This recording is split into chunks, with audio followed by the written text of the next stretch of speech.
Chapter 261. Blue Whale 1001 departed Weicheng Airport and returned to Minchin Airport at around 8 p.m. that evening after a 9-hour, 27-minute flight. The return trip took 2 hours longer due to the headwind. Not only did the time increase, but the unit energy consumption also increased by nearly 1/3. The Blue Whale Airship Company's cost accounting office had already conducted a comprehensive review and cost calculation for this actual flight. Juan Galfong, still in the airship's remote control center, sat in his ergonomic chair, listening to the report. Mr. Juan, based on all the data, we completed the cost calculation for this test flight. Taking into account airship depreciation, energy consumption, airport and waterway usage fees, insurance, manpower, and management, the current cost is 0.114 yuan per ton per kilometer, while our standard charge is 0.2 yuan per ton per kilometer. Juan Galfong reviewed the cost calculation items one by one.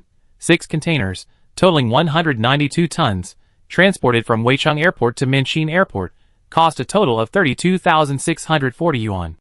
5,440 yuan per container? Yes, Mr. Juan. Currently, these new containers have a maximum load capacity of 31.5 tons each, which works out to around 173 yuan per ton. This is already very low. Juan Galfong also saw the comparative freight data for this answer. The road distance from Weicheng to Minchin County is approximately 986 kilometers. The cost of transporting 190 tons of cargo by road will vary depending on factors such as the mode of transportation and vehicle type. If you are transporting a full truck, you will need about 7 semi-trailers with a load capacity of about 30 tons. According to the quotes of some logistics companies, the price of full truck transportation for about 1,000 kilometers is between 500 and 600 yuan per ton, and the total cost is about 95,000 to 114,000 yuan. For less than truckload, LTL, transport, prices vary widely between logistics companies, averaging around 400 yuan per ton. Transporting 190 tons of cargo would cost approximately 76,000 yuan. An airship only requires 24,480 yuan. This cost is roughly comparable to ocean freight and slightly lower than inland waterway transport. This directly outperforms road transport, which is slower than airships, carries less cargo, and consumes more energy. Of course, road transport has its limitations. For example, for short-distance transport, airships are certainly less flexible than road transport. At this time, the cargo unloaded by Blue Whale 1001 was towed by a large truck to the Hailifeng Storage Center in Minchin County. At the same time, another batch of containers of semi-finished artificial silk was loaded onto the airship and flown again to Weicheng Airport. However, the dedicated pilot at the airship's remote control center had already completed his shift. To prevent accidents caused by fatigue, pilots at the airship remote control center typically work in teams of 2, with each team controlling the airship for 8 hours. Barring unforeseen circumstances, they operate 24/7. Already, the second team is managing the airship. Blue Whale Airship Company, in collaboration with its logistics division, has pre-trained 50 teams of professional pilots, along with a large number of ground staff and air traffic controllers. From the northwest to the northeast, 11 airports are being built simultaneously. In contrast, airport projects in North China, Jiangnan, Southwest China, and South China are progressing more slowly. This isn't due to local government obstruction. Rather, those areas with inconvenient transportation, having heard about Hailifeng's airport project, hope that the company will build one in their area. However, these projects are currently just proposals, with no actual implementation. The reasons are complex. On the one hand, the dense population in the inland areas makes finding a tract of land at least 5 square kilometers for an airport construction difficult. On the other hand, the density of aircraft and drones in the inland areas is relatively high. Although airships fly at low altitudes, airspace coordination is still required, and this issue is still being worked out. Of course, for coastal areas, Hailifeng Company plans to build offshore airports to avoid occupying too much land. Since airships and airplanes cannot use the same airport, the current civil aviation plan is to establish a low-altitude aviation system completely independent of aircraft. Why not merge it into the existing civil aviation management system? The answer is to compete for industry standards. You must understand that the current civil aviation system is modeled on European and American systems and standards, and large aircraft airworthiness certificates must pass European and American review. If airships and airship airports were also incorporated into the existing civil aviation system, the result would be that they would be subject to European and American aviation standards. We can already build airships from scratch, so why rely on European and American aviation standards? Wouldn't it be better to develop our own?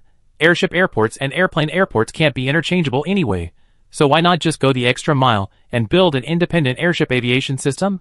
Furthermore, specialized soybean silk materials and products aren't readily exportable, especially artificial spider silk, which is generally prohibited. This means airships won't be widely adopted overseas anytime soon, so there's no need to consider foreign standards.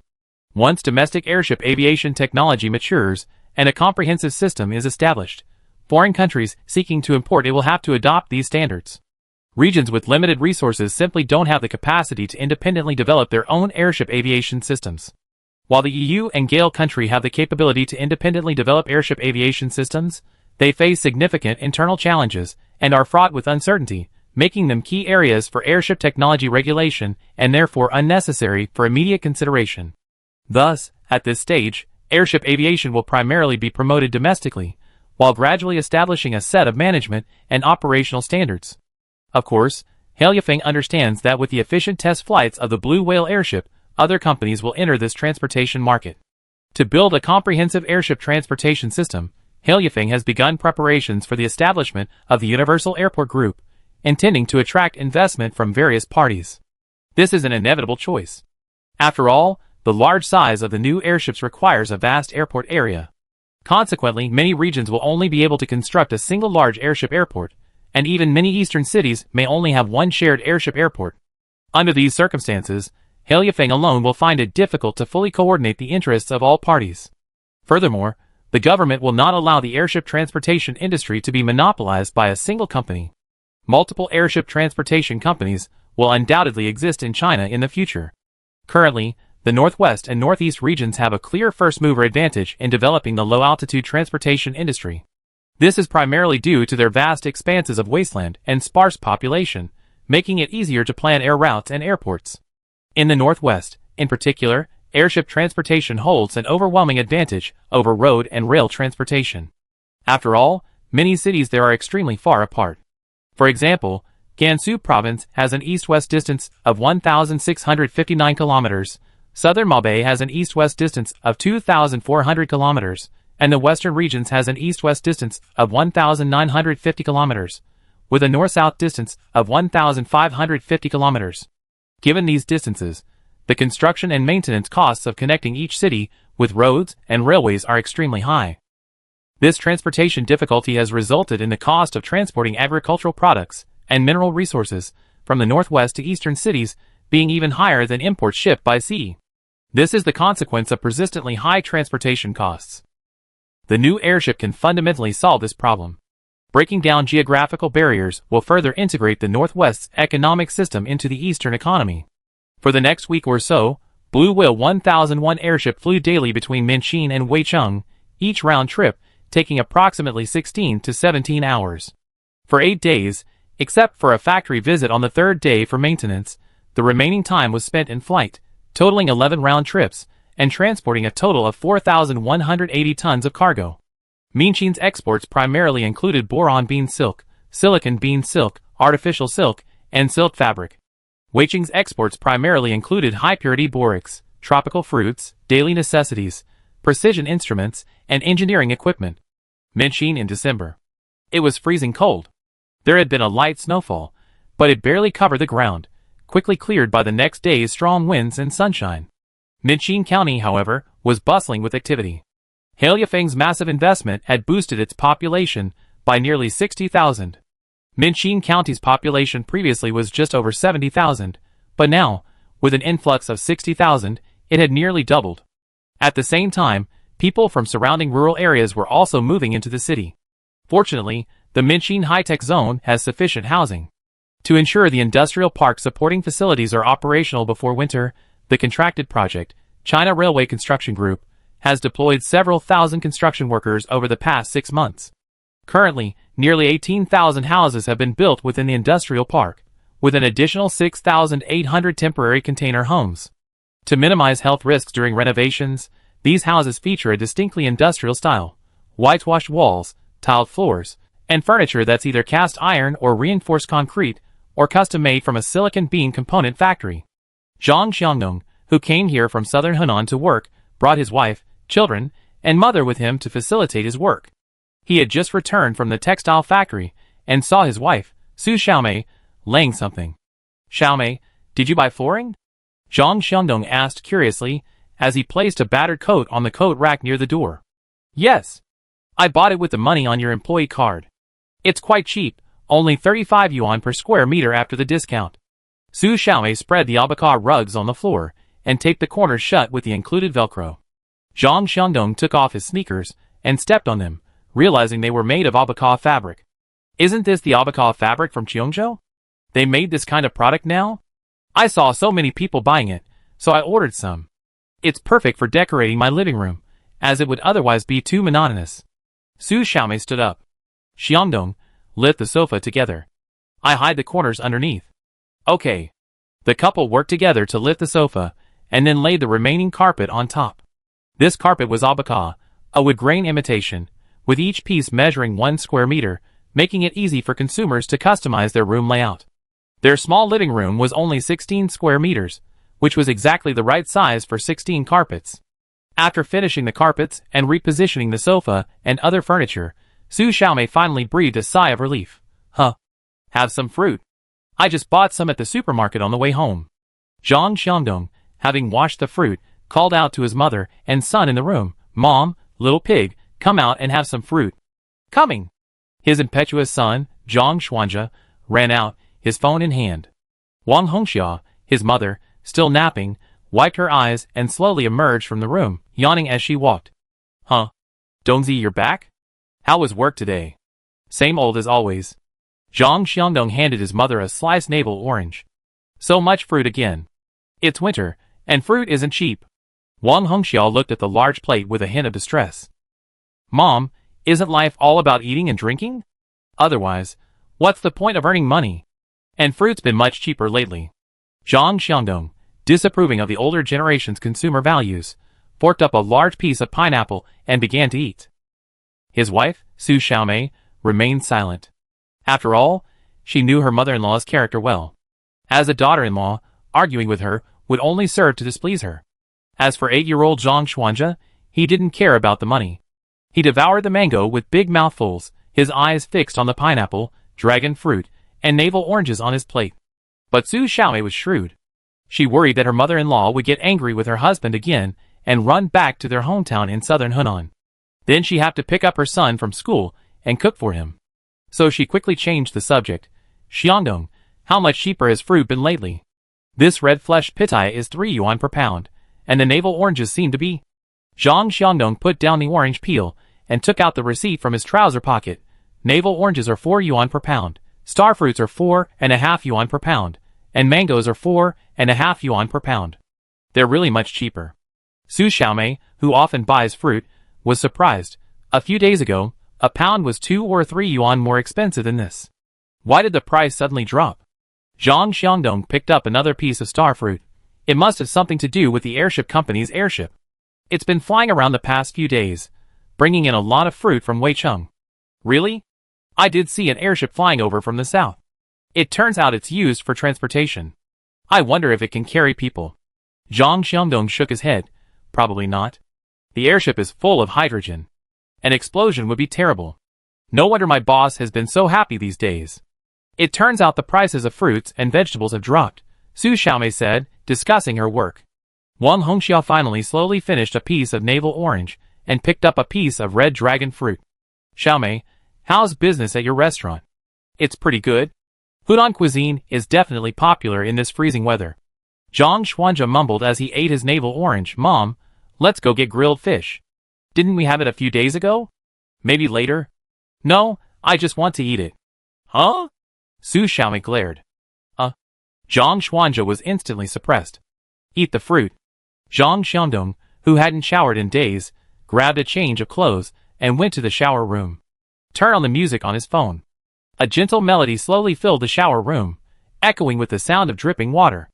After applying shower gel, Zhang Xiangdong rubbed his skin with a loofah.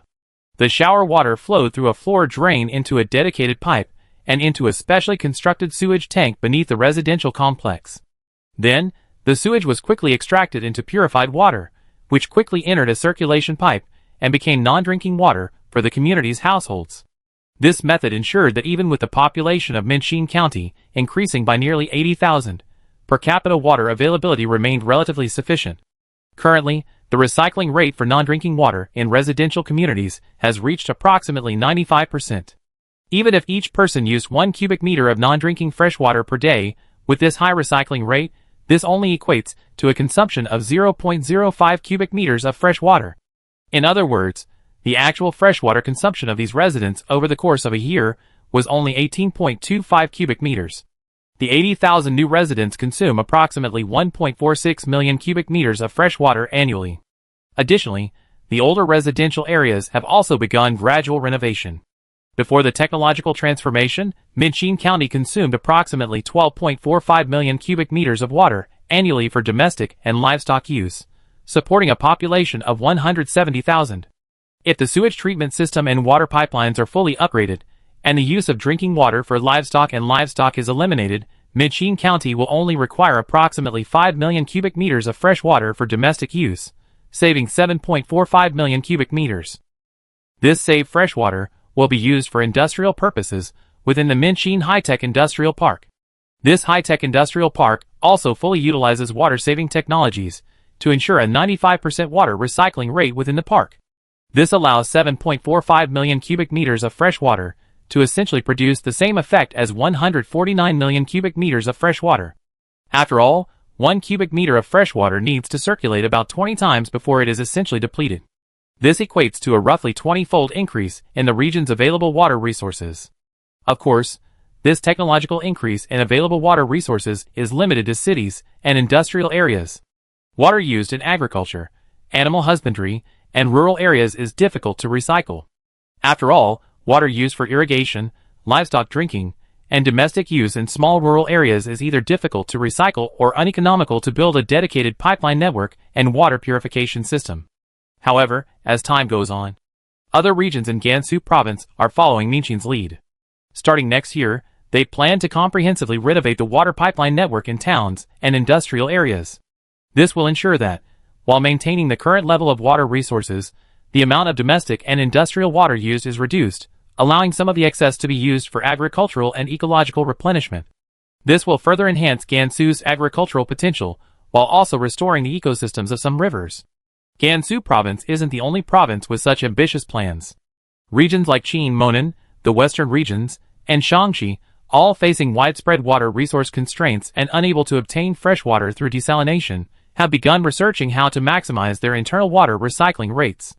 This is currently the most feasible solution for these regions to address their water shortages.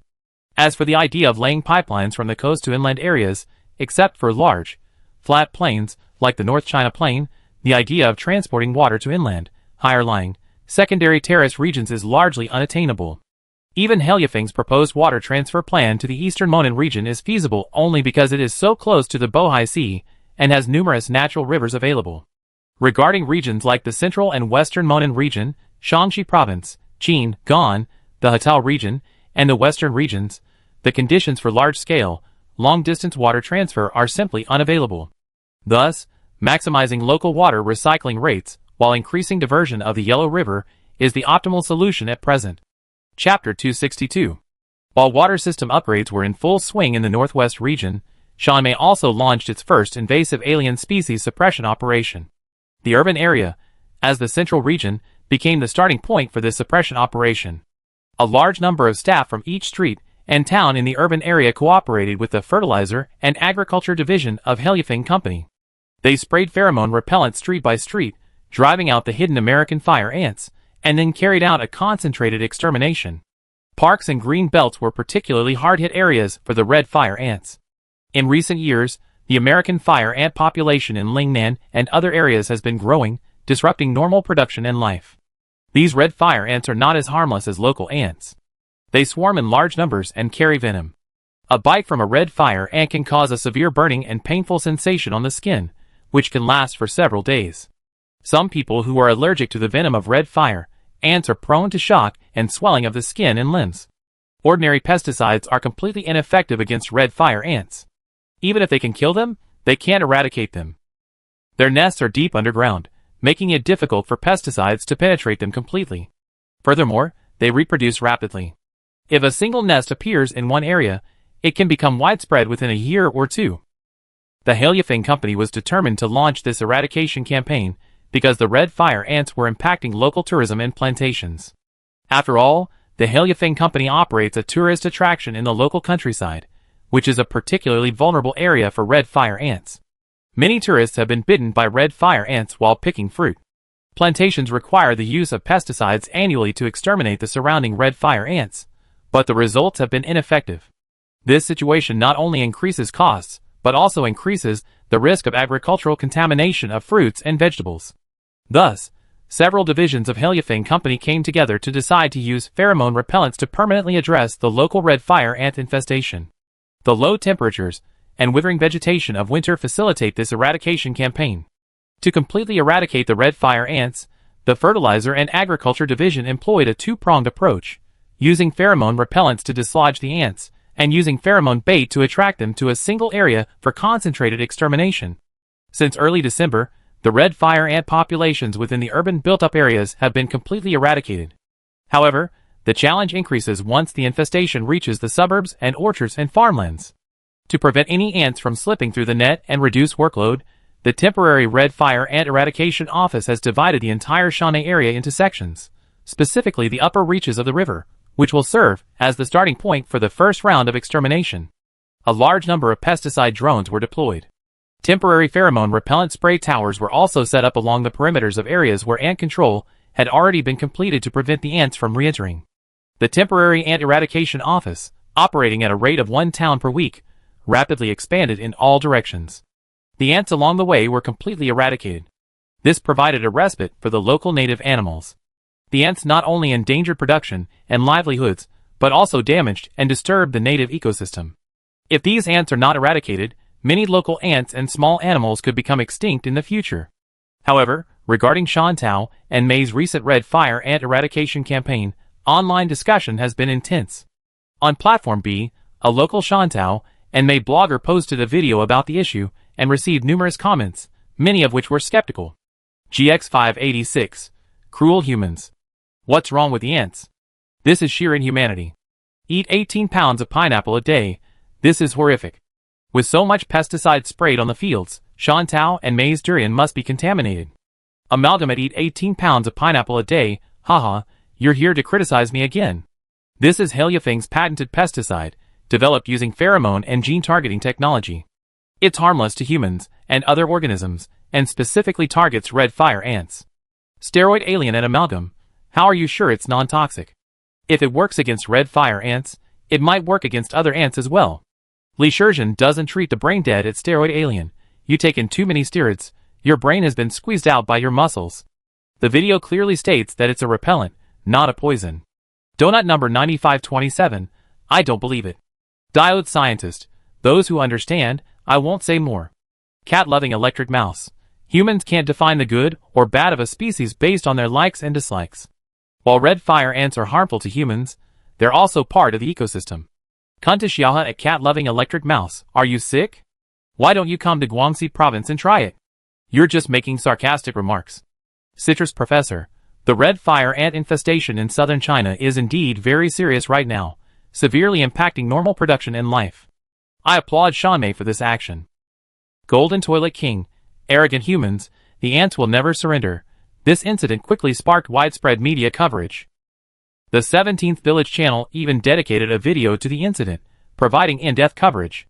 Of course, aside from this incident, 2 other issues surrounding Haileyfeng Company have received even more attention than the red fire ant eradication effort. These 2 are, of course, the new water purifier and the blue whale airship. Recently, a significant number of new water purifiers have been produced. 8 cities in Gansu province, known for their proximity to water, have already undergone preliminary retrofits. The new water purifiers not only improve water recycling rates, but this is also a difference that ordinary residents may not directly perceive. The truly noticeable change is in water quality. After all, the water extracted by the new purifiers is ultra-pure water. Even if there's dirt or rust in the pipes, the purified water will dilute it to a very low concentration. Given the risks of drinking purified water directly, water plants are reluctant to purify all of their tap water. Instead, they use a mixture of 2/3 purified water and 1/3 regular tap water. Despite this, the tap water quality of the several water plants in Gansu province that have upgraded their equipment is improving noticeably. One of the most noticeable changes is that the alkaline taste of the water has become much less pronounced, and the scale deposits after boiling the water have decreased. You can even taste a sweetness similar to mountain spring water. This is actually related to the mineral content of the water. Previously, tap water in northwest China generally had high mineral and salinity levels. Now, after being diluted with purified water, the mineral and salinity levels have dropped significantly, becoming comparable to regular mineral water, resulting in a sweet mountain spring-like texture. Liangzhou City, the seat of Minqin County, is home to many cities undergoing water plant upgrades, making the changes in water quality most noticeable. On the Note platform, a local middle school chemistry teacher conducted a chemistry experiment using tap water and filmed a video. $1 house. So India's. In Los Angeles, I have to buy my own water purifier, otherwise I wouldn't dare drink it. West of Yangguan, no old friends. It's been a while since I've been back to Liangzhou. The water back home used to have a tinge of alkaline flavor, and it made my hair fall out. Grapes are just sour. What's the point of having good water quality? There's simply not much water in the northwest.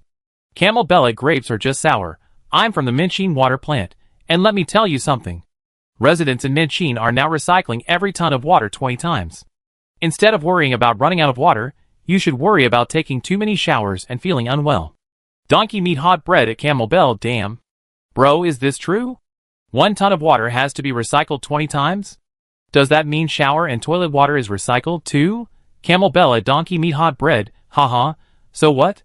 This is a space station grade water purifier, and astronauts on the space station drink their own bath water. What's there to say, genius and madman? Actually, there's no need to be disgusted. Think about it, the water we drink now also evaporates from rivers and seas. There are fish in the rivers and seas, and we all drink the fish's bath water. Local men, Beijing is already undergoing renovations, and it's likely that tap water will soon adopt this model. When it comes to tap water recycling, many people are discussing whether purified water, after sewage treatment, should be reinjected into the tap water network. In areas with water shortages, people generally accept this. Or in areas with already poor water quality, they think that if the water quality can be improved, recycled water is fine, as long as they don't think about it. What's less acceptable, of course, are areas with abundant water resources and good water quality. Local netizens generally believe that recycled water should be used for watering green belts or washing cars, rather than being reinjected into the tap water network. However, this discussion hasn't affected the ongoing tap water renovation projects in northwest China.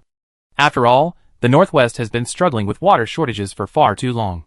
Now, finally, they can breathe a sigh of relief. Especially in densely populated or industrialized areas, they are eager to upgrade their water purification systems and increase their overall water availability. Many chemical companies with high water consumption have actively sought cooperation with the Minqin Group, hoping to break free from restrictions on pollution treatment and excessive water use. Those who haven't experienced water shortages and poor water quality will never understand the pain of the local people. Even in the Guangzhou Plain, known as the 800 Li Qinchuan Plain, water is extremely scarce due to its dense population, and water quality is generally poor. If these two pain points can be addressed, the locals will not refuse to use recycled water.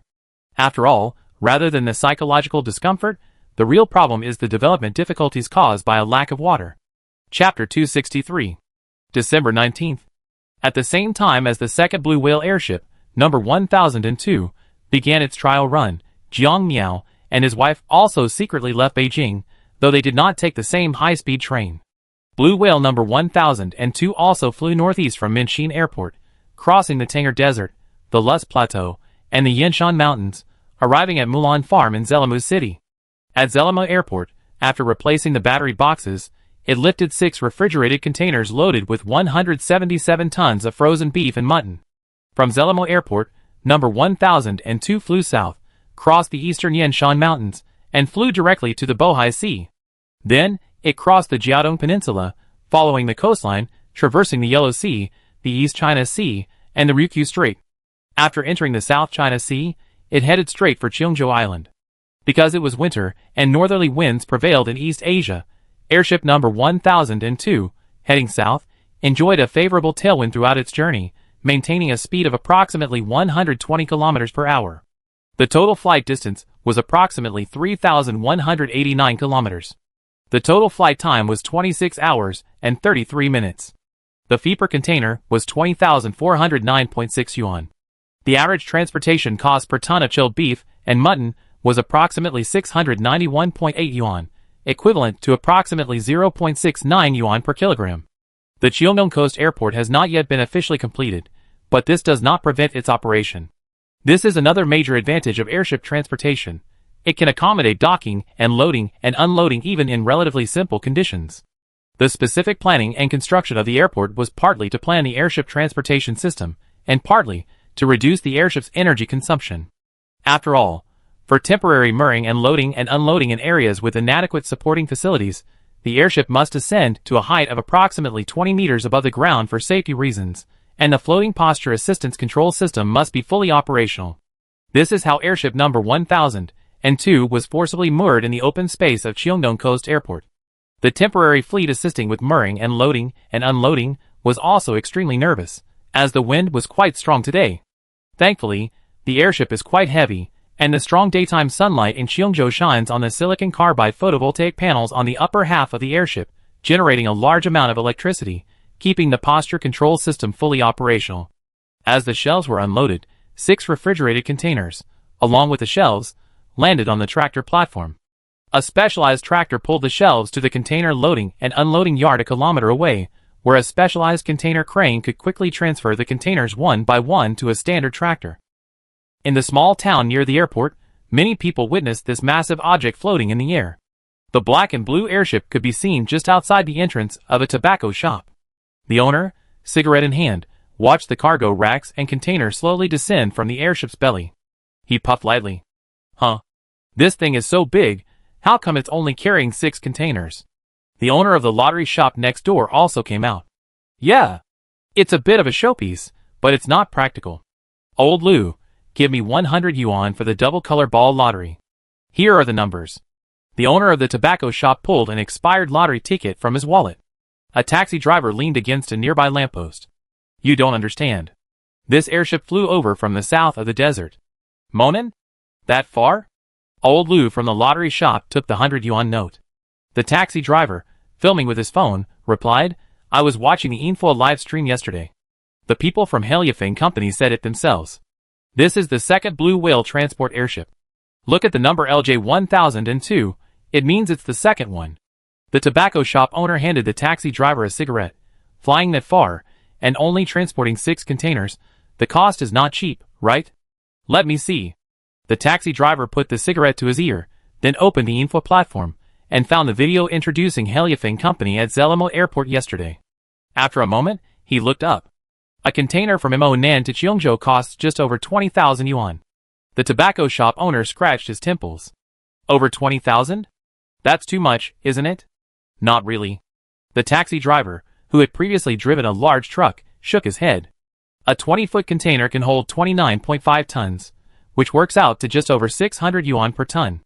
Transporting that much cargo from Monan to Cheongju by road would cost much more than that. Why don't you drive a large truck? The tobacco shop owner knew the taxi driver. The taxi driver smiled wryly and shook his head. It's just that I have so much going on at home. Driving a truck means I'm only here for a few days all year long. Old Wu, here, keep the ticket. I'm not responsible if you lose it. Old Lou from the lottery shop handed his freshly drawn lottery ticket to Old Wu, the tobacco shop owner. Then he turned and said with a smile, your taxi company will go bankrupt sooner or later. You better find another job. I'd like to, too. But there aren't many jobs left here. The taxi driver took the cigarette from his ear, lit it, and took a deep puff. Huh? Why don't you try the Heliafeng Company? The taxi driver still shook his head. Heliafeng Company? They do hire truck drivers, but many of them have to travel out of town. Don't be so restrictive. Look, isn't this airship airport hiring ground staff? Old Wu, who worked at the tobacco shop, pulled out a stack of job advertisements. Airport ground staff. The taxi driver took the advertisement, examined it for a moment, and felt a surge of interest. Among the airport ground staff, there were many tractor drivers, and he happened to have experience. Furthermore, tractor drivers working within the airport didn't need to travel out of town. they simply drove cargo containers within the airport to designated berths and loading docks. Feeling that driving a taxi was a dead end and even risking unemployment, the middle-aged driver, after a few minutes of deliberation, decided to apply for an internal tractor driver position at the local airport. Just then, several tractors, pulling containers, filed out of the airport exit. Then they passed by on the highway in front of them. "Oh wait, what's in this container?" Taxi driver always shook his cigarette. "Huh? It's chilled beef and mutton. Fresh from the slaughterhouse in Mo yesterday." Old Wu looked at the black and white containers. "If it's as you said, a ton is only a little over 600 yuan, and a kilogram has to be charged an extra 30 cents? How is that possible?" Wei explained with a smile. "Airships can't fly directly from the factory to the market. From the slaughterhouse to the airport, and from the airport to the market, it still requires road transport, but the overall transportation costs can be greatly reduced." "That's not bad. With so much beef and mutton, the price can be a little cheaper. My grandson loves braised beef. I wonder where I can buy it?" Old Wu asked curiously. Wei, a frequent sports car driver, had a good idea of the surroundings. "We shouldn't have any in town. We should go to the Hailifeng specialty store in the city, or the Hailifeng warehouse supermarket in Taiyang town." Old Wu crushed out his cigarette, but Taiyang? It's closer than downtown. Meanwhile, after unloading 177 tons of chilled beef and mutton, airship number 1002 didn't stop for long. After loading the 8 pre-prepared containers and their shelves, it took off again and headed back against the wind. The reason for 8 containers was that the return voyage was carrying abaca products and tropical fruits. Tropical fruits require packaging and are relatively light cargo, unlike abaca products, which can be compressed and stacked. Airship transport is calculated not by volume, but by weight, so the number of containers must be increased to approach the takeoff weight. These factors also need to be calculated in advance by the airship transportation company and the airport to ensure that the airship's payload is not wasted, while also ensuring that it does not exceed the weight limit. During the half-hour docking at Cheongdong Airport, airship number 1002 didn't have its batteries replaced. Due to solar charging during yesterday's flight and the tailwind, its overall battery level remained at approximately 82%. Although the northbound flight was against the wind, the photovoltaic panels would continue to charge during flight, with the battery's stored power only being used at night. In other words, theoretically, the airship's remaining battery power could support a fully loaded flight of approximately 3,690 kilometers. The return trip was 3,189 kilometers, and with half of that time not requiring the battery's stored energy, this amount of power reserve was more than enough to return from Cheongzhou to Zelamu City. The airship left Tianmen town in eastern Cheongdong. It returned north, with a large quantity of abaca products and tropical fruits. The sun was setting. The tobacco shop owner drove to the nearby town of Taiyang. He spotted the Hailifeng storage center on the roadside, also home to the warehouse supermarket. Having just parked his car, he saw a number of people pushing shopping carts out of the supermarket entrance. He glanced at their carts as he walked, noting that they were mostly loaded with beef and mutton. Many of the customers spoke Mandarin with a strong accent. Clearly a high percentage of them were from northeast China. A considerable number of people from northeast China migrate south to Cheongzhou for the winter, and while Zelamu City is considered part of the southern desert, it is actually part of the northeast in terms of both geography and cultural traditions. Therefore, the chilled beef and mutton airlifted from Zelamu is extremely popular among these migratory northeasterners. They can enjoy homegrown beef and mutton thousands of miles away in Cheongzhou, and the price-performance ratio is exceptional. Many people buy in bulk quantities of more than 10 kilograms, with some larger families even buying dozens of kilograms. Old Wu followed the crowd to the meat section. Just as he was about to check the price of a package of veal steaks, another customer grabbed the last package. Luckily, he arrived just in time. The supermarket attendant, using the automatic recognition system from the surveillance cameras, noticed that a shelf was empty and quickly transferred a batch of veal steaks from the temporary warehouse. Old Wu, who was looking at the beef brisket nearby, saw a 10-kilogram package of chilled beef brisket for 500 yuan and asked, 25 yuan a kilogram? 10% discount for members? He searched further and found a 5-kilogram package of chilled beef brisket on the next shelf for 249 yuan. He picked up a bag and put it on the shopping cart. A waiter, pushing a shopping cart, passed behind him and then stacked a large pile of veal steaks on the empty shelves. Old Wu walked over. As the waiter stacked the goods, he smiled and introduced, "Uncle, would you like some veal steaks? They've just been airlifted in from Mo. They're super fresh." 10 Jin for only 249 yuan. Do you have any small packages? Old Wu asked, a little flustered. Yes, here.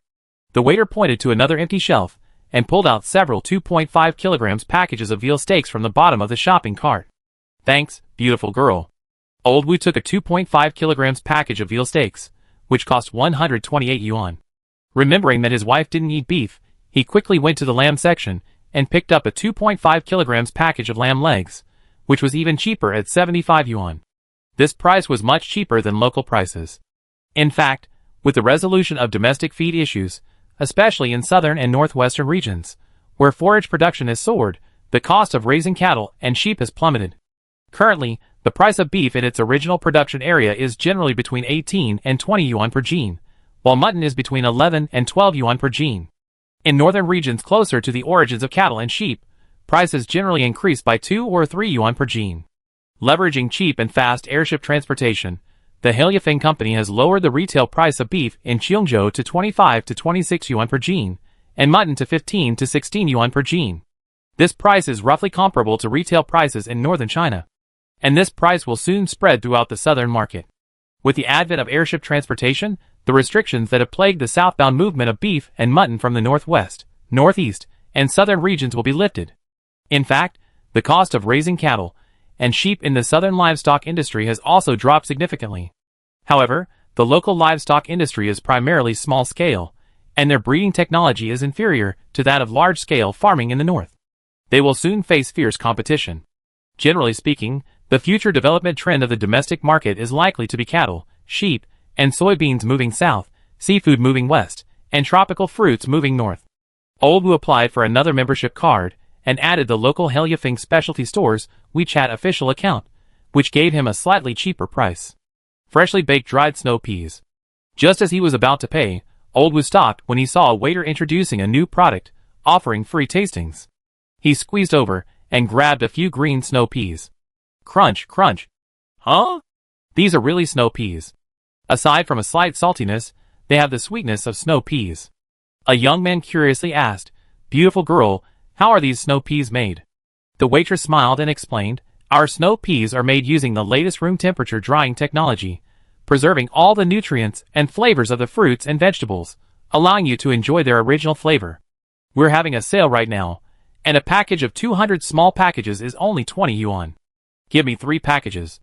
I want 2 too. Don't push." Ah. Someone stepped on my foot with their high heels. Old Wu, quick-witted, grabbed 2 packages and pushed his shopping cart to check out. After checking out, he opened a package of fresh dried snow peas and eagerly tore open a small piece. Crunch. The fresh dried snow peas were incredibly crispy, without the greasiness of fried or puffed foods, but with the sweet, refreshing taste of vegetables. This is dried boiled snow peas, even better than freeze-dried ones. In the fading light of the setting sun, Old Wu drove back to his home. His grandson ran out the door, calling, "Grandpa, let me help you carry it." Okay, Xiaoji is so good." Old Wu smiled as he lifted the heavier meat and handed the unopened bag of fresh, dried snow peas to his grandson. "Grandpa, what did you buy?" "All your favorites." Old Wu took the meat to the refrigerator. "Dad, what meat did you buy?" His daughter-in-law, Zhou Suqin, approached curiously. Old Wu patted the packaging. "This is beef brisket, this is veal steak, and this is lamb shank. You can stew the beef brisket tonight, and then fry a few veal steaks. I can't finish all this at once. I'm going to divide it into portions." Zhou Suqin picked up a pair of scissors and cut open the package, revealing small, pre-packaged bags. Each bag weighed about 1 pound, which made things much easier for her. Xiaoji, already stealing food, held a small bag of snow peas and mumbled, "Grandpa, these snow peas are delicious." Zhou Suqin saw what her son was holding and said helplessly, "Dad, don't buy him fried food like this anymore. Children can't eat too much of this junk food." "Akin, don't worry, it's not fried food." Old Wu shook his head. "Really?" Zhou Suqin was skeptical. Over an hour later, the family gathered around the dining table. Old Wu's eldest son, Wu Xiaoyue, took a bite of the curry beef brisket and said, "This beef is good. I bought it in Tying Town this evening. It's only 25 yuan per pound." "Old woman, have the lamb leg." Old Wu picked up a piece of braised lamb for his wife, Lin Miaoying. "You eat too." Lin Miaoying picked up the tender, stewed lamb and took a bite. "Huh?" This lamb doesn't smell mutton at all? Zhou Suqin, who frequently shops online, said, "It should be the lamb from Hailufeng, right? Grandma, do you remember the lamb my sister-in-law bought during Mid-Autumn Festival? It was the lamb from Hailufeng. I bought it from them." Old Wu also thought the lamb was good. For those who can't stand the mutton smell, this kind of lamb is exactly what they want. Wu Xiaoyue put down his chopsticks. "Our company has been busy with Hailufeng's business lately." "Xiaoyue, do you have business dealings with Hailufeng?" Old Wu was puzzled. "It's mainly about road reconstruction. Xiongdong Airport is in our city, and the only road connecting the airport to the city center is a township road. It will definitely not be enough in the future, so the city is planning a new 6-lane two-way road." "Where does the road pass?" Old Wu's eyes flashed.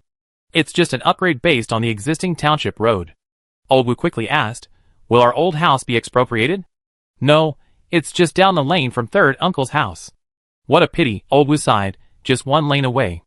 However, Wu Xiaoyue smiled and shook his head. "Dad, this is just a preliminary plan.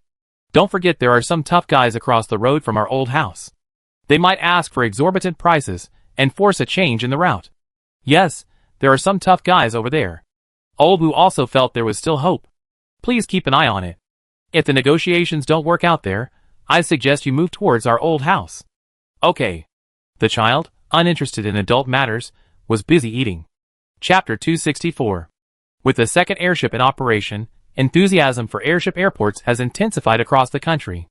In Gannan City, since this is an area where Hailufeng Company entered relatively early, Hailufeng-related industries abound. In addition to oil tea cultivation, alfalfa farming, dairy farming, and honey farming, a very unique industry has been added this year: herbal medicine cultivation. But these herbs are not the same as those in other areas. The Gannan branch can acquire this industry. On the one hand, Hailufeng Company's operations in other areas are either fully developed or still burgeoning, leaving only Gannan with a relatively large pool of manpower and land. On the other hand, Gannan's geographical location is advantageous. It can radiate southward across South China, northeastward into East China, and northwestward into Central China. This herbal medicine industry does not cultivate traditional Chinese medicinal herbs, but rather cultivates pesticide herbs specifically for Hailufeng Company's own needs. In other words, these herbs are the raw materials for extracting special pheromone ingredients. The recently used red imported fire ant repellent and bait are all produced by the Gannan branch. With increasing domestic attention to food safety and pesticide residue issues, Hailufeng's pheromone pesticide production is expected to expand rapidly. In just over 7 months since its official launch, Hailufeng has consumed 140 million yuan worth of pheromone pesticides within its own operations alone, including those used by partner companies and growers. The Gannan branch's pheromone pesticide factory achieved a turnover of 430 million yuan this year. Although it employs a low-margin, high-volume sales model with a gross profit margin of only approximately 34%, this model has played a crucial role in driving the overall market development. Because of the low profit margins and high turnover, many farmers and planting companies are willing to purchase. Nearly 39% of the raw materials for the pheromone pesticide factory come from locally grown herbs in southern Jiangxi. To cultivate these herbs, Hailufeng Company has contracted with 1,736 farmers to specialize in growing these herbs, spending 228 million yuan on procurement costs. Next year, the scale of this cultivation will expand, with plans to reach over 5,000 farmers. This is primarily due to the fact that many farm operators have seen Hailufeng's own and partner farms achieve cost reductions and increased efficiency through the use of specialized pheromone pesticides, which also leave virtually no pesticide residue. However, in the future, pheromone pesticide production will undoubtedly extend beyond southern Jiangxi. To avoid the risk of concentrated production in a single location, multiple production areas will be necessary. One will be established in the southwest, one in North China, and one each in the northwest and northeast. Each region will have 2 or 3 counties dedicated to this cultivation to prevent sudden natural disasters from overwhelming production. This is also a major drawback of current pheromone pesticides: their heavy reliance on natural plant extracts. After all, humans are currently unable to react with many naturally occurring macromolecular organic compounds, or their artificial synthesis is prohibitively expensive. At this stage, Hailufeng Company is pursuing a two-pronged approach. It is developing R&D projects for the artificial synthesis of core pheromone pesticide ingredients. At the same time, it is employing artificial breeding techniques to cultivate herbal varieties with higher concentrations of specialized ingredients. Whether a breakthrough is achieved in either direction, Heliafeng Company is guaranteed to profit. The Gannan branch is promoting the cultivation of medicinal herbs, new varieties of camellia, alfalfa, and specialty fruits and vegetables. However, local transportation restrictions are increasingly impacting the export of these products. Thus, following the launch of its second airship for test flights, the Gannan branch entered into negotiations with local authorities to build a large airport in Gannan. It also plans to purchase 5 Blue Whale 1 airships from the Blue Whale Airship Company to address the challenges of poor mountain roads and high road transportation costs. The Gannan Airport is located in the northern part of Shihua Township, Nankang District, very close to the main Ganjiang River. As soon as the plan was released, local authorities began negotiating with each household, hoping to expedite land acquisition. In addition, each county received a plan for a small airport. The design of these small airports is very simple. To avoid occupying low-lying arable land, they are planned to be built in mountainous areas close to the highway. Several mountain ridges are flattened, paved with reinforced concrete, and equipped with a navigation tower. Because the facility is located in a mountainous area, lifting equipment and tracks are required to facilitate the transport of containers to the mountaintop platform, facilitating the connection between the platform and the road at the base. The mountaintop platform doesn't need to be extensive. A length of 500 meters and a width of 200 meters are sufficient, allowing for temporary docking and loading and unloading for a single airship. After all, a county sometimes struggles to gather dozens of containers in a single day. The Blue Whale 1 airship can transport 6 to 10 containers per trip, which would require approximately 4 or 5 trips. This type of short-distance mountain transportation primarily aims to compensate for the limited availability of mountain roads and the low cost-effectiveness of mountain road transportation. Counties in southern Jiangxi are eager to collaborate with Heliafeng Company to select suitable locations. This is especially true in Dayu County. Heliafeng Company plans not only to build an airship airport here, but also a dedicated inland waterway transport vessel lift base. This lift base must be located on the Gan River and have a large lake surface large enough to accommodate 2,000-ton inland waterway transport vessels, allowing airships to descend to the lake surface and lift them. Of course, this project is not a standalone initiative but rather a supporting one. At least 2 transport vessel berths are required to connect inland waterway transport vessels between the 2 locations.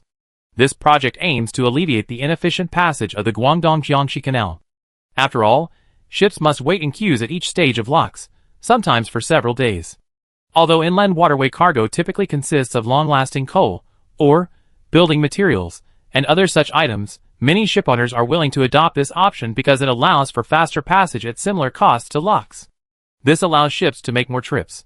Furthermore, the Guangdong-Jiangxi Canal is not yet fully connected, and the projected renovations will not be completed until around 2030, more than 2 years away, before full navigation is possible. As for why gondolas are used to cross the river, the answer is naturally that airship transportation costs are still slightly higher than river ships. For goods that are not time-sensitive, inland waterway transportation is still the preferred option. To seize this great opportunity, the local people of southern Jiangxi have put in their full effort and fully cooperated with Heliafeng Company on all its projects. Shihua Township, chosen as the hub airport for the airship, is also rapidly advancing land acquisition. Local authorities have also approved the upgrading of 3 core highways to increase transportation capacity. Hainan Lufeng Company, with ample funds, has also invested in numerous supporting facilities in the area, including employee housing, photovoltaic power generation systems, water purification systems, and energy storage systems. These investments were all financed through loans. However, all major domestic banks have not rejected Heliafeng Company's loan applications, and they have generally received funding as soon as they applied. After all, these projects have huge technical support. As long as Heliafeng Company does not commit suicide, it is basically a business that is sure to make money. This kind of loan is much safer than real estate loan. Banks are eager for Heliafeng Company to lend more. Chapter 265.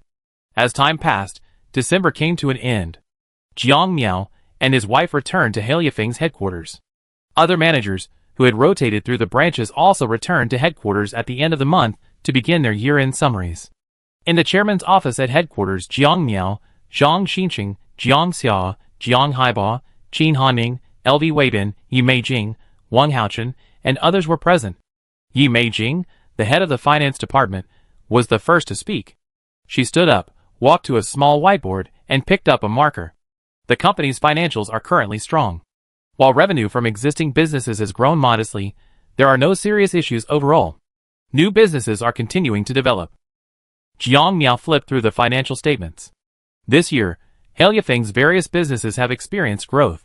The traditional white truffle business, the eel fry business, and the pandan spice business have all been very stable, with revenue similar to last year's. After all, these are high-value products, and there will certainly be no large-scale expansion of production capacity in the future. This means that the revenue from these businesses will remain stable. The feed, food, agricultural, and aquatic industries have seen significant progress. Our agricultural product industry has seen a significant increase in revenue this year, Yimei Jing said, writing down some data on a whiteboard. The durian industry has accumulated 17.7 billion yuan in revenue this year, the banana industry has accumulated 28.6 billion yuan, the avocado industry has accumulated 64.8 billion yuan, and the soybean industry. Luxury agriculture has a higher unit gross profit margin, but its scale will never be comparable to that of basic agricultural products. Jiang Miao looked at the financial report for the banana industry, which detailed various financial data for the entire industry. This year, the acreage of Mac bananas in Cheongzhou has exceeded 1.87 million mu, approximately 1.87 million acres, rapidly approaching the 2.5 million mu, approximately 1.87 million acres, upper limit set by the Heliafeng company. Of these 1.87 million mu, approximately 640,000 acres, of Mac bananas, 640,000 mu, approximately 1.87 million acres, have been harvested, yielding approximately 3.264 million tons of bananas and 812,800 tons of avocado. The revenue per ton of bananas is 8,792 yuan, and the revenue per ton of avocado is 79,700 yuan. Jiang Miao looked at the gross profit margin line. Mac bananas have a gross profit margin of 24.6%, while avocado has a gross profit margin of 53.7%. Of course, the avocado mentioned here isn't simply avocado fiber raw material, it encompasses twine, linen cloth, sacks, carpets, clothing, home textiles, cables, and various byproducts. The combined gross profit margin of these industries is what yields the 53.7% gross profit margin. Similarly, the total gross profit margin of the Sindhu and Cincy soybean industries is calculated based on the overall gross profit margin of the entire industry chain. Yu Meijing's mouth was dry as she spoke, and it took her nearly 3 hours to give Jiang Miao and the others a rough overview of this year's financial situation. In summary, Heliafeng's total revenue this year was a staggering 857.9 billion yuan, with a gross profit margin of 28.7%, or 246.2 billion yuan. The reason for this outrageous figure was that the Heliafeng franchise store app had already reached 130 million registered users. Furthermore, with 879 offline stores, 108 warehouses, and 108 warehouse supermarkets, these channels generated massive sales. Offline channels alone generated 84.2 billion yuan in revenue, and combined with online revenue of 274.7 billion yuan, these two channels totaled 358.9 billion yuan. After all, many of Heliafeng's products are domestically monopolized, such as durian and the Mac banana series, which alone have sales of tens of billions. Add to that the vegetables, fruits, aquatic products, meat, eggs, dairy, and other agricultural and sideline products from cooperative farmers and enterprises, each selling for tens of millions to hundreds of millions. With thousands of products, the total sales reach hundreds of billions. Additionally, derivative products derived from avocado and bean threads are also key sales areas. Additionally, these products add up to a significant amount. Of course, the current financial statements only show gross profit margins and do not include taxes and loans. This year, during its rapid growth, Heliafeng borrowed substantial funds. The company's total loans currently stand at 75.6 billion yuan, of which 8.4 billion has been repaid. This represents a very strong financial performance. This is primarily due to Heliafeng's strong technology, excellent product quality, exceptional value for money, and its established brand reputation.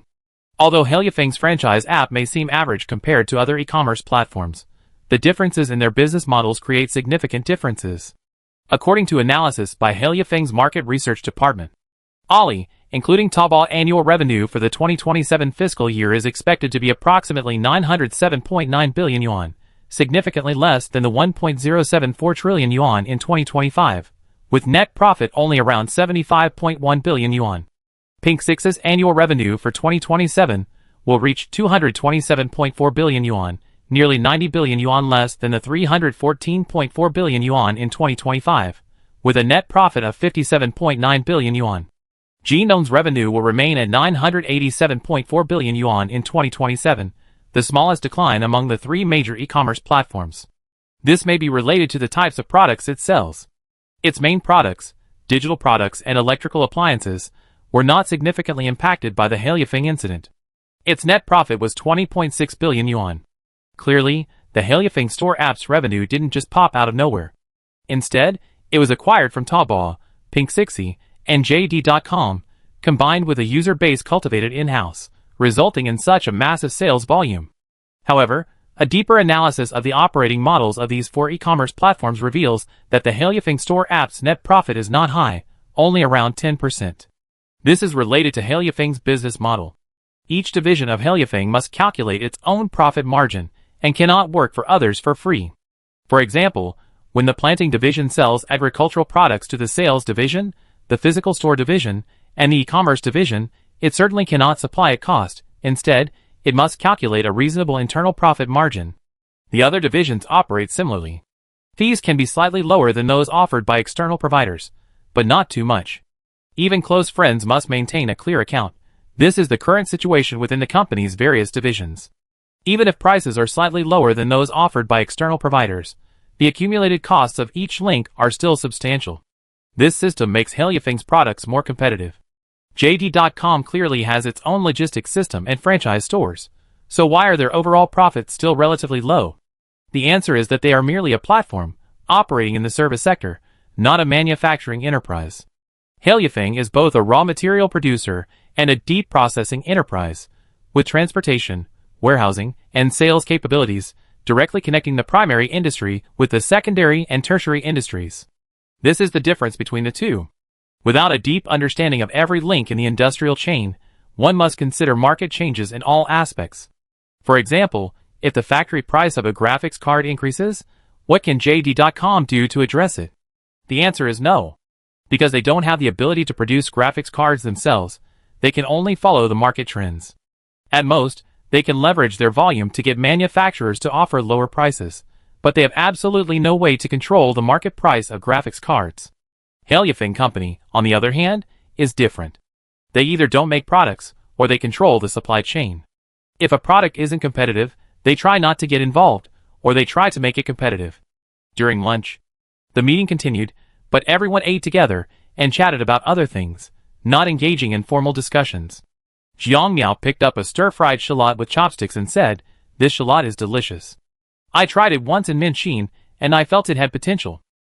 LV Weibin, head of the agricultural planting division, smiled and said, "Our Liangzhou branch has contracted 2,000 mu of land around Liangzhou and built a greenhouse dedicated to growing shallot.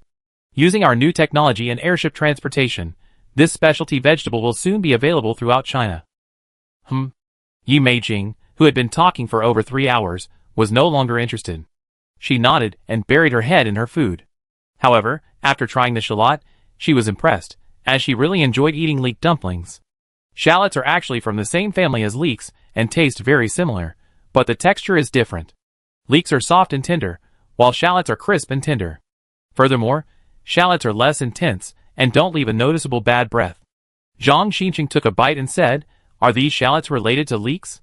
Lu Weibin, holding a plate of boiled chicken, nodded. "Yes.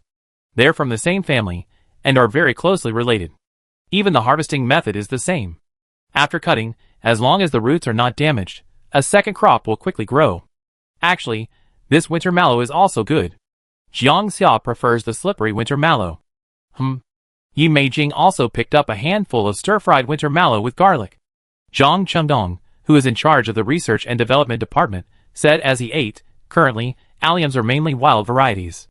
We have already established a breeding laboratory in Liangzhou, striving to cultivate higher-yielding, high-quality alliums in the future. Is there enough water in Liangzhou?" Qin Hanning, head of the market research department, is from Baiyin and knows the local water resources. Even with the company's water purification technology, it's unlikely that large-scale cultivation will be possible. It's definitely not enough. LV Weibin, who visited Liangzhou in November to conduct research and arrange industrial development, is well aware of the local water resource situation. He wiped his mouth with a tissue. Agriculture accounts for a disproportionately high proportion of water use in Liangzhou. Of the total 1.6 billion cubic meters of water, agriculture accounts for 1.05 billion cubic meters, while domestic use only accounts for 90 million cubic meters, industry for 280 million cubic meters, and ecological replenishment for 200 million cubic meters. Even if we could save 200 million cubic meters of water in domestic and industrial use, that would only increase agricultural water use by less than 20%. To continue expanding agricultural planting, we must adopt indoor greenhouses like ours and employ efficient, water-saving drip irrigation technology. Drip irrigation is indeed useful, but the supporting infrastructure is relatively expensive, Zhang Chengdong said helplessly. Jiang Miao smiled and said, in the future, the cost of drip irrigation infrastructure will continue to decrease. This is an inevitable trend. After all, as the energy content of oil and coal decreases, the chemical content of oil and coal will increase, and global oil and coal prices will continue to fall. Qin Hanming, who kept a close eye on the market, nodded. Boss, your reasoning makes perfect sense. The price of coal imported from Southeast Asia has been falling for 6 consecutive months, and this trend is certain to continue for oil and natural gas in the future. Zhang Chengdong, who wasn't as focused on market changes, mentioned something else. Actually, our R&D department has been researching a technology lately. What technology? LV Weibin took a sip of freshly squeezed orange juice. The ambient temperature drying technology developed by the Hongqiao Town freeze-dried food factory. LV Weibin then remembered. Oh, so it's this technology? I read about it a few days ago. Chengdong, will your R&D department continue to research it? This technology can actually solve some of the water supply issues for agricultural planting in the northwest region, Zhang Chengdong said with a smile. The others were stunned at first, then lost in thought. A flash of thought crossed Lu Weibin's eyes. Do we reuse the water from vegetables and fruits for planting? Zhang Chengdong nodded slightly. Yes, that's the model. Of course, to achieve this, we must use indoor greenhouses, locate the factory near the planting base, and select suitable crops. Only then can this model work. After listening to Zhang Chengdong's description, Jiang Miao also pondered the underlying model. He soon discovered a blind spot. For example, white radish, which has a relatively high water content, can yield 4 to 6 tons per mu in a greenhouse. Using efficient drip irrigation technology, the entire planting cycle requires 80 to 120 cubic meters of fresh water. The two figures clearly don't match. Why does this happen? The answer is that plants evaporate. An acre of leafy vegetables in a greenhouse evaporates approximately 2 to 3 cubic meters of fresh water daily. The water vapor formed by this evaporation, blocked by the greenhouse film, causes the humidity inside the greenhouse to rise. At night, as the temperature drops, some of this water vapor condenses into dew, which is absorbed by the plants and soil again. However, considering the dynamic balance, as irrigation water accumulates, this water vapor increases, reaching levels that can cause excessive humidity inside the greenhouse. To prevent high humidity from causing diseases like root rot and white mold, the greenhouse must be ventilated to remove the high humidity indoor air. This is the fundamental reason why, despite harvesting only 4 to 6 tons of radishes, plus about 1 ton of leaves, 80 to 120 cubic meters of fresh water are consumed. Jiang Miao turned to look at Zhang Chengdong. Chengdong, you could consider planting soybeans alongside fruits and vegetables. Plant fruits and vegetables in one greenhouse, and soybeans in another. Then, connect the two greenhouses to allow for air circulation. Joint planting? Soybeans. Zhang Chengdong muttered to himself, then quickly came to his senses. His eyes lit up. I see, boss. Your idea is very promising. Due to the nature of soybeans, their leaves absorb moisture from the air. In high humidity, they can maintain healthy growth without even watering. Their rhizomes also store water. After 6 months of growth, the rhizomes of soybeans can weigh 15 to 18 tons, with a moisture content of around 96%. If one greenhouse is used to grow fruits and vegetables, and another to grow soybeans, only one portion of water is needed, allowing the greenhouse's enclosed space to supply moisture to the soybeans through the air. Of course, this is just one benefit. Another benefit is that by harvesting the soybean tubers, and using ambient temperature drying technology to extract the water from the tubers, the organic matter in the tubers is used to generate electricity and biogas, and the water is reused as irrigation water for the greenhouses. In this way, during the cultivation process, 2 acres of greenhouses can recycle nearly 40 to 50 cubic meters of fresh water annually. This can further enhance the agricultural potential of the Northwest region. As for why the tubers of soybeans grown outdoors aren't harvested and the water extracted from them is extracted, the reason is naturally to consider the growing needs of perennial soybeans. After all, in the arid desert regions of the Northwest, soybeans grown outdoors need the water stored in their tubers to maintain their perennial growth. In the open-air desert environment of northwest China, the amount of water that the leaves of the radish soybean can absorb at night is relatively limited. Therefore, once the rhizomes are harvested, the next year's replanting of the radish soybeans will require groundwater extraction for irrigation, and the growth cycle and first-year yield will decrease. Thus, harvesting the underground water-storing rhizomes of the radish soybeans in the open desert is a costly endeavor. This is different from greenhouse cultivation. In greenhouses, excessive water evaporates and is trapped inside, requiring specialized plant pumps for radish soybean cultivation to balance the water supply. Zhang Chundong has estimated that this combined cultivation method can ensure that 10 mu of greenhouses can extract 100 to 125 cubic meters of fresh water every 6 months to supply another 2 mu of greenhouses. Currently, Helyafeng Company has been granted an annual quota of 20 million cubic meters of water for agricultural planting in the Liangzhou region. If drip irrigation were used exclusively, this could irrigate approximately 200,000 mu of greenhouse farmland. If a combined planting model were adopted, 444,000 mu of greenhouse farmland could be cultivated, of which 222,000 mu could be used for growing vegetables and fruits. Don't underestimate this mere 1/10 increase in vegetable and fruit planting area. If expanded, it would represent a significant increase. As for whether extracting water in this way would result in excessive water costs, it's not a concern. The harvested root tubers of the Sinzabine soybeans contain 5% organic matter and minerals, which can be used as raw materials for power generation and organic fertilizer. This revenue can offset the cost of harvesting the tubers, and the water itself is a byproduct. Just as extracting water from fruits and vegetables is a byproduct of drying, its production cost is covered by the main product of the process. Lu Weibin, who was listening with rapt attention, also understood the underlying mechanism. He smiled and said, "Then I instruct the Liangzhou branch to establish a pilot base. Dried fruits and vegetables are indeed beneficial for promotion in the Northwest." Yes, I agree. After all, when fruits and vegetables are completely dehydrated, their weight decreases by 70 to 90%, just like shipping foam. Qin Hanming also expressed his opinion. Speaking of airships, Jiang Miao also thought of another issue.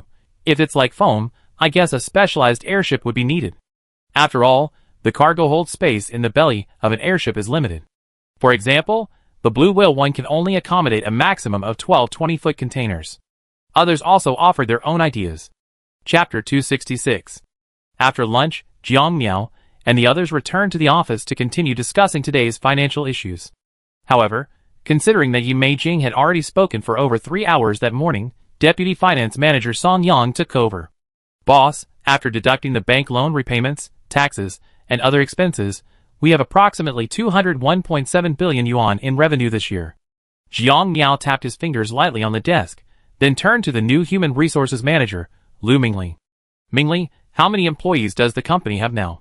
Apparently, with Helyafeng's rapid expansion, Jiang Miao wasn't entirely sure how many employees the company had, as the number of employees was increasing daily. Lu Mingli flipped through the documents. Currently, the company has a total of 114,728 employees. "Is that all?" Lu Mingli added, "These are our internal employees. Employees from the joint venture are not included." He then wrote some specific figures on the whiteboard with a marker. Shanmei headquarters, 13,000 employees. Cheongzhou branch, 14,000. Gannan branch, 12,000. Emonen branch, 25,000. Liangzhou branch, 18,000. And other branches nationwide, 32,000. Among them, the Physical Commercial Division has the largest number of employees nationwide, totaling nearly 11,300. The Planting Division has the largest number of employees. Jiang Miao had indeed anticipated that the Planting Division would have the largest number of employees. After all, the 1 million mu, approximately 1,000 hectares, of durian farms in Shanmei alone would require nearly 7,000 employees. The farm areas of Cheongzhou branch, Gannan branch and Emonen branch are also not small, especially Emonen branch. The current cultivated area has reached about 6 million mu. Together with other local industries, it requires more than 20,000 employees in total, and it is still not enough, so it is still continuing to expand recruitment. Jiang Miao pondered for a moment. At the end of the year, they definitely have to pay an extra month's salary, along with performance bonuses and dividends. He looked at Song Yang in the finance department. What's the company's total monthly salary now? Song Yang flipped through the documents and replied, Boss, it's approximately 1.31774 billion yuan. Then we pay an extra month's salary this year, and the performance bonus will be based on the attendance department's data. The attendance department. Hearing Jiang Miao's words, Li Weizhen, the head of the attendance department, stood up and said, Boss, we completed the attendance analysis for all employees, and the performance appraisal forms have been submitted to the finance department. Song Yang nodded. Our finance department has received them. Based on this year's data, the total performance bonus is 2.37 billion yuan. The amount distributed is 3.78553 billion yuan. Jiang Miao added the two numbers together and then asked Wang Haochen, head of the equity management department, Haochen, how many employees received virtual shares this year? Hearing this, Wang Haochen raised his glasses and replied, Boss, this year, the number of employees who received virtual shares, including those accumulated previously, totals 14,368, for a total of 352.84 million virtual shares, representing approximately 3.5284% of the total number of shares. Jiang Miao thought for a moment and made a decision. Then let's pay a dividend of 5 yuan per share this year. Clapping. Everyone applauded enthusiastically. You have to remember that as members of the management team, they must hold at least hundreds of thousands of shares. A dividend of 5 yuan per share would mean a dividend of several 100,000 yuan. Especially for the veterans, Zhang Xincheng and Jiang Xia, who together hold nearly 3.7 million shares, their dividends would total over 18 million yuan. The person with the most virtual shares is actually Lin Shuya. Because she holds a large number of high-value patents, she currently holds nearly 24 million virtual shares in the company. Third place isn't Jiang Haibao, but Luo Yulin. Thanks to his work with Yulin Protein, he currently holds 2 million virtual shares in the company. Jiang Haibao, with 1.6 million shares, ranks fourth.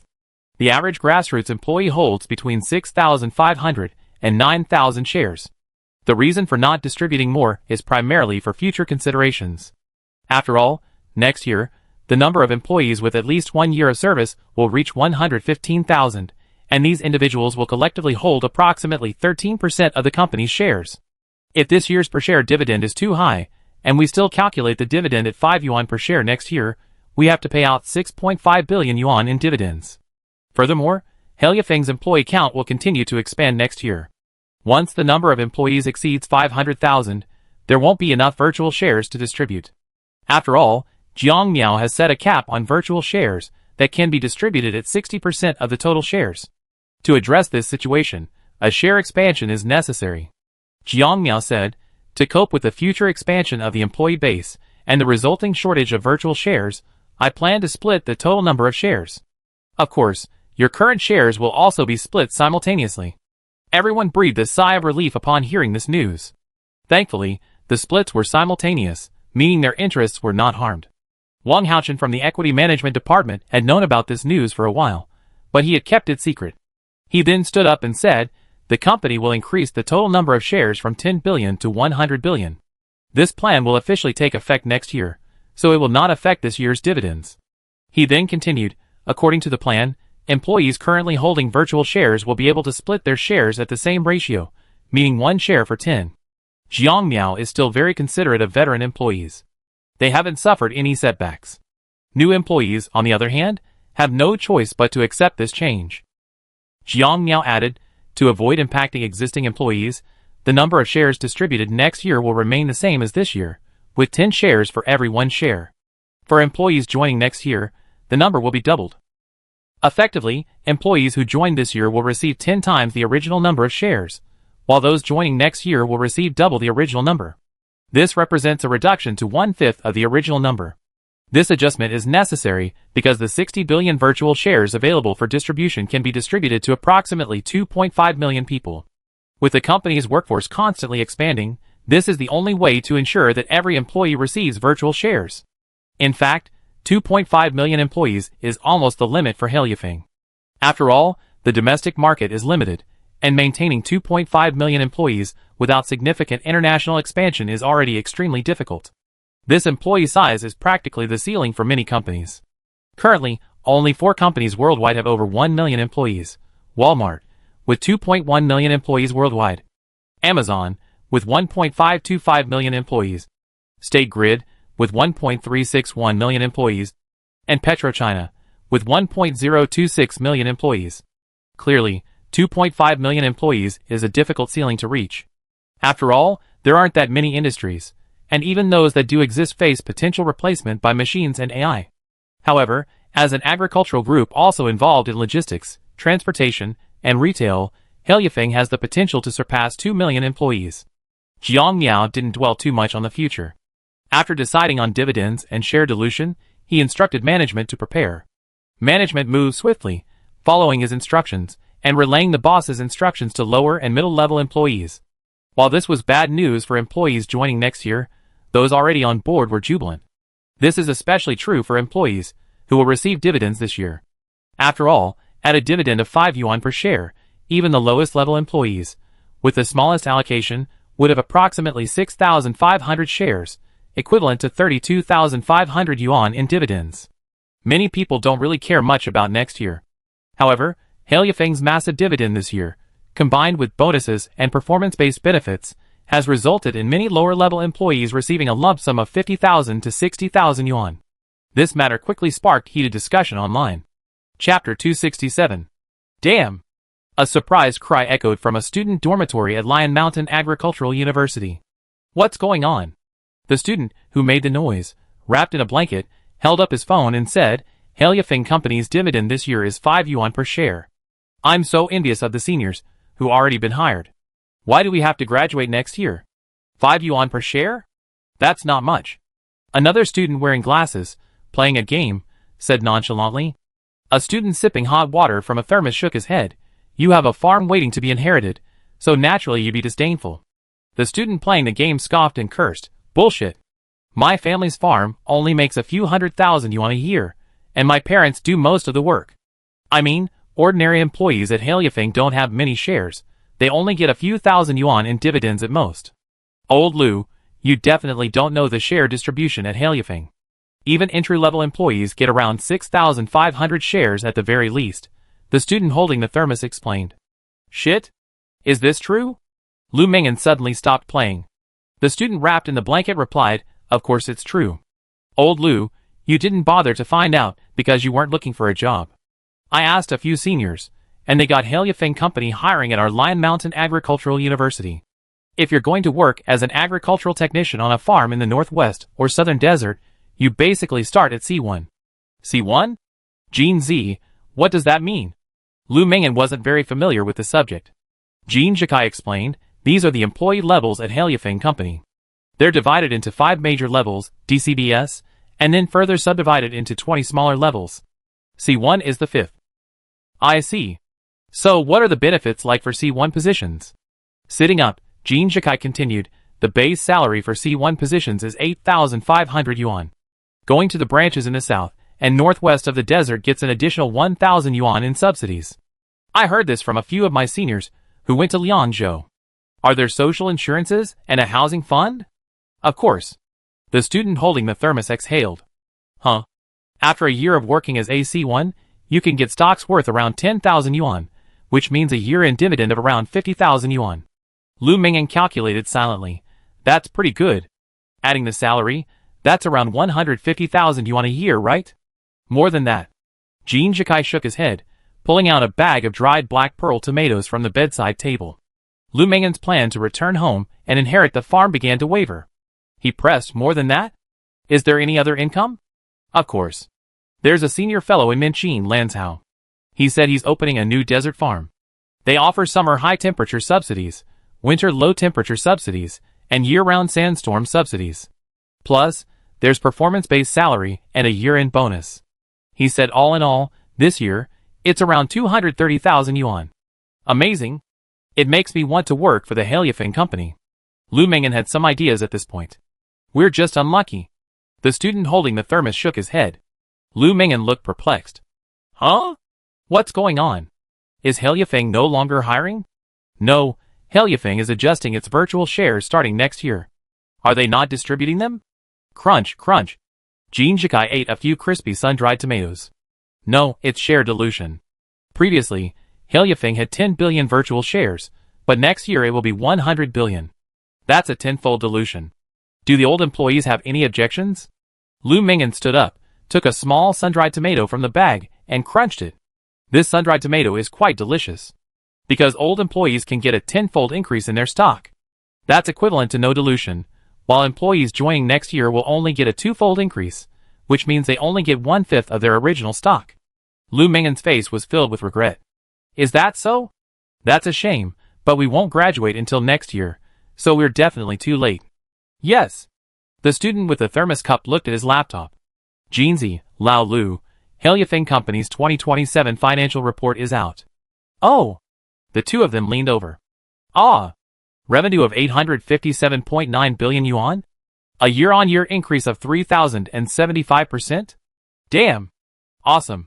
Net profit of 201.7 billion yuan, a net profit margin of 23.59%.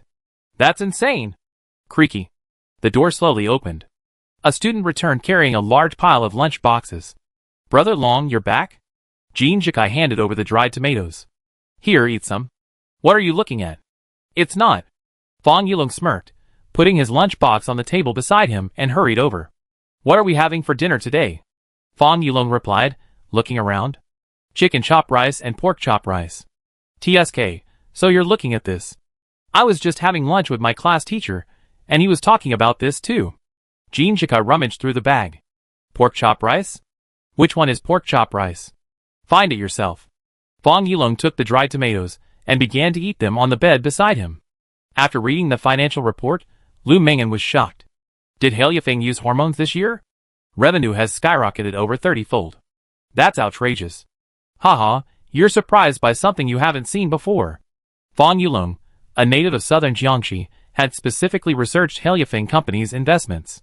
They raked in over 20 billion yuan from the durian industry alone, not to mention things like Sinza soybeans, Mac bananas, Sinza soybeans, and sponge batteries. Lu Mingyan joked as he took his lunch box. Speaking of durian, Jinzi, didn't you buy a bag of dried durian a few days ago? Where did you hide it? Jin Jikai, who was busy eating, took a big bite of a pork chop. Old Lu, what are you doing?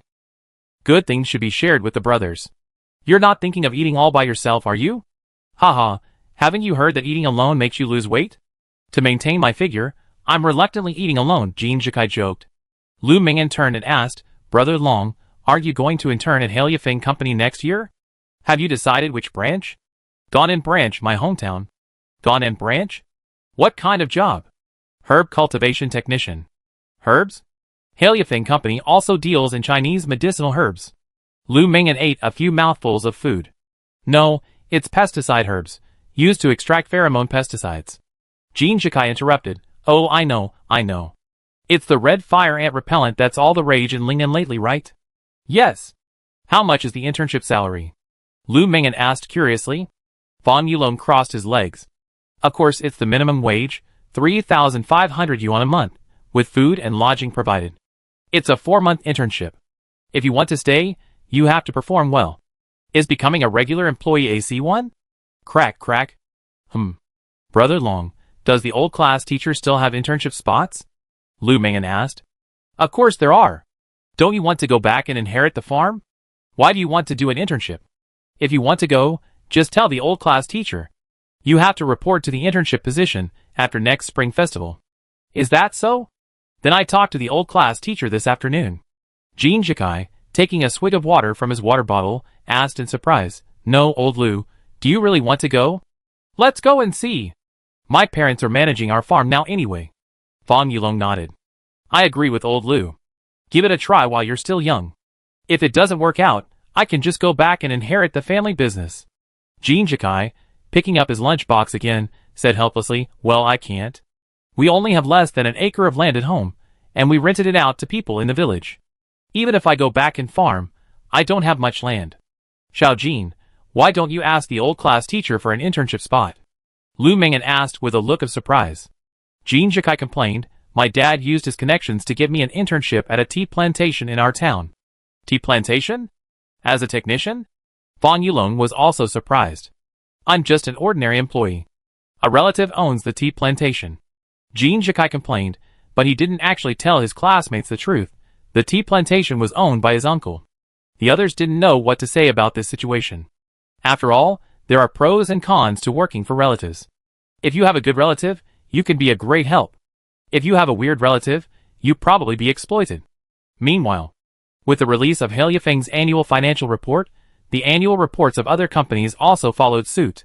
Sure enough, the financial performance of the three e-commerce platforms, Taobao, JD.com, and Pinduoduo, was largely consistent with the analysis of He Yifeng's market research department. On Platform B, many bloggers specializing in business analysis and interpretation had already prepared their copy, fine-tuned the data, and completed a long video in less than a few hours. One of the more popular bloggers' videos not only provided a detailed analysis of He Yifeng's financial report, but also offered a forecast for its development next year. The video was titled, "The Third Largest E-Commerce Platform?" No, it's the world's second largest agricultural group. That's right, He Yifeng is currently the world's second largest agricultural group. Among the top 10 global agricultural companies by annual revenue, the following are: first place, Company C, one of the four largest grain traders, achieved cumulative revenue of $159.6 billion this year, equivalent to 1.1491 trillion yuan. Second place, He Yifeng Company, with cumulative revenue of 857.9 billion yuan this year. Third place, Kofco Group, with cumulative revenue of 679.1 billion yuan this year. Fourth place, China National Grain and Oils Corporation, with cumulative revenue of 549.1 billion yuan this year.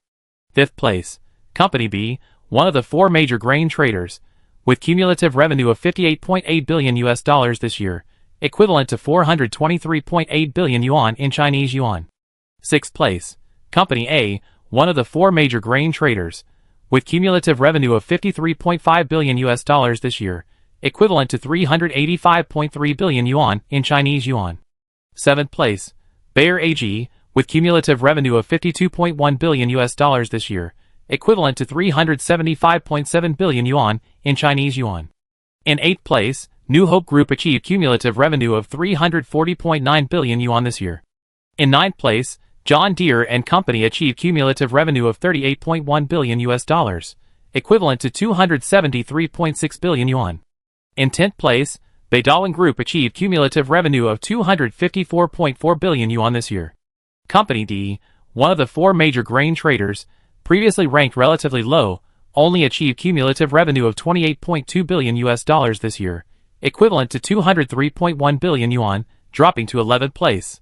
Following closely in 12th place is Syngenta, which is controlled by a domestic company, with cumulative revenue of 20.6 billion this year, equivalent to 146.2 billion yuan. Currently 5 of the top 10 global agricultural companies, by revenue, are domestic. This means that Company D, one of the four major grain traders, has officially fallen out of the top 10. After the video, a financial blogger analyzing He Yifeng's operating conditions stated with great confidence, with He Yifeng's continued business expansion and improved industrial chain, its revenue is expected to exceed 1 trillion yuan next year. It's practically imminent that it will surpass Company C to become the world's largest agricultural company by revenue. The comment section was also flooded with comments. Georgia Agent 007, awesome. Take off. Amazing, boudoir walk. Did you take hormones? Wasn't it just over 20 billion yuan last year? Boston Garden Face. Domestic agricultural companies have all seen varying degrees of growth this year, but He Yifeng is still the best. Mount Everest elevator maintenance worker at Boston Garden Face. If you look at the rankings outside of this year's top 10, you see that other domestic companies have seen a near-rocketing rise in the rankings. Donuts are delicious. What does this have to do with my $3,000 monthly salary? Electronic pet breeder at Donuts are delicious. It really has nothing to do with your $3,000 monthly salary. Goblin Slayer. Why is this company growing so fast? I feel like there's something fishy going on. Meteorite Bullet at Goblin Slayer. What's the inside story? Everyone can see how skilled academician Jiang and his wife are. What insider information do they need? It's completely incomprehensible. Anonymous reader. Haha, net profit of 201.7 billion, yet they only gave out billions to employees worth hundreds of thousands. Another unscrupulous boss. Autobio road cycling champion at reader anonymous author. They can give nothing. Don't forget that Heliafeng is a one-man company owned by academician Jiang. He's willing to pay dividends to his employees, which is better than 99% of other companies. What else do they need bicycles for, Starry Giant Enterprise? Come on. Let's move towards glorious evolution. Long live the giant enterprises, eating 18 pounds of pineapples a day. I wonder what the current state of chip technology is like. No way. It hasn't been developed yet? Unreasonable professor at eating 18 pineapples a day, dare you bet?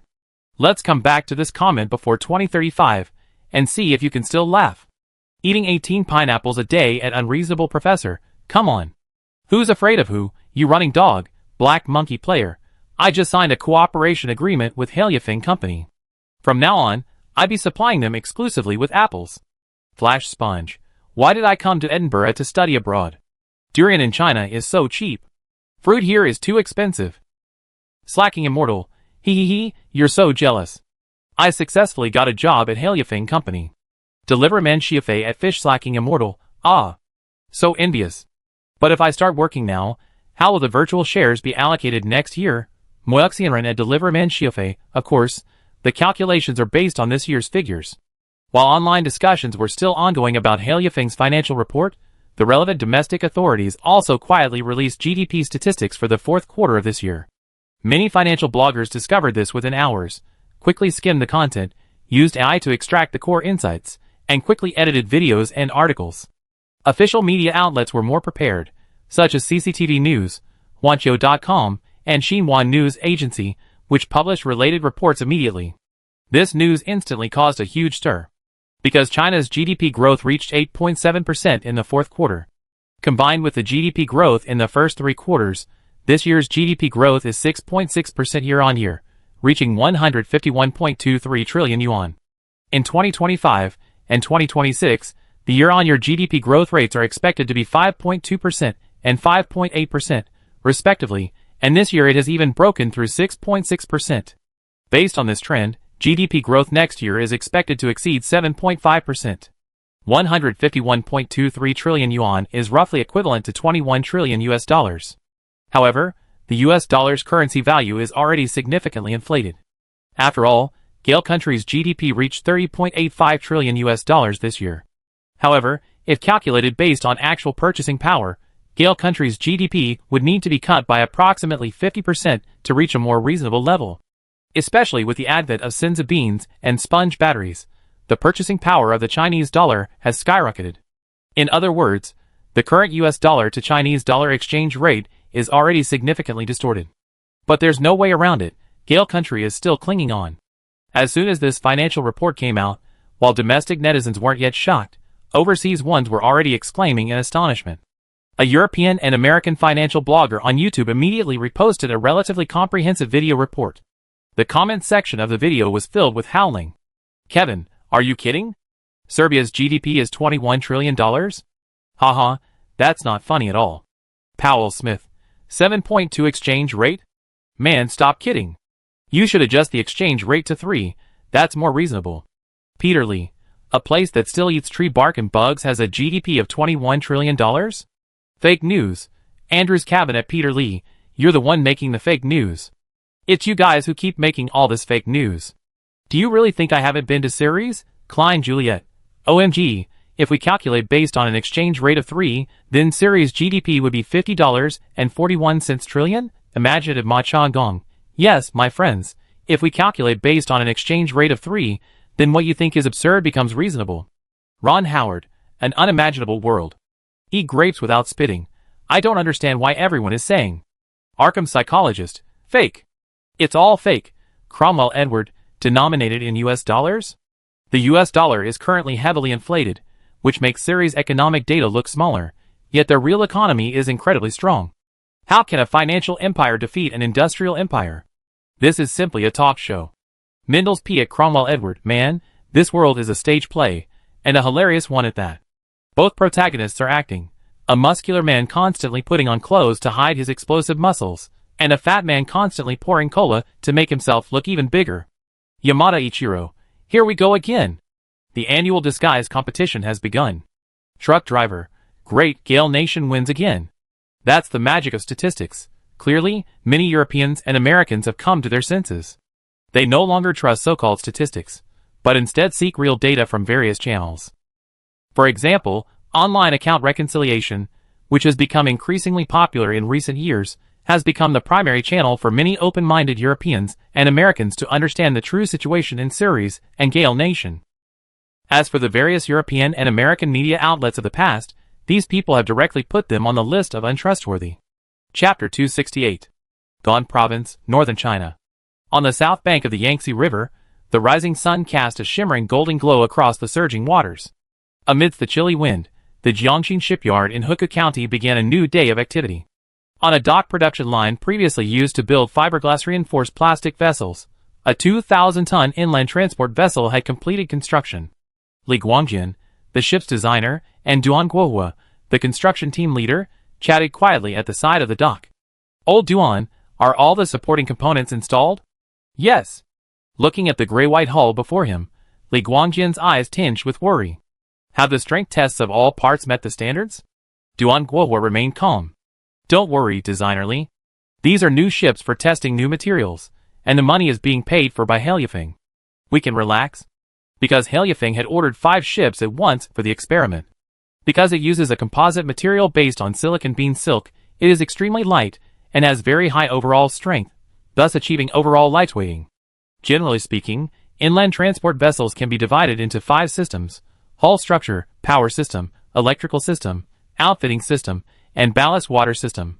For electric transport vessels, which are becoming increasingly popular, the power and electrical systems can actually be combined into a single electrical system.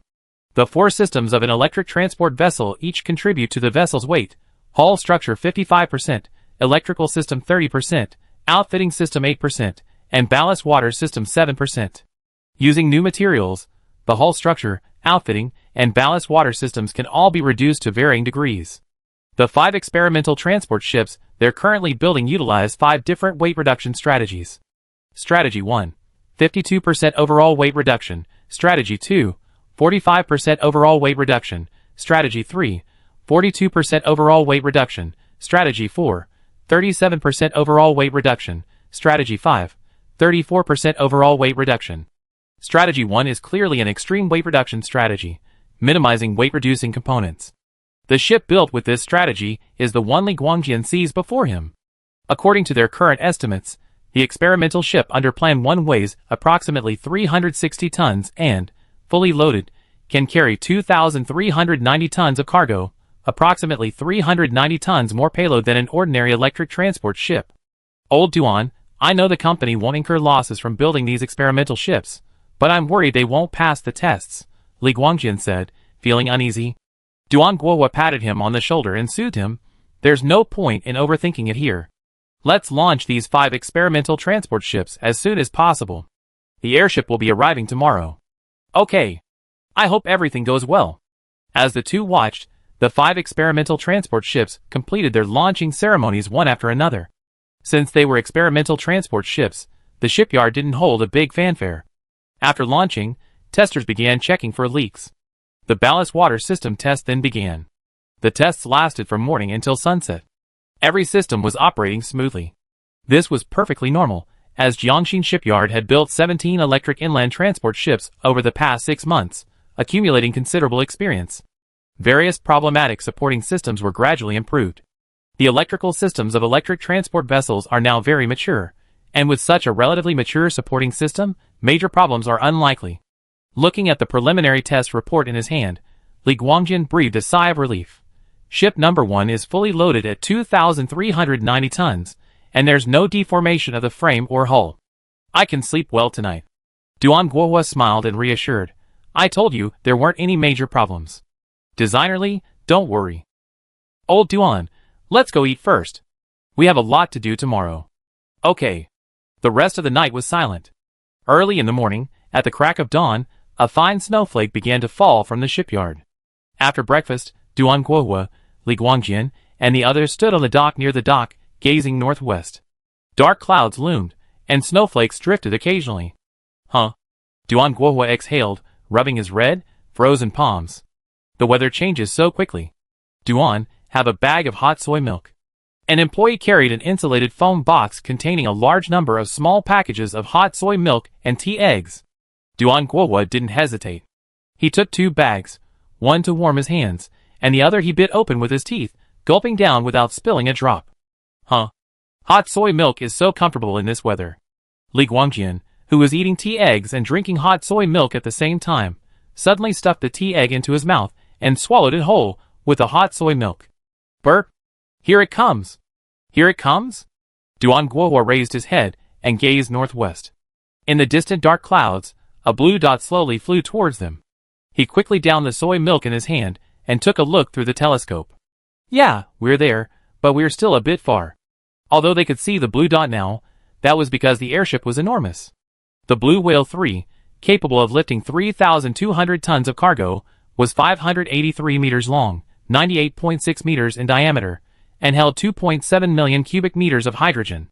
Half an hour later, Blue Whale 3001 airship slowly came to rest above the Jiangxin shipyard.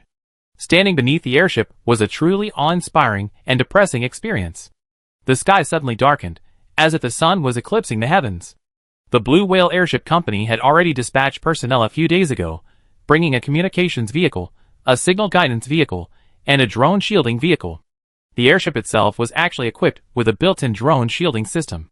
To prevent modified or custom-made drones from breaching the shielding system and attacking the airship, a layer of silicon carbide nanotube mesh had been specially installed on the outside of the airship.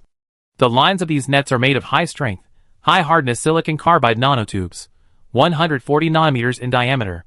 From the outside, they are virtually invisible to the naked eye unless carefully observed. These protective nets weigh only a few hundred kilograms, yet their protective properties are exceptionally high. Ordinary drones would be instantly shredded into fragments if they collided with these nanonets. At the Minxin airship test site, not only were impacts and attacks by rotary-wing drones tested, but also by fixed-wing drones, mortar shells, rockets, and missiles. The result was that drones were unable to penetrate the protective nanonets, and grenades and artillery shells launched by drones were also blocked. After all, this protective nanonet is about a meter away from the airship's skin. The airship's surface is also made of a high-strength, high-hardness silicon carbide nanotube woven skin and photovoltaic panels, with a carbon dioxide gas capsule inside, also extremely strong. Breaking through these 3 layers of protection and striking the hydrogen gas capsule inside the airship is clearly not easy. Even armor-piercing rounds with shaped charges would be unable to effectively destroy the airship. This nanotube-woven protective net can instantly slice through projectiles. The faster the projectile, the faster it is cut. As for the explosion and high temperatures generated by the instantaneous cutting, they are equally useless, at most causing the airship's paint to peel off. After all, silicon carbide nanotubes are extremely hard, with excellent strength and tensile strength, comparable to carbon nanotubes. They also offer high temperature resistance and high thermal conductivity. Armor-piercing rounds designed specifically for tank armor can only scratch the surface of the airship. And this is just the basic version. If a specialized design were developed specifically for weapons, like armor-piercing rounds and rockets, perhaps by adding multiple layers of protective netting, or by using a composite armor structure of silicon carbide nanotubes and aramid fibers, combined with a hollow design, metal jets would be completely unable to penetrate this protective system. However, Heliafeng Company has no interest in such a product. Several qualified domestic companies have, however, developed a number of bizarre prototypes. The Blue Whale 3001 airship was outfitted 7 days ago and tested around Minxin for several days before being dispatched here to test the crane project.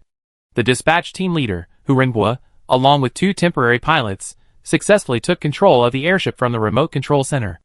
Li Guangjian approached and asked, "Team leader Hu, how's things going over there?" "We've taken over control and are ready to begin testing anytime." Hu Renbo glanced at his watch. "It's almost 8 o'clock. How are you?" "We're ready too." Li Guangjian's nerves suddenly grew again. He couldn't break this bad habit. Whenever something big happened, he unconsciously became anxious. Citing his inner uneasiness, Hu Renbo smiled and said, "Don't worry, designer Li. Even if there's a problem with the test, our company won't blame you. After all, this shipbuilding collaboration is meant to test the overall strength of the ship. You have to remember that the Blue Whale Airship Company blew up over a dozen airships, large and small, to verify the safety of its hydrogen airships. 5 experimental ships only cost tens of millions of yuan, so even if something went wrong, it would be a drop in the bucket for the company. After all, This is a necessary expense in the innovation process. You can't just design a product and put it into service without undergoing safety testing. That's obviously impossible. Unless they're completely imitating another company's proven solutions, forget about such a good opportunity. Since the Blue Whale airship lacked a passenger system, it didn't require extensive considerations, enabling the rapid completion of safety testing. Meanwhile, Pancher Auto, which was designed to transport passengers, had scrapped 278 experimental vehicles since September and was still undergoing various tests. After a brief discussion, the two sides began the first gondola test. Due to the testing process, the gondola was unloaded during the first test. Even its ballast water was removed. A weight of 360 tons is child's play for the Blue Whale 3001, which can pull 3,200 tons of cargo. However, this test wasn't intended to test the airship's payload, but rather its overall strength. Amidst the blizzard, by adjusting the hydrogen and carbon dioxide in its internal airbags, the airship slowly descended from a height of 100 meters to about 15 meters above. 8 special cables were dropped from the cable mounting bracket on the airship's belly, and the crew quickly clipped them to the specially designed anchors on board. Secure it. Check it again. Okay. After more than 10 minutes, the crew disembarked, and everyone evacuated to a safe area. As the pilot pressed the buoyancy increase button, the airship's buoyancy system began to increase its overall buoyancy. Soon, the buoyancy exceeded the weight of the towed vessel, and the airship, carrying the experimental vessel, slowly ascended. After more than 10 minutes, the airship had reached an altitude of 100 meters above the water surface, but it wasn't enough. It continued to increase its buoyancy until it reached 500 meters. Hu Renbo carefully observed the bottom of the experimental vessel through binoculars, while the others did the same. Li Guangjian lowered the binoculars and, while taking notes, slowly said, "There's no obvious deformation." "Want to fly around?" Duan Guohua asked, turning. Hu Renbo nodded. "Yes, let's try a dozen kilometers." The pilot immediately understood and steered the airship along a pre-cleared safety zone, maintaining a steady speed. At the end of the safe zone, it gently turned and returned along its original route. Then, it reduced its buoyancy, approached the water surface, and lowered the experimental vessel back into the water. Staff members, donning life jackets and helmets, quickly climbed aboard. After untying the anchoring cables, the airship drifted toward the other experimental vessel. A large number of inspectors boarded experimental vessel number 1 and began inspecting its internal structure, checking for deformation and breakage, particularly around the anchors connecting the cables, which were a key area of focus. The test continued. Throughout the day, they averaged a test every half hour, completing 24 lift missions and accumulating a thick stack of test data. Evening in the Jiangxin shipyard cafeteria, over lunch, everyone discussed the test progress. Hu Renbo, taking a sip of tomato and egg soup, smiled and said, "Today's tests were still in line with expectations. Let's keep working hard tomorrow." Li Guangjian felt reassured. Although the fully loaded crane wasn't tested today, the experimental vessel had performed very well in 5 empty vessel tests, 5 200-ton load tests, 5 400-ton load tests, 5 600-ton load tests, and 4 800-ton load tests.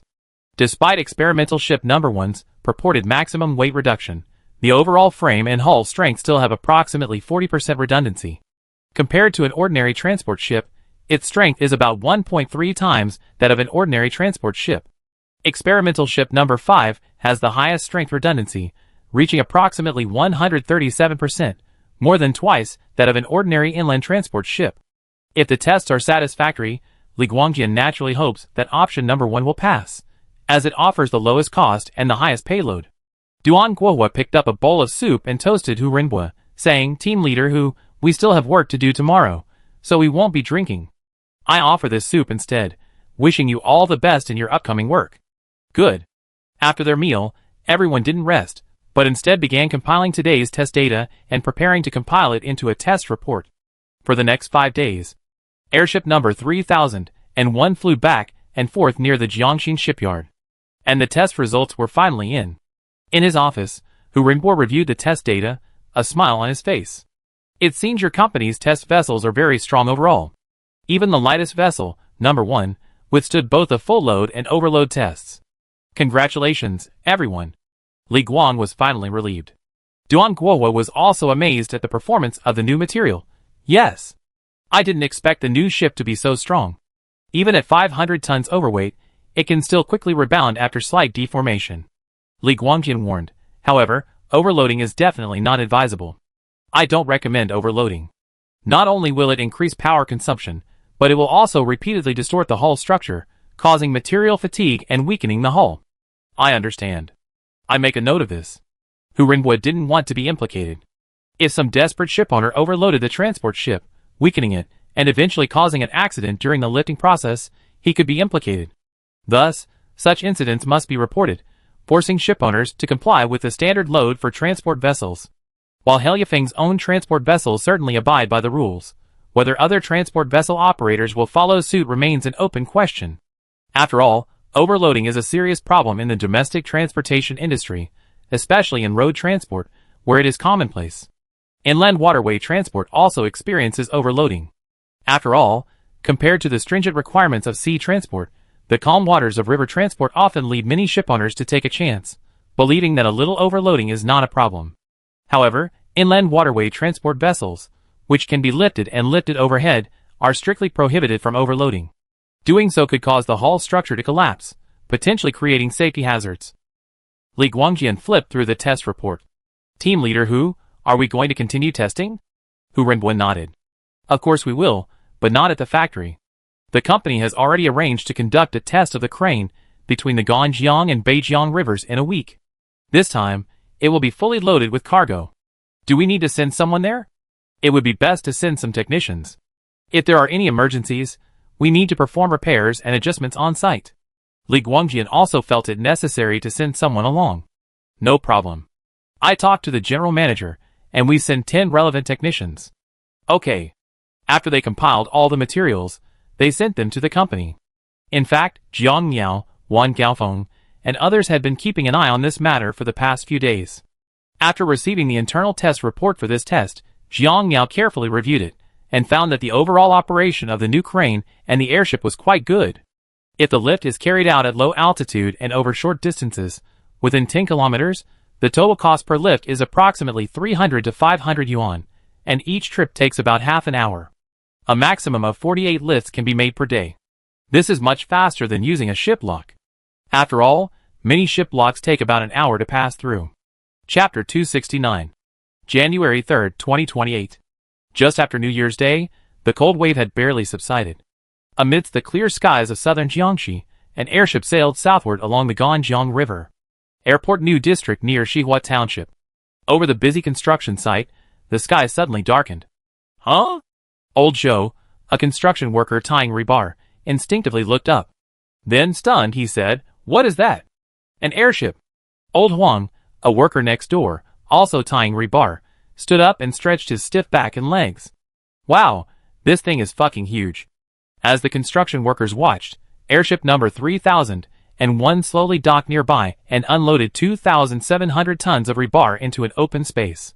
The manager of the engineering company contracted for the construction site, observing the sheer volume of rebar, finally realized that 2 weeks ago, Heliafeng Company had asked them to report their usage and then ship the ordered goods to Hukou County. Manager Zhang, how much did Heliafeng Company charge us for hauling 2,700 tons of rebar at once? Another manager from the project department asked curiously. Zhang Hongchong glanced at the transportation invoice on his phone. 257,580. 257,580? That cost. The manager mentally estimated about the same. If it were shipped by river, it would also be over 200,000, but this is much faster. Of course, the boat has to be in the river, going upstream and passing through several locks. The airship flies directly in the sky. And another advantage is that it can go directly to the construction site, without having to haul it from the dock. Zhang Hongchong looked at the amount of rebar. It should be enough for them for several months. Actually, he was wrong on one point.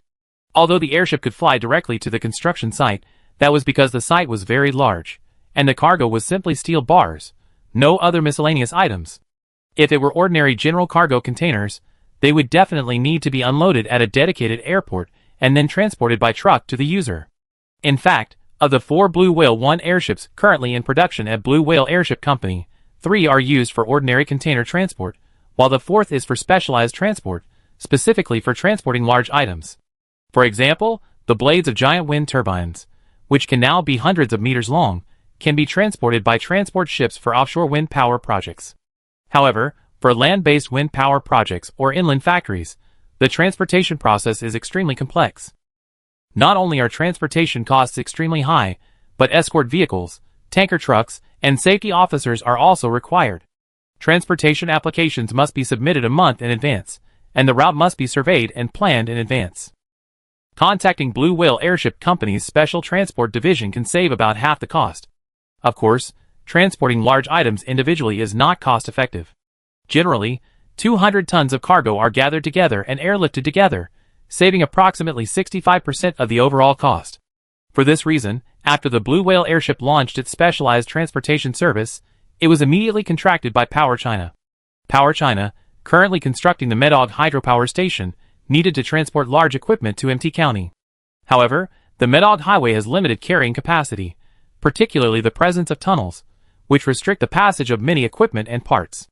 Unexpectedly, the Blue Whale Airship Company's airships could carry such a large payload.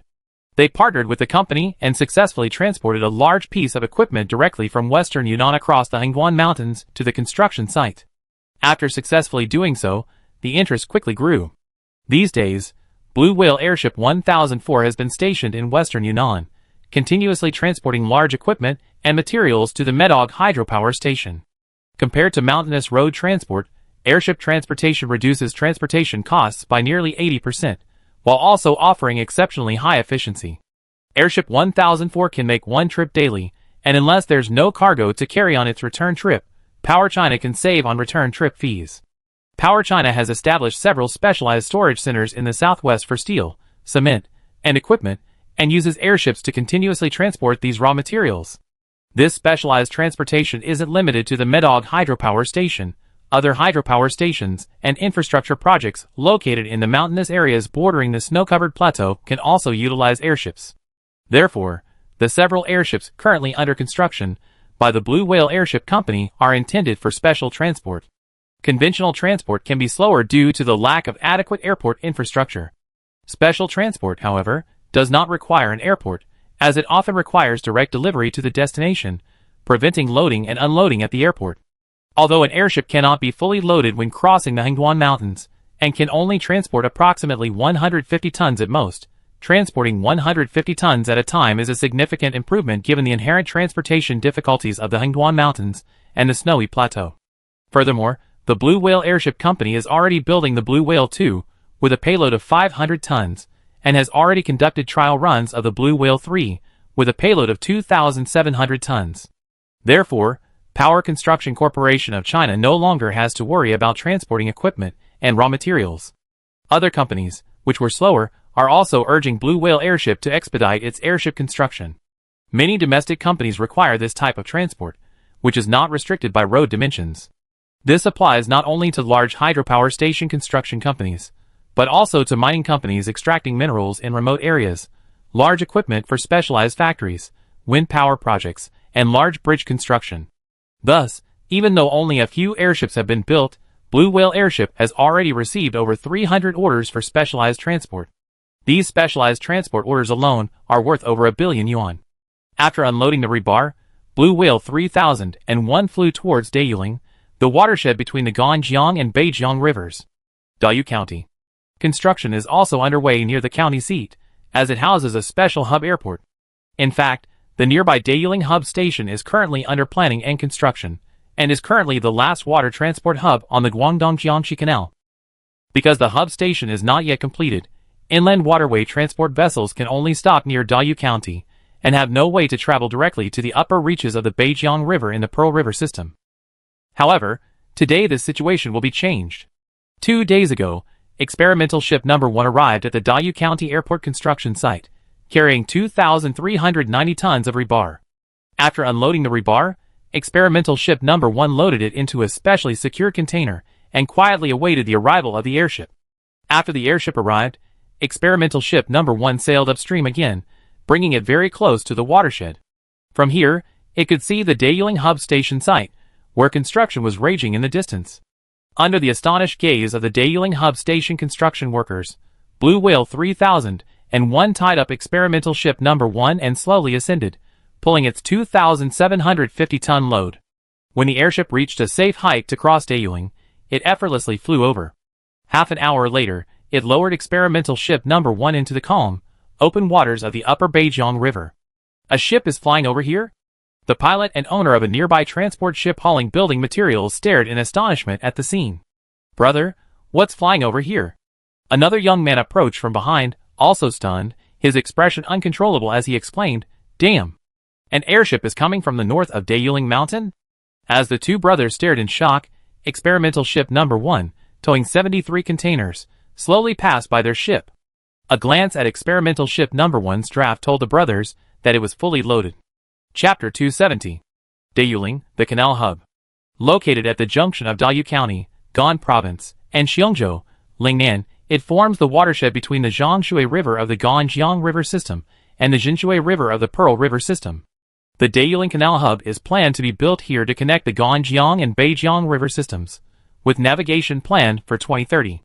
However, the canal between the upper reaches of the Zhongshui River of the Ganjiang River System and the upper reaches of the Jinshui River of the Pearl River System has been upgraded and can now accommodate 2,000-ton inland transport vessels. The current distance between the upper reaches of the two rivers is approximately 7.3 kilometers. Thus, even if airship number 3001 were to avoid the construction site of the Dayuling hub, its flight distance would only be approximately 11.6 kilometers. According to normal charges, the airship, carrying 2,750 tons, would cost approximately 6,380 yuan for an 11.6 kilometer flight. Yet, the airship towed experimental ship number 1 across Dayuling for a mere 1,595 yuan. This rate is significantly lower than the 0.2 yuan per ton per kilometer for regular freight, at just 0.05 yuan per ton per kilometer. Why is this so? The reason is that this airship is a specially designed model. Its solar panels are extremely large. During clear days, they can not only generate enough electricity to sustain itself, but also charge the onboard battery pack. A fully charged battery pack can keep the airship fully operational for 60 hours, or about 2.5 days. As long as there aren't several consecutive days of cloudy weather, there's generally no need to land at a dedicated airport for battery replacement. In fact, even on cloudy days with thick cloud cover, the photovoltaic panels still have at least 10% to 20% of their capacity. At full power, the upper silicon carbide photovoltaic panels on the Blue Whale 3001 can fully charge all the airship's batteries in just 5 hours. If it's a very cloudy day, even if the photovoltaic panels only generate 10% of their power, they can still replenish about 20% of the battery capacity each day. In other words, the energy cost of the Blue Whale 3001 airship is only about 30% of that of a fully battery-swappable model. The energy cost is approximately 0.005 yuan per ton per kilometer. Adding labor costs, airship depreciation, supporting facilities depreciation, and other expenses, the cost per ton per kilometer is approximately 0.037 yuan. In fact, with continuous technological improvements and the increasing number of airships, the cost spread across all factors will decrease. Furthermore, airships are similar to ships in that the larger the airship, the lower the unit cost of transporting cargo. For example, the current overall cost of the Blue Whale 1 is 0.103 yuan per ton per kilometer. The estimated cost of the Blue Whale 2 is 0.076 yuan per ton per kilometer. The Blue Whale 3 is 0.037 yuan per ton per kilometer. This is why we're using the Blue Whale 3001 to test the gondola service, as this model offers relatively low unit costs, making it profitable. After all, any transportation company wants to keep transportation costs as low as possible. Based on the current rate, the gross profit per trip is approximately 26%, earning over 400 yuan per trip, with a trip taking half an hour. Taking into account the increased difficulty of nighttime operations and the need for staff changes, we can fly approximately 20 times a day, earning over 8,000 yuan. If we can operate 350 days a year, we can expect to earn around 3 million yuan. This is after deducting various costs. However, since this is currently an internal test, there aren't many new transport vessels available for the lift, and the operating costs are certainly uneconomical. For example, if the airship lifts the experimental vessel to the upper reaches of the Beijiang River, it will have to return empty-handed to Dayu County. If a new transport vessel on the Beijiang River needs to enter the Ganjiang River or the Yangtze River, the airship can then lift it back, rather than returning empty-handed. Of course, this lift service isn't as simple as one might imagine. First, for safety reasons, No one can remain on the transport vessel during the lift. The driver must disembark and take a bus from Dayu County to Cheongjo. Because of the possibility of traffic jams or accidents, delays, the airship can't simply lower the vessel and depart after lifting it.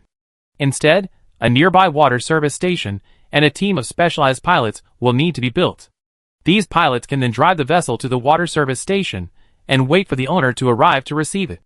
Larger inland waterway transport companies could follow the example of the Halyafeng Logistics Division and reserve drivers on both sides. Once a ship lands, a driver from one side would take over, eliminating the need for drivers to travel back and forth. However, this model is limited to larger, more established companies. It's not feasible for individually operated transport vessels. At this time, on the southeast shore of Yuluka Reservoir in Dayu County, the mountains southeast of Yusian Village are Yuluo Ridge, a small branch of Dayuling Mountain. Surveyors from dozens of engineering survey teams began conducting a comprehensive survey of the mountainous terrain. Captain Hu, take a break. A young, recent graduate, leaning against a masan pine tree, gasped for breath. Haha, Xiao Wang, your health isn't good. The survey team leader laughed and shook his head. Gulp gurgle. Xiao Wang, taking a long sip of salty soda, looked embarrassed. Although he'd been exercising regularly in college, his muscles weren't enough to withstand more than 10 days of climbing and wading through rivers. In fact, his endurance had been significantly reduced. The middle-aged captain, with a small belly, was, on the other hand, bouncing around like nothing had happened. The team leader smiled and patted Xiao Wang on the shoulder. Xiao Wang, we're doing field surveys, so climbing and wading through rivers is inevitable. You need to work on your endurance. It's okay here in the Nailing Mountains, but if you're assigned to the Hengguan Mountains, the Yunnan-Guizhou Plateau, or the Snowy Plateau, your body won't be able to handle it. Huff. I know. Xiao Wang, now reeling from reality, was being slapped down hard. The team leader arranged for the others to set up the positioning equipment, rangefinder, and other equipment. Captain Gao, look at the airship. The Blue Whale 3001, obscuring the sky, flew swiftly overhead. This thing is huge. I heard it can haul over 2,000 tons at a time. Wouldn't it take half an hour to haul a boat over to Cheongjo? I wonder if it can carry people. Probably not. Why not? This is a hydrogen airship. If millions of cubic meters of hydrogen exploded, the force would be terrifying. Couldn't it use helium? Helium is expensive. Pa. Captain Lee clapped his hands. All right, let's get to work. Everyone put aside their idle chatter and began to work in an orderly manner. Their job was to explore a more reasonable cable car route for the Halyafeng Company. That's right, a cable car route. The distance from Yusian Village at the Yuluka Reservoir to Shuanamba Village upstream of the Beijiang River lies across a vast mountainous area. The canal hub isn't the closest point between the two rivers. The mountainous area between the two villages is the closest point. This mountainous area also serves as the exclusive route for airships and gondolas. If a transport ship's pilot wanted to travel from Yusian Village to Shuanamba Village by road, they would have to take a long detour, a distance of approximately 57 kilometers. Given the rugged mountain roads, the fastest journey would take about an hour and 10 minutes. This was clearly not time efficient. After all, the entire process of hoisting, flying, and unloading the airship takes only a little over 20 minutes. If the ship couldn't leave the canal service station in time, it could cause congestion. The straight-line distance between Yusian Village and Shuanamba Village is only about 11 kilometers. Therefore, Halyafeng's logistics division plans to construct a cable car route specifically for transporting drivers and tourists within this mountainous area. As for why a road or tunnel isn't being built, the answer is naturally cost. An 11-kilometer tunnel or a winding mountain road stretching over 10 kilometers would be prohibitively expensive and susceptible to local geological influences. Using Halyafeng's own technology and materials, a mountain cable car route would be not only relatively inexpensive, but also reasonably fast.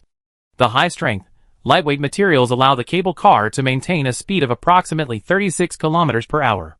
According to the engineering survey team's estimates, the cable car route would be approximately 13 kilometers long, allowing the journey from Yusian Village across the mountain to Shuanamba Village in approximately 21 minutes. Although a smaller, ordinary winding mountain road, just over a dozen kilometers long, costs around 200 to 300 million yuan, there are several issues with these roads. First, they are susceptible to geological disasters, such as landslides and mudslides in the mountainous areas of northern Guangdong, which are a significant problem. Second, Winding mountain roads have a negative impact on the local ecology, requiring extensive logging and blocking wildlife. Finally, winding mountain roads are clearly a high-risk route for vehicles. The overall risk of a cable car, on the other hand, is lower, especially with the new technology of heliofing, and the overall cost is also around 200 to 300 million yuan. Thus, after weighing the pros and cons, the logistics division chose the cable car route. Another hidden benefit of the cable car route is its shorter construction time. As the Blue Whale Airship Company's airship production capacity increases, once the preliminary survey for this project is completed, a Blue Whale 1 airship can be dispatched from the company to help lift construction materials and equipment to the cable car tower construction site, eliminating the need to build a temporary road through the mountains. It's even possible to completely assemble the tower, hoist it to the construction site, and then install it directly. This demonstrates the enormous potential of large-capacity transport airships across a wide range of industries. For example, the newly explored mining areas on the Snowy Plateau are now having to adjust their development plans due to advances in airship technology. The Duolong Copper Mine in Jizi County, Snowy Region. The Shuiyu Hongdao Group, which has obtained the mining rights for the copper mine, is currently in a meeting to discuss the matter. Zhang Baijie, manager of the Hongdao Duolong Copper Mine branch, held a document and looked at the projection screen. What do you all think? On the projection screen was the Blue Whale 1004 airship, currently leased by Power China Group and owned by the Blue Whale Airship Company. Xiao Lan, the deputy manager in charge of mineral transportation, licked his chapped lips. I've been specifically consulting with the Blue Whale Airship Company these past few days. They told me that a year-round lease for the Blue Whale 1 would cost 10 million yuan per year. 10 million? Mine supervisor Li Xinxi shook his head. That's not cost-effective. I just looked at the information. Their quote is 0.2 yuan per ton per kilometer. We probably don't need 24-hour transportation, so it would be more cost-effective to sign a separate contract based on weight. Another deputy manager agreed that a single-trip contract based on weight would be more cost-effective. Indeed, the Blue Whale 1 can carry 200 tons at a time. We at Duolong Copper Mine can also order some daily necessities, engineering equipment, fuel, and the like, and have the airship bring them along, and then transport the copper or back. Xiao Lan nodded slightly. That's fine, but it would be best if we could get a total of 150 tons. Didn't you say you transport 200 tons at a time? Li Xinxi looked puzzled. Xiao Lan then explained, Old Li, you might not know this. Our Duolong Copper Mine is located at a very high altitude. The thin air reduces the airship's buoyancy, so the Blue Whale 1 airship can only pull about 150 tons on the Snowy Plateau. I see, Li Xinxi said, suddenly realizing. General Manager Zhang Baijie asked, Vice President Xiao, don't Blue Whales have larger airships? Xiao Lan turned and replied, Yes, the Blue Whale 2 can pull 500 tons, and the Blue Whale 3 can pull 2,750 tons. We already built a test model of the Blue Whale 3, and it's currently undergoing trial operations in southern Jiangxi. So impressive? Li Xinxi was astonished.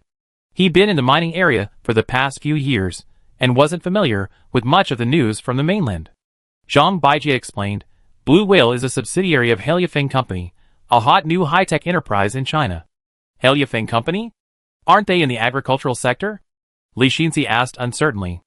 After taking a few sips of oxygen from his oxygen tank, Zhang Baijie smiled and said, Yes, their main business is indeed agriculture.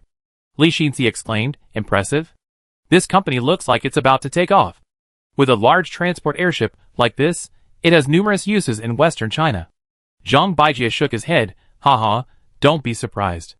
Their company has had revenue of over 800 billion yuan in 27 years, and a net profit of 201.7 billion yuan. They're already soaring. Comparison is really frustrating. Li Xinxi wondered how things had suddenly changed after not returning to the mainland for so many years. Huff huff. Zhang Baijie took a few more breaths of air before continuing, Everyone has seen the information. I think the Phase 3 development plan needs to be comprehensively revised in light of the Blue Whale airship. What are your thoughts? Mr. Zhang's idea makes perfect sense. Revisions should indeed be made. Even the previous Phase 1 and Phase 2 development projects need corresponding adjustments. Even if Blue Whale charges a bit more for the Snowy Plateau, we can accept that. Yes, Old Li is right.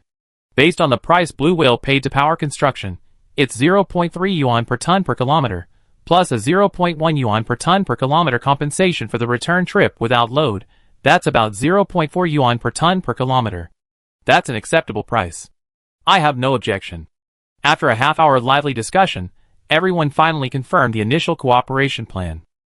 General Manager Zhang Baijie, who was somewhat unable to withstand the altitude sickness, was escorted by the company's fleet to the southern part of the western regions for recuperation. Even further down the road, to better adapt to the needs of development, Blue Whale Airship Company officially relocated its headquarters from Shanmei to near the capital of Qin Province, right next to Weicheng Airport. After all, Shanmei was not suitable as a base for airship manufacturing. If Blue Whale Airship Company's headquarters were to remain there, it would obviously increase the management complexity for Wan Gaofeng and other management. Furthermore, the Guangzhou Plain has a relatively large helium production capacity. If Blue Whale Airship Company were to develop passenger airships in the future, it would have to use helium airbags. The construction base for these passenger airships must be located within Qin Province, close to the raw material supply chain, to maximize cost savings. Naturally, Jiang Miao, not one to be stubborn, agreed to Wan Gaofeng's proposal and relocated Blue Whale Airship Company's headquarters to Weicheng. Wan Gaofeng had just finished moving into his new home and barely had time to settle down when he received an invitation to a symposium. Looking at the invitation in his hand, Wan Gaofeng's eyes flickered, and he smiled and said to Deputy Manager Du He, "Looks like our chance has arrived." "Oh!" Du He glanced at the invitation. "A symposium on the Yellow River Waterway reconstruction? I see." Clearly, Du He had also grasped the key point of this symposium. Wan Gaofeng smiled faintly. "Our company's airship gondola project, being tested in southern Jiangxi, has begun to attract attention along the Yellow River." Wang Qinxin, another deputy manager, also felt this was a golden opportunity. Indeed, while the Yellow River's navigation isn't ideal, it's still a major river. If it could be transformed into a navigable channel suitable for vessels carrying 1,000 to 3,000 tons, it would be a tremendous opportunity for the areas along the Yellow River. After Du He checked the navigation conditions of various sections of the Yellow River, he couldn't suppress his smile. Haha, right now, the navigation conditions in various sections of the Yellow River are extremely poor, blocked by numerous hydropower stations, bridges, and Huku Waterfall. If we use our airships, we can completely avoid the need for construction. The locks, without destroying Huku Waterfall, would allow navigation over long distances. Wang Qinxin was also reviewing the relevant information. Indeed, the water depth of the Shangxi Grand Canyon is already sufficient for 2,000-ton vessels. By simply modifying a portion of the river channel, navigation conditions could be significantly improved. After a moment's thought, Wan Gaofeng looked at Huang Qinxin. "Vice President Huang, please prepare a PowerPoint presentation combining navigation on the Yellow River with the Blue Whale Airship. I bring it to the symposium in a few days." "No problem." Huang Qinxin nodded. Wan Gaofeng suggested, "By the way, if the information isn't comprehensive enough, you can request support from the Research and Development Department at headquarters." "Okay." While Wan Gaofeng valued this symposium, he knew it was a matter for the future, and that the immediate priority was to complete the second phase of planning for the airship factory in Minqin. Therefore, he didn't stay long at the new headquarters. The next morning, he quietly took the high-speed rail to Minqin. The symposium will be held in half a month, so there is still time. Moreover, the symposium will be held in Qin Province. As long as he completes the planning work for the second phase expansion in Minqin and rushes back to attend the meeting, he will still have time. Chapter 271. January 18th. Wan Gaofeng, who had hurried back from the Minqin base, reunited with Huang Qinxin and others who had arrived earlier. The symposium was held in Yichuan County, Qin Province. The venue was located within the Huku Waterfall scenic area. Even in the icy and snowy conditions, Huku Waterfall continued to flow, though the volume was much smaller in winter, lacking the majestic grandeur of spring and autumn. One of the organizers was very interested in Heliafeng, the company behind the Blue Whale Airship Company. Therefore, upon Wan Gaofeng's arrival, he immediately came to greet him. "Hello, Mr. Wan. I'm Li Guowei, one of the leaders of this symposium. I'm very happy to meet you." "Hello, Mr. Li," Wan Gaofeng responded formally. Li Guowei then took Wan Gaofeng with him, and introduced him to some of the more important guests at the symposium. "This is Academician Zhang, who has made outstanding achievements in hydrology, water resources, and water conservancy projects." "Hello, Academician Zhang. I'm Wan Gaofeng, and I long heard of you." The two shook hands, and Academician Zhang smiled and shook his head. "Mr. Wan, you're welcome." Li Guowei, standing nearby, continued the introductions. "Mr. Wan, this is Academician Hu. He specializes in research on sediment dynamics, riverbed evolution, and river regulation. He has in-depth insights into sedimentation issues in water conservancy projects, and is a leading researcher on the siltation of the Yellow River. Wan Gaofeng extended his hand. Hello, Academician Hu. It's a great honor to meet you. Academician Hu, knowing that Jiang Miao was behind the Blue Whale Airship Company, became even more enthusiastic. As they shook hands, he said, Mr. Wan, your parent company's new water purification equipment could be a powerful tool for future Yellow River management. We discuss this more later. Haha, I should learn a lot from Academician Hu. Wan Gaofeng didn't dare to be arrogant. Mr. Wan, this is Academician Wang. He has long been engaged in hydrological and water resources research and has made important contributions to water resource allocation in water conservancy projects. Hello, Academician Wang. The group exchanged pleasantries for a few minutes. Academician Hu couldn't wait to speak. Mr. Wan, we should speak freely at this symposium. Don't be shy. Whether or not we can produce any results, we have lived up to the invitation. I'm here to promote our company's recent experimental gondola airship. Wan Gaofeng didn't mince words, and got straight to the point. Academician Wang, standing nearby, raised his glasses. Oh! I read the report about that airship. I heard it can lift ships weighing 2,750 tons? Yes, the Blue Whale 3 airship can currently lift up to 2,750 tons. We collaborated with Jiangxin Shipyard to build 5 experimental transport ships. New materials are used to reinforce the overall structure, ensuring no damage to the hull during transport. Wan Gaofeng spoke as he took a stack of documents from his assistant and distributed them to the people present. Academician Hu glanced over the documents for a moment, then asked, Mr. Wan, can this crane operation only be performed on new ships? Wan Gaofeng nodded. Old inland transport ships can be lifted empty, but when fully loaded, we conducted tests and found varying degrees of deformation in the steel structure. Only by reducing the cargo on board to around 1,200 tons can we reach a relatively safe threshold. I see. It seems newer transport ships are better. Yes. They chatted for a while about transport ships and airships. Li Kuei, standing nearby, took the opportunity to bring up the topic. Mr. Wan, if airship cranes are used, the entire Shanxi Grand Canyon might be navigable in the future. What are your company's thoughts on this project?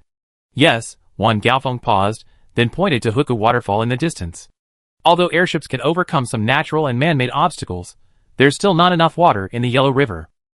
In fact, due to the construction of numerous cascade hydropower stations, the Yellow River in the Shanxi Grand Canyon is generally deep, currently around 5 to 15 meters, and in some sections even 15 to 25 meters. This is basically enough for 2,000-ton inland transport vessels to navigate, explained Academician Wang, who specializes in hydrological research. Wan Gaofeng expressed his thoughts. I'm worried about the unstable water flow in the Yellow River. Haha, Mr. Wan, don't worry. Academician Hu laughed, then explained, as I mentioned earlier, your parent company's water purification equipment can actually solve some of the water resource issues in the middle reaches of the Yellow River. Oh! I'd love to hear more. Wan Gaofeng, though he had guessed something, feigned ignorance. Academician, who didn't try to be mysterious, but instead explained to Wan Gaofeng and the others. Recently, our Academy of Engineering and the Academy of Sciences have taken on several research projects on diverting the Yellow River. Diverting the Yellow River? Yes, diverting the Yellow River. Academician, who looked at the ice-covered Huku Waterfall and said, in recent years, the amount of water flowing into the sea from the Yellow River each year has been around 30 billion cubic meters. Monitoring data at Huayuanka shows that the middle reaches of the Yellow River inject approximately 55 billion cubic meters of fresh water into the lower reaches each year. Giving everyone a moment to think, after a while, Academician Hu continued, therefore, the plan is to retain the water in the middle reaches of the Yellow River and then build an overhead gravity-fed pipeline from the estuary to Huayuanku, pumping fresh water annually from Haikau to the Yellow River. How will the sediment in the middle reaches be addressed? We need to consider the ecological issues. Although we can intercept 55 billion cubic meters of fresh water, the hundreds of millions of tons of sediment involved are indeed a major problem. However, doing so would indeed create a series of artificial lakes in the middle reaches of the Yellow River, and could even change the local climate in Qin and Jin.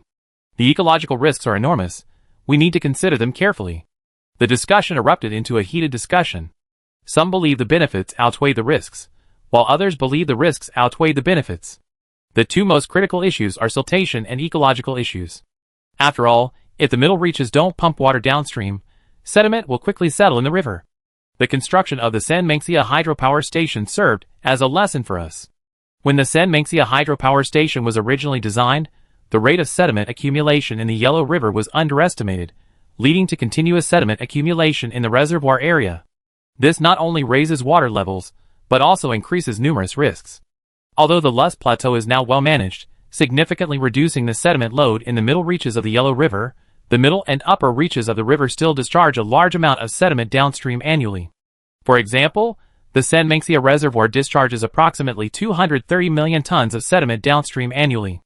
If downstream sediment discharge were suddenly halted, the result would be rapid siltation in the reservoir area, and it is estimated that the entire reservoir would be filled in less than a decade. This was also the focus of discussion at the recent Yellow River Navigation Symposium. The middle reaches of the Yellow River must be desilted downstream, and desilting necessitates water drainage, which creates a significant contradiction with the idea of diverting water from the middle reaches. While water used downstream can be addressed through seawater desalination, the problem of sediment accumulation in the middle reaches remains a difficult problem. After all, no matter how much water is managed, the Yellow River will never be completely free of sediment. Therefore, a trade-off must be made, or an appropriate diversion flow rate must be chosen to ensure maximum freshwater resources in the midstream, while minimizing sediment accumulation in the midstream reservoir area. Difficult. No wonder so many academicians are involved in this project. Clearly, the higher-ups are undecided. Chapter 272. Weicheng. The high-sounding symposium on the opening of the Yellow River navigation system attracted little attention from the city's ordinary citizens. Instead, the Minxin Garment Factory, a subsidiary of the Minxin Group, and the Weicheng Airport and Blue Whale Airship Manufacturing Plant, both subsidiaries of the Blue Whale Company, attracted considerable attention. These three industries attracted a significant number of local workers, and thus became household topics of conversation. In the early morning, the bustling atmosphere of many streets filled the air, with various restaurants already open for business. It was a little after 8 o'clock. The sky barely brightened. Several tank trucks arrived at a street dominated by restaurants. Several workers disembarked and pried open the manhole cover. A tie get started. A worker wearing a gas mask inserted a pipe into the sewer. The team leader, who had spoken earlier, took the blueprint provided by the Municipal Facilities Management Office and, following the height difference of the sewer, located another manhole cover at a lower level and pried it open as well. Finally, they reached the third manhole cover, the lowest one. After prying it open, they dropped a specially designed boron bean silk airbag down and pressed the air pump. Buzz buzz buzz buzz. As compressed air filled the airbag, it rapidly expanded in the sewer, blocking the sewer below. We can begin? Roger that. The driver of the water tanker, pulling a load of water, grabbed a high-pressure water gun and sprayed tap water into the sewer. As the high-pressure water rushed in, the sludge in the sewer began to churn, and the liquid turned murky. A worker at another wellhead began pumping, sucking the turbid water into the tanker. The equipment inside the tanker truck also began to operate, sucking out the water and transferring it to the clean water tanker, the same truck that was flushing the water. The remaining sludge, already incredibly dry, was automatically discharged by the equipment into the dump truck's bed next door. After half an hour of continuous operation, the dump truck's bed was almost full, and the crew finally stopped. The dump truck drove off to unload the sludge, while the remaining workers changed a section of sewer and repeated the previous operation. The owner of the Rigiamo, Chinese Rigiamo, shop on the street watched for a while, waiting for business to slow down before chatting with a regular customer. Old Bao, why are the city officials so proactive today? Eating his Rigiamo, Chinese Rigiamo, and spicy hot pot soup, Old Bao glanced out the window at the staff. These aren't from the city government. They're probably from that company that just built in the south of the city. The Rigiamo shop owner, wiping the table, asked curiously Chengnan, what are they doing with the sewer sludge? Are they contracted to do it for the Environmental Sanitation Bureau? Who knows? Old Bao continued to eat. Another diner scooped up a spoonful of spicy hot pot soup. I do know a little bit. I heard it's about sludge recycling. The contract was signed a few days ago. The Minxin Environmental Protection Company is contracted to handle the entire Weicheng sewer and river sludge treatment. The price is 1 yuan a year. 1 yuan a year? Wouldn't that be a huge loss? Old Bao looked surprised. Who knows? The contract's been signed for 10 years anyway. Can sewage sludge really make money? The Rigiamo shop owner bluntly replied, There's some gutter oil in the sewers on our street, but it shouldn't be that profitable. After all, many shops collect and sell their own waste. An uninformed diner, looking at the spicy soup in front of him, could hardly eat. Lao Ma, aren't you afraid of being reported for selling gutter oil? Haha, gutter oil is all used to make diesel these days. Who would use it for cooking oil? Lao Ma picked up his own cooking oil and said, cooking oil is much cheaper now. At most, people can use it a little longer. Using gutter oil is a recipe for disaster. That's right. The diners were discussing the matter. The Minchin Environmental Protection Company staff on the street continued their work. The dried, fluffy sludge clumps were transported to the southern suburbs of Weicheng. Here, an old factory, acquired last month, serves as the office and production center for the Minchin Environmental Protection Weicheng branch. Not only in Weicheng, but also in surrounding towns and counties, sewage sludge is handled by the Minchin Environmental Protection Company.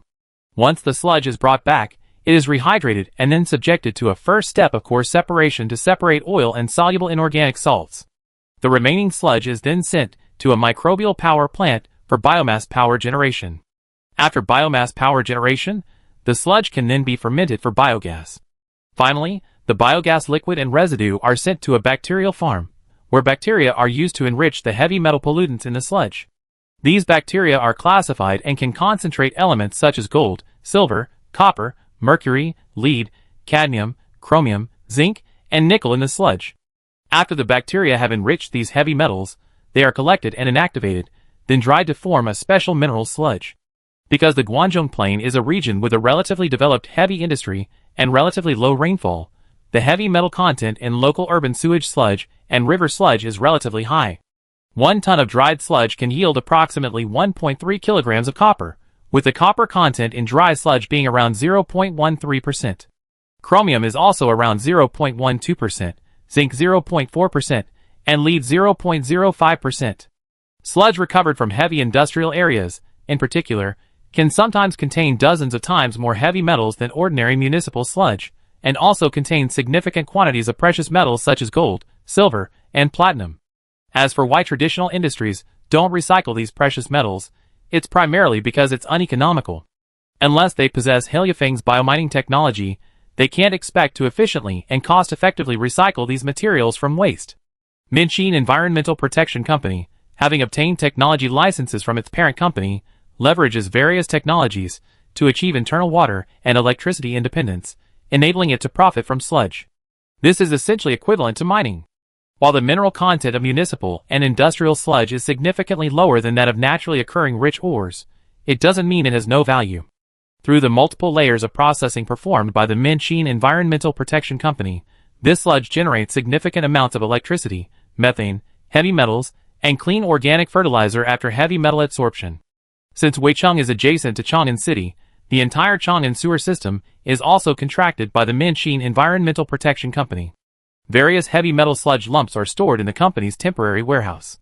Once sufficient quantities are available, they are transported by airship to a dedicated heavy metal smelting base for smelting. Minchin Environmental Protection Company's professional inspection team is currently conducting sludge sampling inspections along various channels of the Wei River, focusing particularly on industrially developed areas or former industrial zones. After all, even though pollution from industrial areas has been addressed, that doesn't mean the remaining pollutants have disappeared. Heavy metals, in particular, can easily remain in the soil and river sludge. Why do many people in Gale country dislike eating freshwater fish? It's because Gale country's industry was previously highly developed. Furthermore, during that era, there were no strict environmental regulations, and sewage and pollutants were discharged directly. As a result, many rivers in Gale country now have excessive levels of heavy metals in the sludge beneath their rivers. The same is true in Europe. The Thames, Danube, Seine, and the Baltic Sea are all waterways with significant heavy metal pollution. Although pollution in the Wei River has been somewhat contained, the surge in water use over the years has reduced river flow, reducing the river's ability to carry away pollutants. Consequently, a significant amount of pollutants remains at the riverbed. This is another reason why many experts and scholars oppose completely shutting off the Yellow River. After the Yellow River is dammed, the water in the middle reaches will gradually accumulate various heavy metals, fertilizers, and chemical detergents, leading to eutrophication. Water must flow to carry pollutants away from the area. The reason why water pollution control is relatively easy in southern China is that abundant rainfall brings huge annual flow to rivers. This water dilutes the heavy metals, fertilizers, and chemical detergents in the sludge and quickly flushes these pollutants into the ocean. In contrast, northern China has relatively little rainfall. Furthermore, the continuous construction of dams for development has reduced the flow of surface rivers, leaving many pollutants trapped locally.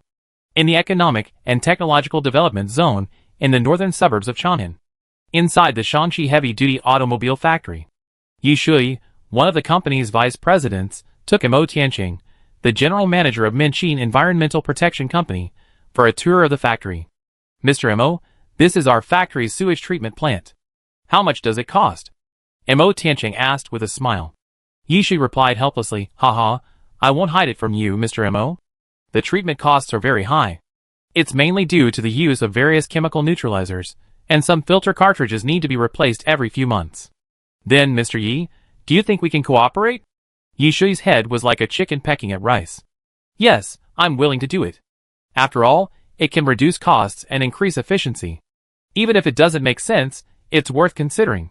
Moreover, this cooperation is a good thing for Shaanxi heavy-duty automobile.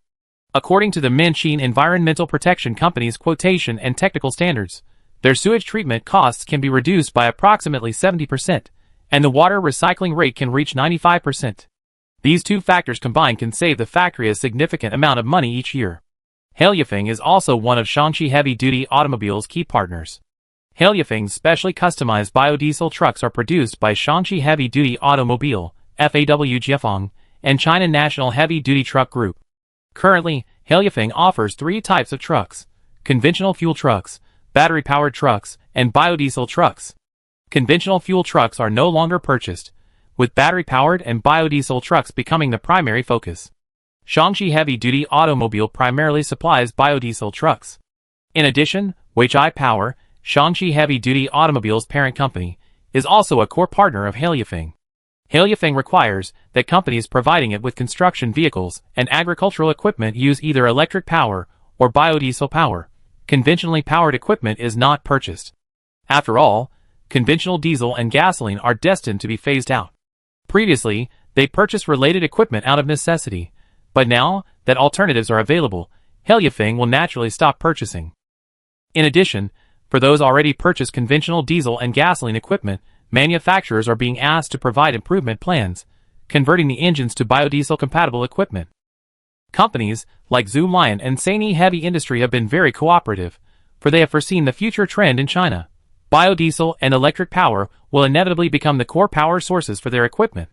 Continuing to use conventional diesel engines is futile. Extracting oil and refining diesel and gasoline is far less convenient than farming and harvesting soybeans.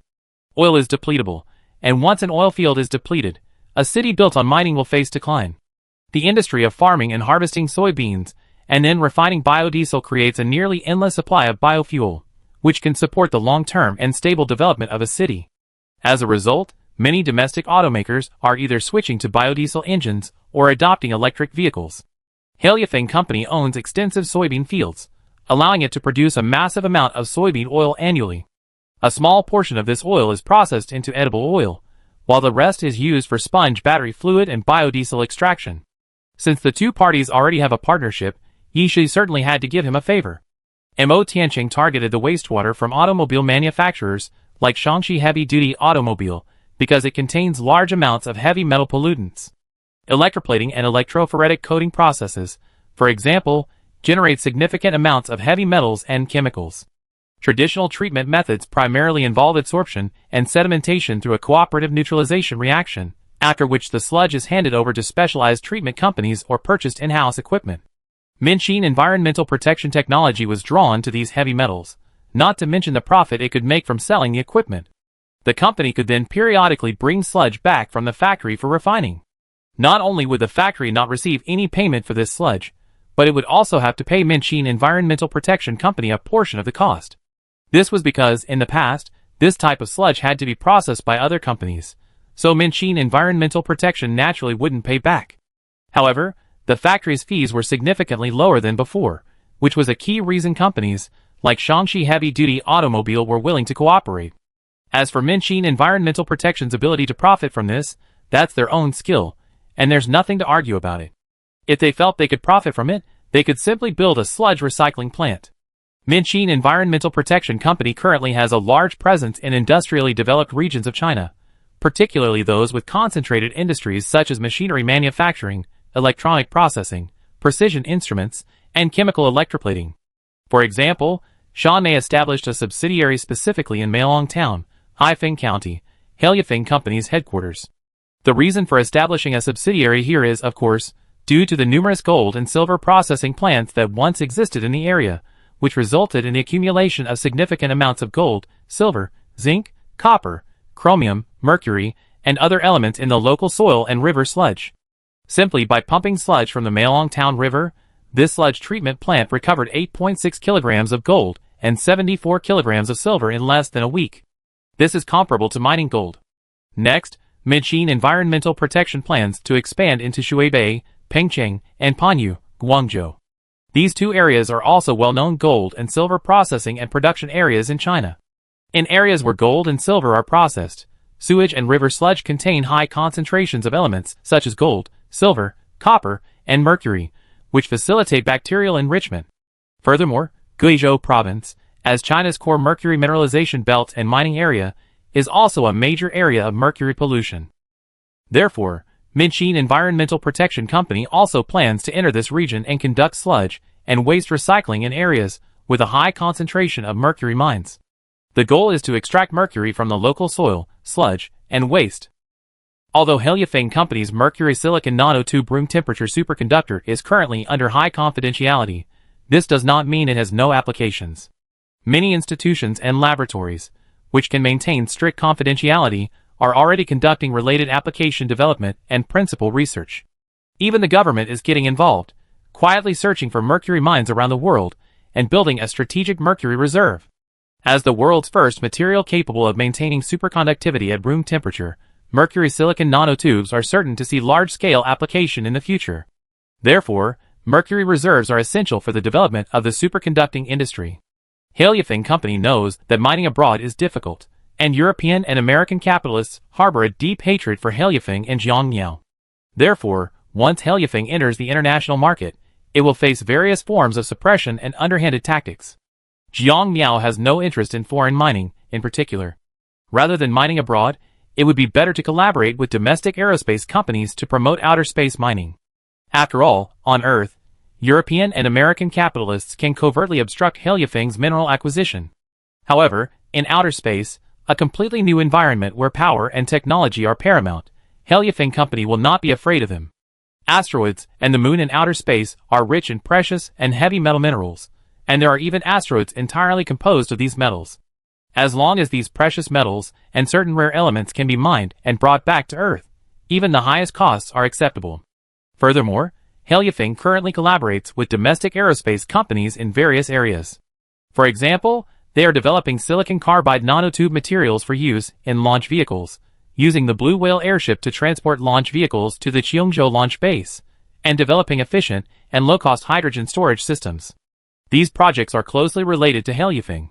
Although Helyafeng has not announced its entry into the aerospace sector, its products and technologies have long been integrated into the aerospace industry chain. To obtain more industrial raw materials, turning to outer space is currently a key direction. After all, obtaining industrial raw materials from the international market is sometimes fraught with uncertainty, especially for rare minerals monopolized by foreign countries.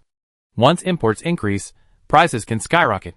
While it is possible to reduce dependence on some foreign monopolized minerals through alternative products, this is not a long-term solution. Because the uses of many elements, although they can be replaced, may cause performance fluctuations, or the rarity of the substitutes is also very high. Chapter 273. Chunli County's coast. An old factory near the sea was acquired by Helyafeng Company, and renovation work has been completed. Helyafeng Company's Chunli County Seawater Desalination Plant. Director, the company has received the land reclamation permit. Got it? Director Dong Wei-hua snatched the document and carefully examined it. A smile crossed his face. Great, great. Now we can finally start production. The factory's technical director, Renfeng Yuan, smiled and said, Director, the boss will definitely be able to get the permit, but we can't let our guard down. I have no doubt about the boss's ability. Dong Wei-hua, looking at the factory equipment, also smiled. After a moment, He put away his smile and continued, "While this is good news, we're still not operating at full capacity. After all, the local water plant requires relatively little water, and we don't know when the pipeline will be completed." Ren Fangyuan, who had been following this matter closely, smiled wryly and shook his head. "Director, I'm afraid this won't be that easy. Although the North China Plain is water scarce, it's not as scarce as the Northwest. Especially since the mass production of the new water purification equipment began, water plants in cities across the North China Plain have been gradually introducing it, increasing the treatment of tap water and sewage, and dramatically increasing the rate of water recycling within cities. For example, Beijing, which has long suffered from water shortages, will use 2.64 billion cubic meters of water for production and domestic use in 2027. With a permanent population of 22.07 million, this translates to an average annual per capita water consumption of 119.6 cubic meters. This per capita water consumption is clearly on the low side. Because this water consumption data doesn't distinguish between domestic and industrial use, the annual per capita water consumption in the Lingnan region can reach 316 cubic meters, almost 3 times that of Beijing. However, after the introduction of a large number of water purification equipment, Beijing's tap water system was immediately transformed, and its water recycling rate continued to rise. Whether it was industrial water, commercial water, or domestic water, all were gradually integrated into the urban water cycle. Under these circumstances, Beijing's demand for seawater desalination actually declined, and even its enthusiasm for increasing the water transfer capacity of the south-to-north water diversion project continued to wane. Because of the ever-increasing urban water circulation system and the continuous improvement of water recycling rates, Beijing surprisingly appeared to have no water shortage. Without a water shortage, there was no incentive to promote seawater desalination. After all, desalinating seawater and transporting it inland also costs money. Although the factory price of purified water after desalination is only a few cents per cubic meter, the problem is that the pipelines and supporting facilities cost money, and this cost increases with the distance of transportation. Unless natural river channels and elevation differences can be utilized for gravity water transport, the investment cost will undoubtedly be extremely high. A reference to the East Route Plan for the South-to-North Water Diversion Project, based on the Grand Canal, will give you an idea of the scale of the investment involved.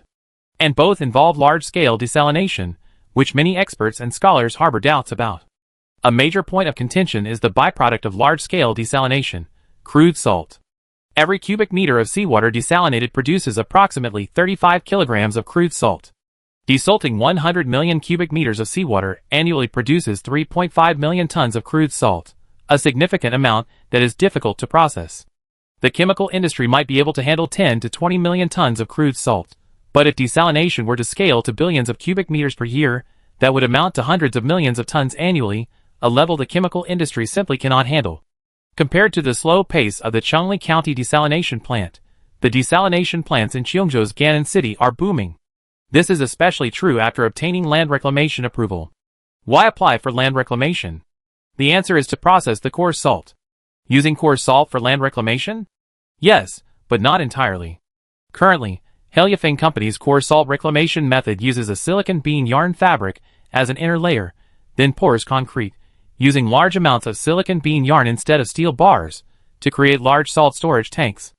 After the salt is stored, the tanks are completely sealed and then hoisted by airship to a designated coastal area for land reclamation. These tanks have a service life of approximately 70 to 80 years, so further treatment is required. To prevent large-scale leaks from these salt tanks, a barrier layer will be constructed along the edge of the reclamation area to prevent seawater from coming into contact with the coarse salt inside the tanks, should they rupture. The reclaimed area will serve as Heliafeng Company's industrial zone. The currently planned Gratitude City desalination plant has an annual capacity of 800 million cubic meters, producing approximately 28 million tons of crude salt, with a volume of approximately 13 million cubic meters. Including the silica bean fiber concrete shell, the total volume is approximately 14 million cubic meters. The seawater depth along Gratitude City's coast is not deep, and these 14 million cubic meter solid tanks can reclaim approximately 2,000 mu, approximately 1,000 acres, of land. In other words, Gratitude City's 6 desalination plants can reclaim approximately 2,000 mu, approximately 1,000 acres, of land annually. Of course, as the reclaimed area extends further out to sea, the sea depth will gradually increase, and the area available for land reclamation will gradually decrease. However, this type of land reclamation seems to require filling the gaps with soil and rock, and considering the need for foundation construction, cofferdams must be built in advance. This type of land reclamation is also convenient for Cheongjo Island.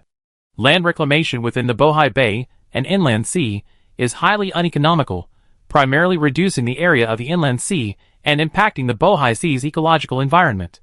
If it were the coastal areas of Qilu and Jiangsu provinces, which face the Yellow Sea and the East China Sea, the impact of land reclamation would be minimal. Over a century, this type of land reclamation would create a vast underground artificial salt mine, serving as both a resource reserve and land, while also providing a large source of fresh water. This is significantly safer than storing the salt on land or burying it in an abandoned mine, saving space and allowing the crude salt to be recycled. As saltstone land reclamation projects continue to expand offshore, with newly created land on the periphery and the old saltstone land within, leakage would be prevented even if the tanks age and crack. A large-scale leak would only occur if a major earthquake occurred, instantly tearing the land apart or sinking it to the seabed. However, the area off the coast of Grainan City isn't a traditional earthquake zone. If it were the waters near the Cheongjo Strait, the possibility of a future major earthquake would indeed be a concern. After all, historically, Cheongjo's Coconut City was struck by a major earthquake, causing a section of land to sink to the seabed. Currently, saltstone land reclamation technology is being fully tested along the coast of Grainan City. If no serious problems are found, desalination plants along the nation's coast will adopt this method to process excess crude salt. Considering ecological impacts, the Bohai Bay region currently relies primarily on self-circulating water for inland cities and industrial use. If the North China Plain becomes truly insufficient for fresh water in the future, large-scale desalination will be the only solution. Thus, both technical approaches are being pursued. In fact, experts and scholars across North China are currently exploring another solution: artificial lakes. By excavating the remains of ancient lakes and recreating them, these lakes could increase the region's overall water storage capacity and raise the upper limit of local self-circulating water. Chapter 274. Time passed until the end of January. The Spring Festival of 2028 was almost here. Although Heliafeng Company had begun its holiday, considering that some industries could not stop operations, they adopted a rotating holiday system. The Zaya's Hushan pumped water storage and aquaculture project near Magong Town officially passed acceptance in January of this year, and was ready to begin full operation after the Spring Festival. At the same time, Heliafeng Company's application for the Shanmei Offshore Airport project, located off the coast of Nanhu Village in Magong Town, was approved. The airport is located directly south of Magong Town, 300 meters from the coast. It is 2.3 kilometers long from north to south and 1.2 kilometers wide from east to west, with a total area of approximately 2.76 million square meters, or about 4,144 mu.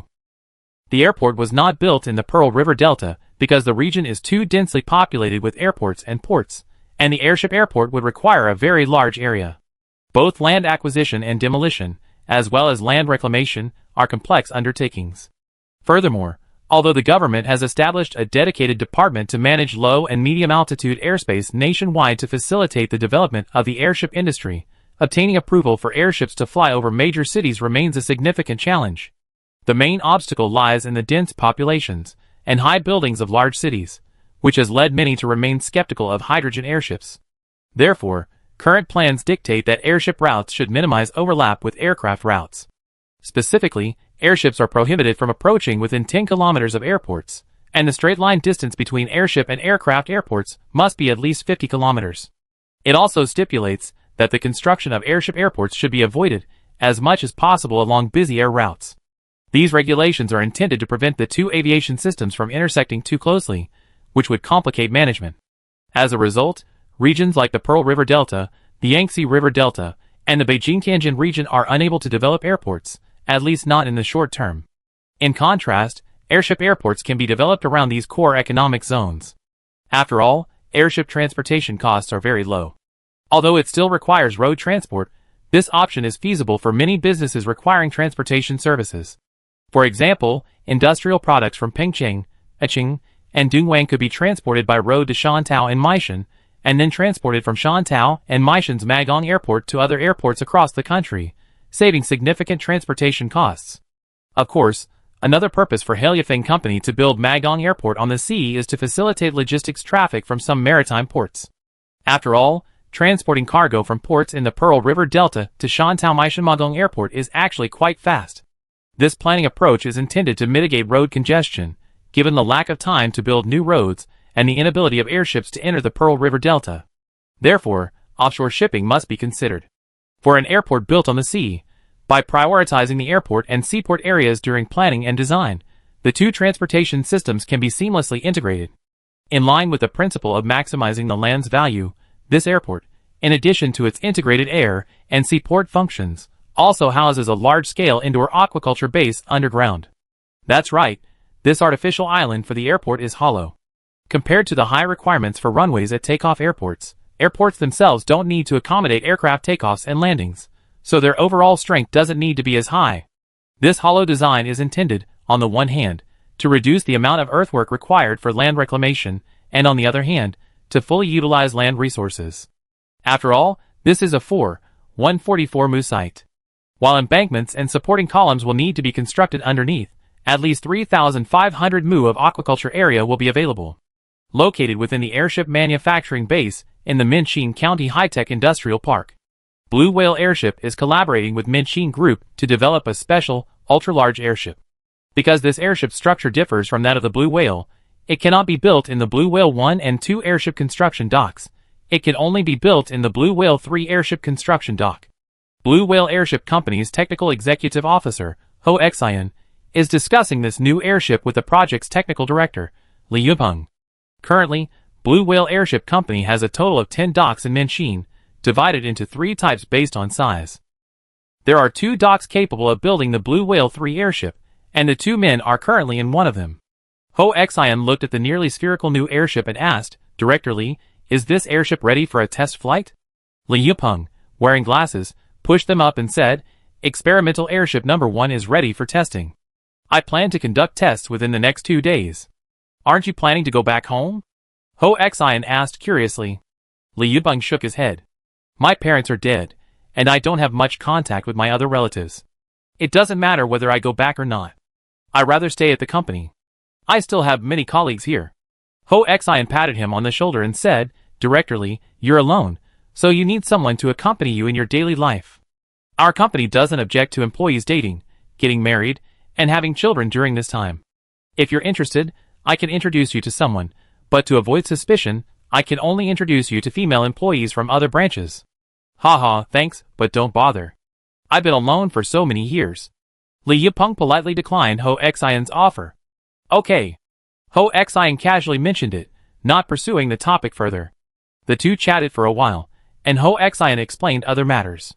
Then, he and some employees, who needed to take their annual leave left Minchin County, and returned home at Liangzhou High-Speed Railway Station. Early the next morning, Li Yupeng, who had stayed behind, led dozens of technicians and some auxiliary testing staff to begin the first test. The dome of the airship dock slowly moved to the sides, revealing the entire dock. Due to safety concerns, the entire airship dock was very underutilized, with only about 1/7 of its capacity being used. Li Yupeng was fully aware of this, but it was too late to build a dedicated dock at the moment. He could only make do with it, and reconsider whether to build a dedicated dock later. Director Li, the dome has been deployed.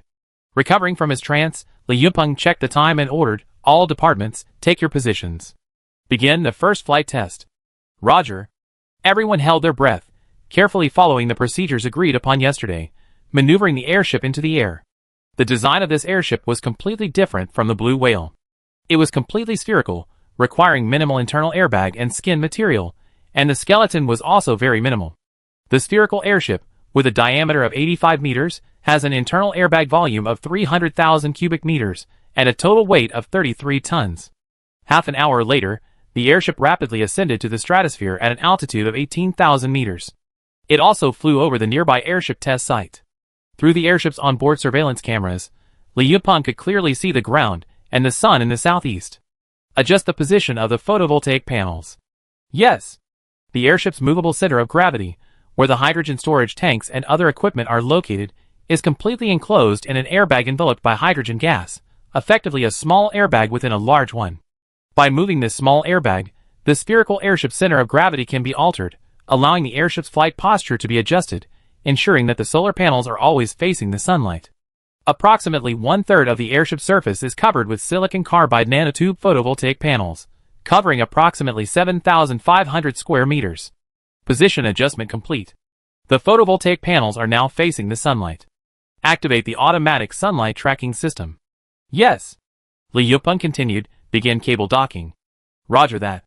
The staff controlled the spherical airship and flew it to a temporary cable interface at the test site. Staff at the test site manually inserted the cable dropped from the airship into the interface. This high-strength cable isn't copper, but aluminum. And not just any aluminum, but aluminum silicon nanotubes. This material was discovered during research into alternatives to superconducting mercury silicon nanotubes. Researchers attempted to use molten aluminum to replace mercury or gallium, but naturally they failed. But it couldn't be said to be a complete failure, as these aluminum silicon nanotubes offer excellent electrical conductivity, somewhere between that of copper and silver. They also possess good overall strength and are relatively lightweight, offering numerous important applications, at least replacing copper wire in electrical circuits. Thus, Li Yupeng, in need of ultra-long, high-strength cables, found this material internally. He replaced the previously approximately 8-ton copper cable with a new cable made of aluminum silicon nanotubes, silicon carbide nanotubes, and an insulating rubber sheath, reducing the overall weight to 2.6 tons. This ensured the airship's overall weight remained around 33 tons. Directly, the cables are connected. Power transmission begins. Li Yupeng stared intently at the data display. As the staff flipped the power switch, the spherical airship began to deliver a steady stream of electricity to the ground power system. Over an hour passed unnoticed. Li Yupeng asked the power engineer nearby, team leader Xie, "What's the power generation capacity?" The power engineer looked up and replied, "Director, it's currently maintained at approximately 681 watts per square meter." 681 watts. That means each square meter of photovoltaic panels can generate 681 watts of electricity per hour. Continue testing. Yes. The sun was setting in the afternoon, but the sunlight at 18,000 meters was still relatively strong, primarily due to the angle of the sun at altitude. In high latitudes during the summer, this period would be even longer, and even near the poles, where daylight could be utilized for round-the-clock power generation. How many hours of power generation were generated today? Hearing Li Yupeng's question, power engineer Xie Bohui checked the records. Today's total power generation was 8 hours and 24 minutes. Because we didn't launch until 8:30 this morning, we lost over an hour. How many kilowatt hours of electricity were generated? Let me check. Xie Bohui looked down at the data. 43,158 kilowatt hours. Over 40,000 kilowatt hours? Not bad. Xie Bohui offered his opinion. Directly, if it were ground-based solar photovoltaic panels, their efficiency would be only about half. Only a city like Sunlight City in the southern part of the snowy plateau could barely compete with high-altitude photovoltaic systems. Li Yupeng remained silent, calculating some data. Based on an average of 10 hours of power generation per day throughout the year, that's about 50,000 kilowatt-hours per day, or 18.25 million kilowatt-hours per year. The current on-grid price for solar power has been reduced to around 0.15 yuan per kilowatt-hour, and it will continue to fall in the future. Simply selling electricity alone could generate 2.7375 million yuan in revenue per year. Li Yupeng estimated the cost of the spherical photovoltaic airship at around 2 million yuan. This is primarily due to its simple structure and the fact that it requires less equipment and materials than a transport airship. Of course, he estimated this price under large-scale mass production, which would allow for the disbursement of research costs. Otherwise, if several were built, the cost would soar to tens of millions per vessel. At this cost, the investment could be recovered in about a year. The advantage of stratospheric photovoltaic airships is that the stratosphere is free of cloud cover, and the air contains very few particulate matter, making it less likely for dust to adhere to the photovoltaic panels. Furthermore, the sunlight duration is longer than on Earth, resulting in greater solar radiation. These advantages combined create an ultra-stable daytime photovoltaic power generation system. Adding the low cost of the new airships further enhances the feasibility of stratospheric photovoltaic airships. Previously, domestic solar photovoltaic power generation projects were generally built in the northwest and snowy plateaus, where the annual sunshine duration is longer and the overall solar energy resources are relatively abundant. However, the amount of solar energy resources in the stratosphere is relatively uniform across all regions. Whether in the snowy plateaus, the Jiangnan region, or the traditionally photovoltaic Forbidden Bashu Basin, the stratosphere above these regions has similar amounts of solar energy resources. However, this type of photovoltaic airship is not without its drawbacks. If a stratospheric photovoltaic airship project were actually deployed locally, aircraft and airships would be prohibited from approaching within a radius of more than 10 kilometers to prevent the cables from becoming entangled in passing aircraft and airships. Li Yupeng put down his tablet and looked at Dr. Aic Cao, a climatologist who had also stayed overtime. Doctor, do you think the large-scale deployment of photovoltaic airships in the future will have a serious environmental impact? After taking a sip of coffee produced in cooperation with a company in southern Yunnan, Dr. Aic Cao frowned. If they are deployed at a high density, it will inevitably affect the climate. These photovoltaic airships are like artificial dark clouds, constantly looming overhead. This will reduce the amount of solar heat received by the ground, thereby lowering the annual accumulated temperature. What density do you think is appropriate? Dr. Aic Cao shook his head at Li Yupeng's question. I need to use our company's supercomputers to run simulations before I can give you an accurate answer. But my rough estimate is that the area of stratospheric photovoltaic panels cannot exceed 1/10,000th of the ground area. This is a reasonable upper limit. 1/10,000th? Yes. Aic Cao took another sip of coffee. Take Minchin County as an example. The area is 15,900 square kilometers. This means that the photovoltaic airships here can deploy a maximum of 1.59 million square meters of stratospheric photovoltaic panels. So, our entire nation's land and sea areas combined can only accommodate a few billion square meters of stratospheric photovoltaic panels? Li Yupeng fell into deep thought. Aic Cao knew Li Yupeng was reluctant, but he still persuaded him. Directly, this scale is actually quite large. If it's 1.4 billion square meters, it can generate approximately 3.4 trillion kilowatt-hours of electricity annually. Sorry, I lost my composure. Li Yupeng had indeed been reluctant. However, ecological and climate considerations must be taken into account. If the photovoltaic panel area exceeds the limit, it could lead to climate anomalies, which would be counterproductive. Dr. Aic Cao continued, actually, directly, your project is relatively lucky. At least it can be put into commercial operation in the future. However, the Sun Chaser project being developed by Western University of Science and Technology and the Outer Space Solar Power Generation project being developed by the Chinese Academy of Sciences have almost no hope of success. Oh! Why? Li Yupeng was not familiar with the details of these projects. The Sun Chasing project is designed to validate microwave power transmission technology. Dr. Aic Cao, who participated in a portion of the project, primarily researches the ecological impacts of photovoltaic power generation. He took another sip of his coffee and sighed. The ecological risks of microwave power transmission are probably even more serious. Li Yupeng also realized, will microwaves continuously heat the atmosphere? Yes, as directly said, microwaves continuously heat the atmosphere. Whether it's microwave transmission or laser transmission, only about 32% of the energy obtained from outer space ultimately reaches the ground receiving station. The rest is lost along the transmission route, and the atmosphere is the section of the transmission path where the greatest power losses occur.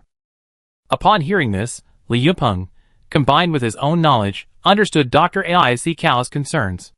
About half of the energy entering Earth from outer space is absorbed by the atmosphere. This energy obviously doesn't vanish into thin air, but remains within the Earth's atmosphere. This is indeed more formidable than the hazards of stratospheric photovoltaic power generation projects. After all, the energy from stratospheric photovoltaic power generation was originally destined to enter Earth. It's simply being preemptively converted into electricity, still used within Earth's internal systems. However, a large portion of the energy from outer space photovoltaic power generation is excess energy, energy that would not otherwise enter Earth's energy system. However, humans are now using microwave and laser technology to input this energy into Earth's energy system. This excess energy obviously introduces significant variables. Thus, Dr. Aic Cao is not optimistic about outer space photovoltaic power generation. To be more precise, he is not optimistic about transmitting electricity from outer space to the Earth's interior. While using it locally in outer space is not a problem, inputting electricity into Earth is absolutely a bad idea. The two chatted all night. The next day, Jiang Miao also took the time to send an internal email to Li Yupeng, encouraging his team and giving the airship a new name. Because it was a spherical airship, Jiang Miao gave it a new code name, Jellyfish. Jellyfish-shaped airships can be used not only for photovoltaic power generation, but also for space communications, geophysical exploration, and climate monitoring. Chapter 275. Jiang Miao has been back in Shanmei for over a month. The couple had been busy with company and research matters until the Spring Festival approached, giving them some free time. The presence of Heliafeng Company has brought significant changes to Magong Town and Hongqiao Town in the western part of Shanmei. The employee housing complex across from the company's headquarters is now in its fourth phase, having exhausted all its reserved residential land. However, Heliafeng Real Estate Development Company acquired a large tract of land in the neighboring village of Jincheng last October for new real estate development. The Xinjiang Dongtian employee complex has a total of 5,400 units built, with another 1,800 under construction. All completed residential buildings are now occupied, and the vast majority of employees working in Shanmei's urban area live in this complex. Of course, Heliafeng Real Estate also has employee communities in Haifeng, Lufeng, and Luhe. These supporting communities greatly ensure employees' living needs and enhance their sense of belonging. Jiang Miao and his wife left the headquarters with their daughter. Across from the building is the south gate of the employee complex, flanked by street-side shops owned by Heliafeng Real Estate Company. In the middle is the new highway to Magong Town, now a 6-lane two-way road. Unlike the older urban areas, there's virtually no parking on either side of this road. This is primarily due to the ample underground parking available at both Heliafeng's headquarters and the employee complex. The employee complex's parking lot generally accommodates 2 spaces per household, and combined with the headquarters' 1,500 spaces, unless there's a sudden influx of inbound traffic, there's virtually no parking on the roadside. The couple didn't cross the street, but instead walked across the pedestrian bridge. The community property management was already decorating the area with red lanterns, streamers, and blessing stickers. They arrived at the row of shops across the street. The baby daughter called out, "Daddy." Jiang Miao held his daughter, while 9 visible security personnel, deployed in a scattered formation, followed Jiang Miao and his wife. In fact, for security reasons, the shops along Xinfeng Road are not rented out to outsiders. They are either owned by Heliafeng Company's own brick-and-mortar stores and restaurants, or to relatives of employees or villagers from Xinjiang. Outsiders without a guarantor cannot rent these shops. This is done to minimize the number of unfamiliar people hiding in these shops. Furthermore, the property management company in this community has special regulations that prohibit owners of residential buildings from renting out their units at will. The tenant's identity and social connections will be thoroughly investigated. The same applies to employees employed by the store. Anyone posing a risk is prohibited from renting the property or working here. After all, this is where Jiang Miao's family lives permanently. It's always better to be safe than sorry. It's always better to be cautious. "Daddy, hungry?" Hearing his daughter's cries, Jiang Miao patted her head. "Got it." Shuya's nanny quickly removed the special milk from the insulated bag. Although Shuya had always breastfed her daughter, her busy work schedule sometimes required her to travel, so she had to combine breast milk and the special milk. After receiving the perfectly warm milk, Jiang Miao handed the bottle to his daughter, who immediately beamed. Her tiny hands grasped the bottle, eagerly sucking on the nipple. Shuya watched her daughter sip with relish, then lifted her hair and asked, "Miao, how are the sales of Yingxiong Dairy's infant formula?" "Not bad." Jiang Miao had only glanced at Yingxiong Dairy's annual report. This year, Yingxiong Dairy saw a near-complete boom in the dairy industry. With the powerful parent company of Heliafeng, Yingxiong Dairy has received extraordinary support. The over 700 franchise stores, over 100 warehouses and supermarkets, and the Heliafeng franchise store app alone, this powerful channel, have transformed Yingxiong Dairy's sales channels. Previously, Yingxiong Dairy's products could only be sold within Jiangxi province. Now, Yingxiong Dairy has established dairy farms in southern Jiangxi, eastern Guangdong, Cheongzhou, northern Jiangxi, Liangzhou, and Zelimu. This established a core sales area encompassing Jiangxi province, Lingnan, Cheongzhou, Fujian province, eastern Hebei, and eastern Gansu province. Leveraging the Heliafeng franchise store network, the company expanded and penetrated the nation. As for the formula, Jiang Miao personally formulated 5 different stages of milk powder specifically for his daughter. These 5 basic universal formulas are the 5 current infant formulas from Hero Dairy. As for why it's only the basic universal formula, it's primarily because the formula Jiang Miao gave his daughter was specifically formulated based on her genetics. It's a custom-made formula. Other babies without a father like Jiang Miao naturally had to use the basic universal formula. However, Even the basic universal version is already a global infant formula that's highly suitable for East Asian populations. This series of formula can effectively enhance infants' immunity, while also promoting better brain development and stronger bodies. Of course, this supposedly improved brain development doesn't actually have any miraculous effects. It simply ensures that infants and children can achieve the best possible outcomes within their genetic potential. In simple terms, it means they will be smarter, though how much depends solely on genes and other environmental factors. This formula lays the foundation. In fact, many mothers choose Hero Dairy's formula not for its claims of boosting immunity, strengthening the body, or promoting growth, but for its safety and affordability. As a Hailifeng affiliated company, Hero Dairy operates its own ranches, producing its own feed, drinking water, and forage for its cows, ensuring exceptional safety. Food safety has always been Hailifeng's hallmark, a primary reason many people choose its products and those of its subsidiaries. Another important factor, of course, is price. Currently, Hero Dairy's infant formula prices are uniform, retailing at 90 yuan per can, 900 grams.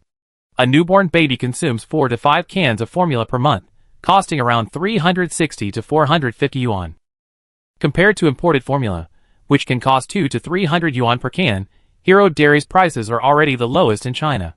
The main reason for maintaining such a low retail price is the significant reduction in raw milk production costs.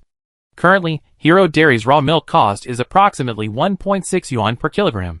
On average, producing 1 kilogram of milk powder requires approximately 9 kilograms of raw milk, which costs 14.4 yuan.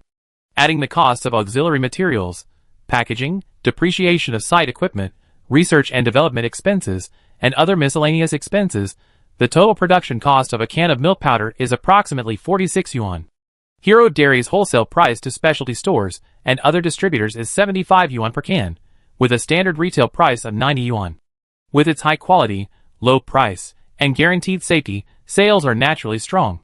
In 2027, Hero Dairy's infant formula sales will reach 5.9 billion yuan. Calculated at the market retail price, sales will reach 7.08 billion yuan, accounting for approximately 5.1% of the total annual sales in the domestic infant formula market. This is a significant achievement for an infant formula brand that has only been launched for less than a year. Hailifeng's products often have a distinct advantage. They possess significant staying power.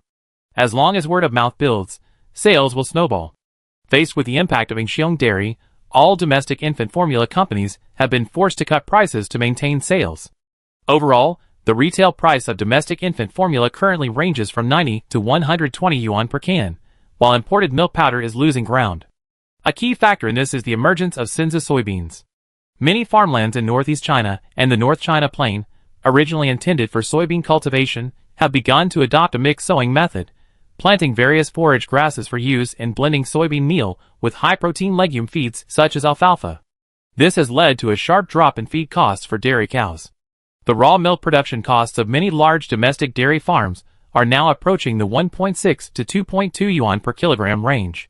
Among other milk-producing regions globally, Australia and New Zealand have the lowest raw milk production costs, at around 2.5 yuan per kilogram, while Gale countries is around 3.2 yuan per kilogram. In other words, China's raw milk production costs are now practically the lowest globally. Other costs in China were already relatively low globally. Previously, the only drawback was the high cost of grass and concentrate feed. With the decline in grass and feed costs, coupled with lower water and electricity costs, these advantages have combined to create a truly crushing advantage.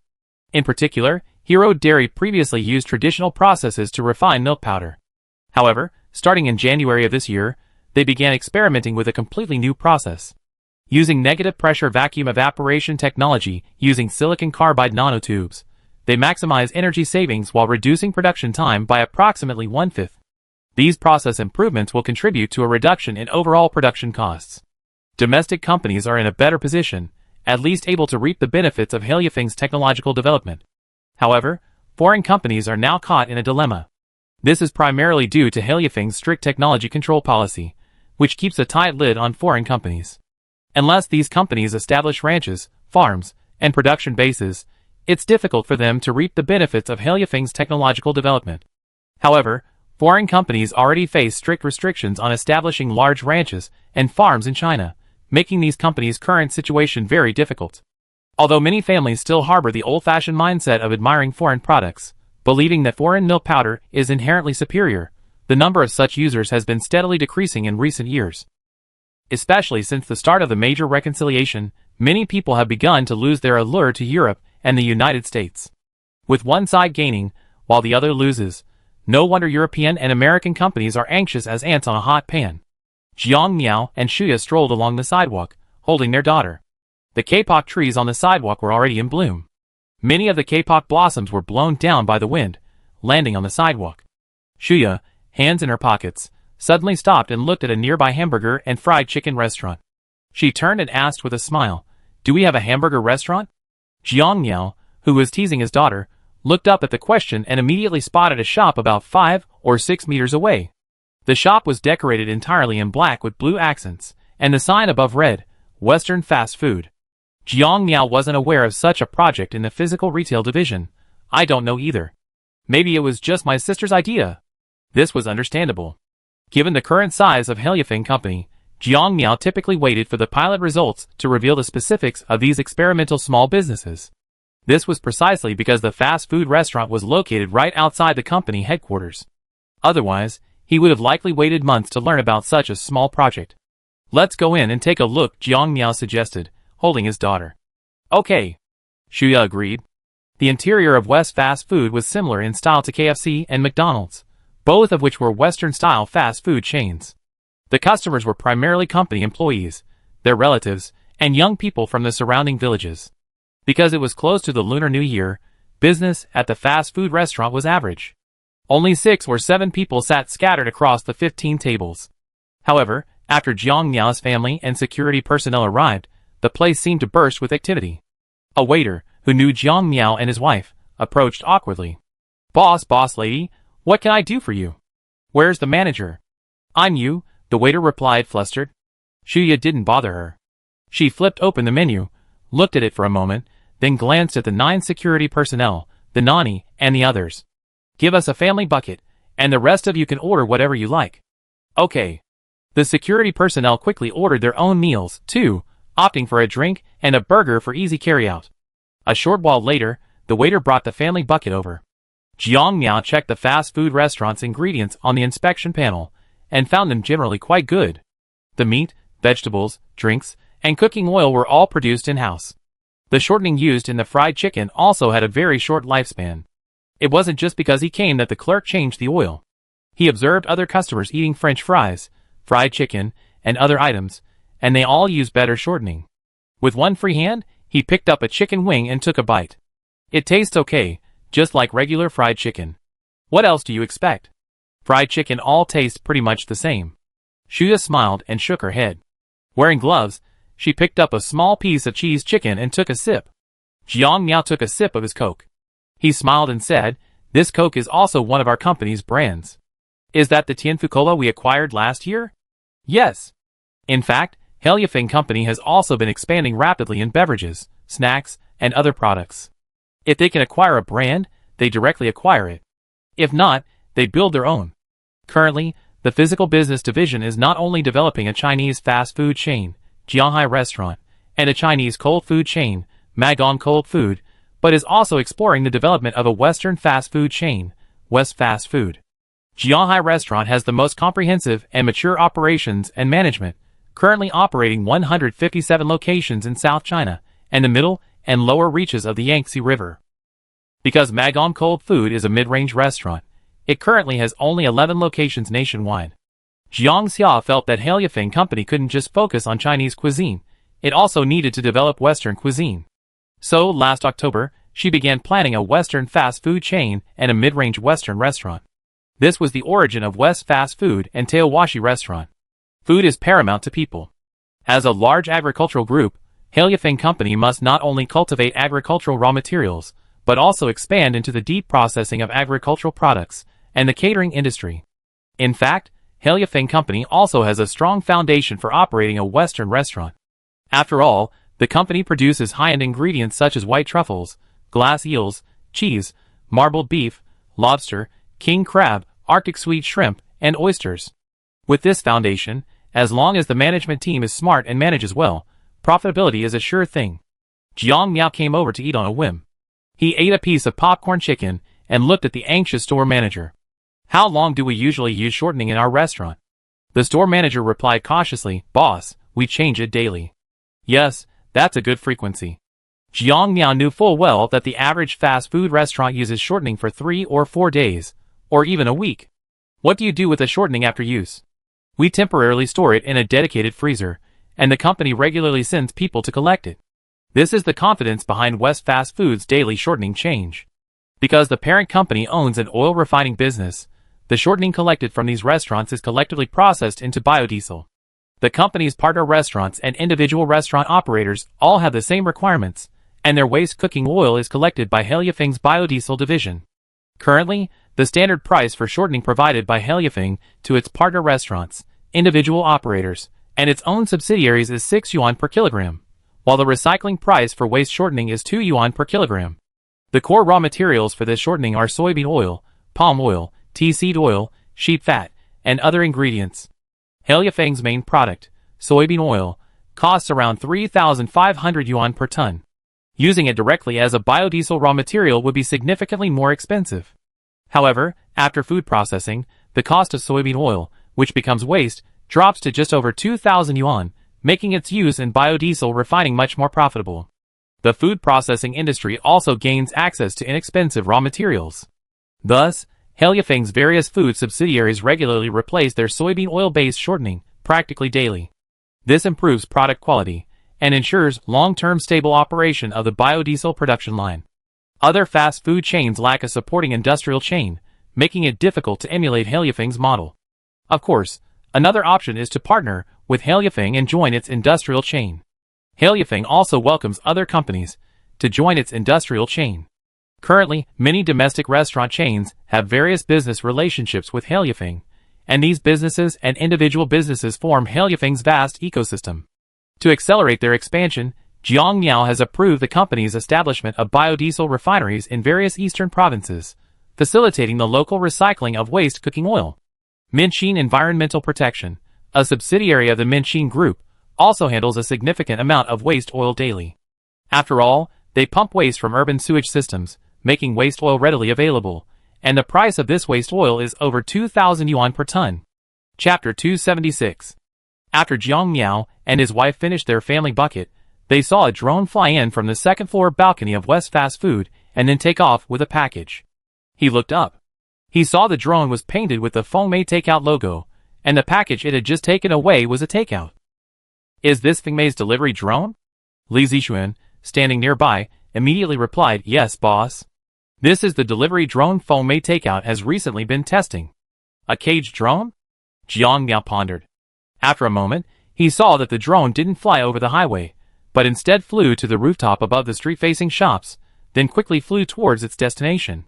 Li Zixuan explained quietly, Boss, the reason they fly this way is to prevent the drone from losing control and crashing into pedestrians and vehicles on the road. Can you explain in detail how Fengmei designs its flight paths? Jiang Miao handed his daughter to Shuya. Li Zixuan, also a seasoned veteran, was well informed about many company matters, and specifically addressed Jiang Miao's sudden inquiries. He smiled and replied, Boss, the thing is, Fengmei launched the food delivery drone project last August. However, during actual testing, coupled with a series of model simulations, they discovered numerous issues with drone delivery. What are those issues? Jiang Miao asked as they walked. The first issue is the drone signal base stations. To achieve precise drone control, a large number of signal base stations must be deployed within the city, which is prohibitively expensive. After hearing this answer, Jiang Miao took a sip of the Tianfu Cola he had just brought from Western fast food. This problem can be solved. Blue Whale Airship is testing a fixed-station airship in the stratosphere, which can be converted into a communications airship. If photovoltaic airships were used, stationed at an altitude of 18,000 meters, they could essentially cover a 480-kilometer radius, forming an efficient local area network. Of course, considering the obstruction of terrain and urban buildings, which can result in electromagnetic wave blind spots, a combination of low-frequency and high-frequency bands would be necessary. The low-frequency band, which can be precisely controlled, has a range of 100 to 200 kilometers. Key hotspot cities would require supplementary high-frequency bands, but these only cover a range of 20 to 50 kilometers. In this case, the communication base station airships would have to hover directly above the hotspot cities to ensure maximum coverage of the surrounding area and ensure communication within the city. As for whether ground-based communication base stations should be built as supplementary systems, Jiang Miao believes that it is not necessary. Because terrain obstructs electromagnetic wave communication, this can be addressed through repeated coverage from multiple angles. After all, the cost of building a single blue whale communication airship is only 1 or 2 million yuan. If a single communication airship has a communication blind spot, deploying several more around it is much more cost-effective than building ground-based base stations. Because communication airships are not photovoltaic airships, they don't need to transmit power to the ground via cables. Therefore, there's no need for ground-based cables. The airships onboard photovoltaic panels and batteries generate only enough energy to maintain its position and ensure high-quality communication. This type of high-altitude communication platform is significantly more cost-effective than communication satellites, surpassing them in cost, communication quality, and maintenance. The only area where communication satellites fall short is probably their communication radius. While satellites offer a long communication radius, this comes at the expense of communication quality. Furthermore, satellites are limited in the weight they can carry, so their communication capacity is also limited. If a stratospheric airship, like the Jellyfish photovoltaic airship, were converted into a communications airship, it wouldn't need to carry transmission cables or generate a large amount of power, so the weight of the communications equipment it carries could reach over 10 tons. Which communications satellite could carry over 10 tons of communications equipment into outer space? This is the weight capacity that communications satellites simply cannot achieve. Li Zixuan had also reviewed the relevant internal company documents, but he didn't have the same level of authority as Jiang Miao. He only knew the project existed in general, not the specific progress. However, since his boss said there were no problems, he naturally assumed it was. He continued, the second issue is the crash.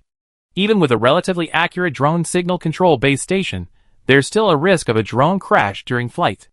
A particularly serious risk is when a drone is flown over densely populated areas or traffic routes. If a crash occurs, there's the potential for casualties. Shuya, holding her daughter, interjected, this is indeed something we need to pay close attention to. Li Zixuan nodded, then continued, Fengmei has simulated the future of drone operations within cities. With major food delivery and express delivery companies entering this field, the density of drones within cities will increase rapidly, which means the probability of a drone collision will also increase rapidly. How do they plan to address this? Jiang Miao asked curiously. Their idea is to establish a dedicated flight route. Hearing this answer, Jiang Miao raised a brow. Just fly over building rooftops? That might solve part of the problem, but the buildings aren't connected, so they definitely have to fly over roads. Yes, Fengmei has also considered this issue, but they come up with a solution: deploy barrier nets, or even barrier pipes, over some roads. Barrier nets? Jiang Miao immediately understood Fengmei's idea. Because Heliofeng produces high-strength silicon beam filaments, this material can maintain a service life of 20 to 30 years even in open-air environments. A barrier net woven with silicon beam filaments is powerful enough to stop a falling drone. Not only can it stop drones weighing just a few dozen kilograms, but even falling objects weighing hundreds of kilograms can be stopped by the net. Silicon beam filament barrier nets are also extremely lightweight, with a fine mesh. 1 square meter weighs an estimated 10,000 grams. 1 ton of ordinary silicon beam filament can produce 10,000 square meters of barrier net. The current factory price of ordinary silicon beam silk from the Minxin Group is around 35,000 yuan per ton. The cost of weaving it into a net is not high, with only a few hundred yuan added in processing costs. This is indeed the best way to address potential safety issues associated with drone flights within cities. As for algorithms, AI-assisted methods, or human-assisted methods, none are as reliable as this. Furthermore, this equipment can be directly transformed into a passive drone interception system during wartime, preventing enemy drones from recklessly harassing urban areas. Of course, to prevent these interception nets from entangled urban birds, the mesh size must be relatively fine, with a side length of approximately 2 to 4 centimeters being ideal. When fully taut, even if a bird strikes, it will not become entangled. If this approach is adopted, it's entirely possible to deploy a barrier net over the highway, separating drones from the road surface. This would alleviate many safety concerns. However, Jiang Miao immediately considered another issue. If the airspace above the road is completely sealed, then in the event of a fire or high-altitude operations, these barrier nets might become an obstacle. Li Zixuan nodded. Yes, boss. The Fengmei research team has also noticed this problem. To avoid it, they adjusted their original plan, switching to a plan of building a network over the road and creating a bridge, with the airspace above the building serving as the main navigation channel. Jiang Miao shook his head. It's true that there are fewer people above the buildings, but the heights of the buildings vary, and there are people active in many residential buildings, which is also a problem. Shuya, after listening for a while, smiled and said, good things take time. Fengmei has tried their best. However, Jiang Miao prioritized safety above all others. While drones are convenient, they absolutely need to be kept under close scrutiny within the city. Otherwise, when the full implementation is implemented, with a swarm of drones flying densely over the city, who would dare to go out shopping? As for the option of not using drones, Jiang Miao knew Fengmei Takeout had no choice. Companies like Kangaroo, SF Express, and JD.com were already conducting small-scale trials. If they didn't follow suit, they would be eliminated by the market. Although Fengmei had completely crushed Kangaroo Takeout in Shantao and Maishan, that didn't mean they were powerless to fight back. Now Fengmei had to pursue the delivery drone project. After much thought, Jiang Miao still felt that introducing drones into cities would be a daunting task. Li Zixuan also remembered something. By the way, boss, Fengmei is also experimenting with another delivery project. Anything else? There haven't been any formal trials yet, but their custom-made equipment has arrived. After the Lunar New Year, they plan to find a place in the city to test it. What project is it exactly? It's... Li Zixuan was at a loss for words. After thinking for a moment, he came up with something similar. It's similar to those ceiling-mounted delivery systems used in some hospitals. Hospital? Ceiling? Shuya suddenly thought. It should be the overhead crane system used in hospitals. When the overhead crane system was mentioned, Jiang Miao suddenly realized, oh, that's it. Li Zixuan nodded quickly. Yes, it's the overhead crane system. Using the overhead crane system to deliver goods within the city? Jiang Miao pondered. The Fengmei project plan is this. Li Zixuan explained the system setup in detail to the two. It turns out that the Fengmei Takeout project team plans to use high-strength silicon carbide nanotubes to weave cables. This high-strength material is extremely wear-resistant and heat-resistant, and can also be made very thin. Using a cable car with a total weight of no more than 50 kilograms, including cargo, not only maintains a reasonable speed, but also allows for a more compact system, reducing overall construction costs. Using Heliofeng's current technology, the weight of a small cable car can be reduced to approximately 20 kilograms, enabling a payload of 30 kilograms. If charging is a concern, an additional high-strength aluminum silicon nanotube conductive wire could be deployed, using a pantograph similar to a tram. This design could reduce the cable car's weight by approximately 10 kilograms. The safety of this system is unquestionable. This is because the cable car uses various self-locking mechanisms to prevent sudden falls. The only issue to consider is the overall cost. The cost of cables is actually not high, even with two cables, one load-bearing cable and one special cable. According to current data, the cost of the load-bearing cable is approximately 1,225 yuan per kilometer, 35 kilograms weight, and the special cable is 875 yuan per kilometer, 25 kilograms weight. Including the pipe protective casing, support columns, and other supporting facilities, the average cost per kilometer of a single line is around 5,000 to 6,000 yuan. To cover the hot spots of the entire Shanghai urban area, a single line would need to be at least 200 kilometers, which would cost approximately 1 million to 1.2 million yuan in material costs, adding in construction and land use fees, etc. All in all, a 200-kilometer line would cost approximately 5 million yuan. After estimating this cost, Jiang Miao finally understood why Fengmei Takeout was considering building a citywide Skitran system for food delivery. Given the technical capabilities of Heliofeng, this system should last approximately 20 years, and its maintenance costs over 20 years are estimated to be roughly equivalent to the total construction cost. This means that the annual depreciation cost of this system is approximately 500,000 yuan. How many food deliveries would be needed annually to recoup 500,000 yuan? Based on Fengmei Takeout's current average profit of 1.7 yuan per order, this would require 294,118 orders per year, or approximately 24,500 orders per month. However, Fengmei Takeout currently receives 200,000 to 300,000 food delivery orders per month in the Shantao and Maishan urban areas. In other words, maintaining this delivery system requires roughly a month's gross profit. So, what expenses can this system reduce? First, It's impossible to reduce the number of delivery drivers, as the overhead crane system can't deliver to homes. Delivery drivers are required for short-distance deliveries, and they also need to visit stores to pick up orders or goods. This effectively reduces the number of intermediate transportation links, effectively shortening delivery time and reducing delivery drivers' vehicle and insurance expenses, thereby improving customer satisfaction. The overhead crane system eliminates the need to wait at traffic lights and can bypass traffic jams. It can operate regardless of weather, extreme cold or heat, and, with AI-assisted management, can even deliver 24 hours a day. Currently, Fengmei Takeout's delivery drivers are full-time employees, so the company pays for their e-scooters and car insurance, which represents a potential cost savings. Given the lower density of food delivery orders in suburban areas, drone delivery is a viable option. The two systems can be combined, with drones used for long-distance delivery in the suburbs and the overhead crane system used for shorter distances in the city. This approach not only avoids the risk of large-scale drone intrusion into cities, but also allows for efficient delivery and reduces the workload for delivery drivers. If robotics technology becomes sufficiently advanced in the future, it could also be considered to allow delivery drivers to control robots from their offices, replacing delivery drivers' close-quarters work. Of course, Jiangmiao doesn't know which model is best.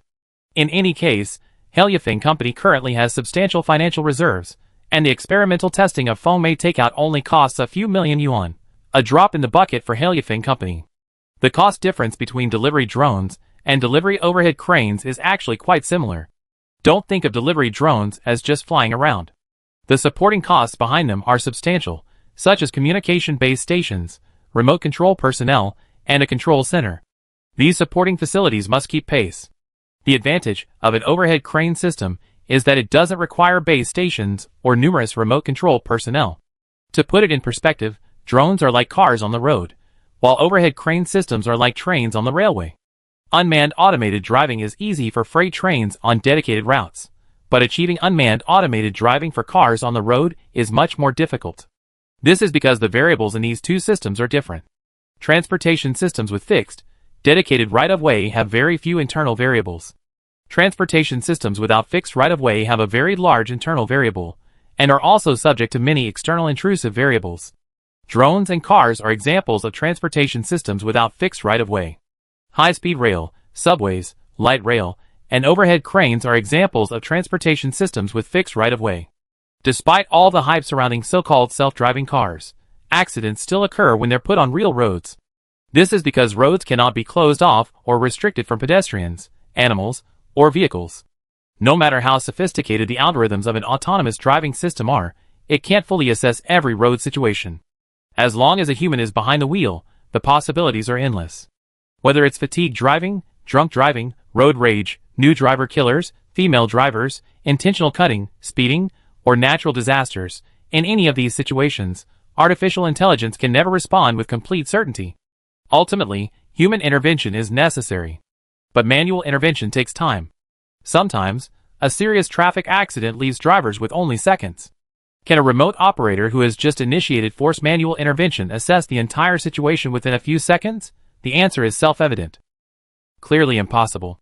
It's like you're sitting in your office, drinking tea, and suddenly you're transported to the driver's seat on the highway, facing several cars that have lost control. Can you make the right judgment instantly? Anyone would be stunned.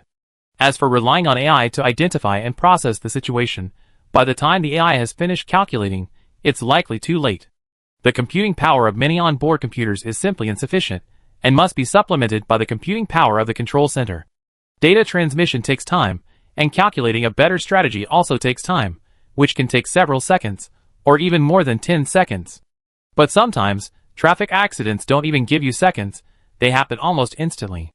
Maximizing the safety of autonomous driving is possible only if all cars are mandated to use only autonomous driving, and under the control of a single autonomous driving AI center. The same applies to drones.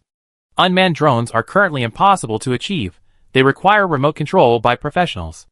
As long as there's a human behind the wheel, accidents are inevitable.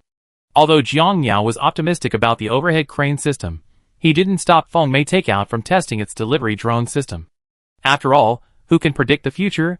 If AI performance ever improves and chip computing power further increases, perhaps drones will be truly unmanned. When investing in technology, large corporations should avoid single-track approaches, A better strategy is to bet on multiple options. Small companies only like to gamble. I take any large group. The case of Japan and Ceres in the new energy industry is a vivid example. Japan is like a small company. Its resources are limited to investing in a single technology, so it chose to invest in hydrogen energy. Because of its size, Ceres chose to bet on multiple options, avoiding Japan's patent barriers in the hydrogen energy field. In the end, Japan suffered a crushing defeat. Chapter 277. Getting off the high-speed rail station. Jeong Exian, pulling her suitcase, arrived at the highway below the station. "Where are you going, pretty girl?" A taxi driver approached with a smile. "No thanks," Jeong Exian said indifferently. The taxi driver didn't take it too seriously. Not everyone would greet you with a smile when soliciting business like this. To make money, one must learn patience. Soon, a car pulled up on the nearby highway. Glancing at the license plate number, Jeong Exian knocked on the window. The DD driver opened the window and asked, "Pretty girl, are you the passenger with the license plate number ending in 8571? "Yes, please open the trunk." "Sure." After placing the suitcase in the trunk, Jeong Exian sat in the back seat, and the driver shifted gears and drove off. After driving for a while, the driver glanced in the rearview mirror and then, with a smile, started chatting. "Beautiful girl, are you back from out of town for the new year?" "Yes." "Are you from Xinjiang?" "Yes." "Haha, we're half hometown." "I'm from Shiomaki." Jeong Exian's expression softened a bit when she heard they were from the next village. "You guys in Shiomaki must be quite wealthy, right? Not as rich as you are in Xinjiang. After all, your Xinjiang is Academician Zhang's hometown. My family has a few acres of fish ponds, and we're now raising oysters, making 200,000 to 300,000 yuan a year," the DD driver said with a smile. "So you're still driving DD?" Jeong Exian was a little incredulous. "I have many brothers, and the combined total is 60,000 to 70,000 yuan per family. I usually drive DD to supplement the family income. Brothers are so great. I don't have to worry about being bullied. My family only has 2 children, my sister and I." "Your family and Academician Jiang are probably related, right?" "Jiang Miao? He was my elementary school classmate." Jeong Exian replied self-deprecatingly. "You're not going to work at the Heliofeng company?" "There's no need. I don't have any desire to climb the social ladder. I'm fine as I am now." Jeong Exian had her own thoughts. She knew that if she asked, Jiang Miao would likely find her a good position. But she knew her own limitations. She also knew that Jiang Miao's arrangements for villagers were generally for basic, ordinary employees. Unless someone was truly capable, it would be difficult to climb to the middle or senior levels. Besides, she had her own pride. Plus, Jeong Exian's family had made a lot of money in recent years. Her sister got married last year, and now she was the sole owner of the family fortune. As long as she had enough to eat and drink, she had no intention of changing jobs. As they chatted, the car passed the Changsha-1 expressway intersection. We had arrived in Xinjiang. Looking out the window at the two sides of the road, Jeong Exian felt a little unfamiliar. It was mainly the old village area of Xinjiang, blocked by the current Dongtian employee complex and a school. Entering from the Xinfeng Road intersection at the Heliofeng Company headquarters, driving a little over a kilometer, we arrived at the Xinjiang gas station, which also served as the south gate of Xinjiang village. Jeong Exian got off the road and walked into the village, pulling her suitcase. Her home was near a large banyan tree near the south gate. In recent years, most villagers have become wealthy, so they either built new villas or renovated them. "Huh? Be careful." Jeong Exian turned her head and saw Jiang Ming coming out of the alley. "Ming, are you back to put up Spring Festival couplets?" Jiang Ming, holding a jar of incense paste and a brush, wiped the red dye and incense paste from his hands with a tissue and replied, "Yes. Long time no see. Are you still in Pingcheng?" "Well, what do you do?" "I'm an inspector at a Miao's company." "Inspector?" "Investigating whether anyone within the company is engaging in corruption or embezzlement," Jiang Ming explained with a smile. "Jinui?" Jeong Exian joked. "Pretty much." Jiang Ming didn't deny it. After all, anyone who knew the nature of such an organization knew what they were doing. There was no need to hide it. "How much does a Miao make you a year?" "A year? Probably over 200,000 yuan, all told. It means I have to travel constantly year-round. Last year, I spent less than 2 weeks at home, and the rest of the time I was out of town. Does your wife approve of your traveling?" Jiang Ming smiled and said, "She's also in the inspection department, on the same team as me. We travel together, but she's in financial auditing, and I'm in procurement quality control. Does your company even allow couples? As long as it's not a management level or supervisor-subordinate relationship, most companies don't care. Squeak. A bicycle braked suddenly on the road near the two of them. Oh, isn't that being careful? Jiang Xian turned around and saw a middle-aged man with a fierce look on his face. Cousin, where are you going? Of course I'm going to work. Jiang San checked his phone and saw he still had half an hour to go, so he didn't rush over. Jiang Xian joked, still working at this hour? You really work hard. Jiang San, a man who values money, grinned and said, You're kidding. It's New Year's paycheck. And I can get red envelopes from Meow and Uncle to Hai. Why wouldn't I go? I'm right next door anyway. That's true, but I need to rest up for the new year. Last year, I took over 20 flights alone. It's exhausting. Jiang Ming shook his head. Jiang San had a look of ungratefulness on his face. Haha, you're being paid and you're tired? If I weren't so uneducated, I want to be in the supervisory department too. Don't worry, Brother Moo, when I'm 40, I apply to work at the company headquarters as a gatekeeper. Then we brothers can create new glories together. Jiang Ming joked. Crack, crack. Jiang San clenched his fists and said fiercely, Okay, if you don't come over then, I show you what a punching fist is. Cousin, you're not going to work? Huh? I'm almost late. Going off. Jiang San didn't bother chatting anymore and pedaled his bike hard, speeding towards the Haliafeng company headquarters. Just then, Jiang Miao and his wife also came through the south gate, holding their daughter. Jiang Xian and Jiang Ming also saw them. A Miao's sister-in-law? Jiang Ming didn't seem too reserved. After all, they were relatives who had grown up together, so there was no need for politeness. Jiang Miao hadn't spoken yet. A Ming. Jiang Miao's daughter smiled and waved at him. Jiang Ming hadn't expected that after only 2 or 3 encounters, Jiang Miao's daughter would recognize him and even call him by his name. It's Xiao Si. You can even call people now. Xia whispered in her daughter's ear, You should call me uncle, not just by my name, okay? Why? The daughter's big eyes turned to her mother. Jiang Xian looked at the little girl in Xuya's arms with some surprise. Miao, your daughter is so smart. She'd definitely become a great scientist like you guys. Xian Xiao, long time no see. How's your life been? Jiang Miao didn't explain why his daughter was so bright. Others would subconsciously assume it was genetic. After all, with such capable parents, it's only natural for the child to be a bit smart. After chatting for a while, Jiang Ming suddenly whispered, Miao, do you know Jiang Davin from the eldest wife's family? He's the one who collects scrap from the city. Jiang Davin? Jiang Miao immediately recalled, I know him. His family lives near the Wangigong Theater. When he was a kid, he often lent chairs to audiences. What happened? His grandson hasn't been well lately. I just ran into his son. I heard he spent quite a bit of money on him. He wanted to see if you had time to look after the child. Oh! Jiang Miao nodded. Where's the child? Jiang Ming quickly said, He's in the village. I happen to have some free time, so I go check on him. Okay, I call him first, so I don't miss out.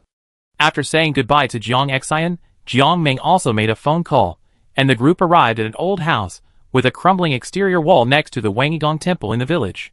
A white-haired old man and a middle-aged man with red eyes were standing at the door with a small child. Ah, Miao, thank you for coming. The old man was Jiang Davin, who came over excitedly. Uncle Davin, it's just a small favor. Let's go inside first. Okay.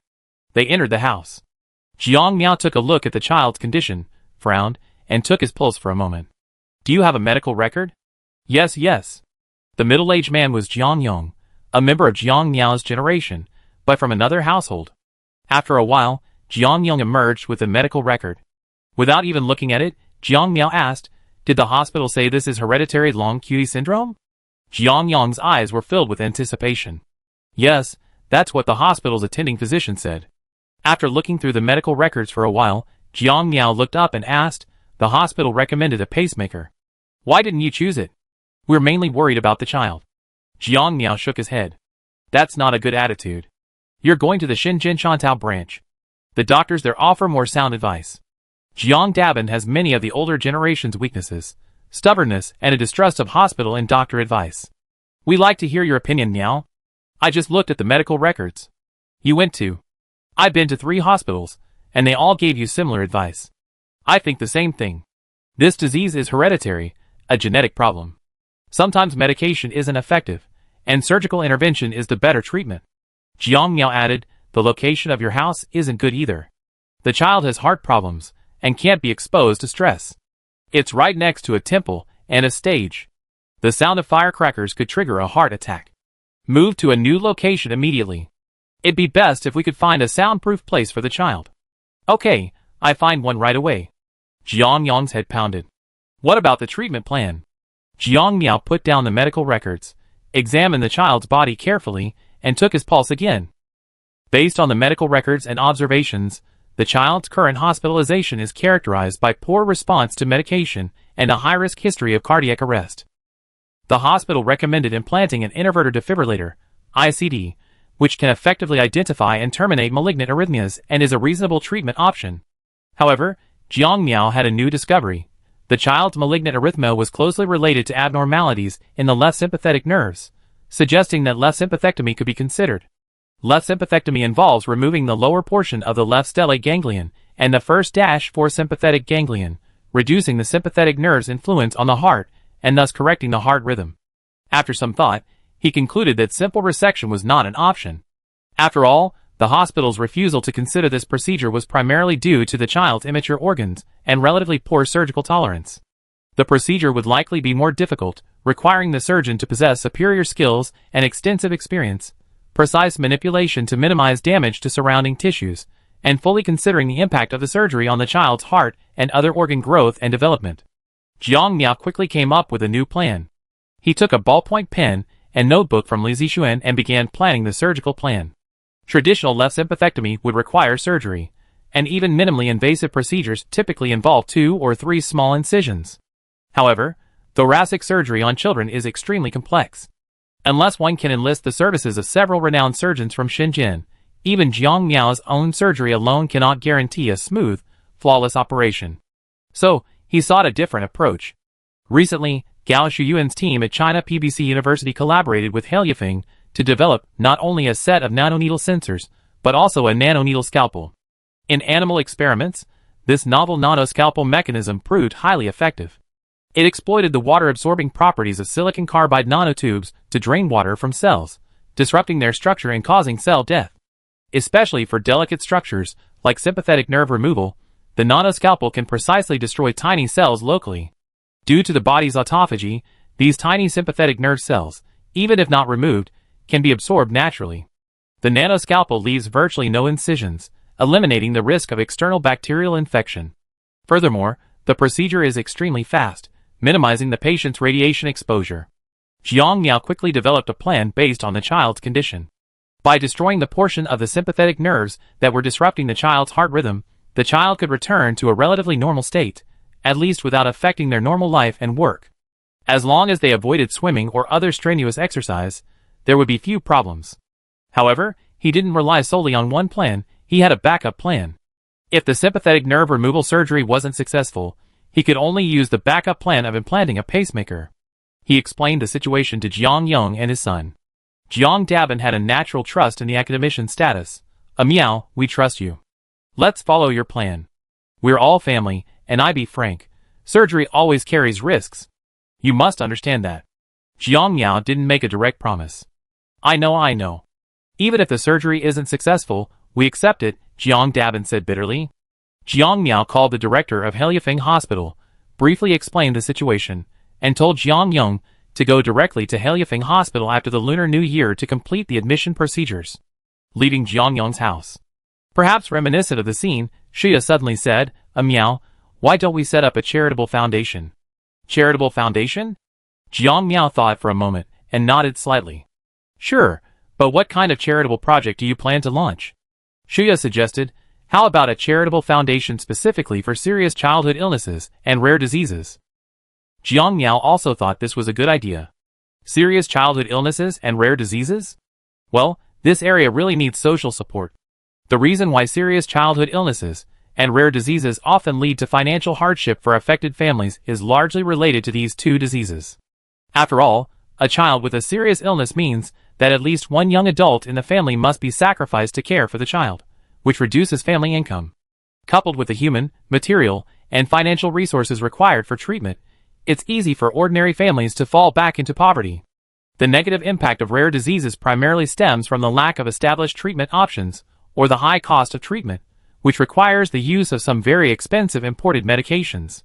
Many pharmaceutical companies are reluctant to develop drugs for rare diseases because there are not many patients worldwide. Without large-scale patient procurement, the R&D and production costs of these drugs would be extremely high.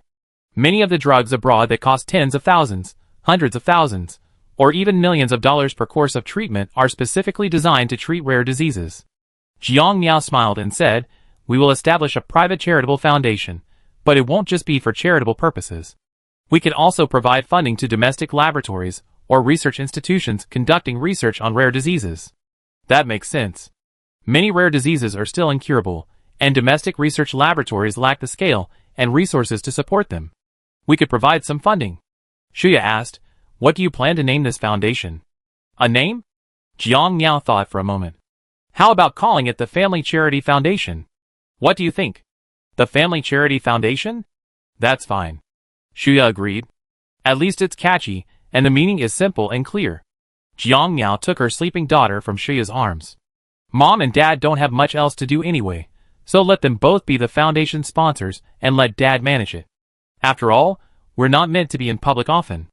"Okay, but how much do you plan to give?" $1 billion initially. Let's build a framework first, and then we see how it goes each year. Jiang Miao wasn't short of money right now, so setting up a charity foundation with $1 billion was a piece of cake. In fact, Hailifeng Company had a similar organization within the company called the Assistance Office, which provided assistance to employees with serious illnesses. Especially after Hailifeng Company acquired its own hospital, its support for the seriously ill has intensified. Now, they're establishing a family charitable foundation, expanding this support model from within the company's employees to the broader domestic community. This type of charitable foundation is easy to establish, and given Jiang Miao and his wife's current status, even a public charitable fund would be no problem. However, Jiang Miao feels that public funds are too cumbersome, requiring the management of funds and supplies donated by the public. If mismanaged, they could easily lead to negative consequences. Therefore, he opted for a simple, rudimentary approach. His family could simply donate over $1 billion annually. There was no need for fundraising. Based on the company's previous model for operating a support office, this office had just over 40 employees, with annual operating costs of approximately 13 million yuan. Considering expansion to the broader community, the scale would need to be increased tenfold, meaning over 400 professional charitable fund staff and annual operating costs of around 130 million yuan. If a billion yuan fund were allocated annually, approximately 800 million yuan would remain for charitable activities and research support. As for specific support strategies, the support office within Hailifeng Company has already established a relatively comprehensive model.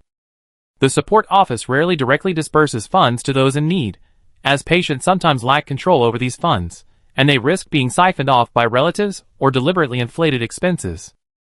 Thus, the support office's programs focus on helping patients with hospitalization, housing, convalescent care, and medication, rather than simply providing funds and leaving them to manage their own expenses. Hailifeng's requirements for this model are very strict, limiting treatment to only those received at public tertiary hospitals or Hailifeng Hospital. The company does not recognize expenses for treatment at other private hospitals or those received during overseas treatment. After a patient applies for assistance and passes the initial review, the assistance office will directly dispatch 2 dedicated staff members to arrange a hospital treatment program, housing for accompanying family members, and the procurement of specific medications. After treatment is completed, after medical insurance reimburses the hospital fees, the assistance office will provide a secondary reimbursement of the remaining expenses, depending on the circumstances. The reimbursement ratio generally ranges from 50% to 95%. The Family Charity Foundation must follow this model. For patients with rare and chronic diseases, the foundation will centrally purchase the necessary medications and mail them to them. After all, sometimes patients may not purchase medications even if they receive money, or the money may be spent by their relatives. Human nature is truly fragile. Hailifeng Company has its own hospitals, and sometimes it can combine the medications needed by the foundation with centralized procurement.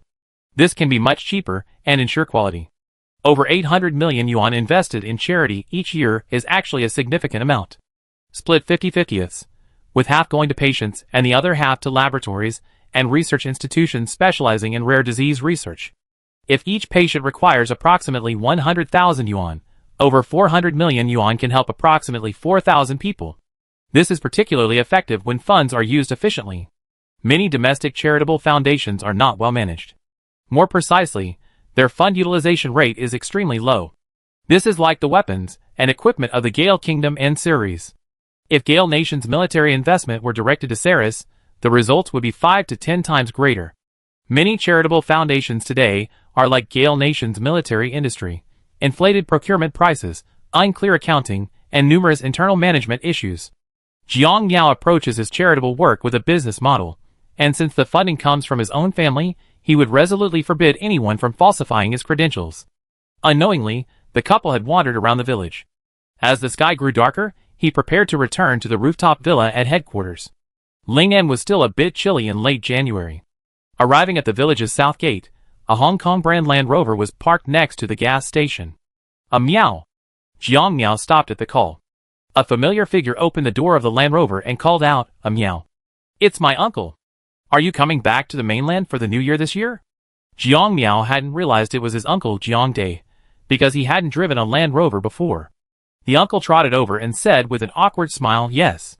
I'm back in the mainland for the new year this year. Did Xiaofeng and the others come back with you?" "Yes." The uncle nodded. "You're promising now, but my 2 kids are nothing. When I asked them to help out in the shop, they just refused to help." Jiang Miao smiled and suggested, "Let them work independently for a while. See if that improves things." "Oh, I told them several times, but they just won't go out to work. They stay home all day. It's your aunt who's spoiled them all." The uncle sighed. Jiang Miao just smiled and said nothing. After all, the 2 families may seem like relatives, but in reality they're quite distant. He could see his uncle's intentions. He probably wanted to assign the brothers Jiang Feng and Jiang Hua to the Heliafeng company. But he really didn't want to hire such useless people. After all, they probably didn't want to take a junior position, but management certainly wouldn't give them a job. If they were still young, like his sister Sun Zhang Xiaolong, they could be gradually corrected through forced practical work. But the brothers Jiang Feng and Jiang Hua are now 21 years old, and their mindsets are relatively fixed. Coupled with their mother's words and deeds, they have developed lazy habits. Such people are truly difficult to reform, unless they are forced to work on a desert farm in the northwest for 5 or 6 years. The problem was that the 2 brothers were unlikely to want to go to the desert farm in the northwest, especially since their jealous, petty, and doting mother would definitely object. To dissuade his uncle, Jiang Miao smiled and said, "If you agree, why not let them work with my sister's son?" "Oh, Xia's son is already working? Isn't he only 16? Jiang Dai was surprised. "Well, he's been working for almost 2 years, and is now managing the farm in Liangzhou. If Feng and Hua are willing, they could first work at the farm in Liangzhou for a few years as grassroots staff before moving into management." "Oh, Liangzhou? Northwest?" Jiang Dai felt a pang of frustration. His sons were going to work at the grassroots level, and even to farm in the northwest. What difference would that make from being exiled to Ningguta? Jiang Miao could see his uncle's displeasure, but he didn't indulge him. Xiaolong had the same path. He was promoted to deputy director of a farm at the end of the year. Before that, he had been working as a grassroots employee on a farm in southern Jiangxi. "Is that so?" Jiang Dai was skeptical. "Uncle, it looks like they got the gas over there," Jiang Miao reminded him. "Oh, I go drive first. We talk later." Watching Jiang Dai leave with a stiff expression, Shuya whispered, "Your uncle really has a lot of ambition. It's not him who's ambitious, it's his wife." Jiang Miao knew his uncle and his wife all too well. Shaking his head with a smile, Jiang Miao held their daughter in his arms and slowly strolled home in the sunset. Chapter 278. Guizhou Province, Huqing. Also known as the sugar capital. The Spring Festival approaches, and the subsidiary of Heliafeng Company in the city is not idle. Around August of last year, Heliafeng Company's agricultural planting division established a wholly owned subsidiary in the area, Huqing Sugar Company. The company's headquarters is located in Daxing County. As the only county in the Huqing area with over 500,000 mu of sugarcane cultivation, the sugarcane cultivation here is primarily based on sloping land. Anyone who has farmed knows that achieving the same output on farmland in mountainous areas differs significantly in the intensity of labor required. Mountainous farmland often requires more labor, and there are varying degrees of restrictions on the investment in machinery and equipment. However, near Longnan Township in Dashing County, many villagers' sloping sugarcane fields are undergoing significant changes. A dozen villagers are chatting in their own sugarcane fields, eagerly anticipating the arrival of their crops. Brother Dong, when will the sugar harvesting team arrive? A middle-aged man chewing on sugarcane spat out a mouthful of sugarcane residue. Why are you in such a hurry? Are they going to rip you off? A young man in a baseball cap chuckled dryly. It's almost Chinese New Year. My family needs the money. The middle-aged man gestured with the sugarcane in his hand. Haha, what are you thinking, kid? Your dad said you have to give him this money. If you gamble again during Chinese New Year, he'd break your legs. The young man said, looking embarrassed. That's right, Bosie. Your dad has said that if anyone in the village dares to gamble with you, he throws shit at their doorstep. Don't come. Damn. That old man really said that? The young man in the baseball cap looked embarrassed. Suddenly, a convoy of vehicles slowly approached from a distance. Here they come. Who's coming? The sugar collecting team is here. Soon, the convoy arrived at the roadside not far from the group. Several employees from the purchasing team stepped out of one of the pickup trucks. The middle-aged man who had been chewing sugarcane trotted over. Hello, is this Captain Lee? I'm Li Xiao. I be responsible for purchasing sugar liquid in this area for the next 6 months or so. Add me on WeChat. Li Xiao, the team leader of the purchasing team, handed his business card to everyone. Soon, everyone added each other on WeChat. Of course, this WeChat account was a work account, owned by the company's network division. Hail Yafeng Company had a strict rule that employees were not allowed to use their personal numbers to add customers or partners. This prevented a monopoly on communication channels, and made it easier for the company to adjust work areas and investigate employee work content. After adding the WeChat account, the middle-aged man wiped his hands and said, Captain Lee, I'm Fang Jinqiang. You can just call me Ah Chong. When do we start harvesting? Start right away. Li Xiao didn't bother exchanging pleasantries, simply getting everyone to work.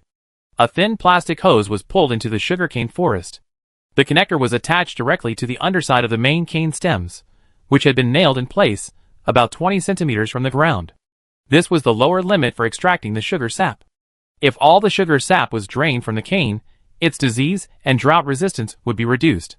The sugarcane planting density was sparser than that of ordinary sugarcane, but the stems were much larger, resembling a low stand of giant dragon bamboo. After a while, the worker who had connected the pipe spoke into the intercom. Captain, the first piece is connected. Roger that. Li Xiao turned and shouted, start pumping the sugar liquid. Okay. Another worker flipped the switch on the pumping equipment, and immediately, a large amount of translucent sugar liquid began to flow from the pipe. Due to the terrain, the pumping was effortless. The sugar liquid was pumped into a truck bed, which had been pre-constructed for food-grade use. Soon, 100 kilograms of sugar liquid had been pumped out, filling the first truck bed. The outlet was then moved to the next truck bed. The worker placed a specially designed dehydrator into the sugar liquid in the first truck bed and activated the switch. The sugar liquid level dropped rapidly. Saturated sugar crystals soon formed at the bottom of the truck bed.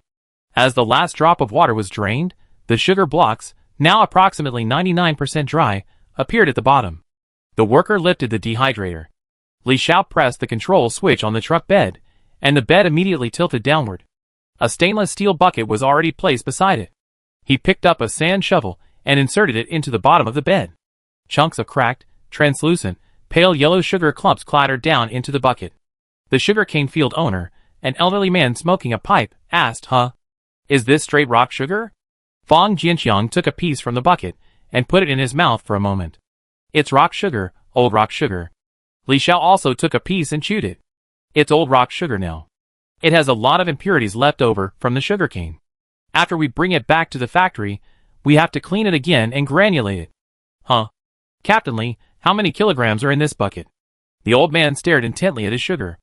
An employee moved the stainless steel bucket onto the electronic scale and checked the display.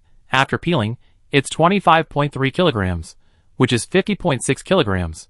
The old man murmured to himself with concern. I wonder how many kilograms of sugar this old man has from his 2 acres of sugarcane. Don't worry, Uncle Quan. I probably get 200 or 300 kilograms, Fang Jinqiang said with a smile. Soon, the old man's 2 acres of sugarcane were harvested, and the final raw sugar blocks weighed 335.7 kilograms. Old man, your sugarcane has been harvested. 671.4 kilograms. According to the contract, 1 yuan per kilogram. Li Xiao entered the data. Is that correct? No. The financial auditor nodded. Then an automatic printer in the back of the pickup truck printed out the commercial bill, which the financial auditor and Li Xiao confirmed and affixed their signatures. Li Xiao handed the bill to Fang Daquan. Grandpa, keep it safe. If you lose it, it'd be troublesome. Captain Li, how do I get the money? Fang Daquan was confused. Li Xiao explained, it's very simple. Go directly to Huqing Sugar Company in the county tomorrow. When you get there, just ask the security guard. Someone will take care of it for you. Okay. Fang Daquan carefully placed the bill into his inner pocket and zipped it up. Although a pound of raw sugar cost only 1 yuan, no one had any intention of raising the price. Huqing Sugar Company not only signed a purchase contract with them, but also held several seminars in several nearby villages to warn local villagers not to expect future price increases. Because the current domestic sugarcane price is artificially high. The current domestic white sugar price is 6,200 yuan per ton, while the international white sugar price is 3,900 yuan per ton, a price difference of approximately 2,300 yuan. Even after adding freight and tariffs, the price of imported raw sugar remains significantly lower than that of domestic sugar mills. To align with international market prices, Huqing Sugar must control its raw sugar procurement price. Keeping it around 2,000 yuan per ton is a relatively reasonable purchase price. Adding costs such as transportation, labor, equipment, sales, and energy consumption, while the new process can offer some savings, these costs still add up to approximately 1,000 yuan per ton of white sugar. This brings the total cost per ton of white sugar to approximately 3,000 yuan.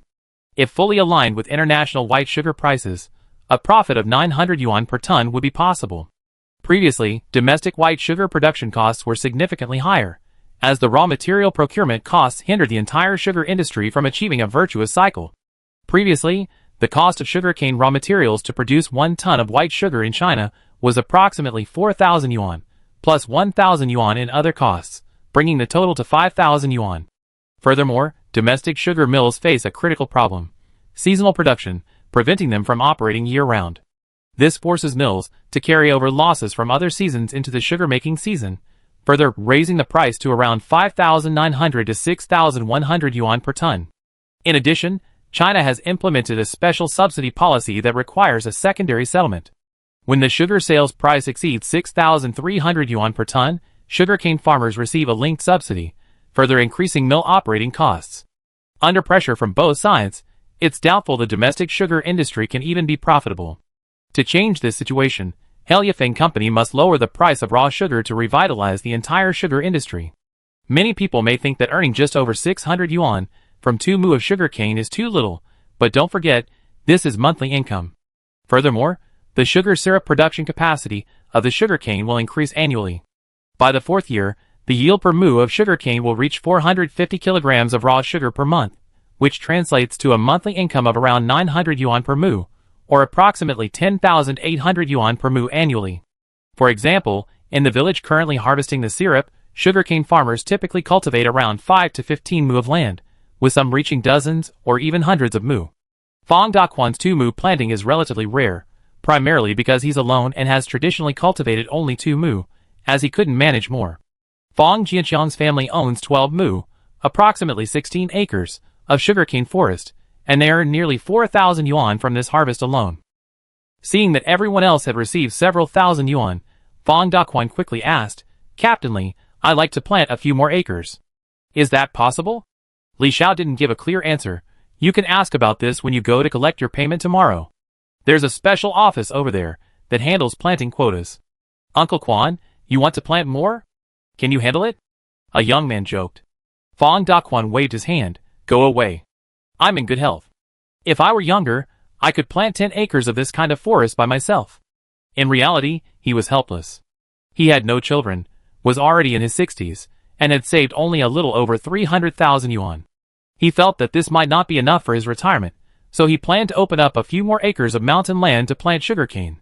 After all, managing these sugarcane fields for the past 5 months has been much easier than growing sugarcane.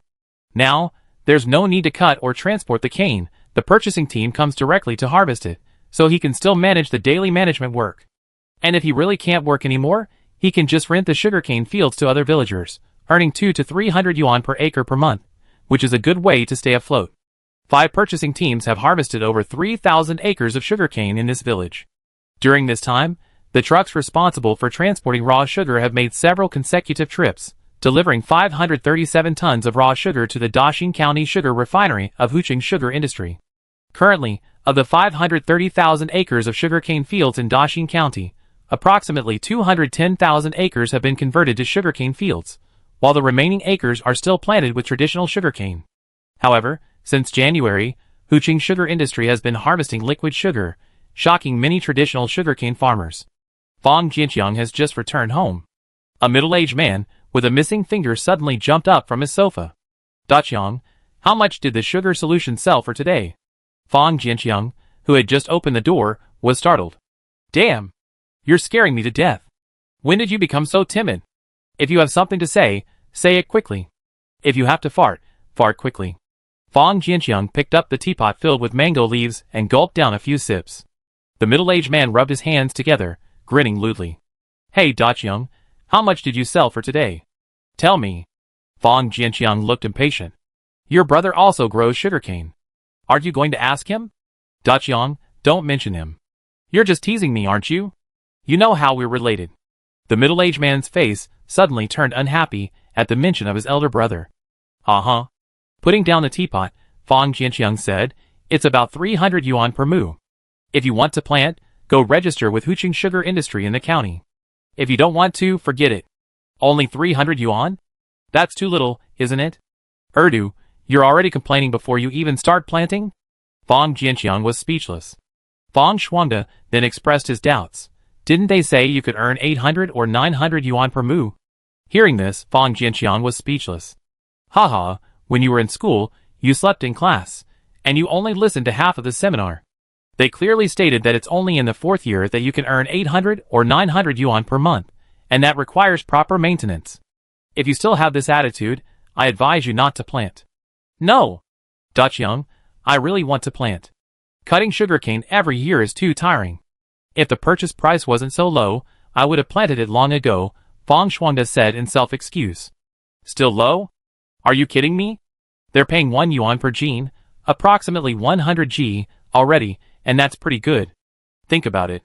If all of Huqing were to grow this kind of sugarcane, do you know how much sugar we harvest annually? How much? If it reaches its peak, we could produce around 20 million tons of sugar a year. How much is 20 million tons? Do you know how much sugarcane our country produced last year? I don't know." Fang Shuangde looked bewildered. "About 9 million tons. Gulp. Fang Shuangde swallowed subconsciously. "Now you understand why 1 yuan per gene, approximately 100 g, is a fair price, right? You have to grow it anyway, and grow traditional sugarcane. Do you think the sugar mills will accept it? Under these circumstances, the entire sugarcane industry is forcing sugarcane farmers to abandon traditional sugarcane. Unless they're growing sugarcane for fruit, there's simply no market for it. After all, other sugar mills aren't fools, and even the government can't stop this trend.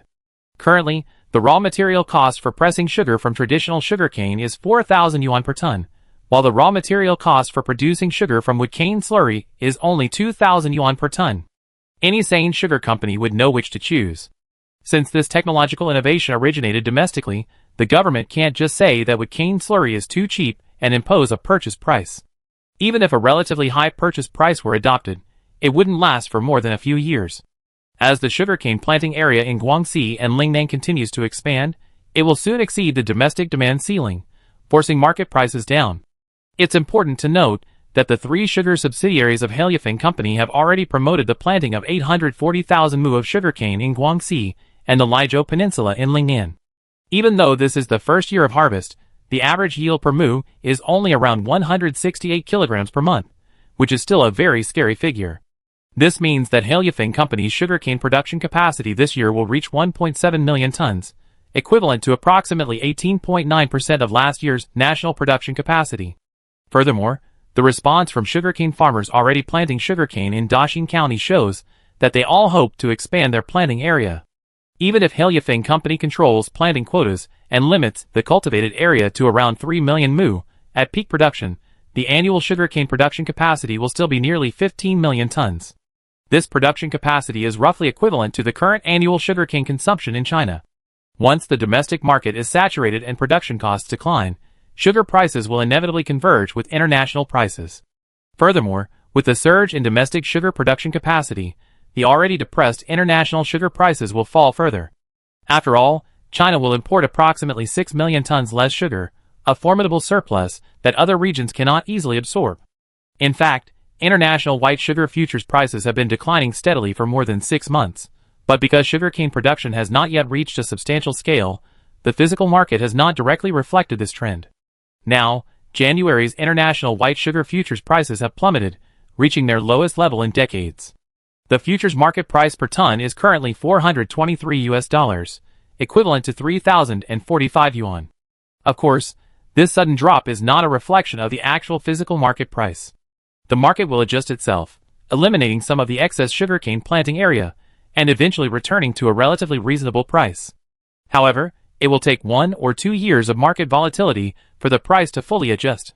Major domestic sugar mills, including East Asia Sugar, Nanhua Sugar, Guangxi Province Sugar, and Xiangui Sugar, have been urging sugarcane farmers to quickly switch to sugarcane or other cash crops since last year.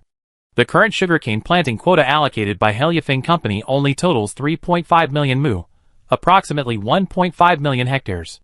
These mills, fed up with their relentless losses, are hoping to transform the sugar industry through sugarcane and achieve better profits. Sugarcane farmers across the country are also beginning to divide, with some seeking to switch to sugarcane, some cultivating fruit sugarcane, and some switching to other cash crops. For example, sugarcane farmers in Yunnan province have switched to other cash crops, aside from those growing fruit sugarcane. Officials have also begun guiding sugarcane farmers to plant rubber trees, as rubber trees are also declining in popularity. Helyafeng Company's rubber grass plantings in the southern desert will reach approximately 500,000 mu this year. Planting rubber trees now is a dead end. Before the rubber trees even enter their tapping season, they will be confronted by large-scale rubber grass production, instantly crushing the rubber tree industry. Thus, the cash crops being shifted this time are primarily coffee, cocoa, mangosteen, cashews, and other crops that were previously less cultivated in China. Especially in areas where rubber trees were previously planted, there's a high probability they will switch to cocoa and cashews. There's no way around it. Industrial upgrading is brutal. At the same time, officials have begun gradually expanding nature reserves across the country, abandoning some environmentally fragile orchards and farmland near nature reserves. Overall, while this industrial upgrade will result in some farmer unemployment, the newly created industries will be able to absorb this excess labor. After all, as China rapidly enters an aging population and declining birth rates, a decline in the rural labor force is inevitable. This time, directly designating some remote rural areas as nature reserves will not only alleviate environmental pressures, but also achieve a realignment of the labor force. After all, using less arable land and manpower is an acceptable outcome, provided domestic demand for agricultural products is met. Of two evils, choose the lesser of two evils. Various agricultural adjustments are already underway, at an almost relentless pace. The technological revolution initiated by the Helyafeng Company has begun to have a comprehensive impact across the country, and indeed the world. It's even reached the point where adjustments to production relations are needed. Now, Southeast Asia is in a state of fear. They discovered that Syria has made rapid progress in recent years, developing in all aspects, many of which are earth-shaking. Their tropical fruit industry, which they thought was guaranteed a stable harvest regardless of drought or flood, has practically fallen into trouble overnight. Syria could destroy any of their fruit industries at any time if they so desired. Even maintaining relatively restrained production now is making them extremely uncomfortable. When the world's largest industrial system merges with the world's largest agricultural system, the whole world will tremble. Furthermore, this world-leading agricultural system also meets some of the mining industry's needs. For example, steel, aluminum alloys, copper, rubber, plastics, oil, natural gas, and coal all have substitutes derived from the agricultural system. The only remaining industries of European and American power are electronics, software, precision instruments, and medical care. Other industries are either being crushed or on par with each other. Even the medical and software industries in Europe and the United States are currently in a precarious situation. For example, Helyafeng's new antibiotics and Yulin protein, the medical nanosensors and nanoscalpels developed in collaboration with China's Wadeyaki University, and the serum rice that is now entering mass production in China, All these achievements are constantly emerging in the medical field. In the software industry, although China lags behind in some specialized software, it doesn't mean it has no chance of fighting back. At least there are alternative software products. The only two industries that are relatively difficult to enter are probably precision instruments and semiconductors. Chapter 279. Huqing Sugar Industries Daxing County Factory. Although they purchase approximately 1,100 tons of raw sugar daily, Factory Director Tian Huiwen isn't particularly happy. He possesses a strong sense of crisis. Because today is New Year's Eve, the factory is closed for 3 days. However, as the factory director, he didn't return to his hometown in Xiangxi, but instead brought his wife and children over. Across from the factory is the company's employee housing complex, but only 360 units are currently available. The remaining units will be available in the second phase of development after the Spring Festival. Tian Huiwen returned to his home in the employee complex. His wife, Miao Kai, had already prepared dinner. It's time for dinner. After washing his hands, he saw his son and daughter waiting for him at the table and said with a smile, "Come and eat." Chuckles, opening a bottle of Huqing sugar cane cola, each poured a glass. This cola is one of their factory's products. To be more precise, a byproduct. Because the sugar solution extracted from the sugar cane contains a significant amount of the natural flavor of the sugar cane, nearly 99% of these flavor components are retained in the raw sugar dehydrated on-site. After the raw sugar is taken back to the factory, most of the flavor components are separated during the production of granulated sugar and crystal sugar.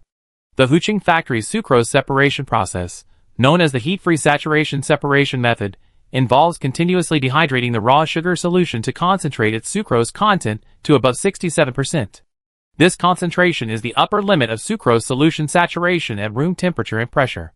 Once this limit is reached, a large amount of sucrose will precipitate, forming crystals. Under normal temperature and pressure, the flavor components in the raw sugar solution do not precipitate because their content is low, making it difficult to reach the upper limit of saturation precipitation. However, this process has a drawback. The final 3% or so of sucrose contains approximately 95% of the flavoring compounds. After discussing this flavor-rich concentrated sugar with the factory management, Tian Huiwen decided not to reconcentrate it. Instead, it was used as a flavored syrup for the production of Huqing sugarcane cola. The sugarcane cola was a trial product, so only factory employees were given samples to try. The cola had a distinct sugarcane flavor, and its texture and taste were more natural than aspartame or sugar-free cola, but its calories were low. This was because Huqing Sugar Industry used inulin, a rubber grass sweetener recently produced on a small scale by its Monin branch, as its core sweetener.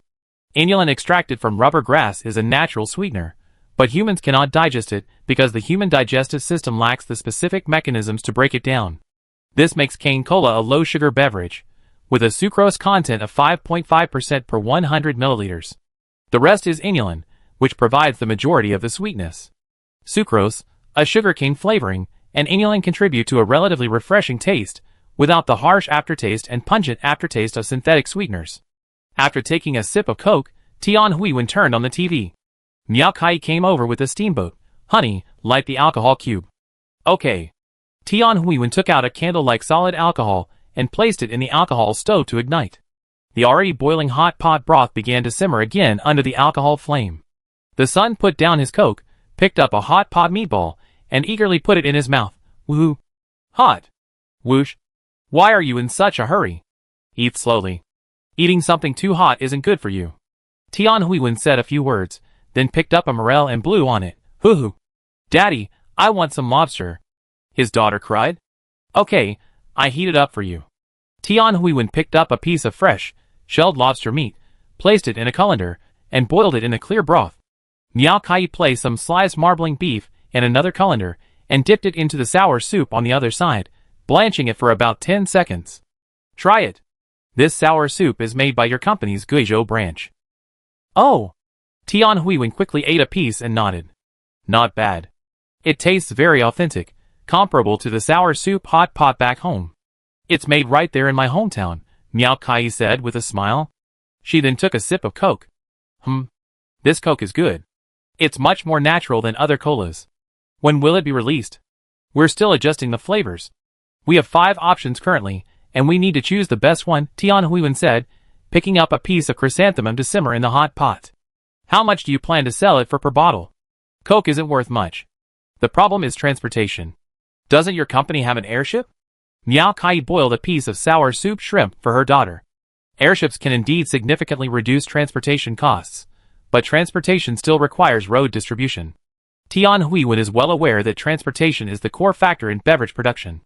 Although transportation costs only account for 3% to 10% of total costs, this low cost is achieved because many large beverage companies have built regional factories, minimizing transportation distances to a radius of approximately 300 kilometers around the factory. If the distance is too far, costs will skyrocket. Even with airships, this distance can still only be controlled within 1,000 kilometers. Thus, for Huqing Sugar's cola to defeat competitors, relying solely on low sugar, healthy flavors, and safety is not enough.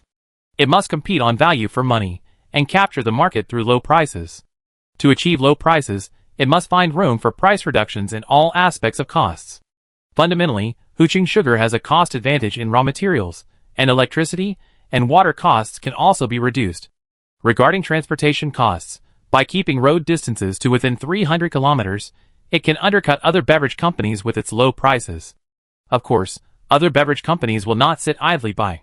They will undoubtedly collaborate with other companies to establish an industrial chain to compete with Hailufeng. In the core production areas, they will certainly not be able to defeat Hailufeng, and in non-core production areas, a stalemate is likely. For example, in Huqing, where Huqing Sugar Industry is located, the cost of producing sugarcane cola is very low. A 300 milliliters plastic bottle costs about 0.6 yuan, and local road transportation costs are also relatively low, resulting in a wholesale price of 1 yuan and a retail price of 2 yuan. This translates to a gross profit margin of 0.2 yuan per bottle. This is the core secret to large beverage companies' market dominance. Low profit margins that prevent other competitors from entering the market or make it difficult to compete. Don't think Huqing Sugar Industry is deliberately undercutting prices. The wholesale price of the two major cola brands is roughly the same. If they want to compete with these beverage companies, they must lower their prices, keeping the gross profit margin per bottle extremely low. Otherwise, it will be difficult to compete with other competitors. To achieve this low price nationwide, beverage factories must be established nationwide. For example, Coca-Cola has 46 related factories in Greater China, while PepsiCo and Combi Alliance own over 70. In fact, Hailufeng currently has a large number of food-related factories. If the food factories of its partner companies are included, the total number could reach approximately 150. However, many of these food factories are single-category factories, specializing in the production of one or two products without branch operations. If Tian Huiwen wants to achieve something big, he must not rest on his laurels. He is well aware of the prospects of Hailufeng. He would feel a sense of inadequacy if he did not build something big on such a powerful platform. So, in addition to developing sugarcane cola, he has recently been considering other businesses. Suddenly, he noticed a block of solid alcohol on the side of the table and fell into deep thought. What's wrong? Miao Kai noticed her husband suddenly put down his chopsticks. Oh! Tian Huiwen, regaining his composure, smiled and shook his head. Nothing, just something came to mind. About the factory again? You, the general manager and factory director, are truly dedicated. Miao Kai rolled her eyes at him. Despite his wife's criticism, he still managed a dry laugh. Haha, the company offers such great conditions, I wouldn't be satisfied if I didn't achieve something. Let's eat. Miao Kai, knowing her husband's character, didn't say anything else. After finishing his meal, Tian Huiwen, somewhat absent-minded, sat on the sofa, thinking over his box of solid alcohol. He didn't watch the Spring Festival Gala on TV. Miao Kai and her daughter were still eating, while her son, after finishing his meal, played games on his phone. After pondering for a moment, Tian Huiwen frowned, as he didn't see a good entry point for Huqing Sugar Industry into the alcohol industry. Because Hailufeng Company had special regulations prohibiting the production and sale of cigarettes, alcoholic beverages, and betel nut products, foods clearly classified as Class 1 carcinogens. This restriction prevented Huqing Sugar Industry from producing high-value-added fermented wines, eliminating a significant portion of the alcohol industry's applications. The remaining applications for the alcohol industry were fuel, chemical additives, and cosmetics additives. These applications are rarely used in China to ferment ethanol from white sugar due to the high cost. Instead, industrial ethanol is produced from coal chemical industry, at a cost of around 3,000 to 5,000 yuan per ton. If white sugar were used to produce ethanol, Even at a cost of 2,000 yuan per ton for raw sugar, the raw material cost would be 4,500 yuan, which, combined with other costs, would bring the total cost to 6,000 yuan per ton. This was an absolute dead end. You see, the Monin branch plans to use rubber grass inulin, using multiple fermentation techniques, to convert it into electricity, methane, alcohol, and organic fertilizer. That's because the Monin branch will be able to produce millions of tons of inulin annually, allowing for this unique co-production. Huqing Sugar's primary product is white sugar, so converting it into alcohol would be uneconomical. After a while, he took out his phone and used AI to analyze the current situation, looking for any solutions. He quickly spotted a promising area for application. Polylactic acid, PLA plastic. This is a fully biodegradable bioplastic. After reading the AI analysis, Tian Huiwen's eyes suddenly lit up. PLA plastic, this has potential. Because companies abroad are already producing it, companies in Gale country use corn syrup to produce PLA plastic, while companies in Siam use cane sugar. The processes are similar, with 1.6 tons of sugar producing 1 ton of PLA plastic. A cost analysis revealed that the cost abroad is roughly 13,000 to 15,000 yuan per ton of PLA plastic. Currently, plastics like polyethylene cost around 7,000 to 8,000 yuan per ton. Using raw sugar, which costs 2,000 yuan per ton, the cost per ton of PLA plastic would also be around 7,000 to 8,000 yuan. As long as the cost can be brought on par with traditional plastics, fully biodegradable PLA plastic can be readily mass-produced. With this in mind, he picked up the phone and called Zhang Chengdong, the head of the R&D department. Beep. Hello? Who is this? Manager Zhang, this is Tian Huiwen, the general manager of Huqing Sugar. We had dinner together at the headquarters before. Oh, it's Mr. Tian. Happy New Year, Manager Zhang. Happy New Year, Mr. Tian. I'm calling mainly to ask you something, Manager Zhang. Go ahead. We're planning to develop the polylactic acid plastics industry. I wonder if the R&D department has any related projects. Polylactic acid plastics? Let me check. Hold on. It's okay, take your time. After a while. Hey, Mr. Tian, there's indeed a related project for the polylactic acid plastic you mentioned. It's not a research project at headquarters, but at the Monin branch. They're researching the use of inulin to produce lactic acid. I see. I wonder how their progress is. They almost completed technical verification. After all, their inulin fermentation technology is very mature. Currently, they can produce 1 ton of PLA from 1.43 tons of inulin. Tian Huiwen was surprised. So high. I see overseas, only 1.6 tons of sugar can be converted into 1 ton of PLA. Haha, you have to understand what our company was built on. Biotechnology is our core competency, and Monin's research and development capabilities in biological breeding are not much inferior to headquarters. I wonder what the conversion efficiency will be after switching to sucrose. It shouldn't be very high because Lactobacillus is a strain specifically bred to break down inulin, so it may not have a very good conversion efficiency for sucrose. Is that so? It seems we have to ask headquarters for technical support. Yes, this project is excellent. Domestic sugar production capacity will undoubtedly explode in the future, and with that much sugar, we definitely need a way to consume it. Biodegradable plastics are a good option. Thank you, Manager Zhang, for your answer. You're welcome. I visit Manager Zhang at headquarters after the Spring Festival. I won't bother you now. Okay, goodbye. After hanging up the phone, Tian Huiwen's mood brightened. He didn't aim for the same high conversion efficiency as the Monin branch. As long as he could convert 1.6 tons of sugar into 1 ton of PLA, the cost would essentially be on par with that of ordinary plastics.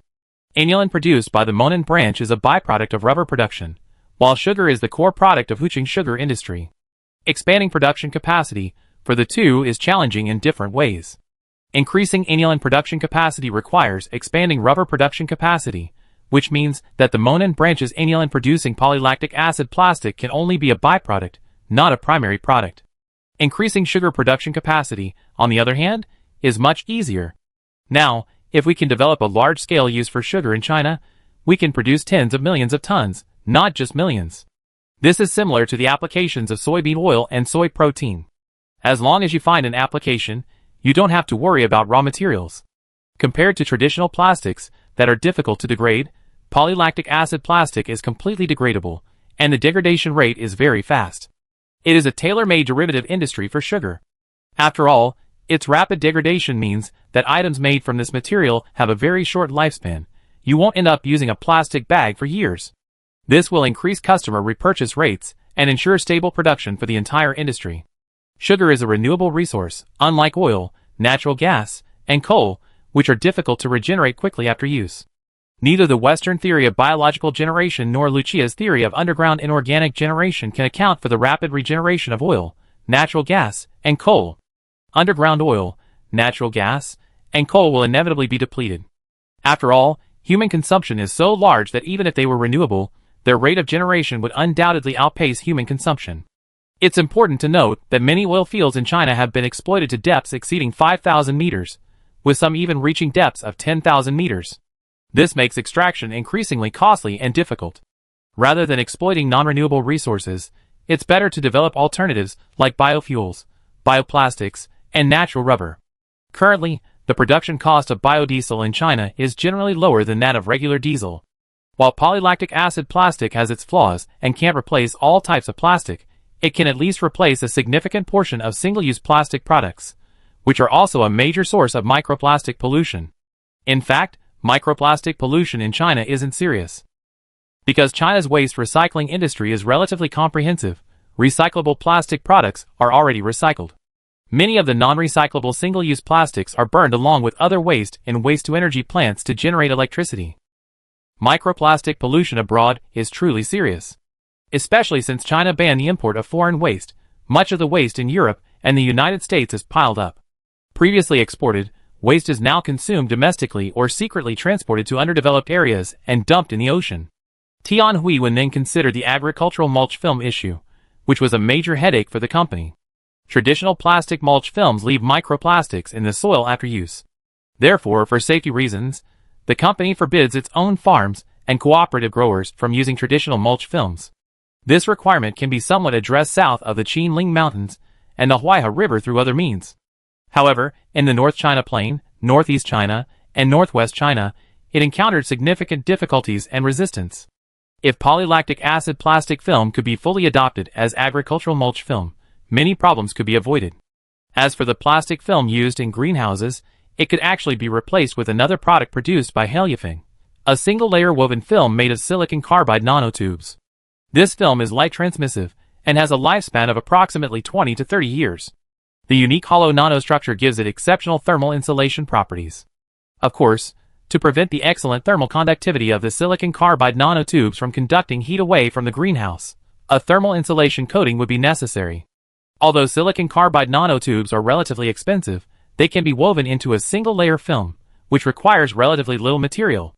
In addition, their long service life can offset the initial one-time investment cost. Chapter 280. Southern Jiangxi. This year's Spring Festival atmosphere was much more intense, thanks to a general increase in local farmers' incomes. Heliofeng Company employed nearly 15,000 people locally, and its subsidiary, Yingxiong Dairy, also employed several thousand. These people formed a massive consumer force.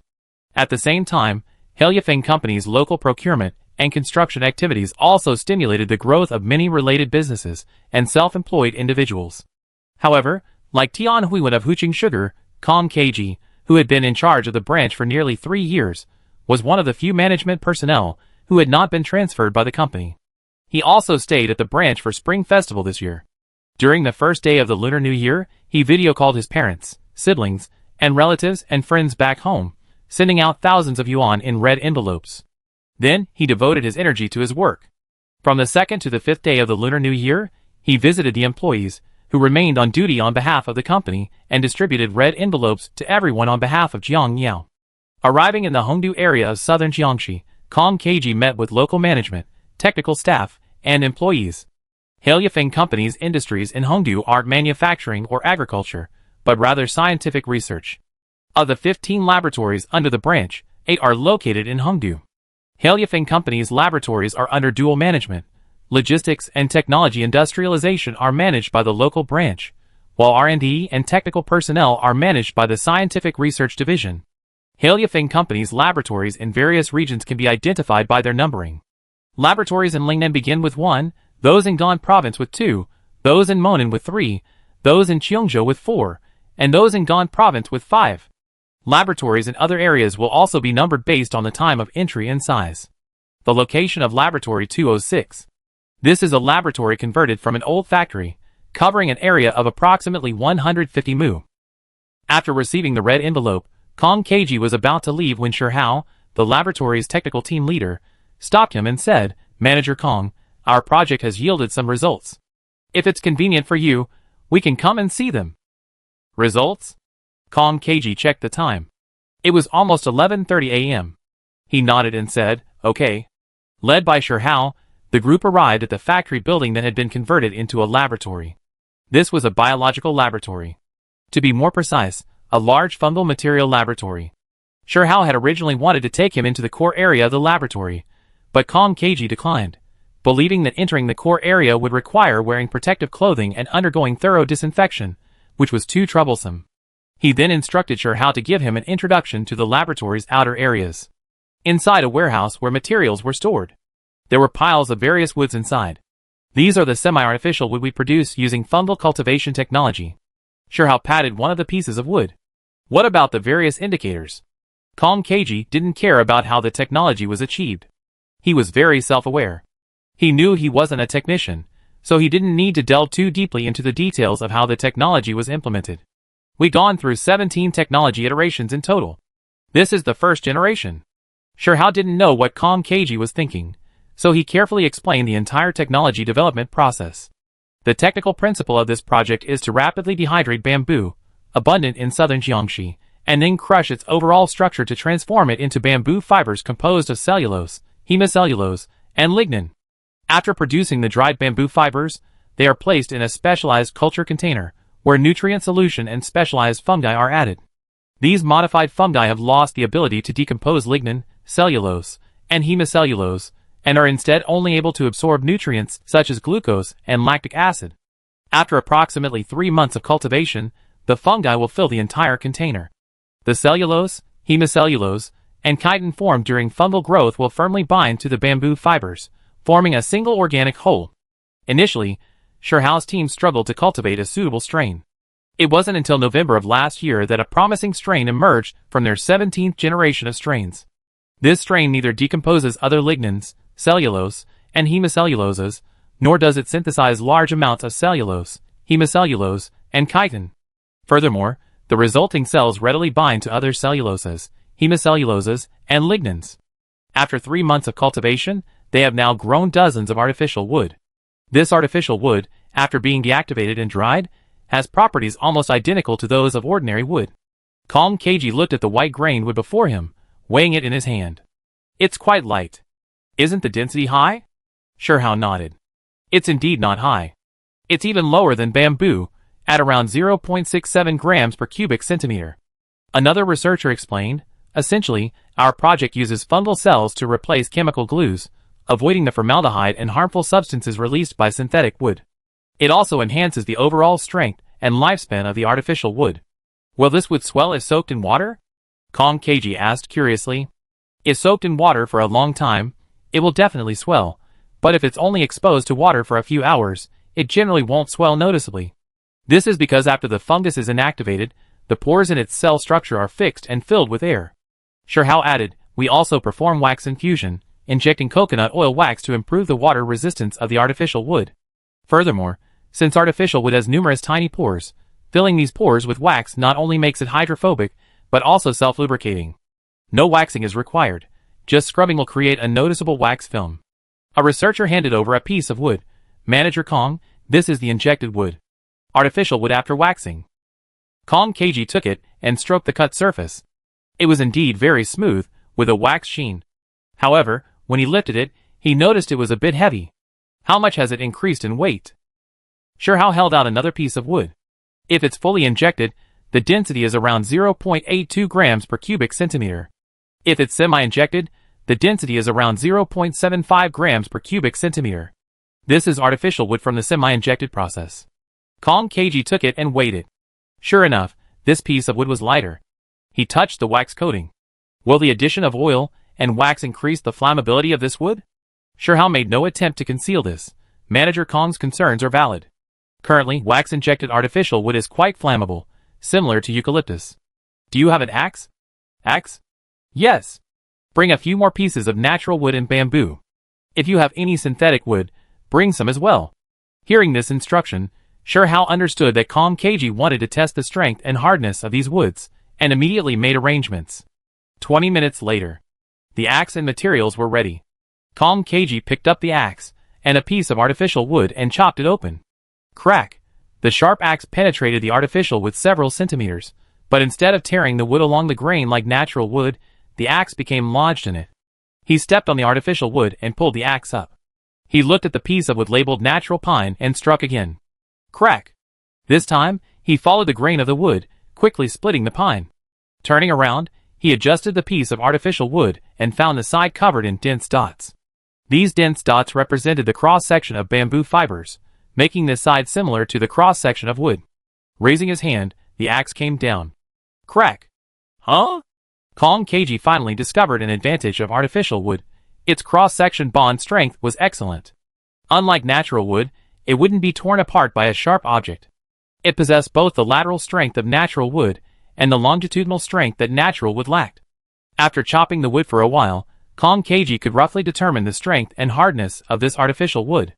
It was roughly comparable to some of the finest hardwoods in strength, and about the same hardness as balsa wood.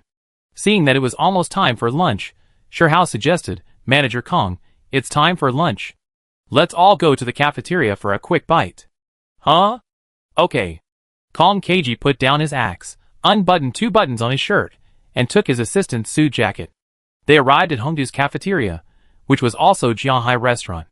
For some of Heliafeng's more centralized locations, the cafeterias often aren't set up in-house, but instead contracted out to Jianhai restaurant, cooperative enterprises, or individual restaurants. Because the company has a clear policy prohibiting employees from consuming alcohol during work or while working, alcoholic beverages are prohibited at breakfast and lunch.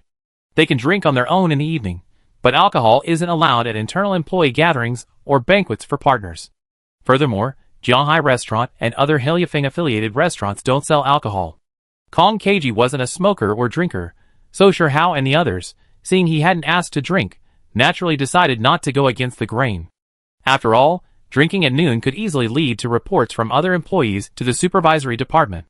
After ordering, Sure Hao said, Manager Kong, do you think this artificial wood has a future? Kong Keiji took a sip of his lemon tea and said, the future depends on the cost. If the cost is low, everything has a future. If the cost is high, even gold has no future. We done a cost estimate. Currently, it costs around 1,500 yuan to produce 1 cubic meter of artificial wood. Sure Hao scratched his cheek awkwardly, but then added, if it can be mass-produced, it should be possible to reduce the price to around 800 yuan per cubic meter. Kong Keiji didn't speak immediately, but instead looked at his assistant. The assistant checked the current market price of natural wood and whispered something in his ear. He immediately shook his head. Your costs are too high, higher than the market price of many natural woods. It's difficult to compete with natural wood. We're also looking for ways to reduce costs. However, Kong Keiji didn't listen to Sure Hao's explanation and interrupted him. You should understand that many costs are difficult to reduce. For example, the purchase price of bamboo and the raw materials for nutrient solution are fixed inputs. Therefore, your idea of reducing costs is extremely difficult. Sure Hao and the others fell silent. Kong Keiji, who had been managing production at the Guanan branch, was well aware of the composition of production costs. Many costs were difficult to reduce. He didn't believe that the cost of artificial wood could be lower than 700 yuan per cubic meter. At this price, if a low-end product was produced, it would definitely lose all its money. He advised, focus on researching the technology and reducing costs. While it's unlikely you achieve significant reductions, try to reduce as much as you can. Leave the application of the technology to me. I understand. Sure Hao came to his senses, realizing he'd been putting the cart before the horse. As someone in the R&D department, he shouldn't be focusing on industrializing the technology, but rather on improving it. Tell me about the prospects of your technology from a market perspective. Kong Keiji pondered for a moment and continued, the characteristic of artificial wood technology is that it can produce very large, integrated pieces of wood. Therefore, you should research artificial wood that can be directly grown to resemble furniture contours or parts, reducing waste and costs during processing. Sure Hao and the others nodded quickly, taking notes. The second direction is to produce distinctive artificial wood. For example, You should research how to artificially add pigments during the cultivation process to give the wood a variety of colors. Or, you could pre-treat bamboo fibers, arranging bleached and natural bamboo fibers to see if you can create a structure similar to a grain. Or, you could add some natural wood with a special fragrance, spices, etc., so that the artificial wood can emit a long-lasting fragrance. Wouldn't that allow you to create fragrant wood? Shirhao's eyes lit up. Manager Kong, you're right. We still need to learn a lot about the industrialization of technology. Kong Keiji took a sip of lemon tea to moisten his throat. Also, can wax-injected artificial wood be made flame retardant by adding other safe ingredients? I think it should be possible. After all, many plastics are flame retardant now, so there's no reason why wax can't be. Thank you for the reminder, Manager Kong. I arrange the experiment as soon as I get back, Shirhao said, taking notes. Kong Keiji thought for a moment and decided to offer them a sweet deal. In the early stages, you could consider building an experimental wood flooring factory in southern Jiangxi. If I heard correctly, the thermal expansion coefficient of artificial wood is relatively low, right? Hearing this promise, Shirhao nodded excitedly. Yes, due to fiber reorganization, if it's semi-waxed artificial wood, its thermal expansion coefficient is about 21% of that of ordinary wood. See, that's the selling point. Low thermal expansion coefficient, a certain degree of self-lubricating properties, the ability to weave patterns, and none of the health risks of synthetic wood. These advantages are perfect for wood flooring. Yes. Shirhao pecked at the grains like a chick. After lunch. In the afternoon, the group watched the combustion tests of artificial wood again. As expected, the combustion behavior of unwaxed, semi-waxed, and fully waxed artificial wood was very different. The fully waxed artificial wood burned like a candle, while the semi-waxed wood burned like oil-rich pine and eucalyptus. Then they took Kong Keiji and the others to see various wooden products made with artificial wood. Several researchers with a passion for woodworking had been tinkering with a lot of things here over the past 6 months. These included various wooden models, wooden furniture, canoes, drones, and car hulls. These were all the researchers' brainchildren, handcrafted using machine tools. Kong Keiji took a quick look and then went to other labs to distribute red envelopes. The researchers on Shirhao's team were also busy. They began developing research plans based on the directions Kong Keiji had suggested at noon. To facilitate research, Shirhao planned to divide the research into several groups, each responsible for a specific area. Even further down the road, Kong Keiji also arrived at Lab 209. After hearing about Lab 206, Dr. Gan Jiyu, the head of Lab 209, briefed him on their lab's achievements. Manager Kong, this is the new carbon fiber material our team is researching. Looking at the bundle of filaments before him, Kong Keiji asked, what are the uses of this material? Manager, you should know that our company's lab in Minchin has developed a high-strength aluminum silicon nanotube with excellent conductivity, somewhere between that of copper and silver. Yes, I heard of that. Kong Keiji immediately understood what he meant. Can this material of yours be used as a conductor? Yes, we use a chemical deposition process to deposit a layer of carbon on the surface of silicon nanotubes, forming carbon nanotubes. Their conductivity is approximately 48 times that of copper wire. Dr. Gan Jiyu recounted his team's achievements. Can it replace copper and aluminum in conductors? Gan Jiyu nodded. Yes, and because of its excellent conductivity, our conductors can be made smaller, and the loss during power transmission is also lower. Kong Keiji, looking at the filaments before him, sighed. It seems the company's investment in research projects will yield rich returns. Gan Jiyu, not presumptuous, humbly replied, we are all standing on the shoulders of giants. After all, without silicon nanotubes, there would be no low-cost carbon nanotubes. What are the current difficulties with this technology? Gan Jiyu said helplessly. The difficulty is the high cost. The main difficulty is... The key point is yield. To ensure this, we use high-purity nanocarbon powder, which guarantees excellent conductivity in the produced wires. Take your time. You can consider improving the process. That's what we're currently working on. Kong Keiji wasn't one to obsess over product perfection, so he asked, can we achieve lower cost production by reducing conductivity? Huh? No, because once carbon nanotubes accumulate too many impurities, their conductivity plummets, degrading to the same level as ordinary carbon fiber. Undeterred, Kong Keiji patted him on the shoulder. Then let's keep improving. Chapter 281. Minchin County, Southwest High-Tech Industrial Park. Many people stayed to work during the Spring Festival holiday. Laboratories 521, 522, and 523, comprised of Heliafing, Minchin Group, Yangtze Memory Technologies, and several domestic semiconductor equipment companies not only did not take a holiday but, in fact, saw a steady increase in the number of researchers who arrived during the Lunar New Year holiday.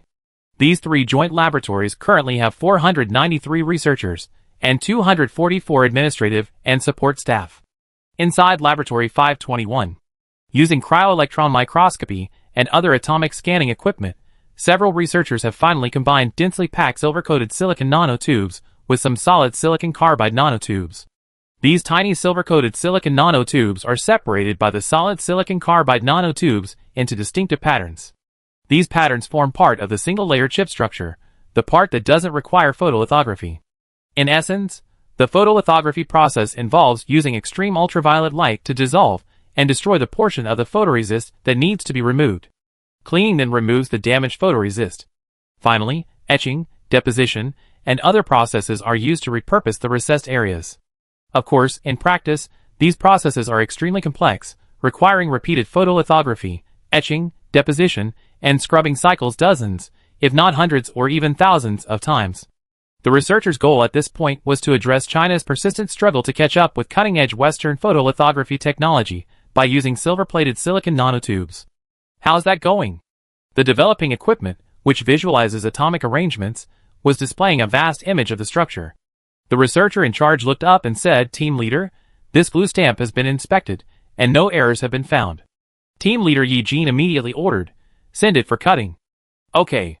Another researcher took over the cutting work. In the wire cutting workshop, the 20 cm long glue dispensing template was cut bit by bit into very precise 1 cm thicknesses. These 1 cm thick glue dispensing templates are the core components of the glue dispensing process. Yi Jin and several other team leaders discussed the next steps. "Old Lu, now that the templates are ready, let's begin the test. Do you have the silicon wafers ready?" Old Lu, a middle-aged man with Mediterranean hair, smiled and replied, "We already prepared them. We're just waiting for your templates. Then let's start the test according to the previous plan. I hope everything goes well." Yi Jin was also very nervous at this moment. "Don't worry, things will work out when the time comes," Old Lu said, picking up a folder and looking at the information inside. "Is the adhesive material from 522 ready?" The person who spoke was a researcher from a domestic photoresist company. "Of course. Don't underestimate us. Since we don't need to worry about photolithography, we only need a charged adhesive material, which is several orders of magnitude lower than the requirements for photoresist. Of course, in actual research, developing this adhesive material isn't that easy, but it's at least much easier than photoresist." After some research, the 522 lab came up with several suitable dispensing materials. Old Lu looked at the information and suddenly felt a surge of pride. "SMIC's etching machine is ready. Now everything is ready. Let's get started." "Agreed. Well, whether it's a mule or a horse, we definitely give it a try. I think the success rate should be very high." "You're quite confident, boy. If you succeed, we all be immortalized in history." After a while, they arrived at Laboratory 523, the testing lab. As the glue printing template was inserted into the glue dispenser, the air in the chamber was evacuated and replaced with a high-purity inert gas that doesn't react with the glue material or ionize. At the same time, the dust removal equipment continued to operate, maintaining a high level of cleanliness within the chamber and preventing dust from being attracted by ionization and affecting the performance of the glue dispenser. After being rinsed with pure water and dried, the 8-inch silicon wafer was fed into the glue dispenser. The glue dispenser's template was also round and had a perfectly aligned slot that perfectly aligned the wafer, ensuring the wafer and template were securely fixed and preventing any slight movement during the glue printing process. A researcher, his palms sweating, looked extremely nervous. With trembling fingers, he gently pressed the start switch. Drip. After powering on, the dispenser's template draws in the glue from the reservoir above. Using electromagnetic acceleration, it rapidly pulls the charged glue downward. Instantly, tiny, nanoscale droplets of glue drip from beneath the template onto the surface of the silicon wafer. These droplets quickly form individual dots, which fuse together to form lines. The dispenser then powers down, leaving only a single drop of glue. The remaining liquid is trapped in the pipe and cannot drip down. The dispenser lifts off the silicon wafer, and a curing light device then emits a specific ultraviolet beam onto the wafer surface, curing the glue droplet pattern. Yi Jin said impatiently, "Quick, check the pattern to see if there are any problems." Old Lu shook his head. "Don't worry, Dr. Yi. Make a few more, and send them all for testing later. Okay. In less than half an hour, the dispensing room had churned out dozens of dispensing silicon wafers. The research team responsible for testing the dispensing patterns also sent batches of dispensing silicon wafers to the laboratory for testing. Everyone fell silent, awaiting the results. Time ticked by. About 2 hours had passed. Whoosh. A researcher ran over with a report. Everyone stared at him. Whoosh. Good news. The dispensing pattern shows no defects. We can begin testing the etching, deposition, and other processes. The air suddenly fell silent. Then, there was a deafening whirring sound. Oh! We did it! Hooray! Ha ha ha! I told you the success rate was high. Great, we did it!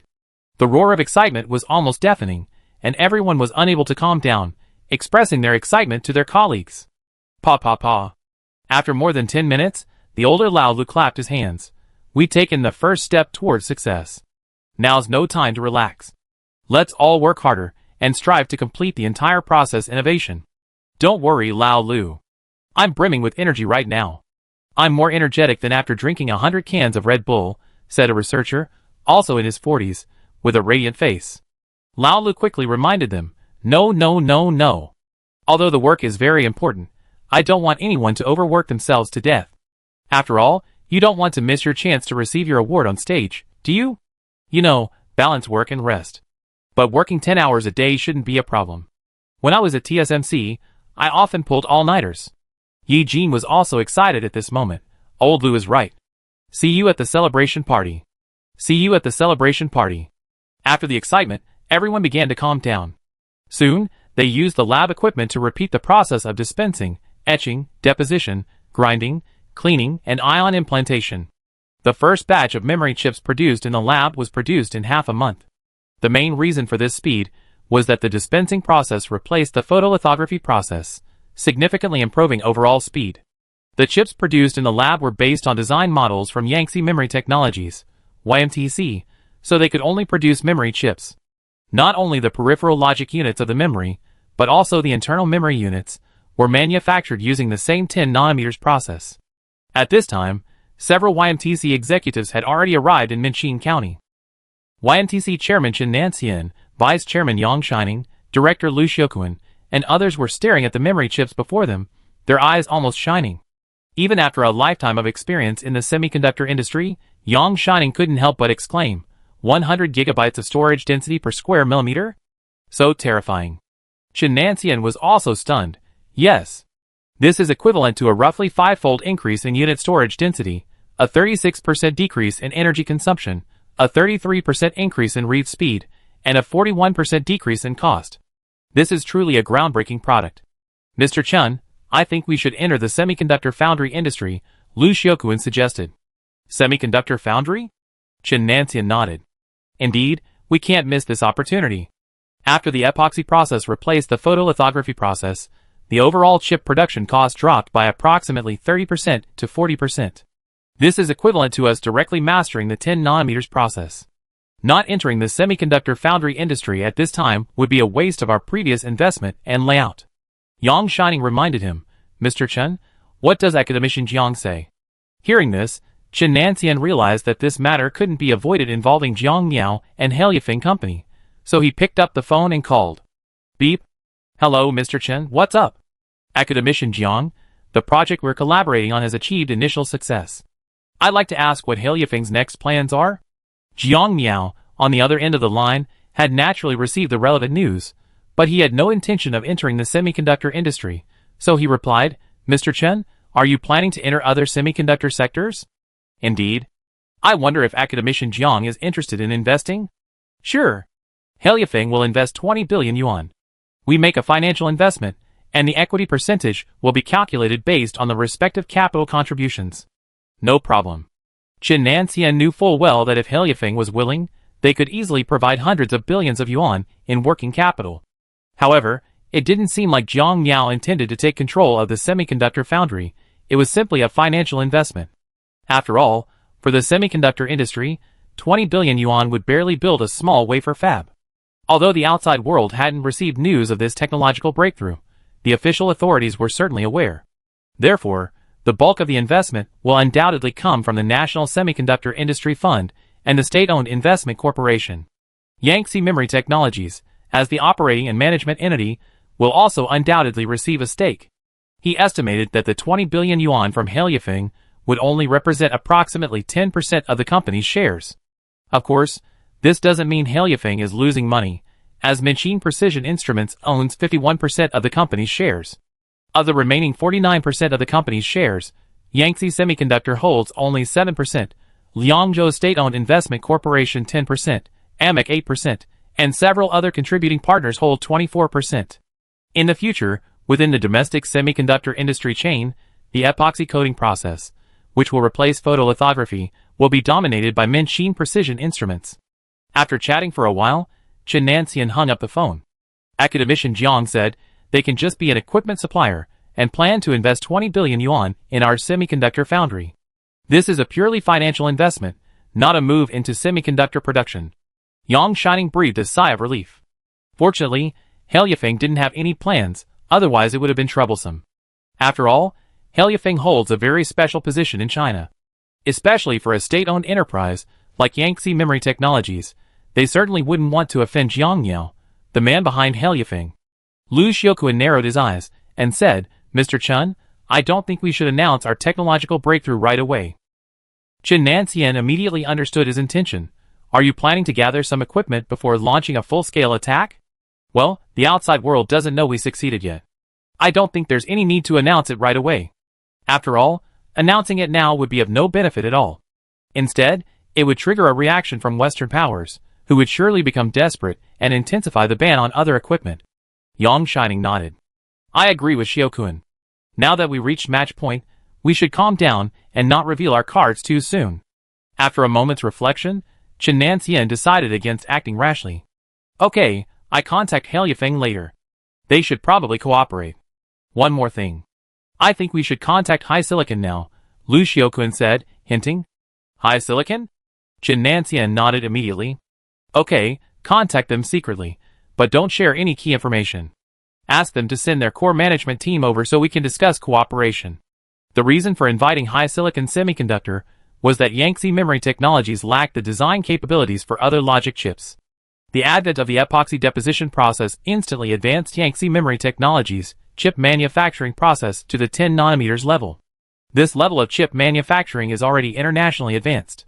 As for the so-called 7 nanometers and 5 nanometers processes, they aren't actually 7 nanometers or 5 nanometers, but rather equivalent 7 nanometers and 5 nanometers. In other words, if Yangtze Memory Technologies continues its research, it could also achieve the so-called equivalent of 7 nanometers or 5 nanometers using similar technical means. The current challenge facing Yangtze Memory Technologies is finding the right customers. Without them, even massive chip production capacity will still lead to losses. Currently, many domestic mobile phone and computer companies are unreliable. The reason is simple. They need to consider the international market and the attitude of the life-owned country. After all, these companies use Western software systems, chips, and technologies, making it difficult to avoid the influence of Western capital. The only company that doesn't need to consider this issue is Pollen. After all, it's already on Gale country's blacklist. Other companies, on the other hand, lack the resolve to make a desperate move. Yangtze Memory has chip production capacity and needs a stable customer, while Pollen has advanced chip design capabilities and requires a foundry with advanced processes. The two companies' niches are highly complementary. Without a customer, Yangtze Memory would have no choice but to emulate Intel and design and manufacture its own chips.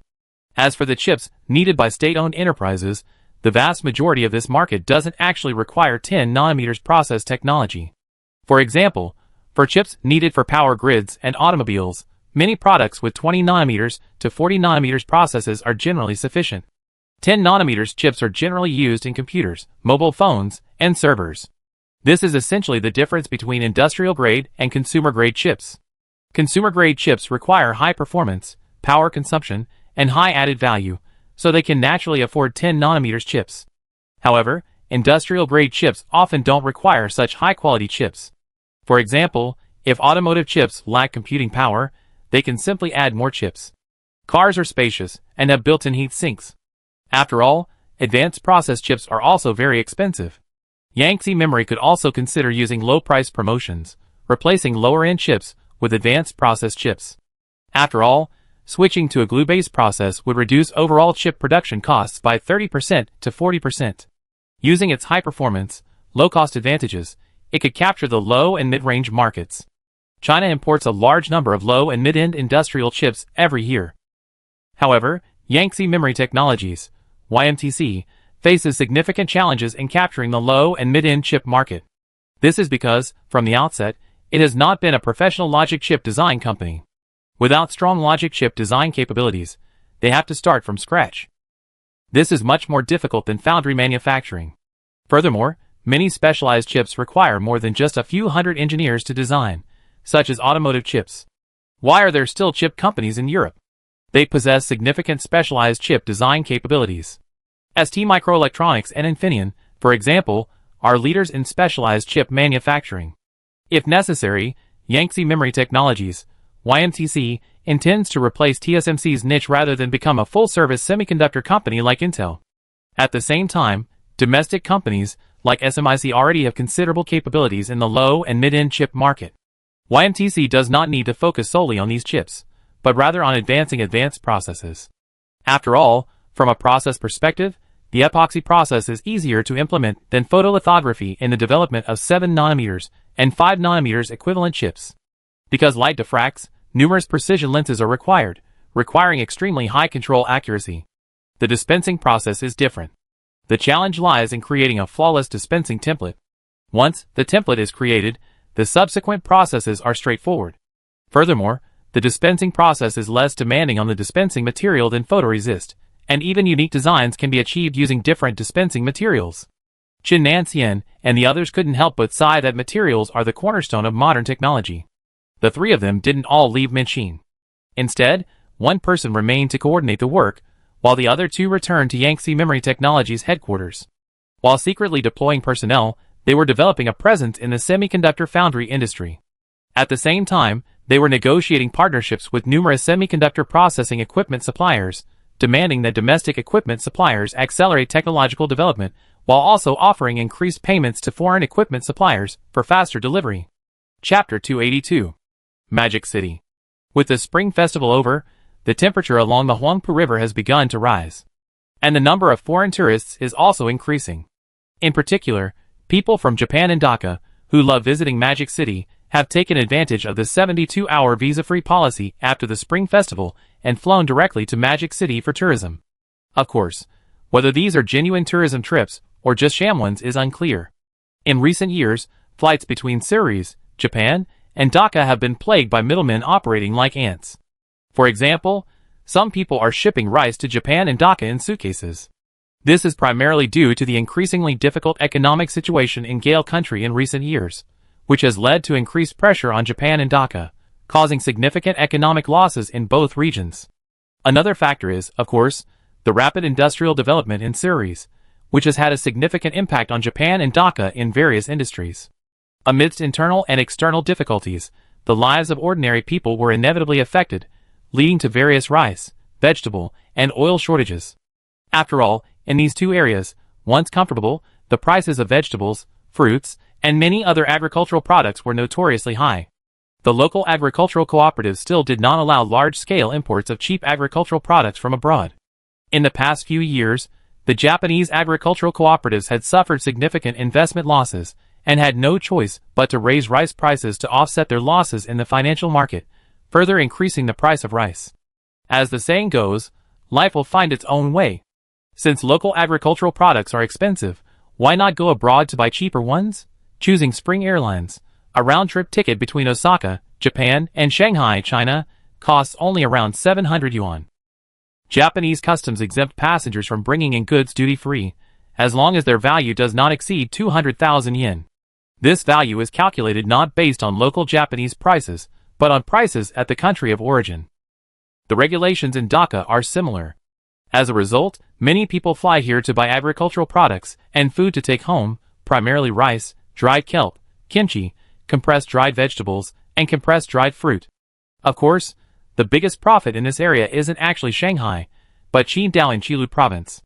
Direct flights from there to Dhaka cost as little as 400 yuan round trip.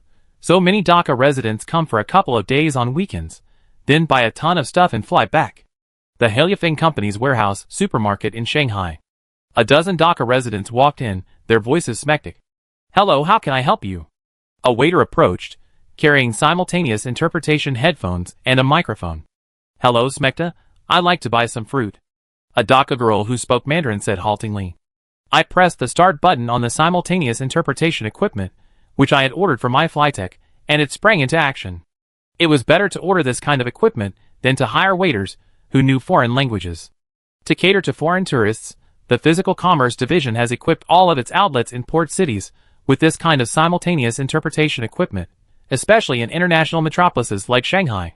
This warehouse supermarket alone has 10 sets of simultaneous interpretation equipment.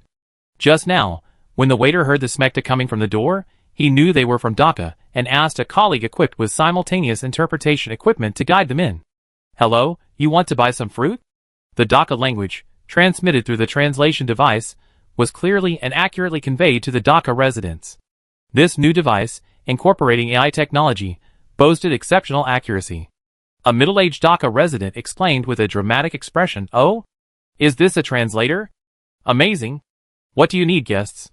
Just tell me directly." The waiter led them to the fruit section. The Dhaka residents were incredibly loud, like 1,000 ducks buzzing in their ears. The waitress laughed dryly, silently cursing their vulgarity. If she hadn't seen them coming to buy, she wouldn't have wanted to serve them. Once in the fruit section, the shouting of smekta intensified, like a nuclear explosion triggering a chain reaction. "Jahai, durian, look.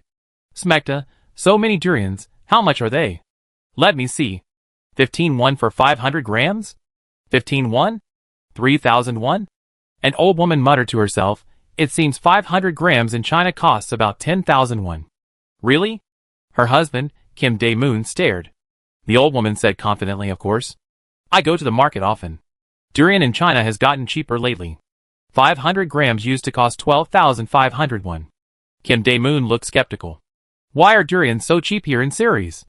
They can't be from the original place, right? Is the quality different?" The waiter quickly explained, "Don't worry about the quality, customer. We are the world's most food-conscious company. We are also the world's largest durian producer, producing approximately 14 million tons of durian annually." 14 million tons? Another young man's eyes widened, his brain momentarily shutting down. Clearly, he couldn't imagine the sheer scale of this production. The waiter smiled and offered a comparison. "Based on your population in Dhaka, that's 275 kilograms of durian per person per year." "That much? Smekta? That's incredible. No wonder it's so cheap." Everyone was stunned.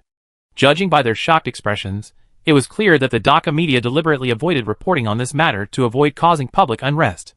However, the Dhaka media silence didn't prevent the flow of information. After all, this is the internet age, and it's fueled by internation exchanges. With China partially opening up its internet, coupled with the 72-hour visa-free entry policy, inbound express travel has become incredibly popular, especially in Northeast Asia, which is just across the water.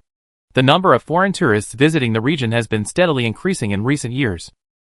This has led to a lot of domestic information rapidly spreading around the world, along with these returning foreign tourists. This is especially true for the Dhaka natives, who previously boasted a high and mighty self-confidence. Many of them, after visiting here, were either deeply shaken, had their temperaments changed drastically, or became completely fanatical.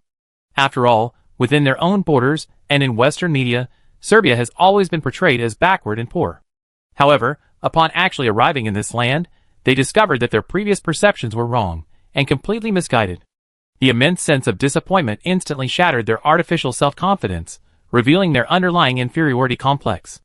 In the second-floor lounge area of a warehouse supermarket, Dhaka residents, having bought a large amount of fruit, gathered around several tables, chatting animatedly while frantically eating. They had purchased a box of durian, and had the clerk split it open directly, otherwise it would be impossible to break it open. After all, these tree-ripened durians are very difficult to break open, and they need to be split directly to open the shell. Burp. So full. This tastes completely different from durian back home. A girl, eating a kiwi, sarcastically said, "Haha, Shumkai, you make it sound like you eaten durian back home." "Lena, how do you know I haven't?" The young man holding the durian flesh looked annoyed. "When did you eat it?" Jean Lena sneered, taking a bite of the soft-shell kiwi. Haha, of course I had it. It was Yuan Liang's birthday. He had durian at his birthday party. He gobbled the durian whole, took off his disposable gloves, and searched his phone for photos of that birthday party. Look! Jean Lena craned her neck, took a few glances, and pouted. Haha, Han Yuan Liang? That rich classmate of yours? This birthday treat is just average. Jean Shunkai wanted to retort, but looking at the fruit on the table, he suddenly felt speechless. Nothing to say, huh? Jean Lena picked up the sliced honeydew melon and munched on it. Wow! So juicy. Mom, eat this honeydew melon, it's delicious. This banana is delicious too. Why don't they import it from China? Haha, how could those bastards possibly allow imports? If they did, how would they make any money? Smecta. Damn, why is it so delicious and so cheap? Wow, I won't be used to it when I go back. If you're not used to it, you can come and visit. But plane tickets cost money. Idiot, why don't you just buy a ticket to Qingdao? Round-trip tickets there are only a little over 400 yuan, or about 80,000 won. 80,000. I make about 3.7 million won a month. The man estimated, his eyes suddenly lighting up. That's pretty good. Another companion, who was eating melon, said with a smile. Our round-trip airfare, plus 2 days of accommodation and meals, will cost around 400,000 won, and we're not just here for sightseeing. Jean Shunkai whispered, by the way, Brother Fengshen, what about that money-making thing you mentioned earlier? How do we do it? Huang Fengshen winked and said, don't worry. Once everyone's finished eating, let's go straight to the 3rd floor. You find out then. Mysterious. After eating for over an hour, a dozen people devoured a box of durian and a large pile of other fruits. Looking at the peels, cores, and tissues left on the table, they made no effort to clean up. Instead, they leisurely walked to the 3rd floor, their bellies bulging.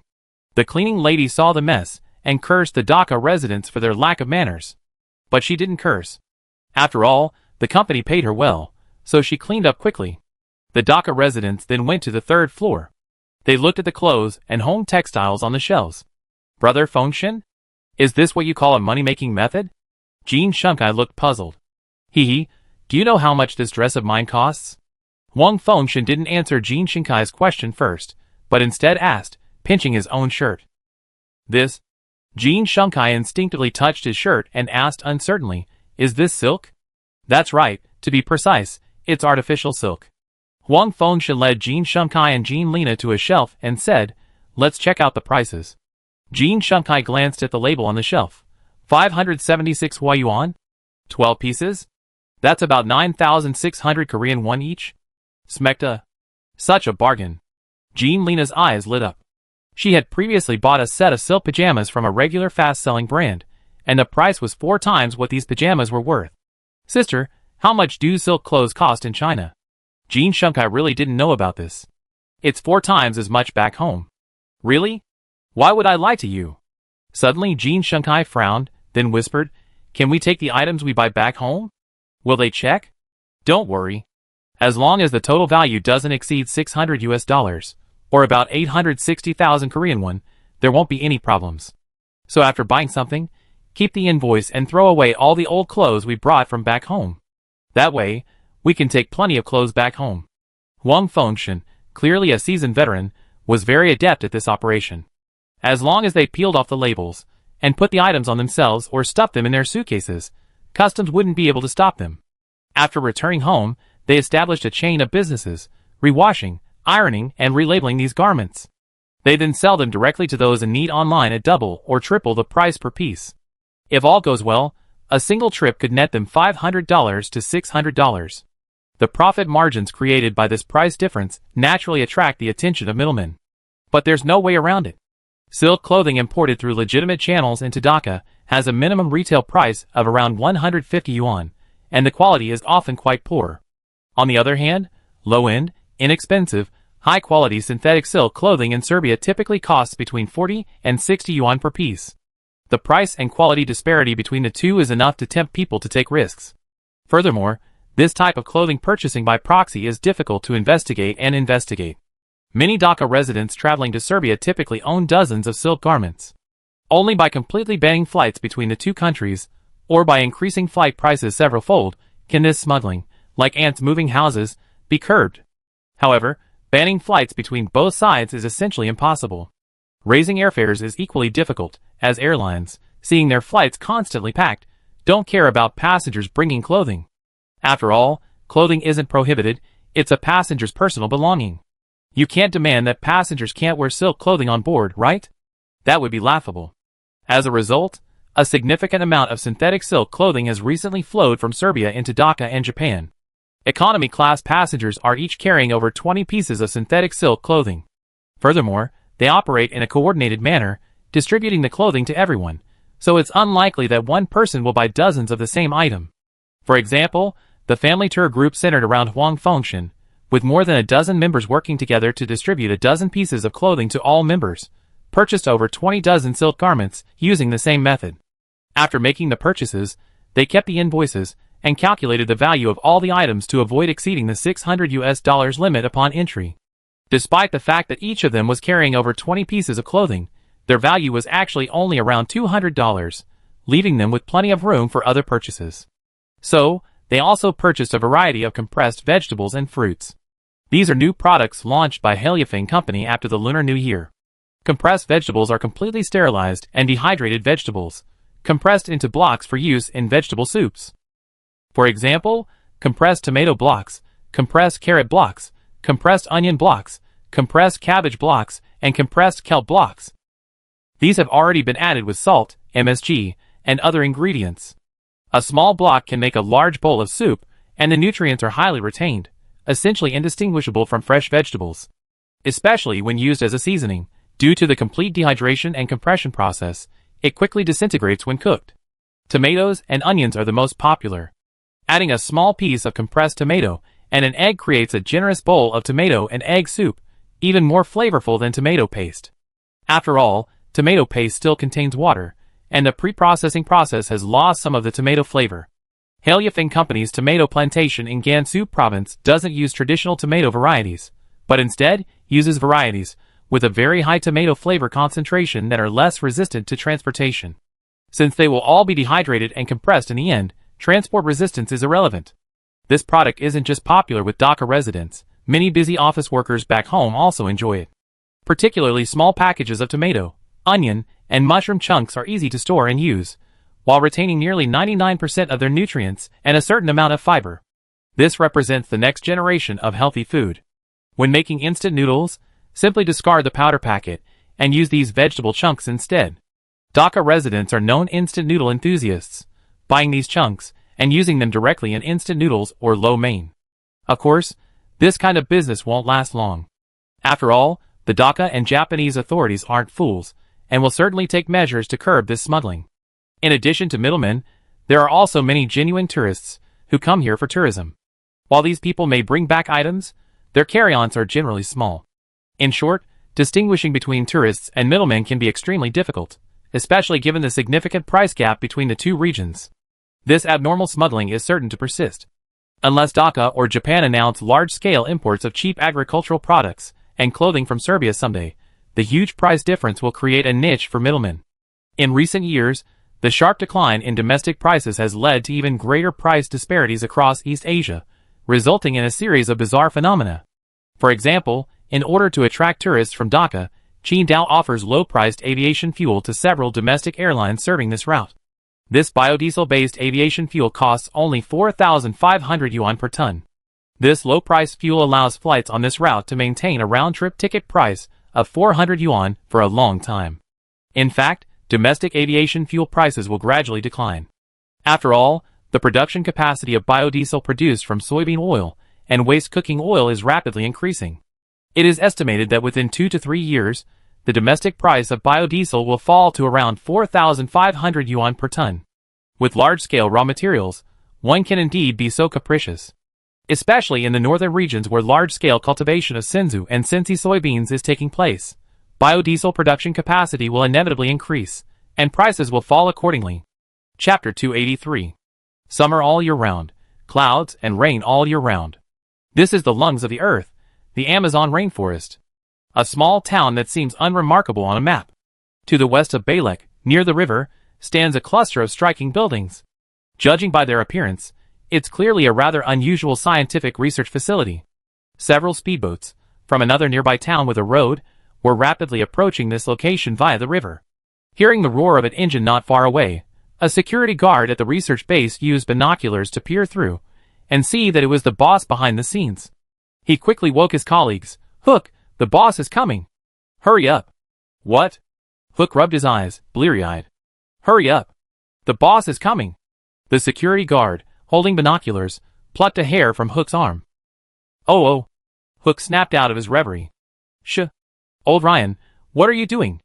Old Ryan silently warned again. "Idiot, the boss is here. Hurry and open the gate and go to the dock to greet him." Oh. Hook quickly climbed from the recliner, quickly straightened his appearance and clothes, shouldered his assault rifle, and hurried downstairs with Old Ryan. When they opened the gate and reached the small wooden dock, 3 speedboats had already arrived, their cables tied up. A middle-aged woman wearing sunglasses, escorted by several female bodyguards, jumped directly from the speedboat. "Hello, boss. Welcome to the inspection, boss."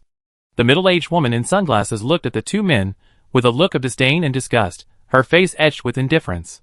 The female assistant beside her said with a forced smile, "Lead the way. Don't waste time." Yes, boss, please." Old Ryan was accustomed to his boss's indifferent expression. For the sake of the money, he said nothing and led the way. Soon, the group arrived inside the research base. The research team leader and the base manager, who had received the notice, also arrived at the base gate. The research team leader was a middle-aged, brown-haired, mixed-race woman, while the base manager was a middle-aged, blonde-skinned, fair-skinned woman. Seeing the two, the woman in sunglasses smiled slightly. "Dr. Ada, Alice, long time no see." "Good afternoon, Miss Christine." "Hello, Miss Christine." The female assistant turned to look at Hook and Old Ryan, who were following behind, and waved her hand calmly. "Both of you, please go to the dock to check on the speedboat." "Okay," Old Ryan shrugged, and then he led Hook, who was moving sluggishly, out of the base gate. Then the gates of the base slowly closed. Inside the base, Christine had already removed her sunglasses, her eyes filled with enthusiasm as she gazed at the mosquito incubators before her. "Dr. Ada, how's the experiment going?" "Sorry, we haven't been able to infect vertebrates yet." Dr. Ada pushed her glasses up. Hearing Dr. Ada's helpless tone, Christine frowned. "Is it a lack of funding? Or a lack of researchers?" No. Dr. Ada shook her head. "Miss Christine, your annual investment of $50 million is indeed more than enough. It's mainly because my talent is limited. Are there not enough researchers?" "That's true, but you should be very familiar with the situation at this base." Dr. Ada didn't say the rest of the sentence, but everyone present knew it. Because their experimental projects are kept secret, the dozen or so female researchers currently working at this base were recruited from around the world by their organization after multiple investigations. Christine and her organization are unsure of researchers whose positions cannot be verified, allowing them to access the base's research projects. Although Christine used her local connections to give the base a facade, publicly claiming that their research was aimed at controlling mosquito populations and preventing dengue fever and malaria, the actual research involved modifying Wolbachia bacteria through genetic modification and gene editing. What is Wolbachia? This bacterium, also known as Wolbachia, belongs to the alpha subphylum of the Proteobacteria class, the Eubachia genus of the Rickettsia family, the Eubachia tribe, and is a gram-negative intracellular symbiont. It can infect arthropods, including many insects and some nematodes, and is commonly found in arthropods and some nematodes. It's estimated that approximately 65% of insect species and 28% of mosquito species naturally carry Wolbachia. So why are they studying Wolbachia? The answer lies in its unique abilities. When animals are infected with Wolbachia, their hosts are affected by Wolbachia. Specifically, it can induce cytoplasmic incompatibility. When a Wolbachia-carrying male mates with a female without Wolbachia, the fertilized egg dies. It can also transform B eggs from male to female, disrupting the production or effects of androgens in developing male embryos, feminizing them. It can also enhance female fertility. Infected parasitic wasps have a birth rate twice as high as uninfected ones. Therefore, many scientific teams are studying Wolbachia's ability to infect various pests. For example, by preventing the dengue virus from replicating and multiplying in mosquitoes and artificially creating a symbiotic relationship with them, mosquitoes can lose their ability to spread dengue fever. Some scientific teams are exploiting this trait by releasing Wolbachia-infected male mosquitoes to mate with female mosquitoes from other species, reducing mosquito populations, and thus curbing the spread of diseases like dengue and malaria. But what if, through genetic engineering or gene editing, Wolbachia could be engineered to infect humans? What would be the consequences? The answer is parthenogenesis. As for whether genetic technology can achieve this, it currently presents certain difficulties. The main reason is that humans, or more specifically vertebrates, have very strong immune systems and long life cycles. Therefore, Wolbachia must be genetically modified to give it the ability to overcome the human immune system. If this can be successfully achieved and a symbiotic relationship is established between humans and Wolbachia, then Wolbachia will naturally guide humans towards parthenogenesis. And the possibility of Wolbachia infecting humans is not impossible. As mentioned before, Wolbachia, also known as Wolbachia, is an ancient microorganism that exists between viruses and bacteria and has existed since ancient times. Humans and most eukaryotic cells have actually been infected by two similar archaea. Many people are familiar with the names of these two archaea, mitochondria and chloroplasts. That's right, mitochondria and chloroplasts. This thing, resembling a eukaryotic cell organelle, is essentially an ancient bacterium, forming a mutually beneficial symbiotic relationship with eukaryotes through infection. Wolbachia is a similar archaean, also capable of infecting eukaryotes, but currently only insects and arthropods, not vertebrates. However, researchers at this research base are planning to use genetic technology to accelerate the evolution of Wolbachia, enabling it to infect vertebrates in a short period of time. Dr. Ada, I will increase my efforts to recruit talent and bring more like-minded researchers to join our great cause. However, Dr. Ada shook her head. Ms. Christine, it's difficult for ordinary people to drive breakthroughs in this project. Unless a genius emerges, or a completely new genetic modification technology emerges, it's unlikely to yield results in the next 10 years. Noticing Dr. Ada's hesitation, Christine looked at her with a hint of skepticism. Doctor, what are your thoughts? I heard there's a technology in Ceres that allows for rapid breeding. Dr. Ada expressed her thoughts. Ceres? Rapid breeding? Christine's eyes flickered. Dr. Ada nodded. Yes, that Heliofang company should have this technology. They launched many excellent agricultural products in recent years. If we can acquire their technology, we might soon achieve a breakthrough. Heliofang company? Christine fell into deep thought. As the behind-the-scenes owner of a biological and pharmaceutical company, she was naturally aware of Heliofang's reputation, but that very knowledge made her feel apprehensive. If Heliofang company were located elsewhere, she would have 100 ways to obtain its technology. However, the company's location clearly wasn't one she could easily infiltrate. Even if she were willing to pay the price and seek cooperation with several Chable families in Gale country, she wouldn't necessarily be able to obtain the technology. Looking at Christine's troubled expression, Dr. Ada had her own thoughts, but she didn't show them. After a while, Christine's expression returned to a cold expression. I find a way to obtain the technology, but your research must continue. I understand, but with current technology, modifying this archaean and enabling it to infect humans is incredibly difficult. I can only say I do my best. Dr. Ada's voice was tinged with fatigue and resignation. It doesn't matter. Christine said nothing. An hour later. At the wooden dock. Boom boom boom. The engine hummed, propelling the speedboat away. Watching Christine and her group's speedboat disappear into the river, Dr. Ada adjusted her glasses, a puzzled look in her eyes. Doctor, it's about to rain. Let's go back. Alice's voice drifted softly from behind, causing Dr. Ada to stiffen slightly. But she regained her composure in an instant, turned around, and smiled. Indeed, but is it okay for Miss Christine's speedboat to leave like this? It should be okay, but it's not something we need to worry about, is it, Doctor? Alice stared into his eyes, as if trying to see through him. I hope everything goes well for her. Dr. Ada, hands in her pockets, silently walked towards the base. Alice watched her back, her mind racing. Soon, the sky was thick with leaden clouds, and drops of rain fell into the ancient rainforest. Kristen and her group, driving the speedboat, did not return to the town with a road. Instead, they turned off another tributary and drove for over 2 hours, braving a torrential downpour. Although the sky was now overcast, the rain had stopped. The rainforest is like this. Sometimes, there are several rainfalls in a single day. Looking at the muddy dock, Kristen wasn't surprised at all. She came here every few months, and was accustomed to the Amazon rainforest's climate and muddy roads. Wearing wellies, the group trudged along the muddy road to a base. The facilities at this base were identical to those of Dr. Ada's team. Emma, the base manager, and Duna, the head of the research team, greeted them at the base gate, holding umbrellas. "Hello, Miss Christine. Let's go inside and talk." Entering the base. In an office, Emma poured Christine a cup of hot cocoa.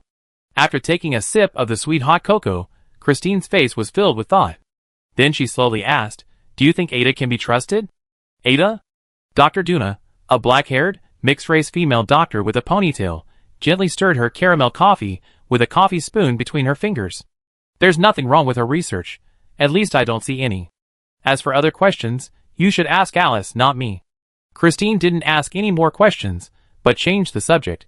She suggested that I acquire Heliofang's biotechnology. "What do you think, Dr. Duna?" "Heliofang's biotechnology?" Duna took a sip of her caramel coffee before she remembered something. "Is it the agricultural company that developed the Sinza soybean?" "Yes." A thought flashed across Dr. Duna's eyes, and then she said calmly, "Their technology is truly impressive. Rumor has it they possess some kind of entirely new genetic modification mechanism. If we can acquire all their technology, I'm confident we can complete our initial plan within 3 to 5 years." "Is that so?" Christine pondered again. "But can your people infiltrate that place?" Dr. Duna asked with a half-smile. Christine frowned and replied, "The organization has some peripheral personnel over there, but it's unlikely they'd be able to get close to the company's core research area." "Why choose that particular company?" Dr. Duna took another sip of her coffee and suggested, "Miss Christine, I heard that academician John's wife is also a leading biologist. Could you use your connections to invite her abroad for academic exchange?" "Forget it. Do you think you're the only one who's considered this? The organization behind Christine has secretly infiltrated numerous European and American chaebols. She's well aware that many of them want to kill Jiang Miao and his wife. Over the past year, invitations to academic exchanges abroad have piled up so abundantly, if printed out, that they could fill several baskets. Not only are European and American research teams sending invitations, but universities and official agencies around the world are also doing so. Even the Nobel Prize Committee intends to award this year's Nobel Prize in Biology to Jiang Miao and Lin Shuya, hoping to lure them abroad to receive the award. However, Jiang Miao and Lin Shuya have not yet responded to the Nobel Prize Committee. Jiang Miao is well aware of Western tactics and has no intention of responding. Even if they do award him the Nobel Prize in Biology, he won't respond or accept it. He simply ignore it. As for whether he might be considered arrogant or conceited, he doesn't care. With his and Lin Shuya's academic achievements and scientific research, they are already in their own right, and there's no need to flatter the Nobel Prize. If the Nobel Prize Committee did award him, and Lin Shuya, the prize, it would be a complete humiliation. After all, being rejected for a scientific award is incredibly humiliating. Jiang Miao doesn't need the recognition of the Western academic community, so he can simply ignore the Nobel Prize. Kristen, who knows a lot about the situation, is still unsure whether Jiang Miao and Lin Shuya will go to Sweden to accept the prize. However, Dr. Duna smiled and said, "If we don't give it a try, who knows? And you seem too focused on academician Jiang. In fact, the couple aren't necessarily the only ones holding Heliofang's confidential technology." Christine narrowed her eyes. "You're right. I'm indeed too focused on Jiang. Many of their core researchers certainly know the secrets of this technology. If we can trick one or two of them, we might be able to uncover some of the secrets." Dr. Duna smiled maliciously. "And we can continue to push Jiang and his wife to win the Nobel Prize. Whether it succeeds or not, we only lose tens of millions. Failure would only bring shame to those Nobel Prize winners. Well, when I get back, I immediately contact those chaebols. They'd definitely be willing to take a gamble," Christine said with a sneer. "Even if it doesn't work, it could actually deepen the antagonism between the East and the West, creating even more chaos in the world, and that would allow us to conceal some of our actions." "That's good to know." Duna gulped down her coffee. Suddenly, Christine asked, "How's your project going?" Dr. Duna shook her head. "It's still the same. It's stuck on infecting vertebrates. It hasn't been safe to use during animal experiments." Hearing this, Christine was also troubled. Although they were crazy, that didn't mean they didn't care about their own lives. After all, when Wolbachia infects humans, it inevitably infects both men and women.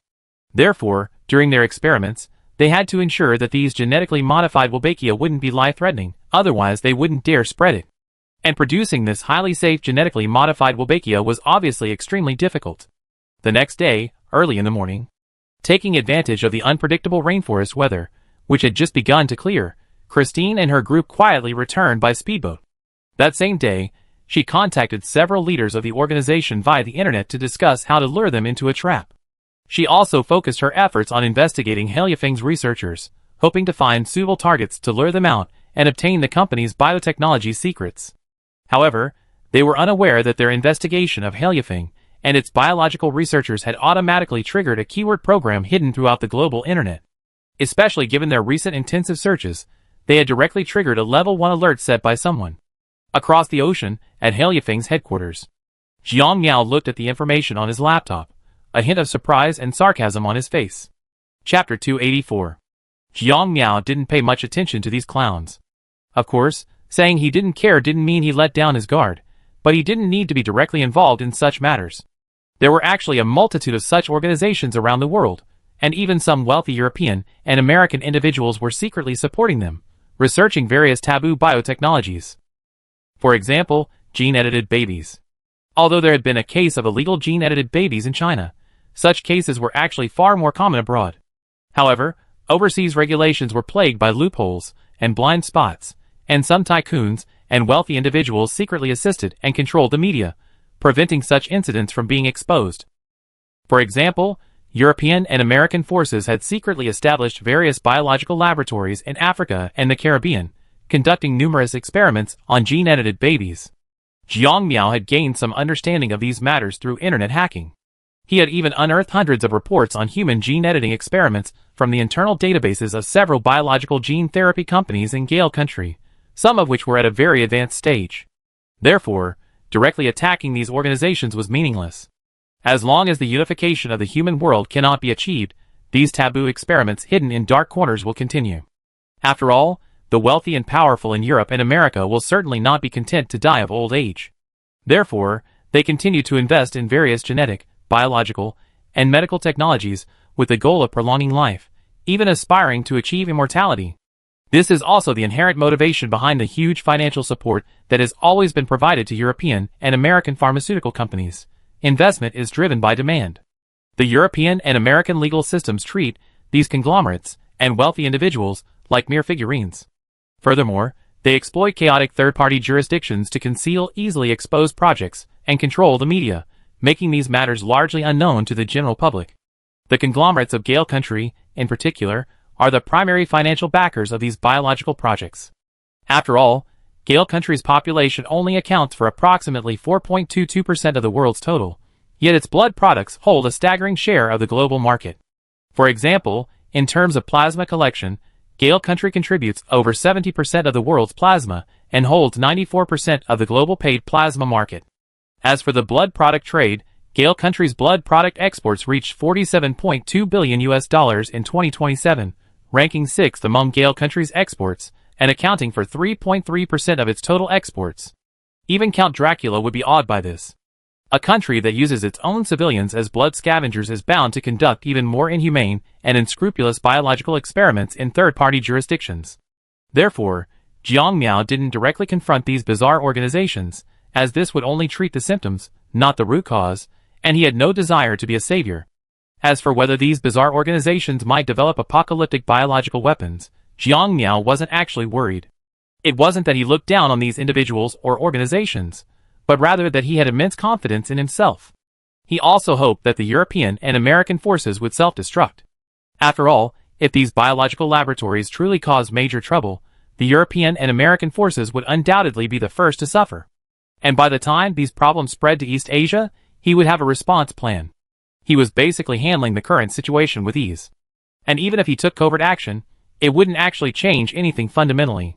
After all, even if he killed these people, and others, he couldn't possibly wipe out the entire population of Europe and America. As long as those greedy people existed, this kind of thing would continue. It was even possible that his actions would cause these organizations to hide further, alerting their enemies, making it even more difficult to monitor their covert maneuvers.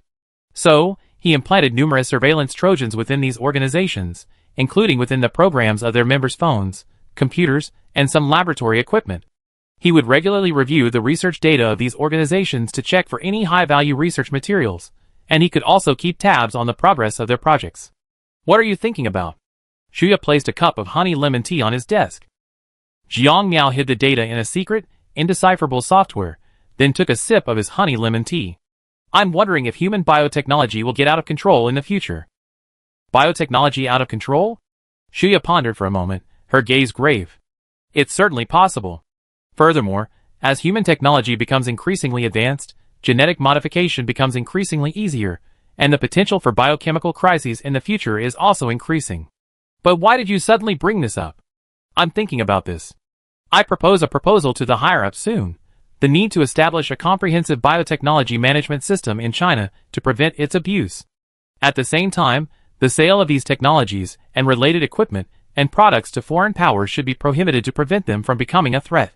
Upon hearing her husband's idea, Shuya agreed. Your idea is indeed necessary.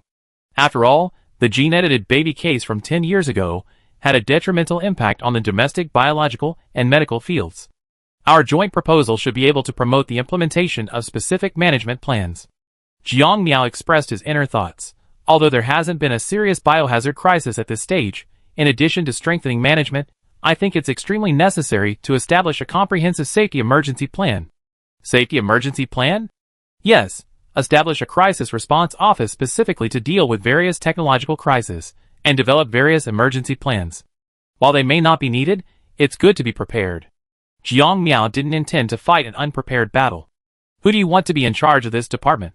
Wu Jianmen, the deputy manager of the security department. Him? Shuya clearly knew this person.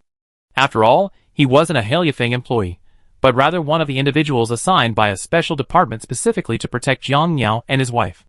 Well, he's a good fit. After all, this kind of emergency plan isn't just our company's business, it's a matter for society as a whole. His position makes him a good fit. There are some matters where the company can't handle them directly, so he needs to be involved. Shuya smiled slightly.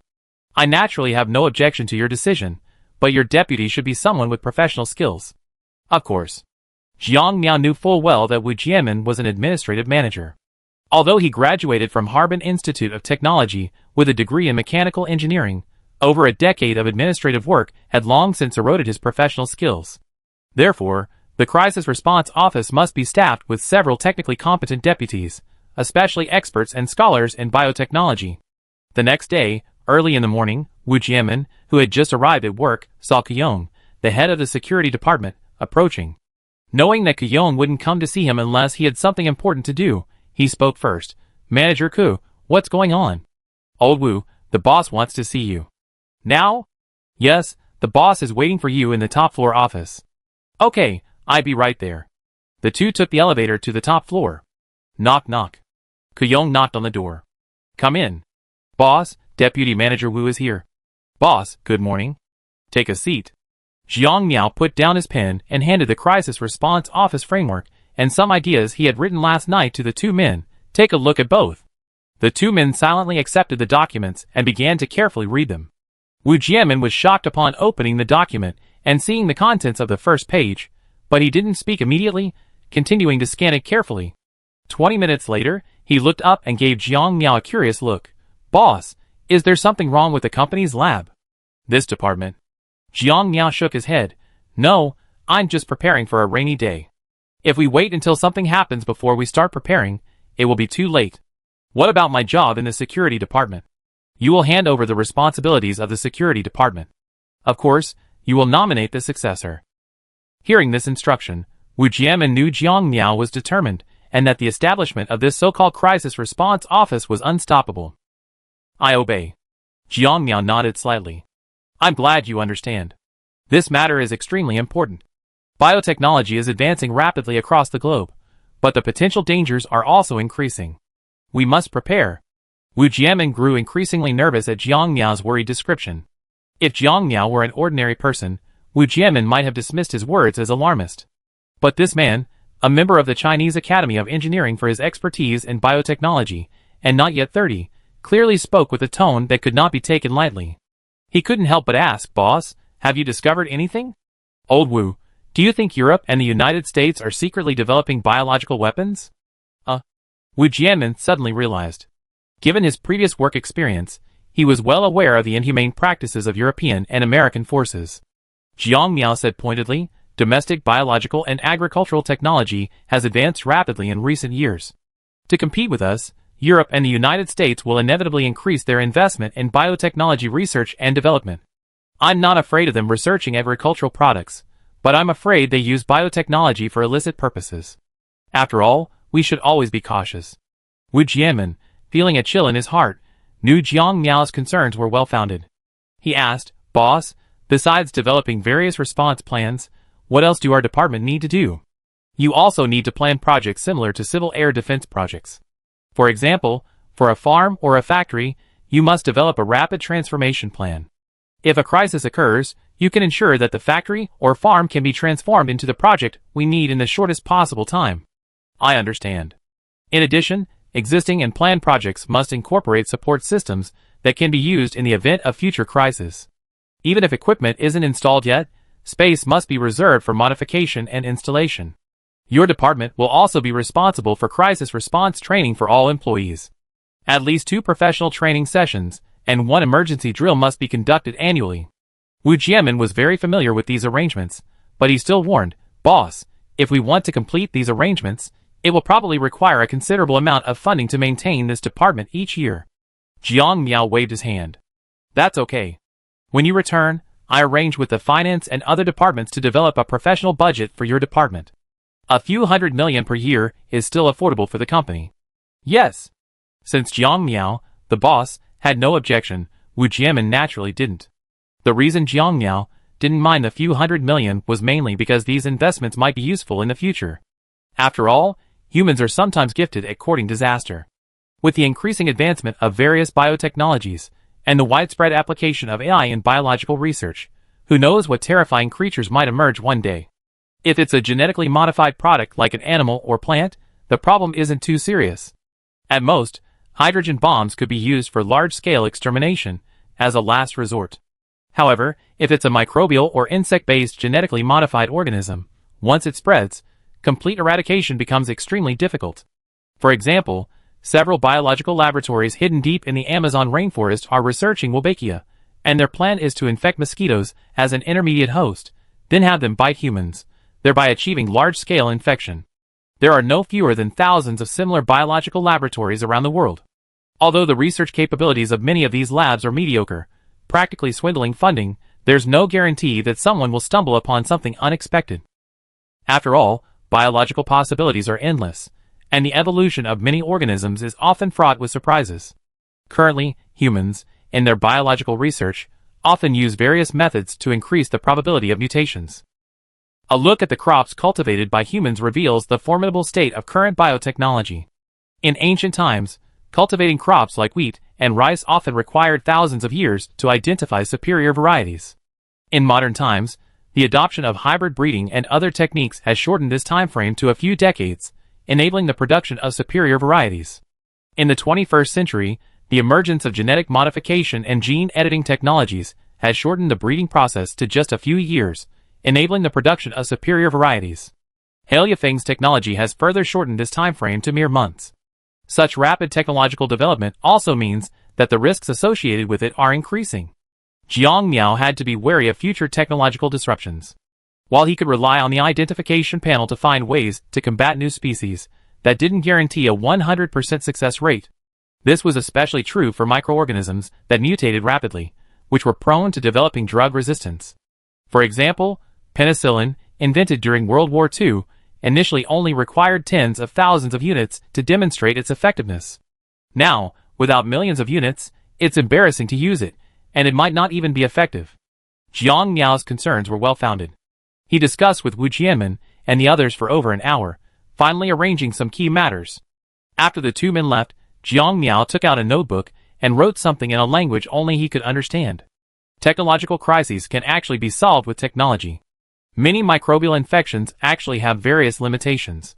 For example, the terrifying Ebola virus, due to its horrific mortality rate, limits its potential for large-scale transmission. Some viruses, bacteria, and parasites cannot survive independently in the natural environment and require an intermediate host to infect humans. Typical examples include dengue fever and malaria transmitted by mosquitoes, blood-sucking parasites transmitted by freshwater snails, and plague transmitted by fleas. Therefore, humans can avoid infection by avoiding contact with these organisms. What Jiang Miao was writing at this moment was a research and development strategy for a new technology. He drew inspiration from Wolbachia bacteria. If Wolbachia could be engineered to coexist with human sweat gland cells, stimulating them to emit a specific odor, which would then create pheromones that would be highly repulsive to certain insects, thus deterring them from approaching humans. Of course, this approach is a very advanced technology, and many people would not accept the implantation of artificial organelles unless necessary. Jiang Mian naturally considered this point as well. Many people would undoubtedly be resistant to direct implantation. Thus, he didn't delve into this too deeply from the outset. Instead, he planned to research a plant that could serve as a symbiont for a specific Wolbachia bacterium. He would then cut the bark of this plant and create a decorative ornament. This bark, parasitized by Wolbachia, would continuously produce insect-repellent pheromones. Besides this pheromone-producing bark, Jiang Miao has several other ideas. For example, vegetative state, nano-breathing mask, hibernation chamber, and biological exoskeleton. The vegetative state project, as the name suggests, aims to get humans chloroplasts similar to those found in plants. In the event of a major environmental change, this could reduce the scale of crop cultivation and prevent mass population extinction due to famine. For the nano-breathing mask project, Jiang Miao intends to have the company's research department develop a nano-breathing mask that can filter out microorganisms. This is required to last for a long time, without requiring frequent filter replacements, to protect against airborne microorganisms. The hibernation chamber project is also intended to address food crisis and biochemical emergencies, preserve human life, and provide a buffer for those with terminal illnesses, extending their lives until new technologies emerge. As for the biological exoskeleton project, it's currently just a concept, requiring some preliminary technical research and development and preparation. It will likely require the personal involvement of Jiang Miao and his wife for its success. The bioexoskeleton can integrate some of the latest biotechnologies, such as insect-repellent pheromones, vegetative states, nano-breathing masks, and hibernation. These technologies can be integrated into it, allowing humans to transcend the limitations of their regional biosphere and become true aliens. This project is also a trump card against the apocalyptic crisis. As long as this project succeeds, even if other forces collapse Earth's ecosystem, Ceres will remain invincible. After all, becoming aliens means that many of Earth's limitations are no longer a problem. Perhaps the bioexoskeleton cannot solve the problem of Earth's gravity, but Earth's gravity is precisely a relatively easy problem to solve. Even if Earth's ecosystem collapses, Earth's gravity will not change significantly. Chapter 285.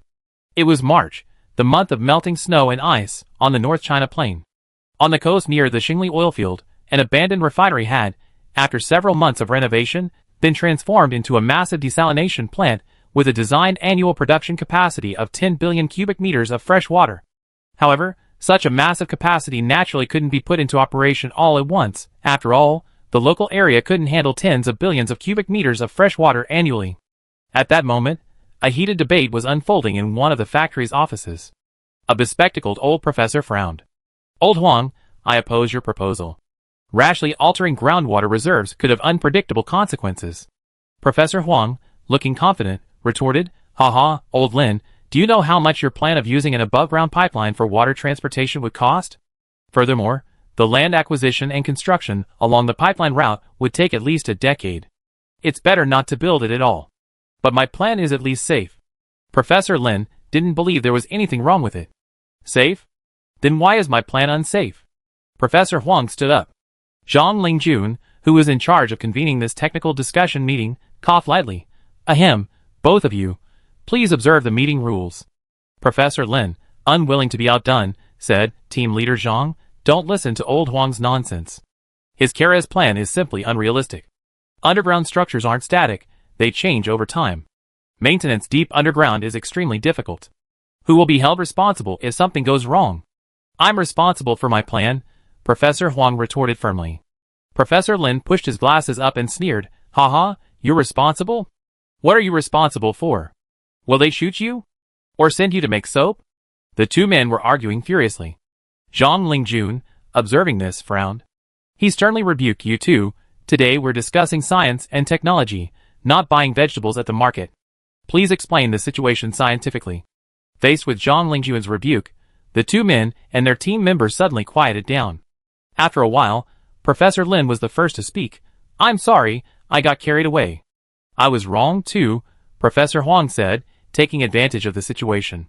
At this moment, Zhang Lingjun turned to Yang Qitian, General Manager of Heliafeng Water Company, the site provider and a subsidiary of Heliafeng Company. Mr. Yang, what are your company's thoughts?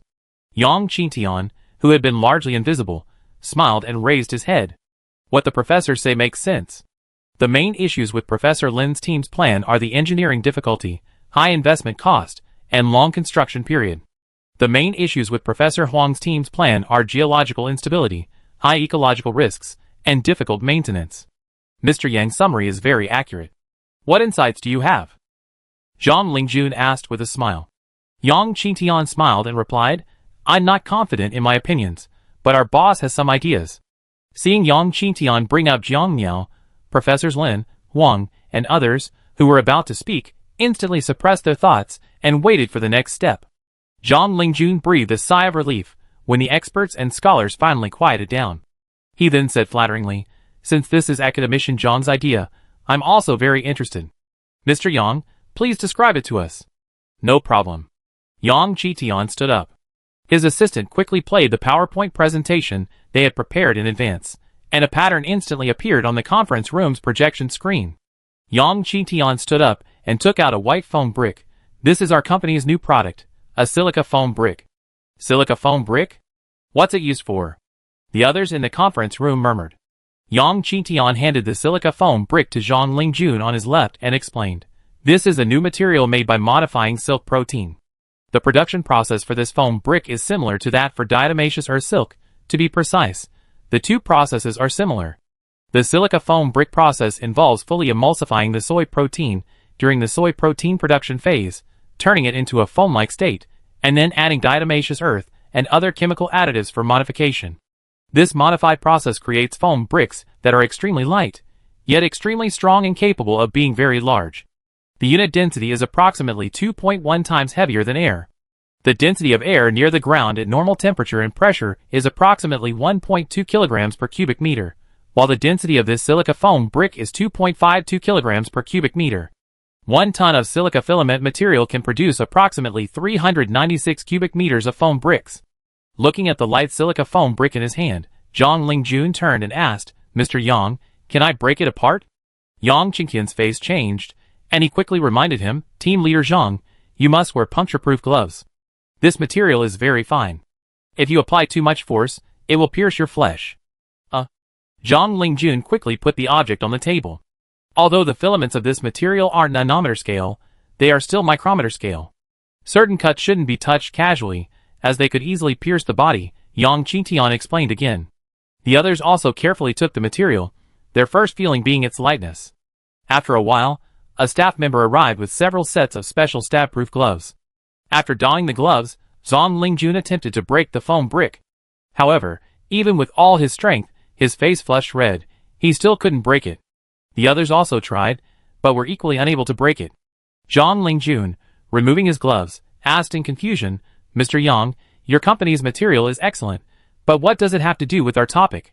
Team Leader Zhang, I describe our boss's vision to everyone. The foam brick returned to Yang Qitian's hands.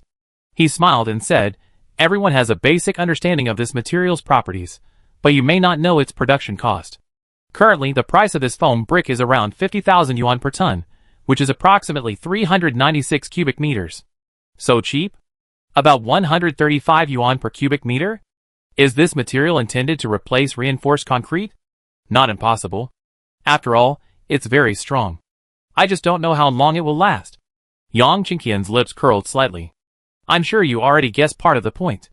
Yes, this material can replace reinforced concrete. Please see.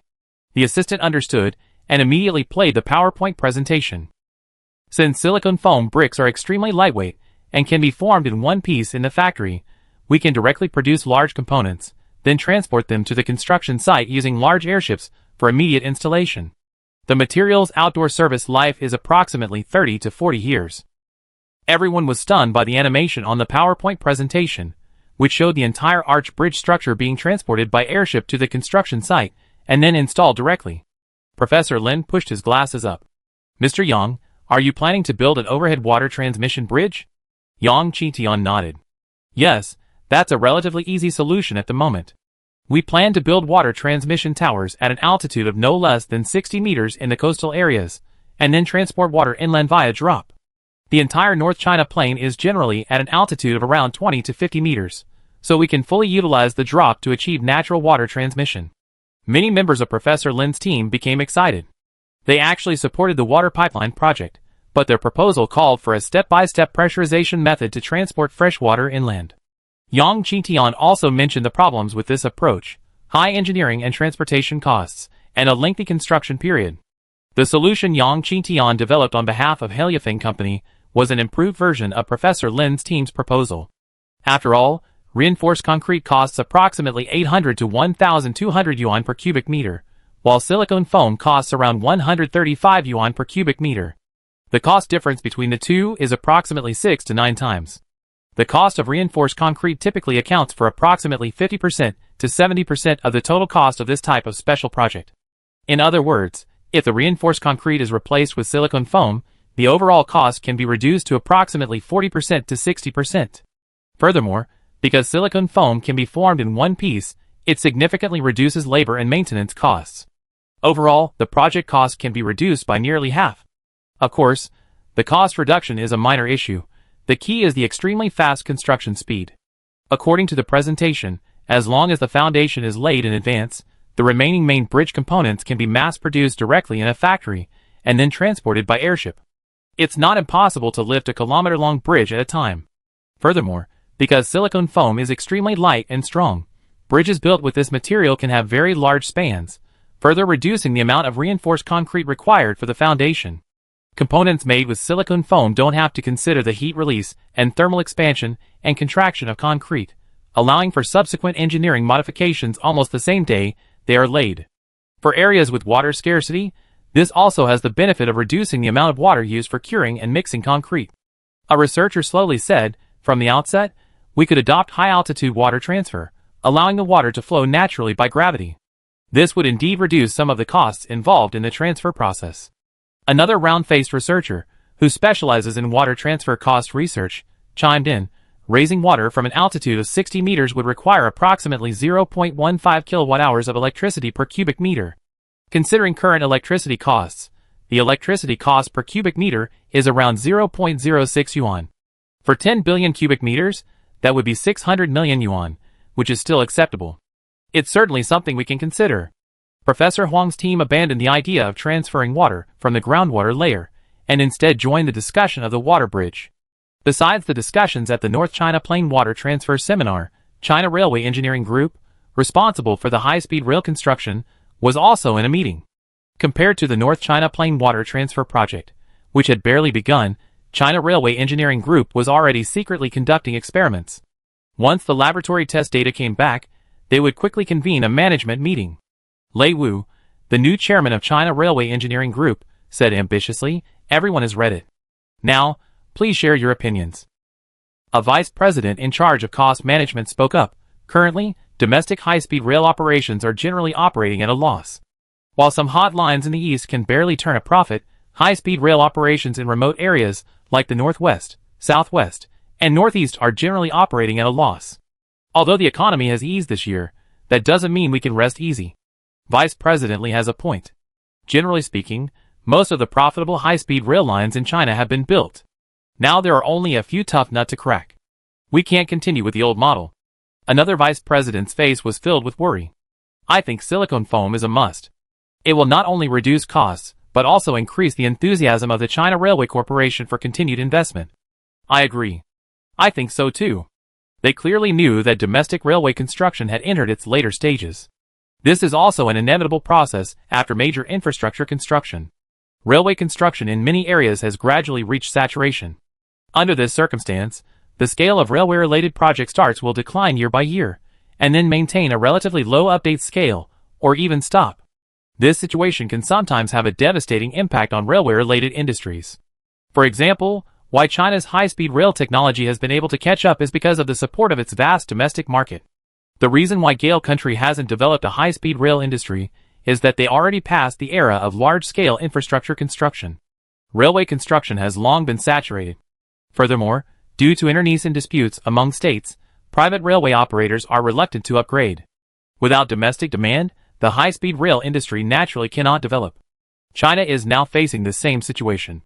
Once we enter the post-large-scale infrastructure era, with the number of new high-speed rail lines declining, relying solely on the natural replacement of older lines will clearly not be enough to sustain the entire industry chain.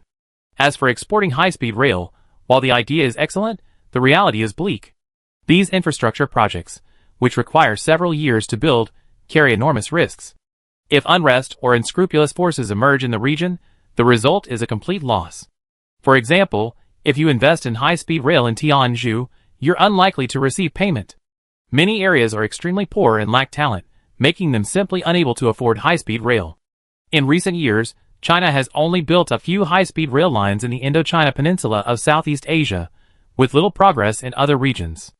Unable to expand externally and experiencing shrinking domestic markets, many railway construction professionals are generally pessimistic about the future. Taken in a critical moment, Lei Wu naturally wanted to improve this predicament, but over a year after taking office, he has been unable to reverse the overall downward trend in railway investment. Last November, He Yifeng's laboratory developed a new material. After obtaining a sample through connections, they have been researching its application. This material has demonstrated excellent properties in various laboratory tests. Although its service life is only 30 to 40 years, this applies when fully exposed to the outdoors. If a layer of cement mortar or asphalt sand is applied to effectively isolate it from air and light, this service life can be extended to around 50 to 60 years. After around 50 years, the components can be replaced with new ones. This is why China Railway Engineering Group quickly convened a senior management meeting to promote the use of silicone foam materials in construction. If construction costs could be cut in half, the overall investment could be significantly reduced, shortening the payback period for China Railway Group. Of course, this isn't just a matter for China Railway Engineering Group. China Railway Group has also recently held several senior management meetings and technical seminars. However, the discussion at China Railway Group wasn't about using new construction materials, but rather about the use of new materials developed by Minxin Group in the construction of new trains. Their engineering team conducted a thorough analysis and determined that using new materials could reduce the train's overall weight by approximately 35%. Reducing the train's overall weight not only increases payload, but also reduces energy consumption. Add to that the significant reduction in electricity costs for high-speed rail lines. These cost reductions across various areas add up to a significant contribution. After a series of analyses, China Railway Group management has determined that if new materials are used in railway construction and trains, coupled with lower electricity costs, the overall operating costs of high-speed rail could be reduced by approximately 20%. This year, China Railway Group's overall revenue was 1.36 trillion yuan, but it barely made a profit of 5.8 billion yuan, demonstrating how low the net profit of the entire railway system is. If high-speed rail operating costs can be reduced by 20%, China Railway Group could generate at least 200 billion yuan in profits while maintaining current ticket prices. As long as profitability is sustained, China Railway Group will have the capital to invest in new lines and upgrade existing ones, keeping the entire high-speed rail industry afloat. Otherwise, given the current profitability, the funds available for investment in new lines will only decrease. This reduction in operating costs could also transform some slightly loss-making lines into profitable ones. In addition, China Railway Group is considering using Minxin Group's new solar photovoltaic panels to cover its entire railway line. After all, unlike roads, fixed routes have highly developed autonomous driving systems, making it less necessary to rely on the naked eye for the situation ahead. If all railway lines could be covered with solar photovoltaic panels, high-speed rail operations would not only be self-sufficient in electricity, but electricity could also be sold to other sectors, further improving overall profitability. Of course, as a state-owned enterprise, even if the China Railway Corporation achieves a healthy profit, officials will likely lower ticket prices to keep its overall profitability within a relatively reasonable range. The impact of new materials has begun to spread throughout the domestic industrial chain. Dozens of core industries, including high-speed rail, engineering, bridges, automobiles, shipbuilding, passenger aircraft, drones, airships, containers, aerospace, water purification, pollution control, electricity, photovoltaics, wind power, energy storage, fuel, textiles, and semiconductors have begun undergoing comprehensive upgrades. This transformation has already evolved into an industrial revolution. And this industrial revolution is spreading rapidly, primarily due to the development of AI and information technology, which has made the implementation of many technologies much easier. However, this industrial revolution is currently limited to China. While the existence of these new materials is more or less known abroad, the Haliafin Group prohibits the export of technology and related raw materials and products, making it difficult for foreign companies to replicate their success. Chapter 286. In March, the ice and snow on the North China Plain began to melt, and there were signs of spring. However, North America was experiencing an unprecedented drop in temperature. On a small island in the Newfoundland region, as Gaull's only remaining overseas colony in North America, the Miquelon Islands are home to numerous scientific research institutions specializing in climate and environmental studies. Pierre-Jean looked at the North Atlantic Sea surface temperature data from satellite remote sensing, his face grave. He had noticed that the North Atlantic warm current had been rapidly weakening since February of this year, and the situation had further deteriorated in March. The satellite remote sensing data before him revealed this cold reality to him. With the North Atlantic warm current almost completely dry, the east coast of North America in March was still covered in snow, a winter scene with no sign of spring at all.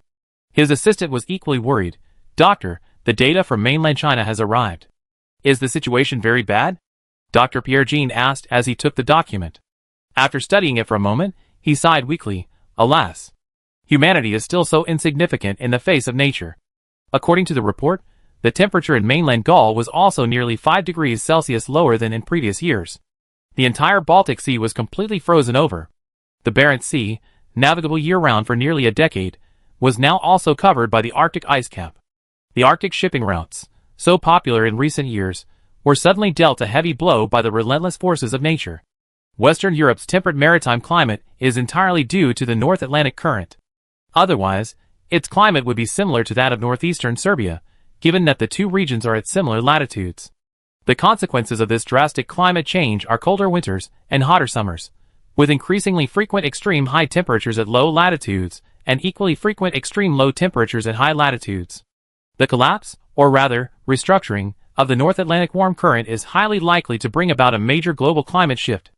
Affected by this extreme weather, the Caribbean region of Central America and the Amazon rainforest of South America are experiencing extremely high temperatures, and powerful tropical cyclones are constantly brewing, sweeping towards North America. Due to the interruption of the North Atlantic warm current, eastern and central North America have been deprived of much warm, moist air, leaving the interior dry and cold. In particular, due to the topography of the Great Plains of North America, without the counterbalance of the warm, moist air from the North Atlantic warm current, the cold air from the Arctic cold vortex has penetrated all the way to Texas and northern Florida, causing a significant drop in temperatures there. Fox TV. The host asked sternly, "Hello, Dr. Kevin, regarding this major cooling event in North America, when do you think it will subside?" The bald Dr. Kevin shook his head. "At least a month." "A month?" "Yes, Mr. Host." The host asked again, "What do you think caused this major cooling event? Could it be the transformation of the desert by Ceres?" "Huh?" Dr. Kevin's head was completely confused by the other party's tangential conversation. After a few seconds, he reluctantly replied, "The transformation of the desert in Eastern Asia hasn't affected the entire world that quickly, especially in the North Atlantic. However, the global climate is a whole, so there may be some impact." "Oh!" The host, delighted at the lead-up, immediately asked, "I heard that photovoltaic panels and wind power also affect the climate. Over the past decade or so, the scale of photovoltaic and wind power development in East Asia has been growing exponentially. I wonder if the emergence of these projects is contributing to further deterioration of global climate change." Dr. Kevin already knew the Fox TV host's thoughts, but considering the call from his financial backer just before entering the studio, he also knew what he was going to say. Dr. Kevin nodded and said solemnly, "Photovoltaic and wind power do affect the climate. If they are developed on a large scale, the accumulated variations in local areas could potentially cause abrupt climate changes in other parts of the world." The host continued to guide the conversation. "Dr. Kevin, if these photovoltaic and wind power plants are dismantled, can we curb further global climate change? I think it will have some effect." The host then turned to another special guest in the studio. "Professor Sterling, what impact do you think this major temperature drop will have?" Professor Sterling, who studies the global economy, adjusted his glasses and immediately began, "There's no doubt that this major temperature drop will cause enormous economic losses, and will also lead to rising global agricultural product prices." "How much will the losses be exactly?" A conservative estimate is around 200 billion US dollars. The host's heart grew even more excited, but his face remained etched with worry. Professor Sterling, if agricultural product prices rise, won't domestic consumers face even greater pressure to survive? Yes, I estimate that global agricultural product prices will rise by at least 50% to 150%. The host's expression grew increasingly grim, and he declared angrily, "This major cooling event is absolutely a conspiracy. Ceres is deliberately destabilizing the global climate to profit from it, and also to coerce other regions. We cannot tolerate such evil behavior." Clearly, the agricultural systems of North America and Western Europe have been severely impacted by this major cooling event, and many of the interest groups behind the scenes are getting restless. While they mobilize the news media, smear campaigns on the global internet, and deflect criticism, they are also profiting from the disaster through manipulation of the financial system.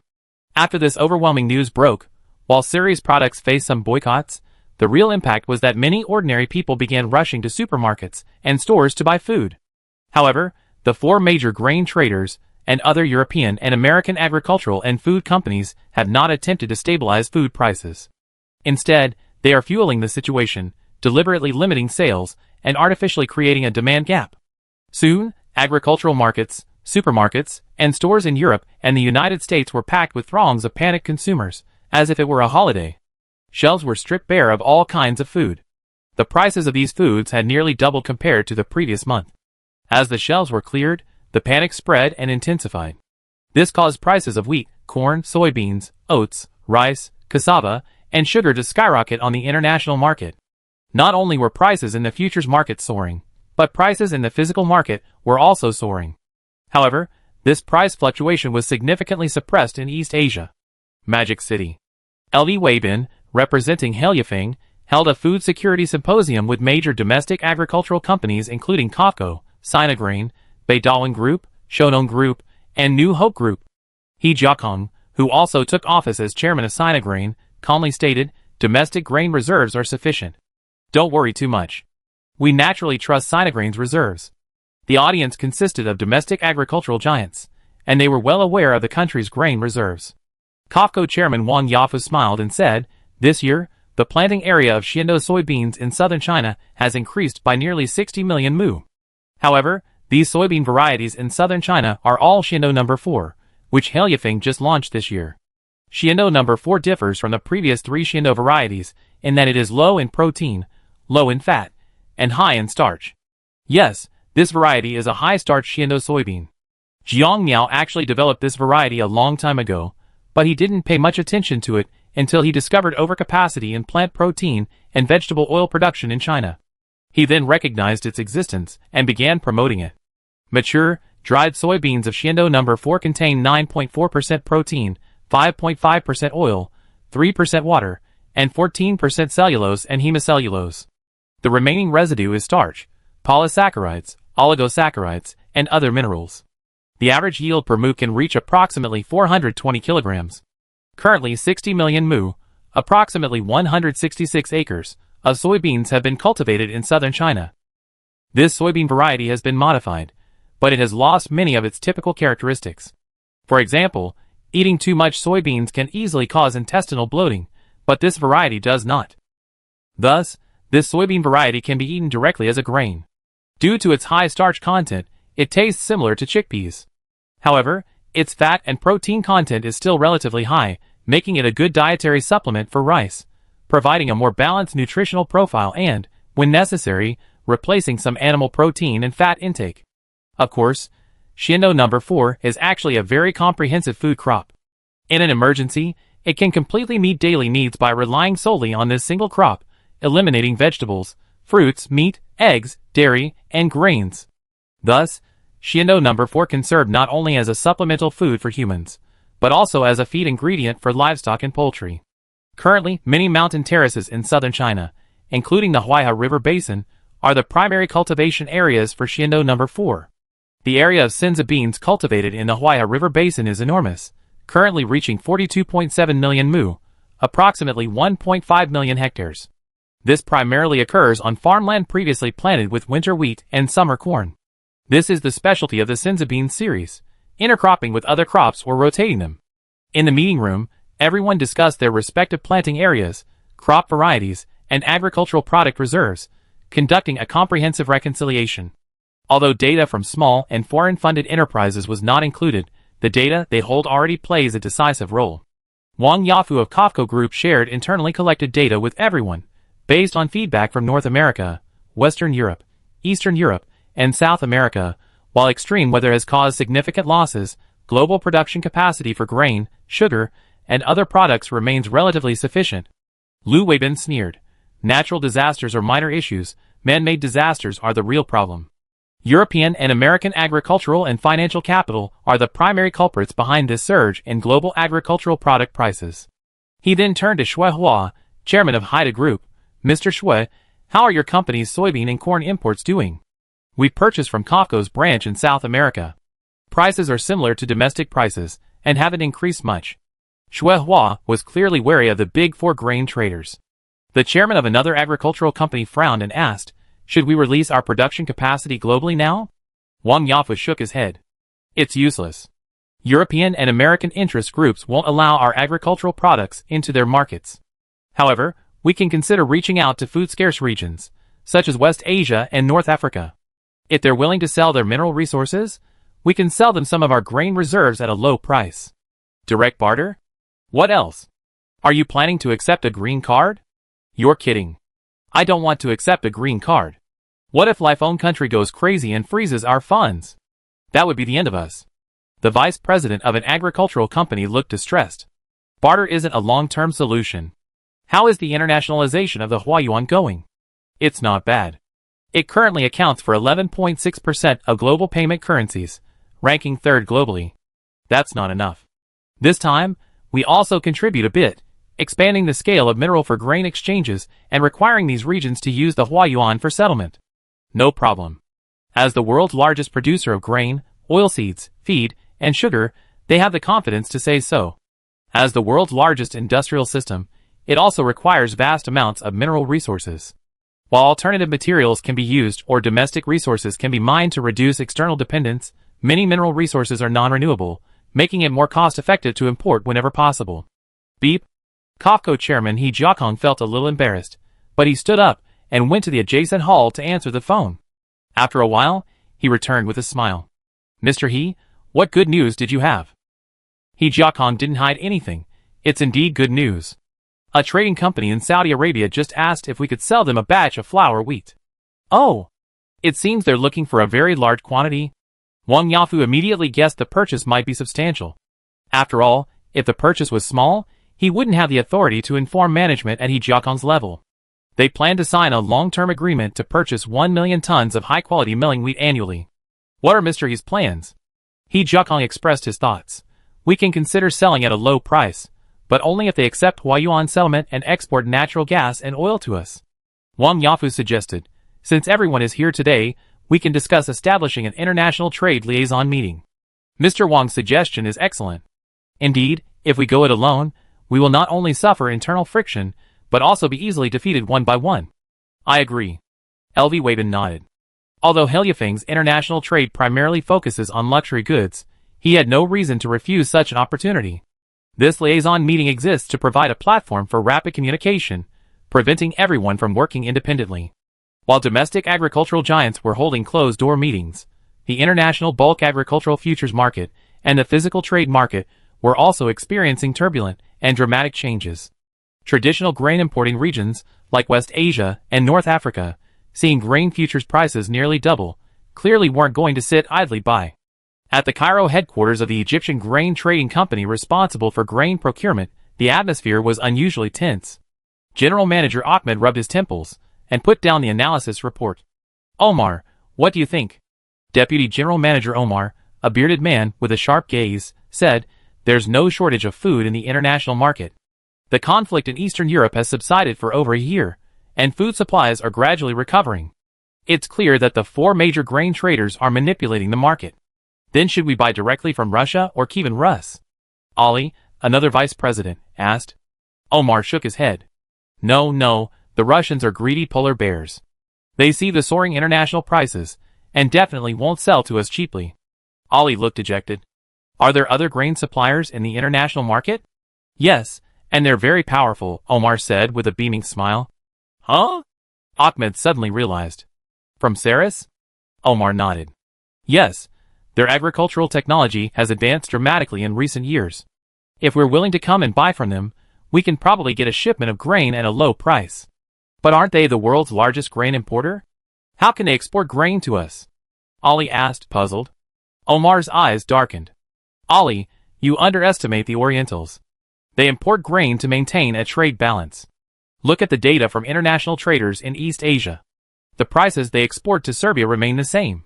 Although they use excuses, claiming the contracts were signed years ago, one thing is undeniable.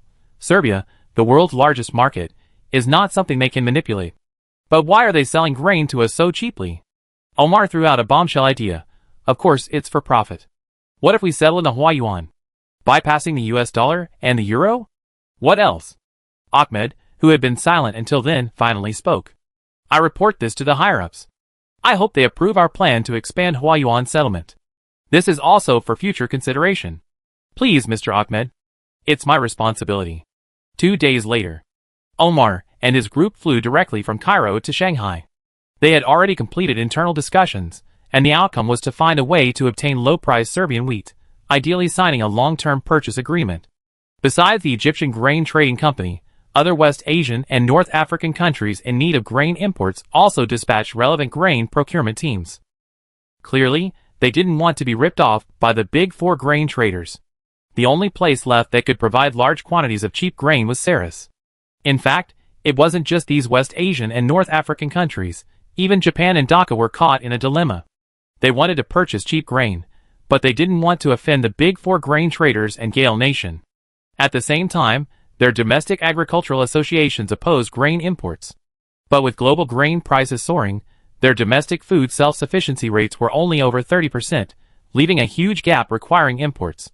Additionally, the economies of Japan and Dhaka haven't been doing well in recent years. They really didn't want to pay high prices for grain from the big four grain traders. After all, making money these days is hard, but spending money is like water.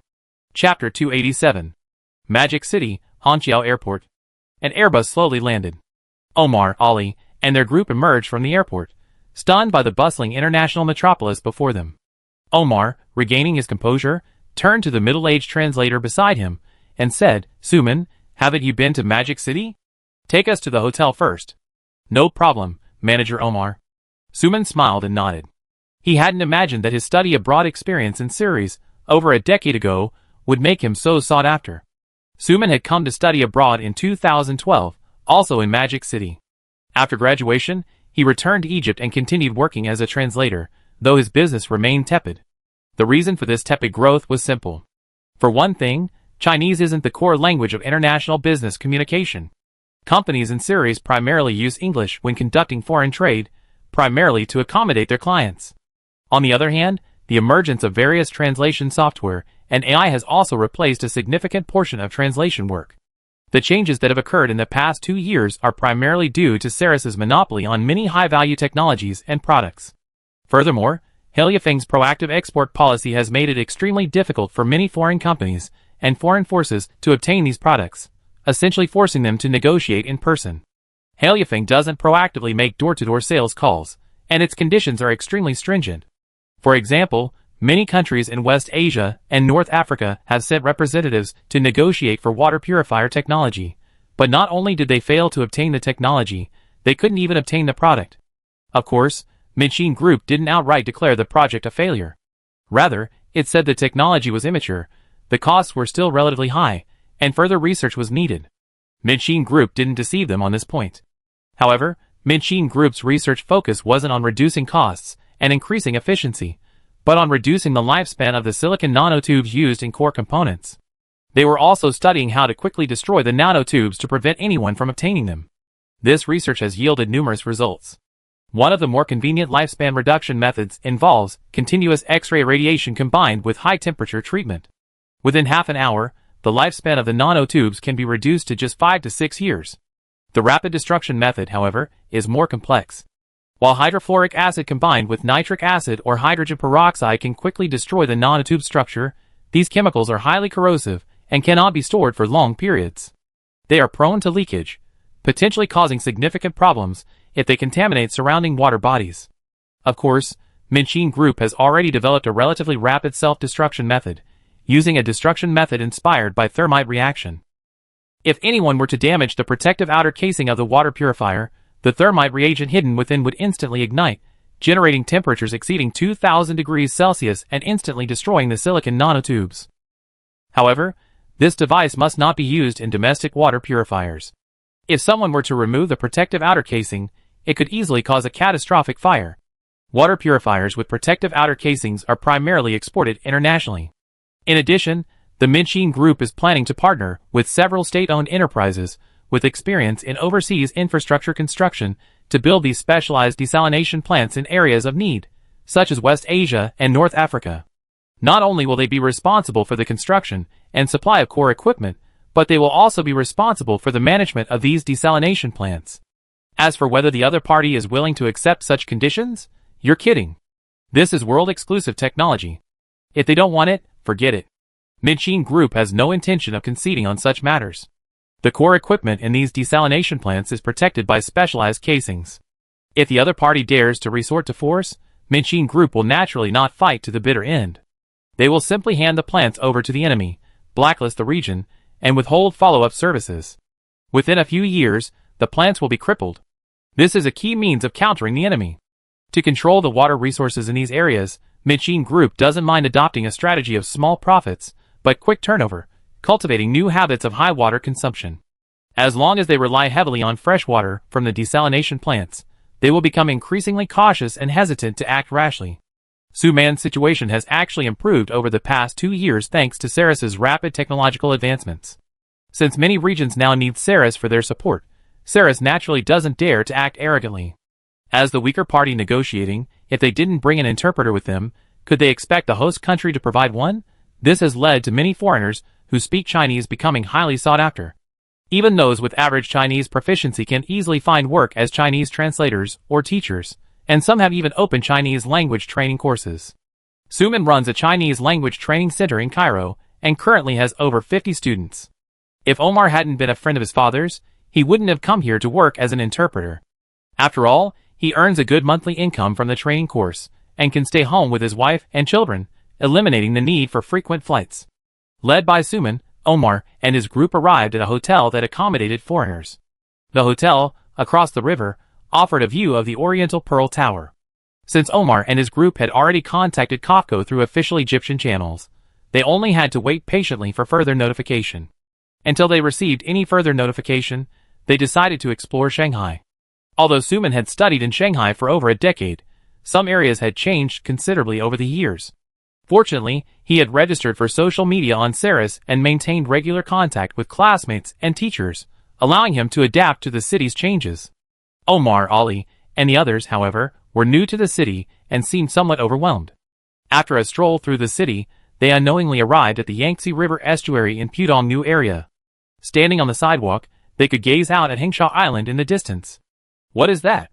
A hot air balloon? Ali's eyes widened, pointing towards the sky not far away.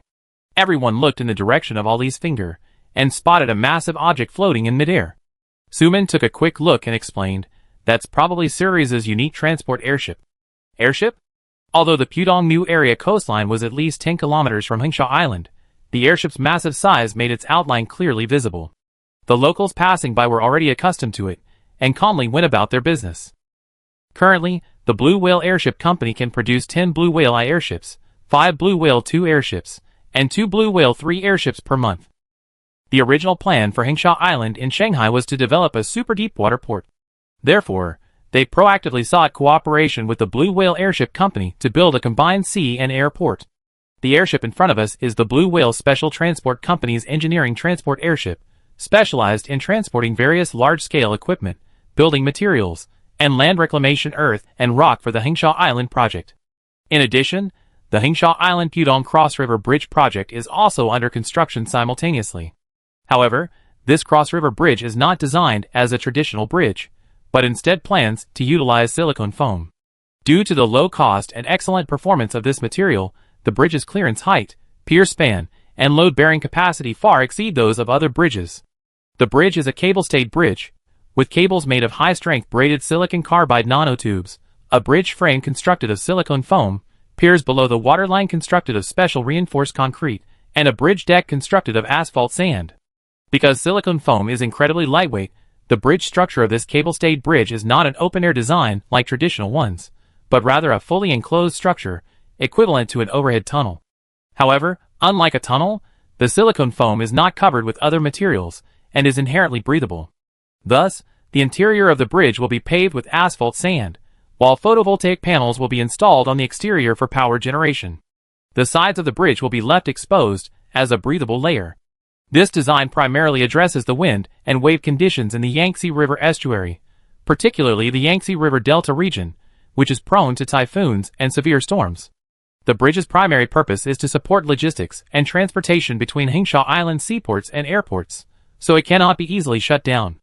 A fully enclosed cable-stayed bridge ensures that vehicles are not disturbed by strong winds, heavy rain, typhoons, snow, and fog.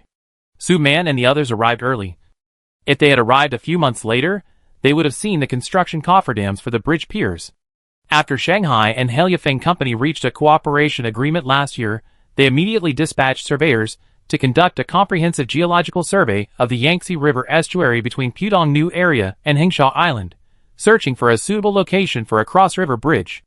This location was actually quite easy to find, primarily due to the introduction of new materials, which has reduced the overall weight of the bridge by approximately 80%. The reduced weight of the bridge also means a lower load-bearing capacity requirement for the piers, making the location of the piers significantly easier. After all, the load-bearing requirements for piers for a bridge weighing tens of thousands of tons are vastly different concepts. And thanks to the emergence of new materials, Shanghai is not the only city taking action. Other regions are also gearing up, recently holding secret internal seminars to prepare for the construction of previously unconstructed bridges. For example, the long-stalled Cheongjo Strait Bridge and the Bohai Strait Bridge have also been brought up for discussion locally. The previous reason the Cheongjo Strait Bridge wasn't built wasn't a lack of funds, but rather the sheer risks of the Cheongjo Strait. The Cheongjo Strait's winds and waves are strong, a common problem in many straits. This is due to the constriction effect caused by the terrain, which causes fluid velocity to increase dramatically when encountering narrow areas, leading to both water and wind speeds. If this were the only issue, it wouldn't be a major concern. The real challenges plaguing the Cheongjo Strait Bridge are the deep water, numerous earthquake zones, typhoons, and heavy fog. Now that Cheongjo has seen Shanghai and Heliafeng collaborate on the Hingsha Island Bridge project, they're also eager to get involved. However, Cheongjo isn't rushing. They want to see the results of the Hingsha Island Bridge first. If the cost is truly half that of a regular bridge, and all the indicators are excellent, they'd be willing to spend everything they have to build the Cheongjo Strait Bridge. As for the challenges of the Cheongjo Strait, they're not completely unsolvable. For example, to address the dense seismic belt, they can simply avoid it by adopting the east outer route or west outer route. While this increases the distance by more than 10 kilometers, it at least avoids the core seismic belt. As for the typhoon and fog issues, the Hingsha Island Bridge's fully enclosed bridge design can be used to mitigate the effects of these conditions. As for the issue of seawater depth, this is a key reason for choosing the outer route. Due to the constriction effect, the water depth in the center of the strait is significantly deeper than in the outer east and west edges. Thus, the outer east and west edges of the Cheongjo Strait were chosen, where the water depth is generally shallower. The final challenge is the geology of the Cheongjo Strait. The strata here are composed of a very thick layer of mud and sand, and the bedrock is very deep, making the construction of bridge piers extremely challenging. Several domestic construction companies, with experience in building large bridges, have already developed a solution to this problem. How? The answer is very simple. Offshore drilling platforms. Yes, their solution is offshore drilling platforms. The average depth of the Cheongjo Strait is approximately 44 meters, with a maximum depth of approximately 114 meters. At this depth, a pile-legged offshore platform can be firmly anchored to the sea surface. While pile-leg offshore platforms do require piling, the process differs from traditional construction piling. Pile-leg offshore platforms generally refer to self-elevating platforms. Upon reaching the operational site, the platform's legs are lowered to the seabed. In softer seabed conditions, the legs gradually penetrate the seabed using their own weight and the pressure provided by the platform. This process, similar to piling, allows the legs to penetrate to a certain depth, providing stable support for the platform. In harder seabed conditions, specialized piling equipment may be required to assist in inserting the legs. For example, a pile hammer or other equipment may be used to hammer the legs, forcing them to overcome soil resistance and reach the design penetration depth, ensuring the stability and safety of the platform during operation. The Cheongjo Strait's soft, muddy seabed does not require piling. The platform's own piles can be driven into the muddy seabed. This approach is simply not feasible for a conventional bridge, as the weight of a conventional bridge could potentially sink the offshore platform into the seabed. Only by using silicone foam materials to reduce the overall weight can this approach of replacing fixed reinforced concrete bridge piers with offshore platforms be considered. The high strength of silicone foam materials also allows for very large spans in cable-stayed bridges, avoiding the need to build numerous offshore platforms crowded together. The use of mobile offshore platforms offers a benefit. There's no need to worry about earthquakes. The reason mobile offshore platforms don't worry about earthquakes is that they lack a rigid connection to the seabed. This way, even if a major earthquake were to tear the seabed beneath the Cheongjo Strait, only a portion of the bridge would shift. By adjusting its position afterward, the bridge could be restored to normal operation. This solution also offers another advantage. It facilitates construction and maintenance. After all, the offshore platform can be moved by barges, allowing it to be built in other locations, and then towed to a designated sea area for deployment. If it ever needs repair or becomes obsolete, a spare offshore platform can be built, and the two platforms can simply be swapped, allowing for rapid repairs and replacements, ensuring unimpeded access to the bridge. This design also holds a potential special purpose. What special purpose? If the need arises, a cross-sea bridge can be quickly constructed. If all the offshore platforms are prepared in advance, a high-load-bearing cross-sea bridge can be constructed in just a few days. This application will undoubtedly be used in the future. After all, several large islands and 3 core straits in China will need high-speed rail connections by 2035. Without the capacity to rapidly construct cross-sea bridges, how can this be achieved? As long as the Hengsha Island Bridges technology is verified, the construction of cross-sea bridges across China's 3 major straits will be virtually certain. Suman, Omar, and the others who had traveled from afar were naturally unaware of these developments, but this did not prevent them from marveling at the rapid progress of Ceres. As they stood on the shore admiring the scenery of this developed country, another airship took off from the nearby Hengsha Island. And this airship was actually heading towards the Pudong-New area. As the airship rapidly approached, Ollie swallowed involuntarily. Gulp. So big. The others were also stunned. After all, from a distance of more than 10 kilometers, it looked like a hot air balloon floating in midair, with no significant size contrast, and therefore lacking a strong visual impact. And now, the airship was already overhead. Motive fire department? Suman muttered, observing the paint on the side of the airship. The airship flew toward a building. Suman and the others turned and saw smoke rising from a building in the distance, at least 50 stories tall. The firefighting airship was a custom-made model from the Blue Whale Airship Company in Modu, capable of carrying 100 tons of water and 100 tons of dry carbon dioxide powder at a time. The specially modified outer shell, with a helium-filled bladder, insulated the hydrogen in the main bladder, preventing it from being affected by the fire. The airship arrived near the burning building and, taking advantage of its high vantage point, extended a robotic arm. The remotely controlled firefighter pressed the water spray switch, and a stream of water immediately shot straight at the burning area. Another robotic arm extended downward, followed by a spray of dry carbon dioxide powder, covering the blaze. In less than 20 minutes, the fire was extinguished. Sporadic fires inside the room were then dealt with by firefighters climbing up from below. This efficiency was astonishing, and the results were remarkably effective. After extinguishing the fire, the airship quickly flew back to the Hengsha Island base for supplies and standby. Chapter 288. Omar withdrew his envious gaze. Ollie, standing beside him, shook his head. This type of airship is quite useful for firefighting, but we in Egypt are only likely to purchase one in Cairo. It's not very useful elsewhere. Everyone naturally understood Ollie's meaning. After all, Egypt doesn't have many high-rise buildings outside of the capital, Cairo. Without densely populated high-rise buildings, purchasing a firefighting airship just to service a few buildings would probably be more trouble than it's worth. The Shanghai Fire Department can afford to purchase firefighting airships because Shanghai's high-rise buildings are densely populated, and the Hengsha Island Airship Base can provide maintenance, eliminating the need for a dedicated airship base. Without these convenient conditions and usage scenarios, purchasing firefighting airships would be a significant burden, with the annual maintenance costs and supporting facilities required at the airship base. Omar turned and asked, Suman, do you have any recommendations for places to visit? Let me think. Suman pondered, searching Shanghai on his phone for information. After all, his previous impression of Shanghai was still from over a decade ago, and things must have changed significantly now. After searching on his phone for over 10 minutes, he suddenly saw a suitable location. Manager Omar, since we're here to purchase food, why don't we explore the local agriculture? Agriculture? Omar agreed.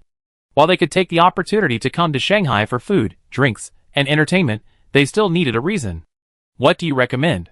Suman smiled and said, let's go to the island across the way. There are many farms there. We can explore Siri's agricultural technology. Sure, you lead the way. No problem. After passing through a tunnel and across the Shanghai Yangtze River Bridge, the group chartered a car to Chongming Island. They soon arrived at their destination, the Chongming Island branch of Heliafeng Company. This branch primarily produces various fruits and vegetables that are not easily transported, and also operates aquaculture on Chongming Island. Since Heliafeng Company allows consumers to visit areas that do not involve confidential technology, Omar and his group easily purchased visitor ID cards. In fact, Shanghai locals or permanent residents who have registered as members can easily enter farms and breeding facilities by swiping their ID cards, or by using facial recognition, fingerprint recognition, or phone number recognition. The few agricultural and aquaculture projects that are not open to outsiders are those that are susceptible to interference from external factors or infection by foreign bacteria and fungi. These projects are generally not located near major metropolitan areas. After obtaining their ID cards, Omar and his group arrived at their first project. Is this a honeydew melon? Omar wasn't too surprised to see the honeydew melons on the shelf, held in a net. After all, Egypt already has products like honeydew melons and watermelons. Suman introduced them to the group. If you'd like to buy some, you can go to the food and beverage area. There are ripe honeydew melons over there. Okay, Mr. Suman. While Omar and the others wanted to eat, drink, and have fun, that didn't mean they were completely idle. They were learning about the local crop varieties, yields, and agricultural techniques. Suddenly, Ali noticed something and whispered, Brother Suman, what are these farm workers doing? Why are they replacing the plastic mulch? I don't think it's broken. Let me ask. A group of people approached the farm workers replacing the plastic mulch. Hello. I'm Suman, a tourist from Egypt. The worker, absorbed in his work, looked up nonchalantly, his voice broken in Mandarin. Hello, this is the work area. Please visit the other areas. Suman laughed dryly and asked, I'm just curious. These mulches should be good, right? Why are they being replaced? This mulch? The worker recalled the confidentiality clause. The company didn't require confidentiality regarding the new mulch. After all, this was a product that was about to be marketed, so there was no need for confidentiality. He slowly replied, this is a new type of mulch. Oh! Is there any difference? Suman curiously touched the mulch, finding it didn't differ much from the old one. It's very different. This is a biodegradable carbon-based mulch. Suman chatted with the farm worker for a while, before finally understanding the new mulch. Omar, eagerly waiting, asked, Suman, what's so special about this mulch? It's a new type of biodegradable mulch. I heard it's made with inulin. Degradable? Wait. What did you say? This mulch is made of sugar? Everyone was buzzing with discussion. Suman, also quite surprised, repeated several times, yes, it's made of sugar extracted from chrysanthemums. Ali stared at a pile of mulch rolls not far away with a look of disbelief. He then muttered to himself, is Saris wealthy enough to use sugar to make mulch? It seems the sugar is indigestible to the human body, and since it's an industrial byproduct, the cost is very low. Suman also explained some of the questions he had asked. In fact, inulin is indeed very cheap. Heliafeng Company has planted over 3 million mu, approximately 1,000 hectares, of rubber grass on its farms in the Zelima region, producing hundreds of thousands of tons of inulin annually. Some of this is used as a food raw material, while the vast majority is extracted to make polylactic acid plastic. Omar still harbored doubts. Suman, is this plastic film truly biodegradable? It should be. Suman wasn't entirely sure, after all, he only heard it from hearsay. Ali, too, was puzzled, but why change this plastic film? Just because it's biodegradable? Suman refrained what she had just heard before slowly explaining, that's not the case. The main reason is that it's cheap. It doesn't require oil or coal as raw materials. Plus, this plastic decomposes in the soil, replenishing its carbon. Oh! Cheap? Omar peeked. Despite Egypt's position as a hub for West Asia and North Africa, two of the world's major oil and gas-producing regions, its reserves are actually very small, hardly enough for its own use. Had it not been for regaining control of the Suez Canal and the significant annual remittances from overseas Chinese, Egypt's situation would have been even more difficult. Of course, its economy isn't much better now. After all, the Nile Valley and the Nile Delta have a limited population capacity. Egypt's current population has reached 120 million, requiring a massive annual food supply. Even if per capita consumption were 200 kilograms, this would still require at least 24 million tons of grain. However, Egypt only produces 9 to 10 million tons of wheat, 7 to 8 million tons of corn, and around 5 million tons of rice annually. Even in a good year, this amount is only around 23 million tons. An even more thorny issue is that Egyptians primarily eat flatbread, and a large portion of their corn is used as animal feed. This means Egypt needs to import at least 10 million tons of wheat annually to produce flour to fill the domestic flour gap. According to UN standards, 250 kilograms of grain per capita per year is the minimum food ration, barely enough to meet basic survival needs. To reach the safety line, at least 400 kilograms of grain per capita per year is required. Egypt's domestically produced grain doesn't even reach 200 kilograms per capita for food each year. Without imports, it would be doomed. This is also the fundamental reason why, faced with rising international food prices, Egyptian grain trading companies are seeking cheap grain from Serbia despite pressure. With limited foreign exchange reserves and low income expectations, fluctuations in food prices are crucial. As a result, people like Omar are extremely sensitive to the prices of agricultural products and inputs. Alas, that Sinza soybean can be grown in the desert, but Serbia prohibits the export of technology and seeds. Omar sighed. Ali also looked depressed. Indeed, if the cultivation of that Sinza soybean could be promoted in Egypt, perhaps we could escape our food crisis. Manager, why don't you say anyone smuggles the seeds out of Serbia? Another attendant whispered. Omar's mouth curled. Haha, how do you know? But there's no news of Sinza soybeans being grown in other areas? Omar speculated. After all, they're stolen seeds. How could they dare to plant them openly? I guess those Southeast Asian countries must have obtained the seeds and are already planting them in secret. His guess was correct. Hong Savati, Annan, and Lonsong, bordering Ceres, were the first regions to obtain Sinza soybean seeds through smuggling. Then came Siam, Cambodia, Malaysia, Java, India, and other countries that indirectly obtained them. Through Southeast Asia, the seeds spread further around the world. However, they failed to detect a serious problem. The scale of this smuggled Sinza soybean seed shipment was enormous. This was because Haliafang Company itself, through several front organizations, secretly exported tens of thousands of tons of Sinza soybean seeds to Southeast Asia. This secret export began last October, and sales have continued every month. Haliafang Company has earned over $1 billion through this method. Of course, profit was only a side benefit. Because these seeds were treated with additives by Haliafang Company, if they were planted locally, the specific root rot fungus hidden within the seed coating would quickly spread throughout the local soil. This was clearly intentional on the part of the Haliafang Company. After all, Jiang Mian knew full well that no matter how tightly guarded the border was, someone would always manage to slip a few seeds out. Rather than passively defend, it's better to be proactive. The Haliafang Company's approach was to send the seeds myself. These seeds have been spiked. If these spiked seeds were planted in areas without specialized medicated coatings, the Sinza soybeans would be infected by root rot fungi by the time they reached flowering, leading to widespread death. Even more terrifying was that these root rot fungi persisted in the local soil for a long time, specifically targeting the genes of the Sinza soybeans, creating a special attack effect. The first batch of foreign customers who planted the Sinza beans were completely wiped out, harvesting only a vast expanse of withered and rotting vines. Haliafang Company's front offices, operating in Guangxi and Yunnan provinces, continue to export these enriched soybeans to Southeast Asia. Those who have been defrauded and left with nothing are powerless against these front offices. After all, it's a case of willing participants. This has also successfully disrupted the underground market for smuggling seeds to Southeast Asia, as customers there now have no idea whether these seeds are tainted.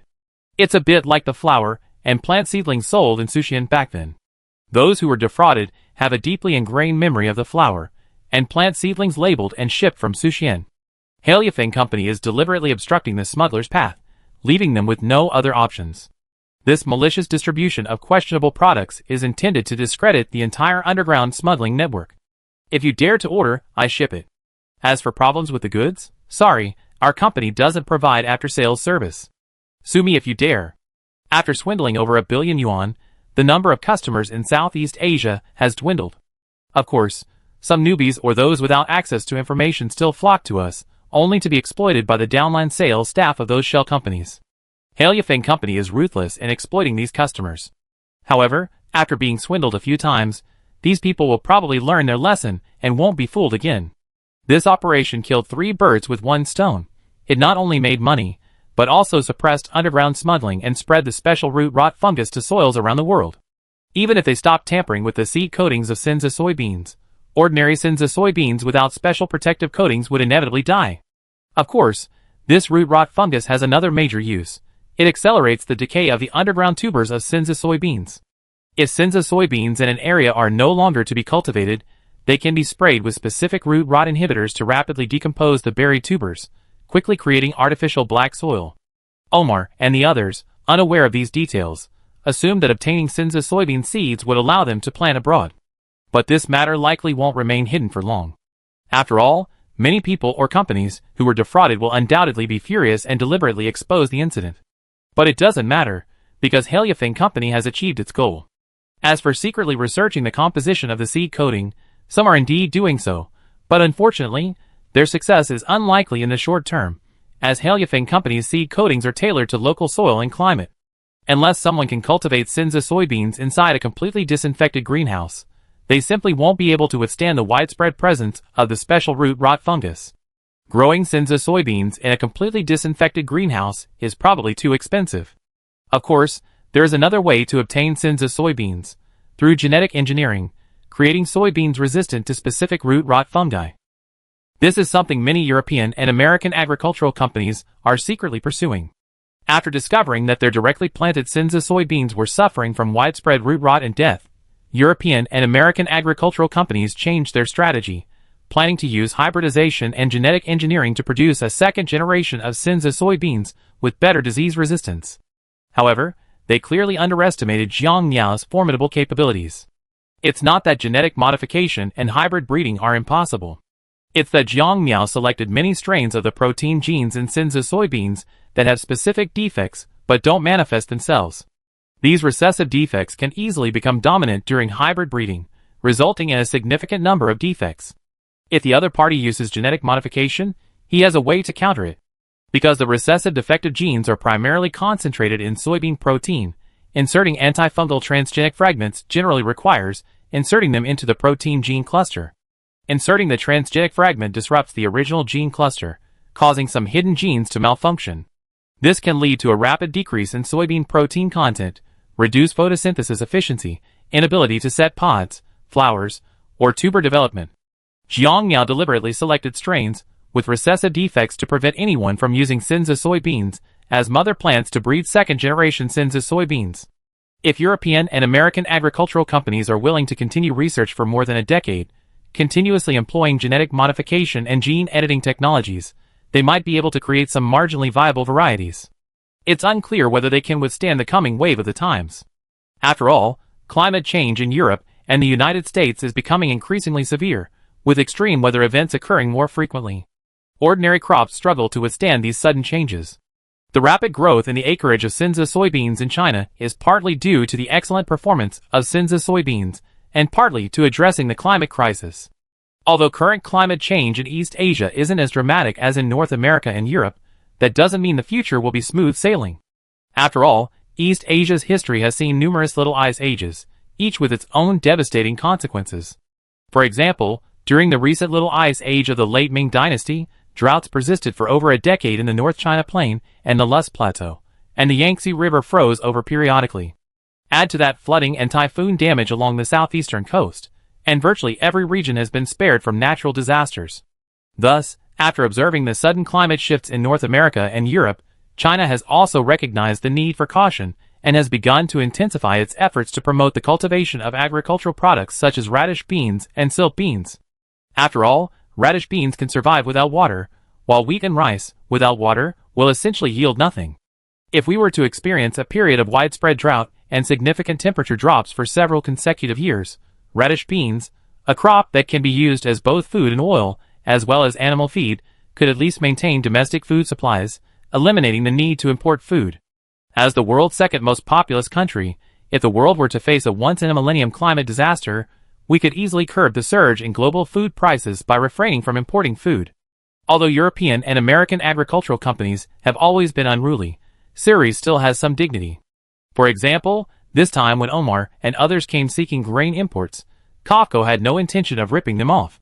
As long as they were willing to purchase and showed sincerity, not only 1 million tons of wheat annually, but even 10 million tons would be no problem. As for countries in West Asia and North Africa with abundant oil and natural gas resources, if they wanted to purchase grain, we could negotiate. As long as they were willing to barter, COFCO wouldn't mind acquiring shares of their natural gas and oil, then reselling them to domestic oil companies or other regions in need. This unique trade model, which avoids the US dollar and the euro, may become a popular choice for many regions in the coming period. After all, the value of the US dollar and the euro is currently unstable, and the global trade system they underpin is on the verge of collapse. Many regions are deeply concerned and dare not stockpile US dollars and euros. Instead, they are continuously acquiring precious metals internationally as a strategic reserve. Chapter 289. March 17, 2028. A beautiful day in the Magic City. Omar and his group, along with several other representatives from grain trading companies in West Asia and North Africa responsible for grain procurement, arrived at a business building at the invitation of COFCO and other companies. Upon entering, Omar spotted an old acquaintance. "Habib, you're here too?" A middle-aged, bearded white man turned his head and beamed. "Omar, are you here to participate in this grain purchase?" "Of course. International grain prices are too high right now. Russia and Kievan Rus probably don't have much grain to sell to us," Omar explained with a wry smile. Habib nodded slightly. "Indeed, our company went to Russia a few days ago to negotiate on behalf of the Emirate of Saudi Arabia. The price they offered was very high, and the quantity was very small." "You already been there? What quantity is Russia willing to give?" Habib had no intention of keeping it a secret. After all, such things are easy to find out. This year, the wheat export quota is only 10 million tons. 10 million tons? Omar's voice suddenly sharpened. Are they really that much lower? Are they being so severely affected by the weather this year? Well, according to feedback from our company's negotiation team, the southern parts of Russia's East European plain and Novosibirsk plain are still frozen. In previous years, the southern plains of these areas have gradually thawed. This year, planting may be delayed by about a month. Omar frowned. No wonder Russia isn't willing to increase the quota. Are they worried about a poor harvest and the impact on grain reserves? Habib agreed. That's most likely the case. After all, the weather has been so abnormal in recent years that they're hesitant to sell off their reserves. Especially with the serious food production problems in North America and Western Europe, they're even more hesitant to reduce their reserves. Recalling the recent business negotiations, Omar quickly asked, "By the way, COFCO Group said they want to introduce a new product to us. Do you know what it is?" "Yes, I take you there, and you find out what it is then." "Let's go!" Omar eagerly pulled Habib along. The group arrived at a showroom. Several chefs were preparing dishes common in West Asia and North Africa, such as naan, flatbread, pilaf, and Ottoman kebab. Habib picked up a freshly baked flatbread and placed the roast lamb, cucumber slices, tomato slices, and onion slices on top, then squeezed some of their special sauce on top. Omar, unsure of what was going on, also grabbed a pancake. "What's going on? Where's the new product? Try it and see." "Try." He looked at the burrito in his hand and took a bite. He didn't notice anything wrong with it, but after chewing it a few times, he noticed something different. That taste. Why does it taste a bit like chickpeas? Holding the burrito in his hand, Habib smiled and said, "This is their new product." "Is this pancake made of beans?" Omar immediately realized, "From Senza beans?" "Yes, I heard it's a new variety, more suitable as a staple food. These pancakes are made with flour ground from Senza beans." Omar and the others also savored the meal carefully.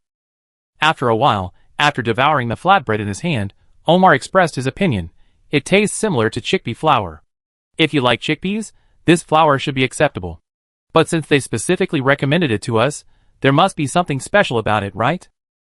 They call this bean flour complete nutrition bean flour. It provides your daily needs for carbohydrates, fat, protein, and some vitamins. Oh! Ollie was a little surprised. Is this bean flour so good? Well, this flour can solve the problems of hunger and malnutrition, and it's especially suitable for you in Egypt, Habib reminded him. As for why it's suitable for Egypt, it's because Egypt is so poor and has a huge population. Many people can only rely on flatbread subsidies to barely avoid starvation. Given this situation, there must be many malnourished people among Egypt's poorest classes. What's the price? COFCO's quote is 3,100 yuan per ton. Export price? Of course, or do you think it's the landed price? Omar fell into deep thought. The value of the yuan has soared recently. At the end of last year, the yuan to US dollar exchange rate was 7.04:1, and this month, it has soared to 6.81:1. Are you worried about the exchange rate? Yes. Omar didn't hide anything. Egypt's foreign exchange reserves are very tight, and he's very worried about the future. Habib reminded him, you better find a way to convince those people back home. Increase your yuan reserves as soon as possible, otherwise purchasing with US dollars will only make you lose more and more money. Habib hadn't lied to Omar about this.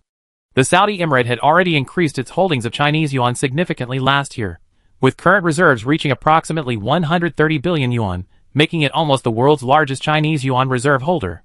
The reason for such a large reserve is that the proportion of Chinese yuan in oil and gas settlements has been increasing over the past few years, resulting in a significant accumulation of Chinese yuan reserves without anyone noticing. This recent appreciation of the Chinese yuan has made the Saudi Emirate a significant profit. Of course, since the Chinese yuan is used to settle oil and gas transactions, and these same Chinese yuan are used to purchase various industrial and agricultural products produced in Serbia, this appreciation hasn't been particularly significant. After all, Europe and the United States are very resistant to using the Chinese yuan for settlement, which has left the Saudi Emirate with some Chinese yuan reserves unused. This is also a key reason why they are encouraging Egypt to adopt the Chinese yuan for settlement. Only if other countries also adopt the Chinese yuan for settlement can Saudi Arabia's reserves be spent. Despite its vast reserves of Chinese yuan, Saudi Arabia has no intention of selling them. This is because the Chinese yuan has numerous value anchors. While oil, natural gas, and mineral resources are not readily available for purchase, other industrial and agricultural products are generally readily available. Saudi Arabia itself is a core oil and natural gas producing region, and its mineral resources require specialized industries to consume them. Lacking large-scale heavy industry or labor-intensive light industry, Saudi Arabia naturally has no need to import mineral resources on a large scale. Essentially, Saudi Arabia is a typical resource-based country, while Serbia is a typical all-around industrial and agricultural nation. To a certain extent, the two countries can complement each other. After all, selling mineral resources doesn't matter to whom. The value of the US dollar is constantly inflating, and Saudi Arabia simply doesn't dare hold too many. Moreover, there aren't many North American imports worth purchasing right now. Industrial products? You're kidding. North America doesn't have many worthwhile industrial products right now. Agricultural products? The global climate change triggered by the North Atlantic Current has caused major agricultural problems in North America and Western and Eastern Europe, leading to soaring global food prices. Otherwise, Habib and others wouldn't have come to Saris to purchase food. Without cheap industrial and agricultural products as a value anchor, what else can the US dollar do? Purchase pharmaceuticals, blood plasma, luxury goods, or buy North American real estate and financial products? This is obviously impossible. The annual purchase volume of the former is limited, and the latter is no longer popular. For example, U.S. Treasury bonds, which once dominated the global financial market, are now largely unsold. Even Japan, Dhaka, and the European Union, which have been forced to purchase U.S. Treasury bonds, are using various means to stall or secretly boycott. There's no other way. The U.S. debt crisis is intensifying. Although Saris still holds nearly $300 billion in U.S. debt, Saris isn't worried about Gale Nation stirring up trouble. The reason is simple. U.S. debt isn't a fixed obligation, but rather a liquid, tradable one. In other words, if Gale Nation wants to default on the U.S. debt Saris holds, it can only default on all debt worldwide. Otherwise, if Gale Nation declares it won't repay the U.S. debt Saris holds, the global U.S. debt market will collapse instantly. This matter concerns financial credit. If you dare to default on the U.S. debt held by Saris today, can you default on the U.S. debt held by other countries tomorrow? This is more serious than simply starting Season 3. Once financial credit is compromised, rebuilding it becomes exponentially more difficult. The Gale nation is currently in a very awkward quandary. If they don't inject money into the US dollar currency pool, their trade deficit will skyrocket again, and the US dollar won't be able to circulate as quickly domestically and internationally as before. Continuing to inject money into the US dollar will rapidly depreciate the dollar, raising the cost of living domestically, making it difficult for exports to recover quickly. Clearly, Gale Nation's previous strategy of harvesting the world is beginning to fail. The only way to save Gale Nation is actually very simple: cut off its tail and survive. Step 1. Freeze all US debt and international US dollars. Step 2. Stop importing all products and resources. Step 3. Force domestic production of the products in short supply. This plan involves retreating directly to North America, remaining a coward for decades. Leveraging North America's advantageous geographical location, they could then rebuild their industry and perhaps even stage a comeback. To relaunch isolationism, it depends on whether someone in Gale Nation dares to make such a decision and has the ability to manage the various internal forces. Clearly, they don't currently have such individuals. Thus, they can only continue to try desperate measures. Against this backdrop, various global actors are beginning to stir, with some regions even brazenly engaging in trade settled in the Chinese yuan. For example, Saudi Arabia's move to settle in the Chinese yuan would have been a recipe for disaster in the past, but Gale Nation, already struggling to cope with its own problems, lacks the energy to respond to the global surge. After a while of discussion, Omar was eager to settle directly in the Huayuan. After all, that way, they wouldn't suffer losses from exchange rate fluctuations between the US dollar and the euro. Just then, Ali's phone rang. "Sorry, manager, I take a call." "No problem." A dozen minutes later, Ali returned from outside, an excited smile on his face. Omar, seeing his expression, guessed there might be some good news. "What's got you so happy?" "Manager, Deputy Manager Adamu just called. He said he couldn't get through to you, so he called me," Ali explained, then continued, "Deputy Manager Adamu just told me some good news." "Is this a good place to talk?" Omar prompted. "It's okay. The news might be out tonight." "Then just say it." The country and Serbia have reached an agreement to allow the Chinese yuan to be used to pay for Suez Canal tolls. "Oh!" Omar's brows lit up. "That's good news, but what's the rate?" Ali explained what he knew. 50 Chinese yuan per ton of cargo. 50 Chinese yuan per ton? Omar estimated in his mind. Serbia has a thriving maritime trade. Every year, at least 200 million tons of cargo pass through the Suez Canal for Serbia. If the rate is 50 Chinese yuan per ton, that's a revenue of over 10 billion Chinese yuan. Habib had just mentioned that the export price of Sinza beans from Serbia is 3,100 yuan per ton. Adding a few hundred yuan for transportation, the landed price per ton is around 3,800 yuan. If they purchase 10 million tons annually, they need to pay 38 billion yuan. It seems the yuan collected by the Suez Canal isn't enough to cover this soybean purchase. But don't forget that Egypt, as the administrator of the Suez Canal, has the right to decide what currency to use for transit fees. If they mandate payment in yuan, major shipowners will be forced to accept such unjust terms. With the Suez Canal handling approximately 1.5 billion tons of cargo annually, they could collect approximately 75 billion yuan annually. By then, they not only have enough money to buy food, but also a surplus of 37 billion yuan. At the current value of the yuan, they could purchase a vast amount of goods. There's more good news. There's more good news? Ali's excitement was almost unbearable. It's the Qattara Depression. Manager, do you remember? The Qattara Depression? After a moment's recollection, Omar finally remembered. It's the depression in the northwest of Matru province? That's right there. What's the good news there? We reached a cooperation agreement with the Global Water Group in Serbia. They're willing to build a large-scale desalination plant for us, pumping 50 billion cubic meters of seawater from the Mediterranean annually. Omar was stunned. After a moment, he recovered. There should be conditions, right? Ali nodded. Of course. Otherwise, why would the Serbians help us? The first condition is that we will use the Chinese yuan for international trade settlements and Suez Canal tolls. And then? The second condition is that the management and operation of the desalination plant will be handled by Global Water Group, which holds 100% of the shares. Omar frowned. We don't have any equity at all? Because it involves confidential technology, they don't want us to get involved in management. However, this desalination plant is only responsible for supplying fresh water.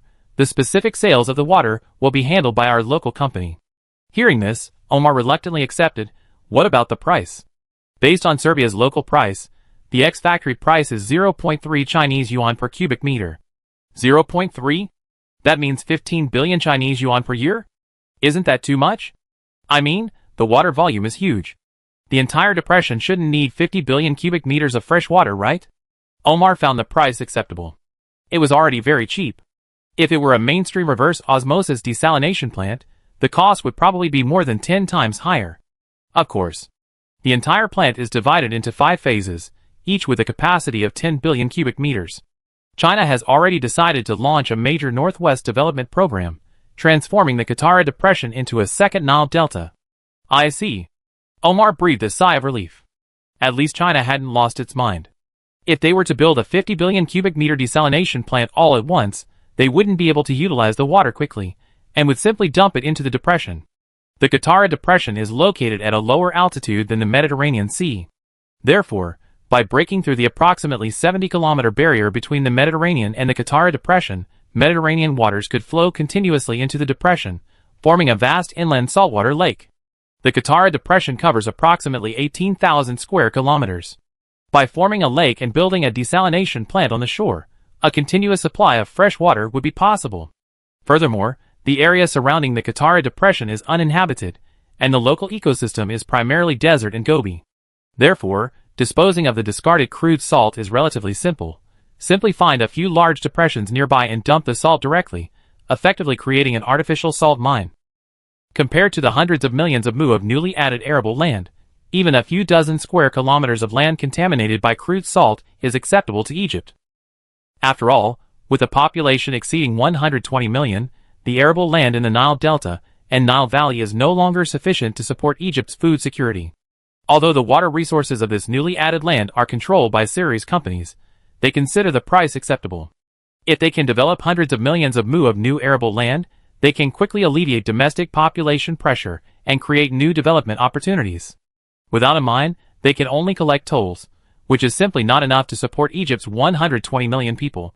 This time, we not only build a desalination plant, but also the Al-Iman Nash Canal and 2 hydroelectric power stations. Omar was also overwhelmed by these projects. Such a massive investment? How will the domestic funding be met? Of course, loans and the sale of operating rights. Ali shrugged nonchalantly. That's acceptable. Omar knew full well that it would be impossible to secure such a large investment and projects without a price. After all, if they didn't seize this opportunity, if population pressure continued to grow, they might actually explode. As a transportation hub for trade between Europe and Asia, Egypt's geographical location is actually quite good, but its natural environment is rather harsh.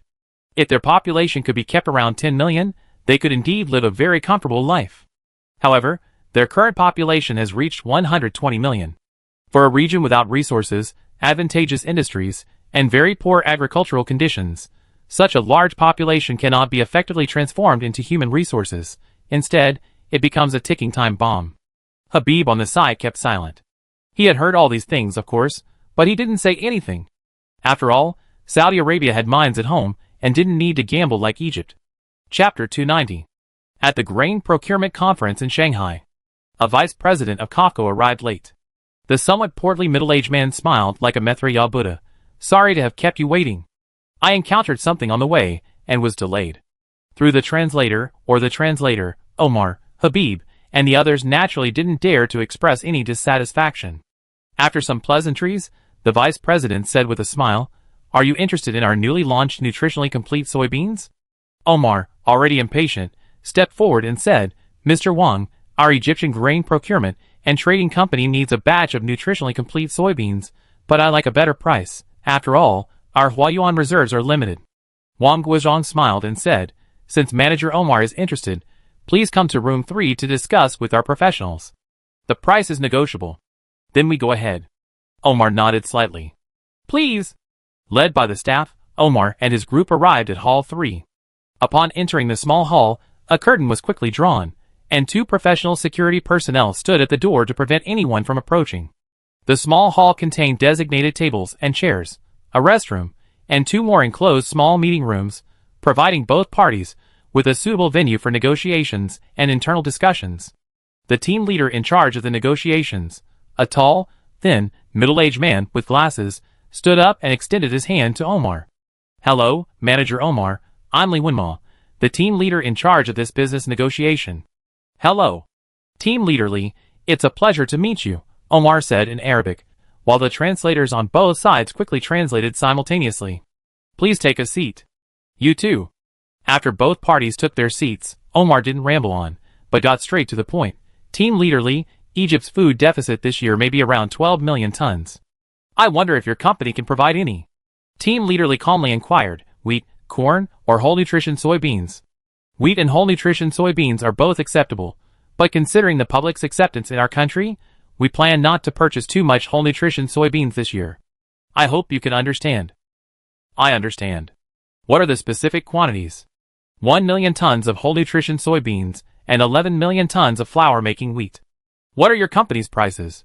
Team Leader Li calmly replied, "Soybeans 3,100 Hua Yuan per ton, flour-making wheat 2,800 Hua Yuan per ton." Omar felt the price was acceptable.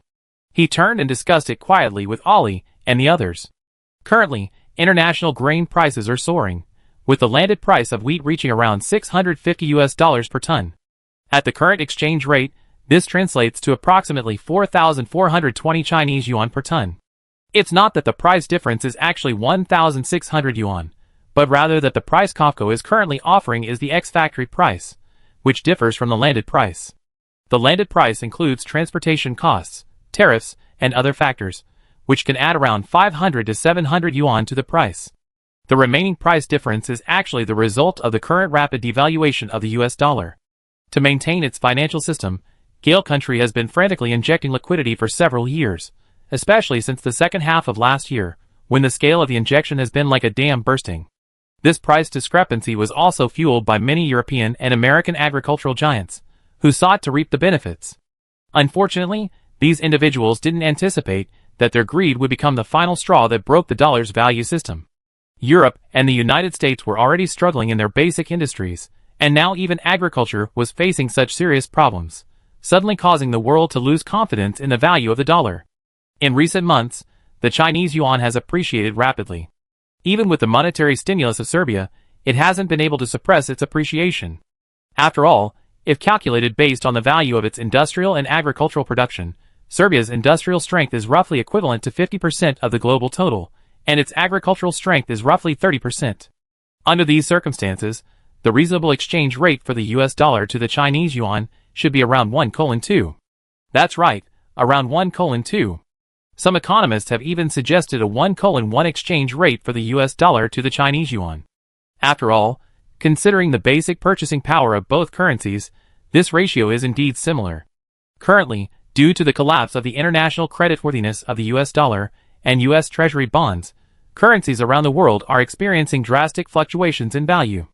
One of the more serious issues is that many countries with large US dollar reserves are continuously selling off US Treasury bonds to mitigate losses, while simultaneously spending as much of their US dollars as possible. The problem is that US dollars are currently difficult to spend. For example, Omar's Egyptian grain trading company uses US dollars to purchase grain, but the price fluctuates daily. Watching their US dollars depreciate day by day is heartbreaking. After all, the basis for issuing currency is that the currency must have a certain anchor. While modern currencies are often so-called credit currencies also need an anchor. Otherwise, like Zimbabwe, the Zimbabwean dollar, with denominations reaching hundreds of millions, is that money? It's too hard to even wipe your ass with. Since the collapse of the Bretton Woods system, the anchor for the US dollar has shifted from gold to the so-called oil dollar.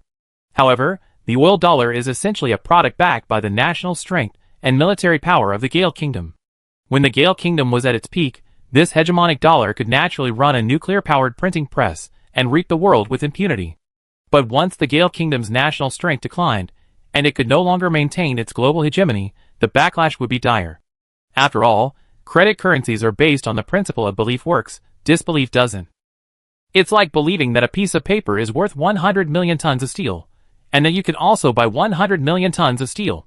Then, the piece of paper is worth 100 million tons of steel. If a piece of paper is marked as worth 100 million tons of steel, but it can actually only buy 1 ton of steel, then the actual value of the paper is 1 ton of steel. The US dollar has clearly reached a dead end. Gale Country is trying to convince people that these green pieces of paper can buy everything, but they lack the ability to produce these things. How can people believe in the value of these dollars?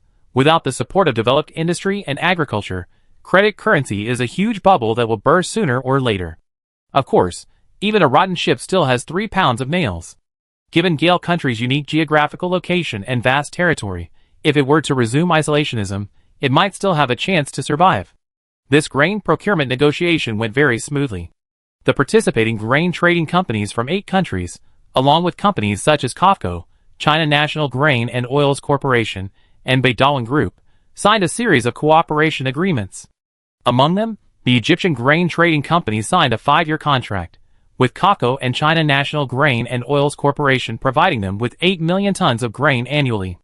As for why the figure didn't reach 12 million tons, the answer is naturally that Egypt still has considerable US dollar reserves, which they want to spend as quickly as possible. Another reason is that, to avoid a single dominant player, they still want to maintain access to wheat and corn from Russia and Kievan Rus. This is also the mainstream approach of many West Asian and North African countries. After all, they are well aware of the principle of not putting all your eggs in one basket. Diversifying procurement channels can avoid being suddenly put in a too passive situation. Following this grain procurement meeting, major domestic agricultural groups will need to ship large quantities of grain to West Asia and North Africa this year. This year alone, orders have reached 46.28 million tons of grain.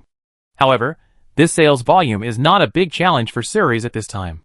After all, the cultivated area of various types of Cinza soybeans this year has exceeded 150 million mu. Although many Cinza soybeans are not used for food, but for industrial raw materials, their production capacity is still formidable. If the global climate deteriorates further, China will undoubtedly further intensify its promotion of Cinza soybeans, leveraging their perenniality and cold and drought tolerance to maintain domestic demand. They will then sell a batch at a low price to curb soaring international food prices. With the announcement of these cooperation agreements, prices for various grains, sugar, and oilseeds in the international bulk agricultural futures market were almost simultaneously targeted. In just a few hours, wheat prices plummeted from over $600 per ton to over $400 per ton, a drop of approximately 35%. Gale Country, New York. In the meeting room of 3 international grain traders A, B, and C. Bang! Veins bulged on an old man's forehead as he slammed his hand on the table. Damn those Orientals! What are they trying to do? The boss behind Company B frowned. Although he stopped losses in time and didn't suffer too much, grain prices on the international market have plummeted and are unlikely to rise again. Harry, I can't stand this. Damn it! Damn it! The chairman of Company C was also furious. The calm boss of Company B looked cold, yet with a hint of helplessness. What's the point of being angry? We better figure out what to do now. A vice president of Company C cautiously suggested, how about we buy Ceres grain? Deplete their food reserves? And then use public opinion to cause global panic? Haha, do you think that's humorous, Jackson? The boss of Company B looked as if he was out of his mind. After all, over a decade ago, they attempted to attack Serbia's food system through large-scale purchases and pressured sales, only to suffer a crushing defeat. Now Serbia still has formidable agricultural technology companies, like Heliofing. Even their once dominant soybean industry suffered a crushing defeat last year. What can they use now? If they truly pursue this path, the consequences will undoubtedly be disastrous. Their funds are not limitless, and the depreciating US dollar has significantly reduced their available ammunition. Furthermore, large-scale food procurement requires numerous negotiations, agreements, and formalities. It's not something that can be easily executed. If they make a mistake, they could end up losing more than they gain. After all, many agricultural groups in Ceres now control vast farms and grain reserves both domestically and internationally, and sometimes grain isn't readily available to the 4 major grain traders, ABCD. For example, a full-chain enterprise like Heliofing has thousands of stores and over 200 warehouses and supermarkets. How could ABCD drain Heliofing's grain reserves? Would they hire thousands of people to go to stores and supermarkets daily to purchase grain? Heliofing has close ties with large agricultural groups like COFCO. If ABCD truly hired thousands of people to purchase grain from stores and supermarkets, Heliofing could easily purchase grain from COFCO, China Grain Reserves Corporation, and Beidawang Group. The retail prices in stores and supermarkets are already relatively high, and when you add in the cost of hiring personnel, transportation, and storage, draining Haliafing's grain reserves would likely require an investment of hundreds of billions of US dollars. Clearly, the tactics ABCD employed over a decade ago would have been ineffective against Haliafing and would have resulted in significant losses. Furthermore, how could hundreds of billions of dollars be quickly transferred into Ceres's internal trading system? This was clearly impossible. Even with the cooperation of some Southeast Asian agricultural companies, they wouldn't be able to access such a large amount of funds all at once. If the suddenness of the situation were lost, it would likely take several years for the hundreds of billions of dollars to flow into Ceres. Clearly, ABCD didn't have years to waste. The risks were too great. Any single problem would mean a complete loss. Another Mediterranean old man gritted his teeth. There's no other way. Now we can only use the excuse of dumping to prevent Ceres grain from entering the European and American markets. Okay, I pay $5 million. Not enough. Not enough? Wasn't it always this much? They said the dollar has depreciated too much recently, and the price must at least double before they agree to help. Damn it! The boss of Company B rubbed his temple and sighed. That's it. While we can't get the meat from West Asia and North Africa, we absolutely can't let Japan and Dhaka off the hook. Yes, I agree. The chairman of Company A nodded, then sneered. Be a dog, be a dog. We, their masters, are starving to death, and they still want meat? Make arrangements to quiet down those high-jumping guys. The boss of Company B lit a cigar and puffed away. A middle-aged man standing behind them said calmly, understood. I make sure they're quiet. You? Don't act so suicidal. The boss of Company B brushed it off, as if he were squeezing an ant to death. Yes. The chairman of Company A said with a cold expression, haha, Harry, you're still the same. But those guys have been quite restless lately. Let's teach them a lesson, let them know who's in charge, lest anyone think we're powerless.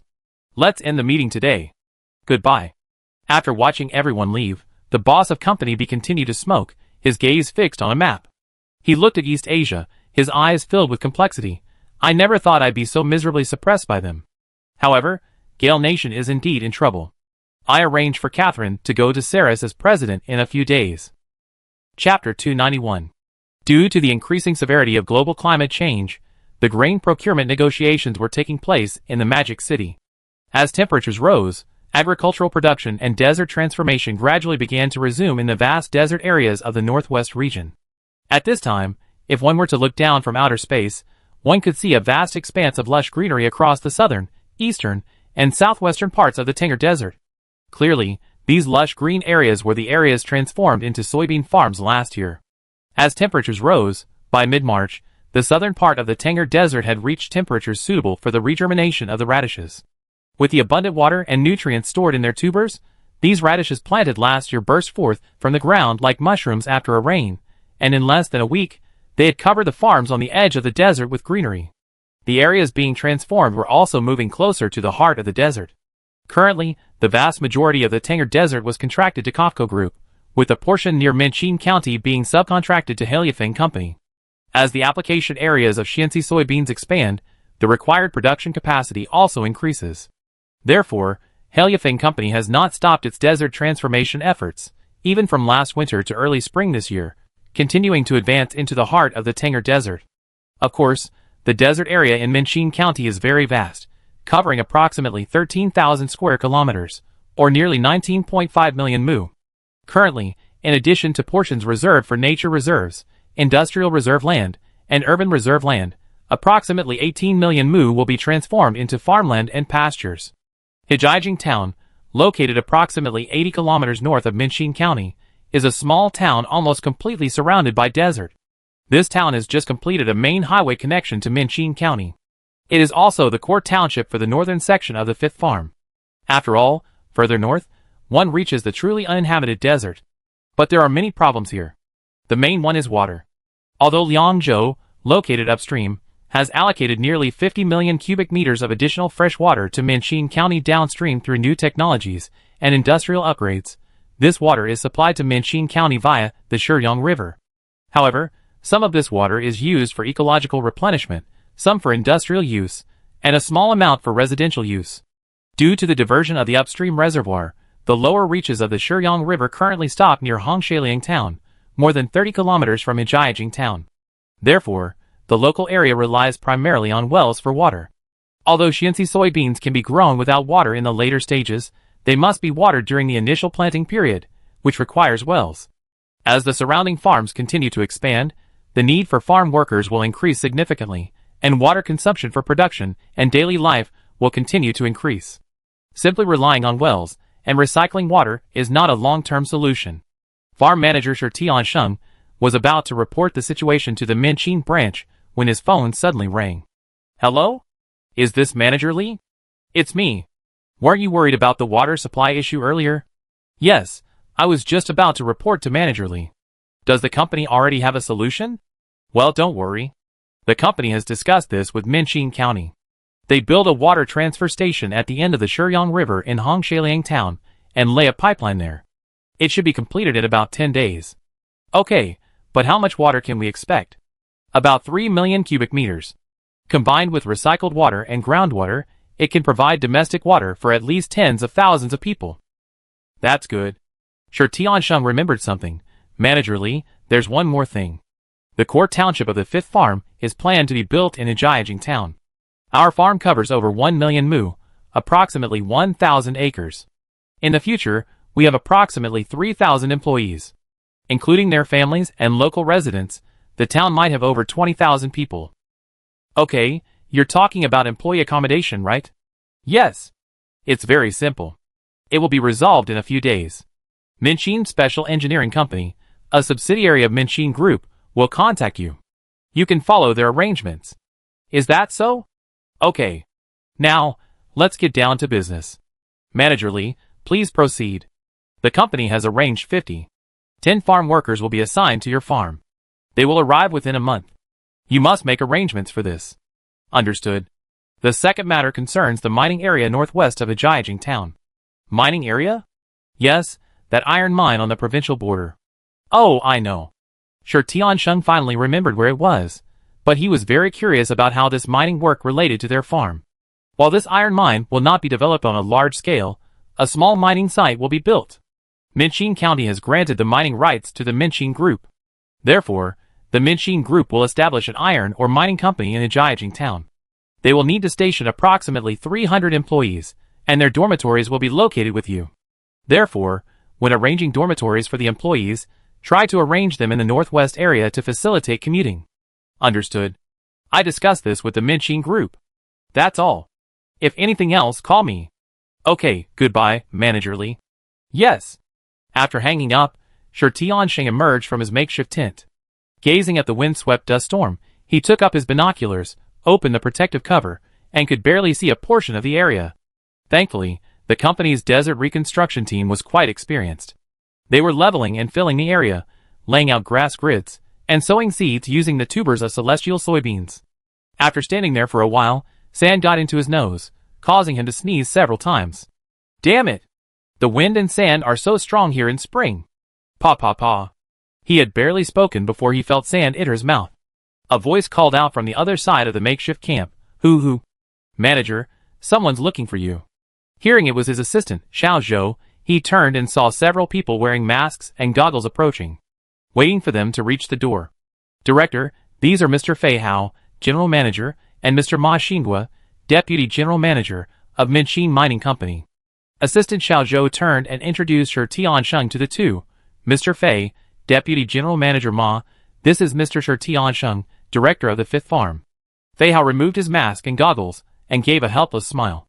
Hello, Director Shi, we be neighbors from now on. The wind and sand here are so strong, I'm having trouble adapting. Shi Tiansheng didn't show much enthusiasm, treating him like an ordinary colleague. Hello, Mr. Fei, I'm also having trouble adapting to the wind and sand here. Minqing County is better. We're surrounded by farms, so even strong winds can't blow up the sand. He looked at the dusty Fei Tian and the other man, and opened the tent's cloth door. Come in and chat. Okay. Entering the tent, he found it quite spacious, with all the necessary office facilities. He dusted himself off with a feather duster at the door, sweeping off the dust. After settling in, Xiao Zhou made tea and water for them. Mr. Fei, are you here to discuss the dormitory area? Fei Hao smiled and nodded. Yes, I just called Manager Li from your branch, and he asked me to discuss this with you. Manager Li did discuss this with me just now. In principle, I have no objection. I can give you the land on the northwest side of the town. Before establishing Minchin No. 5 Farm, they had actually obtained a real estate development permit from Liangzhou City. However, this real estate project wasn't managed by their branch, but rather by the Hailifeng Real Estate Development Company. Considering the need to accommodate approximately 5,000 households in the future, at least 5,000 houses are needed. Furthermore, given the vastness of the area and the sparse population, coupled with the unique nature of the farm's operations, the local employee housing complexes are not concentrated in one area, but are instead scattered across the town's 5 main areas. These are the north, east, west, northwest, and northeast areas. Will your company assign 300 people here? Probably more than 300. I also hope to retain space for future expansion.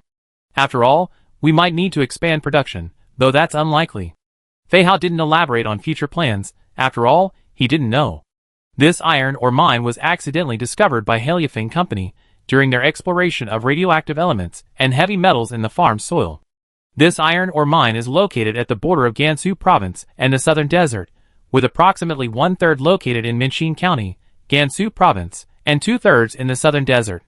It is buried at a depth of approximately 30 to 170 meters, its upper layers obscured by shifting sand dunes, while the iron ore lies within the underlying sandstone layers. It is primarily composed of hematite, with reserves estimated at approximately 1.7 billion tons, with a grade of approximately 38% to 45%, making it a relatively high-quality, rich ore. Currently, the Minchin Mining Company is developing the mine with a specific mandate, namely, protected development. Only 1 million tons of mining is permitted annually. Unless there are major problems with foreign iron or import channels, this mine will not be mined on a large scale, so protective mining has been approved. In fact, since last year, a number of new mining areas have been discovered in uninhabited areas in China, such as the Tanger Desert, the Badain-Jiren Desert, and the Taklamakan Desert. After all, modern, large-scale farm-style agricultural production requires comprehensive testing of the surrounding soil for radioactive elements, heavy metals, and harmful substances to ensure that the planting area is free of problems before agricultural production can commence. These new mining areas were discovered during this process. However, the country does not allow large-scale development. Instead, it conducts protective mining in some relatively good mining areas. The current scale of domestic mineral imports is increasing, not because the country lacks the corresponding mineral reserves, but to curb the widening trade deficit. Of course, this also serves another purpose, to protect domestic mineral resources. But protecting mineral resources does not mean completely avoiding development. If development were to be completely avoided, if there were to be a major problem with foreign import channels, it would take at least 2 to 3 years to quickly increase domestic mineral production capacity.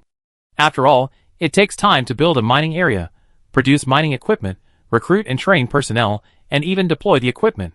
Furthermore, if mining is completely halted, there will be a shortage of domestic mining talent, and significant problems will arise in the production and maintenance of mining equipment. Similar to the Hejiajing iron mine developed by the Minchin Mining Company, although its annual production capacity is limited to 1 million tons of iron ore, this leaves ample room for increasing production capacity. For example, if it were to operate 24/7, production capacity could be increased by approximately 3 times in a short period of time. Some of the mining areas supporting infrastructure can ensure that the mine's annual production capacity can be increased to 10 million tons of iron ore within 6 months, and to approximately 30 million tons within 2 years. This is why the local government awarded the mining rights to the Minchin Group. Even with some infrastructure subsidies, mining companies still face significant pressure in the face of this type of protective mining. Thankfully, there's no need to build a railway to the mining area. Otherwise, the transportation costs alone would make the iron ore mine in the desert a loss-making business. The reason there's no need to build a dedicated railway to transport ore is because China already has large transport airships. While the cost of transporting iron ore by large airships is slightly higher than inland waterway transport, it's at least significantly cheaper than rail and road transport. Furthermore, airship transport offers advantages in both distance and speed, making the overall cost-effectiveness comparable to water transport. This is also a key factor in China's current boldness in developing the desert heartland. Otherwise, building a dedicated railway across the desert just to transport over 1 billion tons of iron ore would be a grossly uneconomical investment. Many mining sites in uninhabited areas are now exploring airship transportation. In the past, developing minerals in uninhabited areas posed a significant challenge, necessitating not only high construction costs, but also the ecological impact of the areas through which roads and railways pass, resulting in high maintenance costs. Now, things are different. Mining sites in uninhabited areas can not only transport ore out of the area via airships, but also various equipment, supplies, and personnel, eliminating the need for road and railway construction. For power generation, Minxin Group can also rent photovoltaic airships. Recently, Minxin Group launched a photovoltaic airship rental service specifically for mining sites in uninhabited areas. After all, relying solely on diesel generators or small photovoltaic power stations sometimes cannot fully meet the electricity needs of mining sites. However, mining operations have their own unique characteristics, such as timeliness. Mineral mining will eventually cease due to resource depletion, and the vast amount of infrastructure built during this period will face abandonment. Thus, after careful research, Minxin Group has launched rental services for transport airships, photovoltaic airships, communications airships, and specialized residential and factory buildings. Currently, many domestic companies have inquired about this type of cooperation. This was also the mission of Fei Hao and his team. They needed to create a model mining area, setting an example for other aspiring mining companies. This would make their case more convincing. After hearing part of Fei Hao's description, Shi Tianqing's face lit up with a flicker of enlightenment. So, you're planning on creating a model mining area? No problem, I'd be happy to assist you. Fei Hao smiled and nodded. Thank you, Director Shi, for your support. We be in Jiaojing town for the time being. Tomorrow we confirm the location, and the construction team will arrive in a few days to do some preparatory work. You're welcome. We're all one family. Shi Tianqing took a sip from his teacup to moisten his throat. Chapter 292. A week passed unnoticed. On the northwest side of Jiaojing town, about 2 kilometers from the old town, a flat expanse of leveled ground was piled high with various materials and containers. Just then, Fei Hao, accompanied by several representatives from mining companies, appeared not far from the construction site. The wind had dropped a bit today, resulting in less dust and sand, and better visibility. Everyone held a telescope. A vice president of Zijin Mining lowered his telescope, turned around, and asked, Mr. Fei, when does the test begin? It's starting soon. The airship is almost here. Hearing Fei Hao's words, everyone suppressed their thoughts and waited quietly. Over 10 minutes passed. Suddenly, the sky darkened. Looking up, they saw an airship slowly passing. With the cooperation of ground staff, the airship slowly lifted a massive steel casting with a distinctive outline. Above it was a flat surface, and then dozens of steel columns stretched dozens of meters in length. These columns connected the steel structure. Dozens of them were thicker than thighs, their ends sharpened by cutting and grinding. Their surfaces were covered in spiral patterns. The airship, pulling the steel structure casting, flew to a height of over 5,000 meters above the ground. After adjusting the angle, the operator, controlling the airship remotely, pressed the limit release switch. The entire steel structure suddenly plummeted from an altitude of approximately 5,000 meters. Boom! At the same instant, the ground shook slightly. The steel columns of the entire steel structure casting had now been completely sunk into the ground under the influence of gravitational potential energy. If it weren't for the integrated steel plate above the steel structure, these columns would have plunged directly into the hard rock layer below, barely coming to rest. But this depth was sufficient. In less than 6 hours, 30 identical steel structure castings had been hammered into the ground one after another. Although the position of these steel structure castings varied by several meters due to wind, it didn't matter. Since the residential buildings in this community were designed to be spaced more than 20 meters apart, a few meters of deviation was not a big deal. These steel structure castings are custom-made foundations. They are characterized by rapid deployment, strong overall reliability, and good load-bearing capacity. If they need to be dismantled later, they can be directly lifted up using an engineering airship. Of course, this type of foundation is not without its drawbacks. There are 2 obvious drawbacks. First, there is a limit to the load-bearing capacity of this type of foundation, and second, reinforced concrete buildings can only be built to a maximum of 12 to 15 stories. Secondly, residential communities built on this type of foundation cannot have underground parking lots.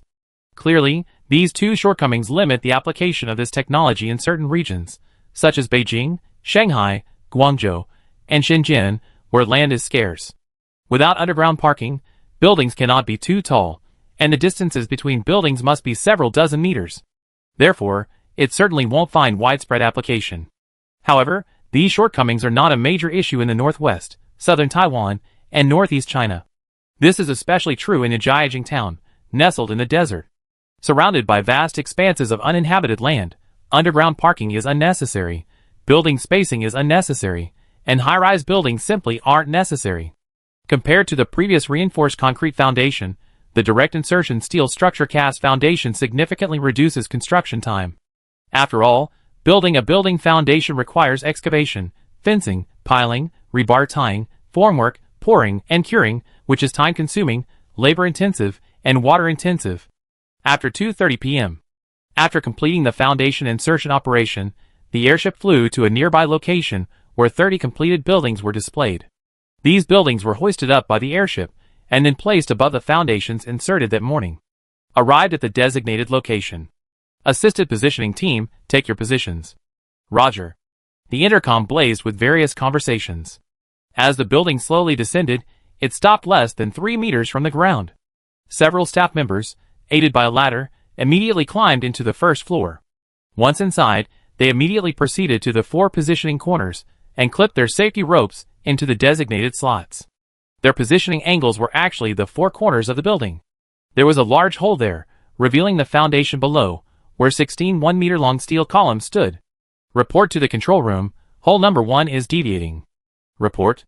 In reality, this kind of visual observation was merely an aid. The true positional accuracy depended on the position sensors temporarily installed near the holes. However, considering the potential for sensor failure, positioners were dispatched for assistance. The airship still held the building suspended. The actual factors determining the building's movement were the cranes on each side. These cranes gradually adjusted the building's suspended position until the 4 positioning columns aligned with the 4 positioning holes. The command center then gave the order to slowly lower the building. It took over an hour.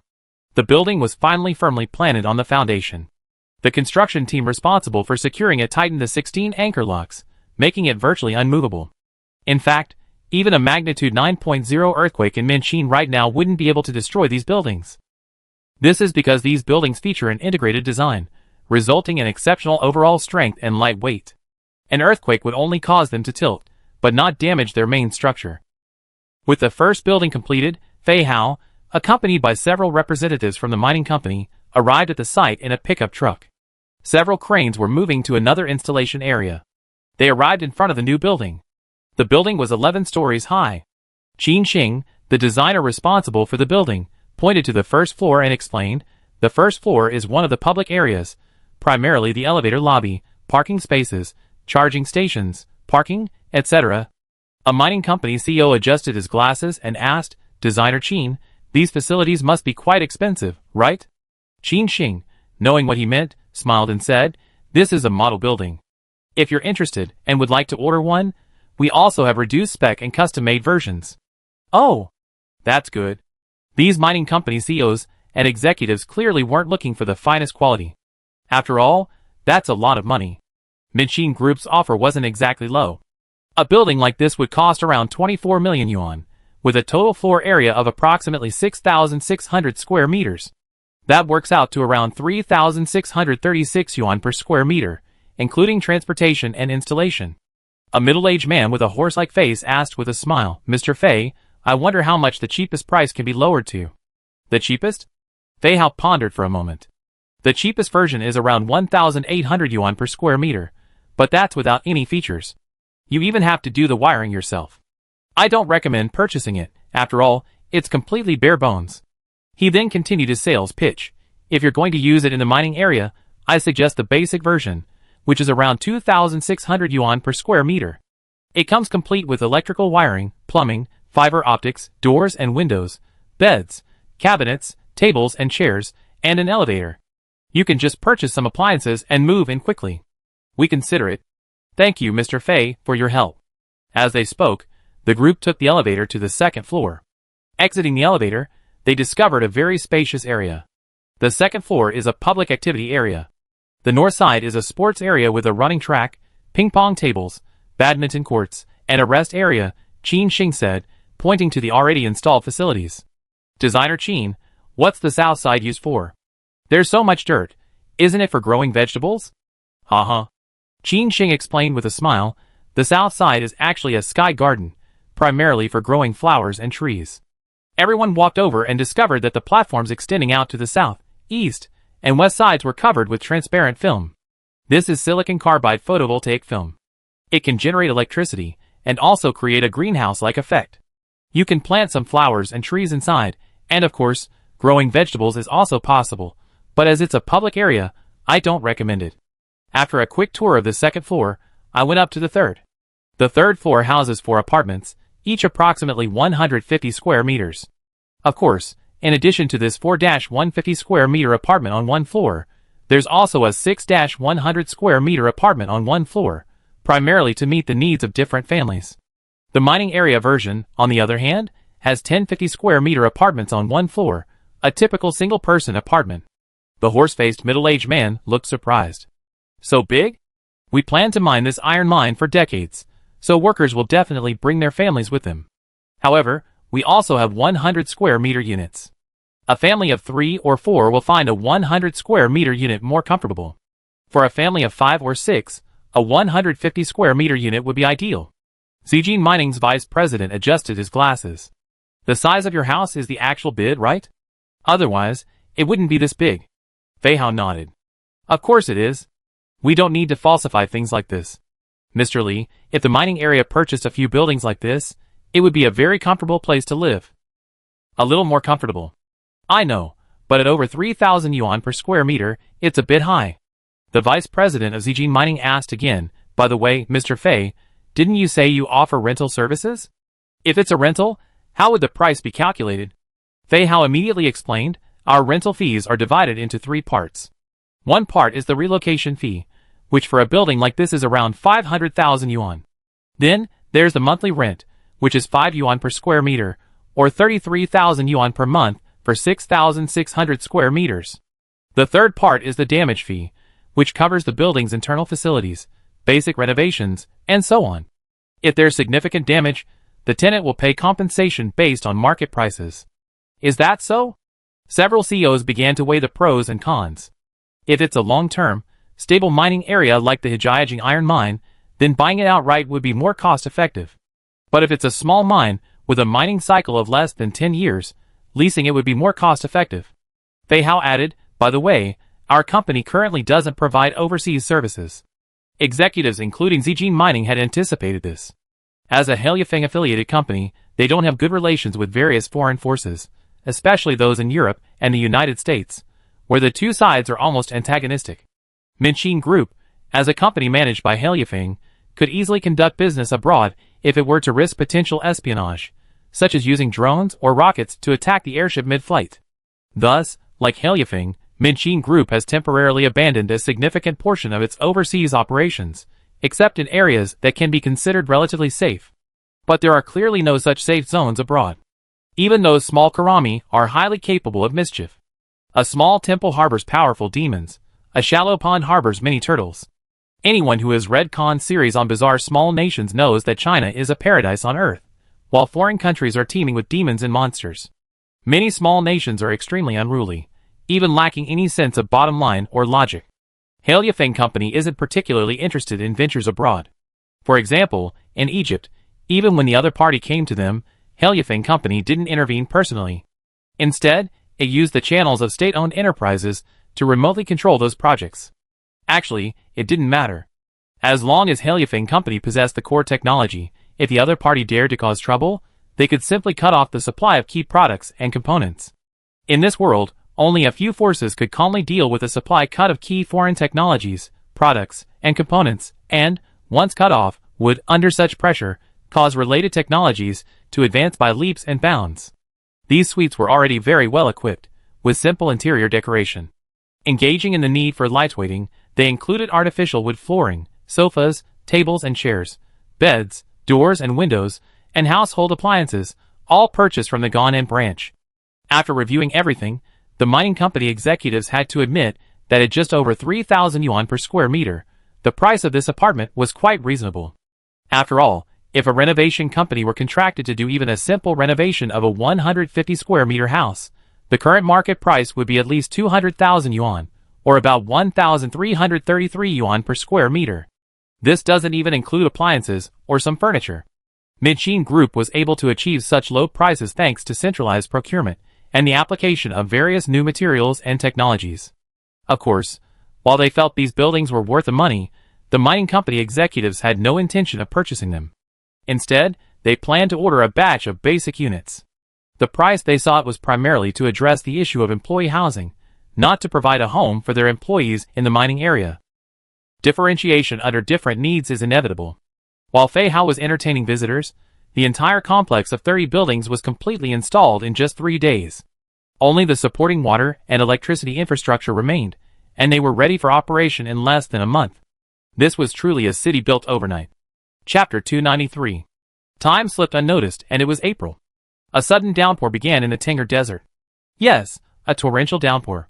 In the newly installed farm office park, Shi Tiansheng, who was about to leave for the farm, was stunned by the sudden downpour. It's raining so hard. A local, Li Wanli, also stood at the doorway, lighting a cigarette and puffing slowly. Since cigarettes, lighters, and other items that could cause fires were not allowed in the farm work area, he could only smoke one inside the office park. This is truly bizarre. We never get this much rain at this time of year. Old Li, when the rain stops, take your men and plant soybeans on the 500 mu of land in East 153. Okay. Phew. Li Wanli's nostrils emptied into a puff of smoke. Shi Tiansheng ignored him, and instead picked up his phone and called Hu Yudong, the head of the water management team. Beep, beep, beep. Hey Shicheng, what can I do for you? Shi Tiansheng didn't ramble, but spoke directly to his heart. How are your underground water reservoirs? Of the 5 underground reservoirs we planned, only 2 are operational.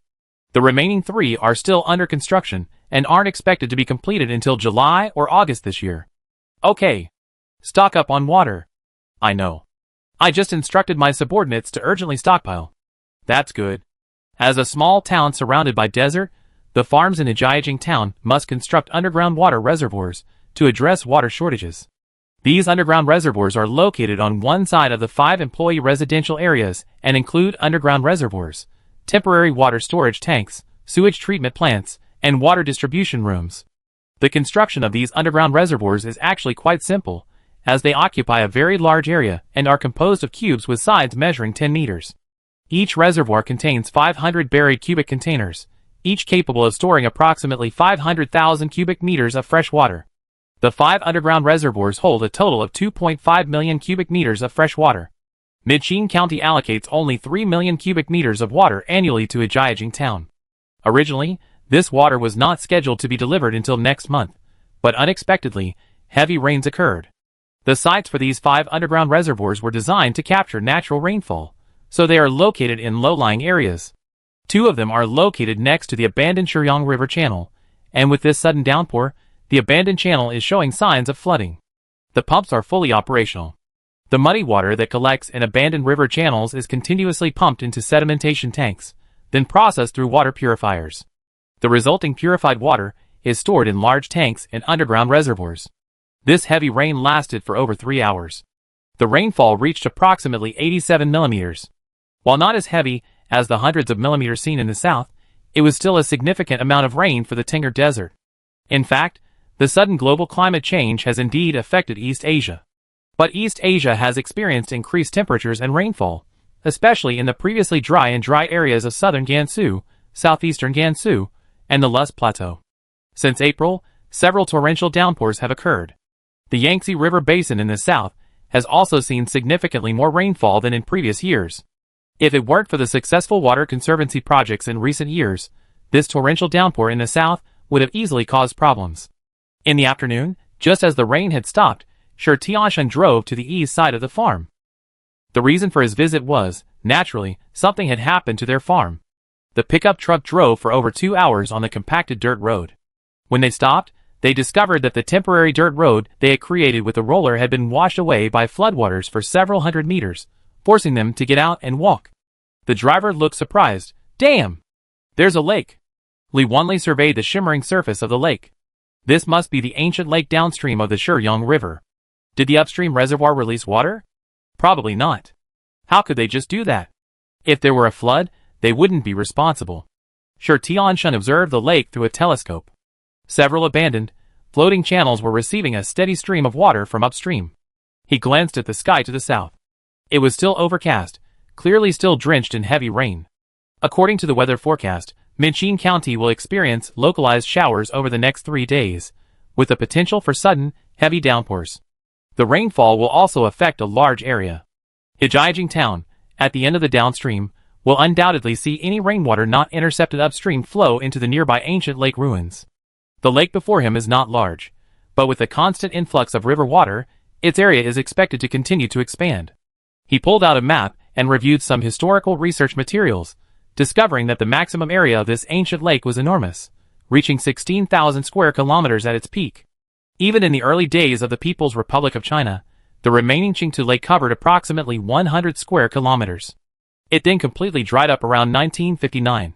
Ecological restoration efforts began in 2013, and its current surface area has only recovered to approximately 28 square kilometers. This small lake is currently only a seasonal one. But if rainfall in the northwest continues at the same rate as this year, Qingtu Lake might even expand. He pondered for a moment and decided he couldn't just deal with it casually. After all, future conditions were difficult to predict. If Qingtu Lake expanded rapidly within a decade or so, the low-lying areas near the lake on the farm could be quickly flooded. For example, on the way here, many of the sand-pressed roads had been washed away by the heavy rain, significantly impacting farm operations. He referenced the extreme lake area of ancient Qingtu Lake and, after taking out the farm's planning map, roughly drew the outline of the lake, then added several remaining low-lying ancient river channels. He used a drone to take photos and videos. Let's go! Okay. While the restoration of the ancient lake was a good thing, they had to make some preparations in advance. After all, they had to suspend farm construction near the ancient lake area to prevent flooding. Of course, Shi Tiansheng couldn't make this decision alone. He had to rush back to write a report to Manager Li at the Liangzhou branch, asking them to contact the local authorities as soon as possible, hoping to find a replacement desert area. If Qingtu Lake continues to expand, the Qingtu Lake Conservation Area will inevitably expand as well, inevitably overlapping with the farm area. When the pickup truck returned to the farm office park in Jiaojing Town, the view outside the window was of the desert, with smoke rising from the sky and the setting sun over the long river. The Xianxi soybeans planted earlier had begun to sprout over a week ago, and after today's heavy rain, the sprouts were growing even more lushly. And in Minchin County's Western High-Tech Park, the collaborative projects between Minchin Group and over a dozen domestic semiconductor equipment manufacturers have also yielded significant results. Thanks to the hard work of researchers, the production line for 10-nanometer dispensing machines has been completed and adjusted, while also establishing standards for various technologies and components.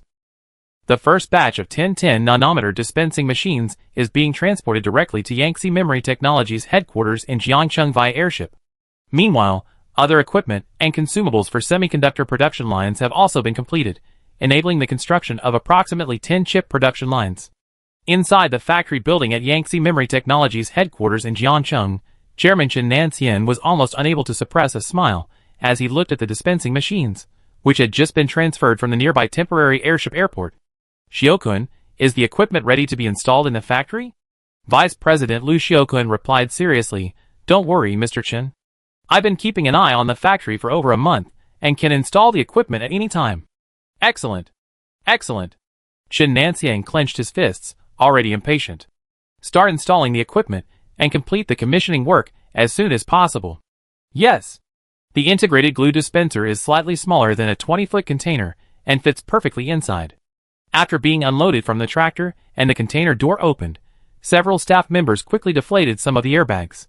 Then, a small tractor hooked onto the glue dispenser's towing slot and carefully pulled the glue dispenser out. The glue dispenser has specially designed rollers and excellent shock absorbers at the bottom to prevent vibration from affecting the internal components. Of course, the production process for the glue dispenser is not difficult, and the components within it aren't particularly high precision. The few components that require higher standards are primarily the silicon wafer and glue template positioning system. This system ensures that the array of glue dots can accurately land on specific locations on the silicon wafer, and therefore has relatively high requirements. The glue template, the core component of the glue dispenser, was not delivered with the dispenser. The glue template must be produced separately. Yangtze Memory has built a dedicated factory specifically for glue template production.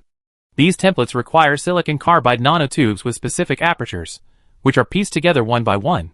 To ensure precision and accuracy, the assembly process requires the use of various scanning devices capable of detecting nanometer-scale details. As a result, the radiation exposure in this template assembly center is extremely high. To prevent unnecessary health risks to personnel, the assembly center utilizes a highly automated assembly system, and the control room is even covered with thick lead sheeting. With the arrival of 10 glue dispensers, the factory staff work in 3 shifts, working around the clock to debug the production line.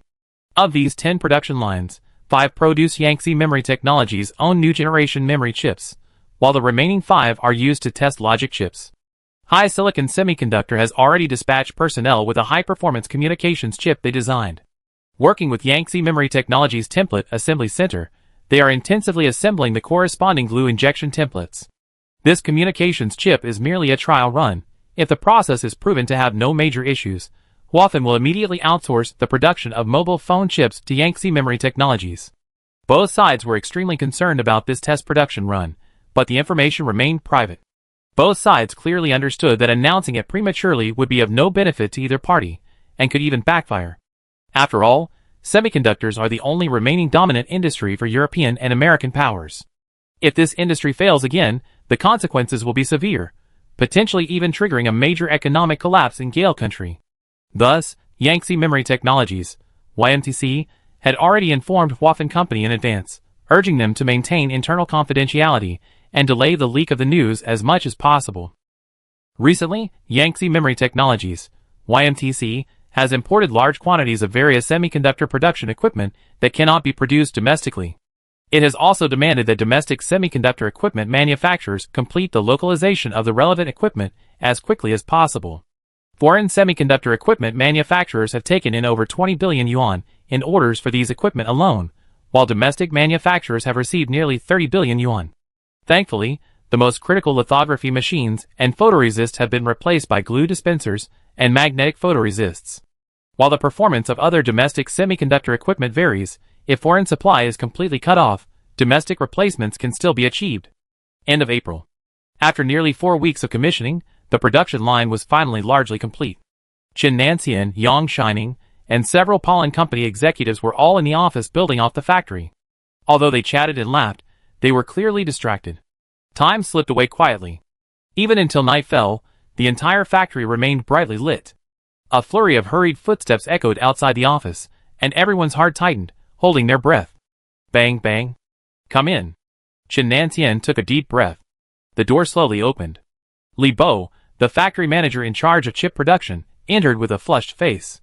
Chairman, the first batch of trial production communications chips has been completed. This is the chip performance test report just completed by the testing team brought in by Pollen Company. Please review it. So fast? A Pollen executive was surprised. Yang Shining explained with a smile, the new process is quite different from the previous photolithography process. Especially for this single-layer logic chip, the production speed is dozens of times faster than the old process. The others took the test report and carefully reviewed it. What a high yield rate! Around 90%? The yield rate is so high right at the beginning. After further debugging, it may approach 95% or above. Excellent! The performance of the communication chip is better than expected. The communication chip they designed has a certain amount of redundancy to prevent defects from appearing during production that could render the chip completely scrapped. This is also one of the advantages of the injection molding process. After all, no matter how advanced the photolithography process is, various errors can easily occur when light waves hit the tin droplets, leading to various circuit defects. This is also why mobile phone chips are often categorized as i9, i8, and i7. The core chips in mobile phones are often designed in a 9-square grid layout. Even if one square fails, the others will still function normally, but overall performance will be reduced. Chips produced using the injection molding process, on the other hand, have fewer defects. As long as the injection molding template is well made, the yield rate generally does not fall below 95%. The executive from Pollen Company, who led the team, put down the report and said solemnly, Mr. Chen, we must return to headquarters immediately with the chips and the report. Chen Nanxian wasn't surprised. He nodded. Okay, but please keep it confidential. Please rest assured, Mr. Chen. The people we brought here have been carefully selected. We promise not to disclose this matter. Upon our return, we immediately enter the fully enclosed factory area. That's good. I wish you a safe journey. The pollen company staff quickly returned to Pingcheng with the relevant report and the batch of freshly produced chips. Chapter 294. The rapid development of domestic chips has not attracted much attention, primarily due to companies like Yangtze Memory Technologies choosing to keep a low profile. After all, at this stage, it's best to avoid provoking the fierce Wen nation if possible, minimizing the possibility of them resorting to desperate measures. Thus, domestic companies with knowledge of the injection molding machine and process have maintained strict confidentiality under strict official warnings. Although such information will inevitably leak, delaying it is actually a good thing for Ceres. Time is on its side. Jiang Miao naturally knew about this, but he didn't pay much attention to it. After all, the semiconductor industry isn't Heliafeng's core business. After he and Shuya returned, besides spending time with their daughter and family, they devoted most of their energy to scientific research. Shuya completed the previously shelved artificial cultivation technology for black truffles and 3 types of porcini mushrooms, and is currently developing artificial cultivation technology for Alpinia oleracea. Jiang Miao is also engaged in seed breeding.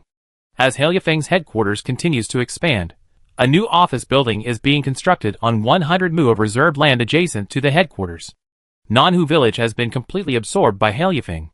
Due to the numerous research projects at the headquarters, there are currently 837 researchers working on the project, operating 29 laboratories. Nanhu village's research base is clearly insufficient, as many agricultural research projects require large areas. Thus, starting last year, Heliafeng began selecting 20 semi-enclosed villages across the city that offer convenient and confidentiality as laboratory sites. 7 laboratories have already relocated. Jiang Miao and his team were quietly arriving at a small village in Katong town, where a fairly large laboratory had been built, covering nearly 740 mu, approximately 1,000 acres. At the entrance to Laboratory 109, Dr. Li Haidong, the laboratory's director, and Huang Xiaobin, the laboratory's logistics manager, saw Jiang Miao's motorcade arrive and hurried over. "Boss, welcome to our office," said Li Haidong, a refined middle-aged man. "Boss." Jiang Miao recognized them immediately and said with a smile, "Haidong, Xiaobin, let's chat inside." Hearing his boss call his name, Huang Xiaobin, feeling honored, extended his right hand. "Boss, this way." "Yes." He entered Laboratory 109. The laboratory was located halfway up a mountainside on the side of a local reservoir, and the entire mountain served as the laboratory's perimeter. Entering from the entrance at the foot of the mountain, he could see many researchers and internal staff busy at work. Huang Xiaobin, knowing Jiang Miao's character, did not bother to mobilize the entire staff to greet him. "What stage is your project at?" "We're currently conducting animal experiments." "Oh! How are the results?" "This variant of TTX can effectively anesthetize mice and pigs, and its side effects are much less than those of traditional TTX, only about 2% of those of traditional TTX." "How effective is the anesthesia?" Li Haidong's face lit up with excitement as he discussed his research. "It's excellent. It takes effect quickly, and the anesthesia lasts for a long time, up to about 16 hours. Because of its low side effects, it can be used not only for local anesthesia, but also for general anesthesia." "Looks like you found something great. I didn't expect this kind of result." Li Haidong opened the indoor farm's outer security door. "Boss, please come in." Passing through several strict security gates, they finally arrived at an indoor farm halfway up the mountain. A researcher scooped up several pufferfish from the pond with a net. Watching the pufferfish, transformed into balloons after the stress reaction, Jiang Miao hesitated to touch them. After all, they were poisonous. Donning protective gloves, Li Haidong picked up a pufferfish and said, "Boss, this is our anesthetic pufferfish, number 12. "Not bad." Jiang Miao looked at the identification panel and immediately saw the pufferfish's details. This pufferfish wasn't genetically modified, but rather a new breed created through special feeding methods and the regulation of symbiotic bacteria. Laboratory 109 wasn't a lab dedicated to studying anesthesia or toxins, but rather a lab dedicated to studying non-toxic pufferfish. Although toxin-free pufferfish farming technology has long been achieved in China, Heliafeng Company has not abandoned this project. Instead, it is researching the underlying mechanisms to achieve completely toxin-free pufferfish farming. The anesthetized pufferfish was an unintentional byproduct of this process. Originally, researchers Li Haidong and others intended to interfere with the synthesis and accumulation of toxins in the pufferfish's body through the use of special nutrients and symbiotic bacteria. However, in an unintentional experiment, They used a drug that interfered with a portion of the pufferfish's toxin synthesis genes, causing a deviation in toxin synthesis and resulting in a variant of tetrodotoxin. Initially, they didn't take it seriously.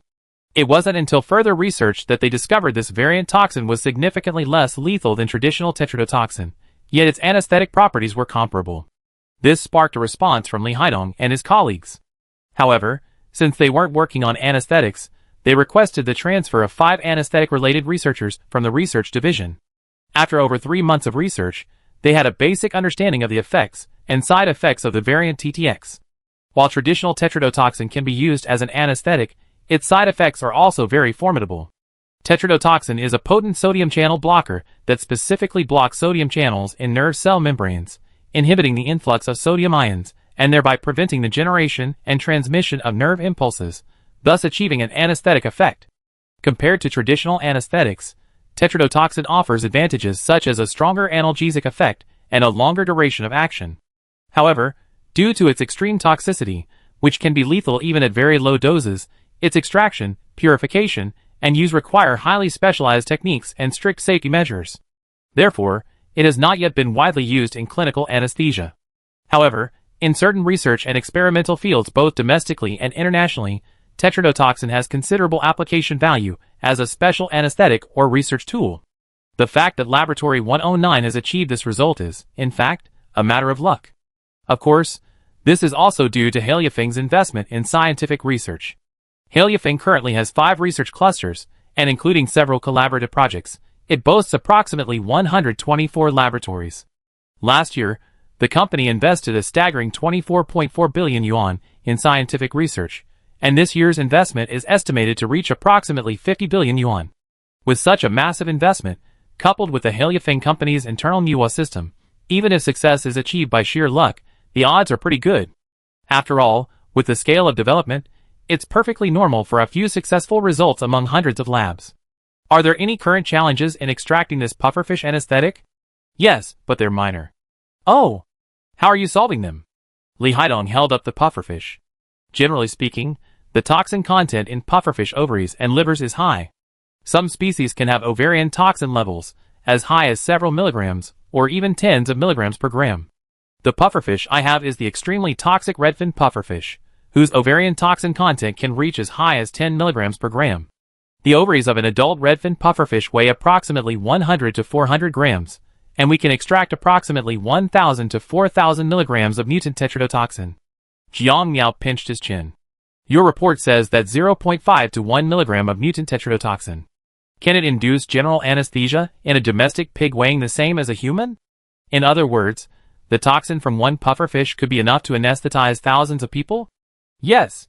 Another researcher added, however, there are losses during the extraction process, and about a quarter of the pufferfish toxin cannot be extracted. Jiang Miao wasn't dissatisfied with this situation. That's okay. You can continue breeding varieties with higher toxin content. Combined with specialized feeding methods, this will accelerate the accumulation of toxins in the pufferfish's body, and that will solve the problem. Li Haidong also expressed his thoughts. We invited the boss here today to provide guidance, so that we can expand the scale of animal experiments and consider conducting human trials in the future. Okay, I take care of this. Seeing Jiang Miao agree, the smiles on everyone's faces widened. At the same time, they secretly sighed, truly enjoying the shade under a big tree. Without Jiang Miao's background and financial support, even if they could achieve research results, whether they could ultimately profit would depend on luck. After all, research projects involving anesthetics like these are extremely complex, requiring approvals and other processes. Small teams simply can't afford the subsequent experimental costs, and will likely have no choice but to sell their results to large pharmaceutical companies. Although the variant tetrodotoxin is a sodium channel anesthetic, not a highly addictive opioid, its approval and various inspections are still very cumbersome. Jiang Miao and Haliafeng Company can solve many problems. Li Haidong and his team only need to focus on research, without having to worry about other matters. And they will still benefit. If this anesthetic is indeed approved, Li Haidong's team will receive at least 5% of the profits annually as patent incentives. As for whether this pufferfish anesthetic can be marketed, Jiang Miao's identification panel indicates that its toxic side effects are relatively minor. The minimum lethal dose is approximately 25 milligrams, while the safe anesthetic dose is 0.5 to 1 milligram, A significant difference. Of course, this is only one aspect of the toxic side effects. Sodium channel anesthetics themselves have the potential to cause lethal anesthesia. If overdosed, even if the patient doesn't die from the poison, they will first become anesthetized, leading to respiratory arrest and a dangerous condition. This is why anesthetics are controlled substances. Without a professional anesthesiologist, this substance should not be used casually. Fentanyl is rampant in Gale country, resulting in over 70,000 deaths annually due to illegal fentanyl use. Even if pufferfish anesthetics aren't addictive, their use shouldn't be tolerated. However, pufferfish toxin has one advantage.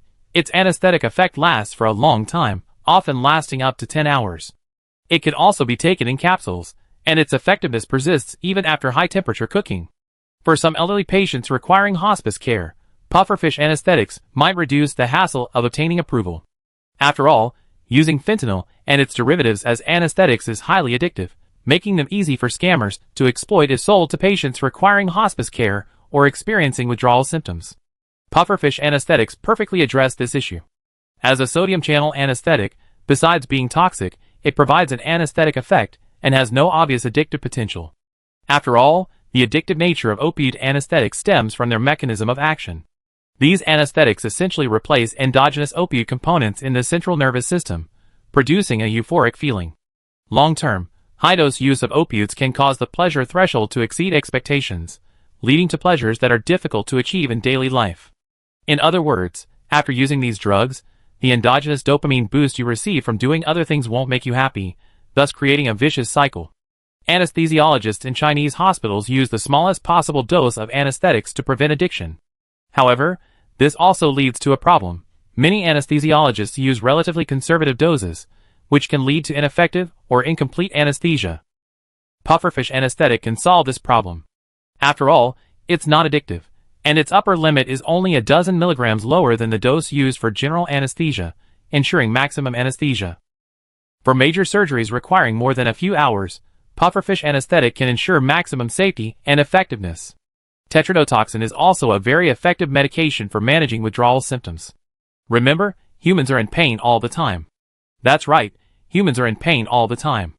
The reason we don't feel pain is because our brains constantly secrete opioids to alleviate this innate pain.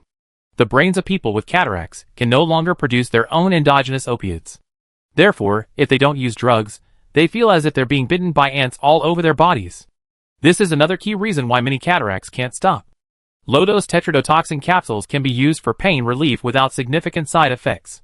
With proper rehabilitation training and social isolation, some cataracts can break free from drug dependence. After reviewing the results, Jiang Miao asked Li Haidong and others to write a detailed report and submit it to him. He would then find someone to resolve any approval issues. He then headed to Helyafing Hospital in the city to review several medical-related clinical trial projects. Chapter 295. Teacher, long time no see. He Yue, who had been at Helyafing Hospital in the city for the past few days, heard Jiang Miao coming and came out to greet him. How's work going lately? Jiang Miao asked with a smile. He Yue led the way and replied, Thank you for your concern, teacher. I'm fine. Our hospital has recently treated over 3,000 lupus patients and developed long-term customized medication plans for them. What about talent development? I currently recruited 5 doctoral students in related fields. With their help, my work has become much easier. That's good. Jiang Miao thought of the child with congenital heart disease in the village and casually asked, By the way, Yue, how's the child I arranged for treatment here doing now? Child? He Yue was confused. Dean Zhang Suqing, standing nearby, quickly replied, Boss, are you talking about the patient with congenital heart disease? Yes. He's doing very well, and was discharged at the beginning of this month. How's the new technology being validated? Zhang Suqing immediately understood what Jiang Miao was asking about, and quickly reviewed the information in his mind. After adjusting his glasses, he replied, Our hospital has performed 17 nanoneedle surgeries so far, all of which were types not suitable for traditional surgery or minimally invasive procedures. Because they were experimental, we didn't charge a fee. Instead, we subsidized the patient over 200,000 yuan for the experiment. Adding other expenses, the total loss was nearly 800,000 yuan. It's okay, Jiang Miao said without any accusation. After all, this is a trial of a new technology, and in order to accumulate sufficient clinical experience, patients will definitely need to be subsidized in the early stages. Zhang Suqing also mentioned another matter. Boss, Professor He from Chang'an came to our hospital a few days ago for a 3-day exchange. He's very optimistic about our nano-needle technology and plans to discuss it further. Sure, but is Professor He just here for an exchange? He also performed 3 brain tumor surgeries. Several of the patients' cases were challenging, and our hospital lacked sufficient experience in this area, so we had to ask him to fly in. As they were talking, the group arrived at an office. As soon as Jiang Miao sat down, Zhang Suqing pulled out a thick document. Boss, these are the various clinical trials our hospital has conducted over the past 6 months. City Heliafeng Hospital is the headquarters of the 8 Heliafeng hospitals.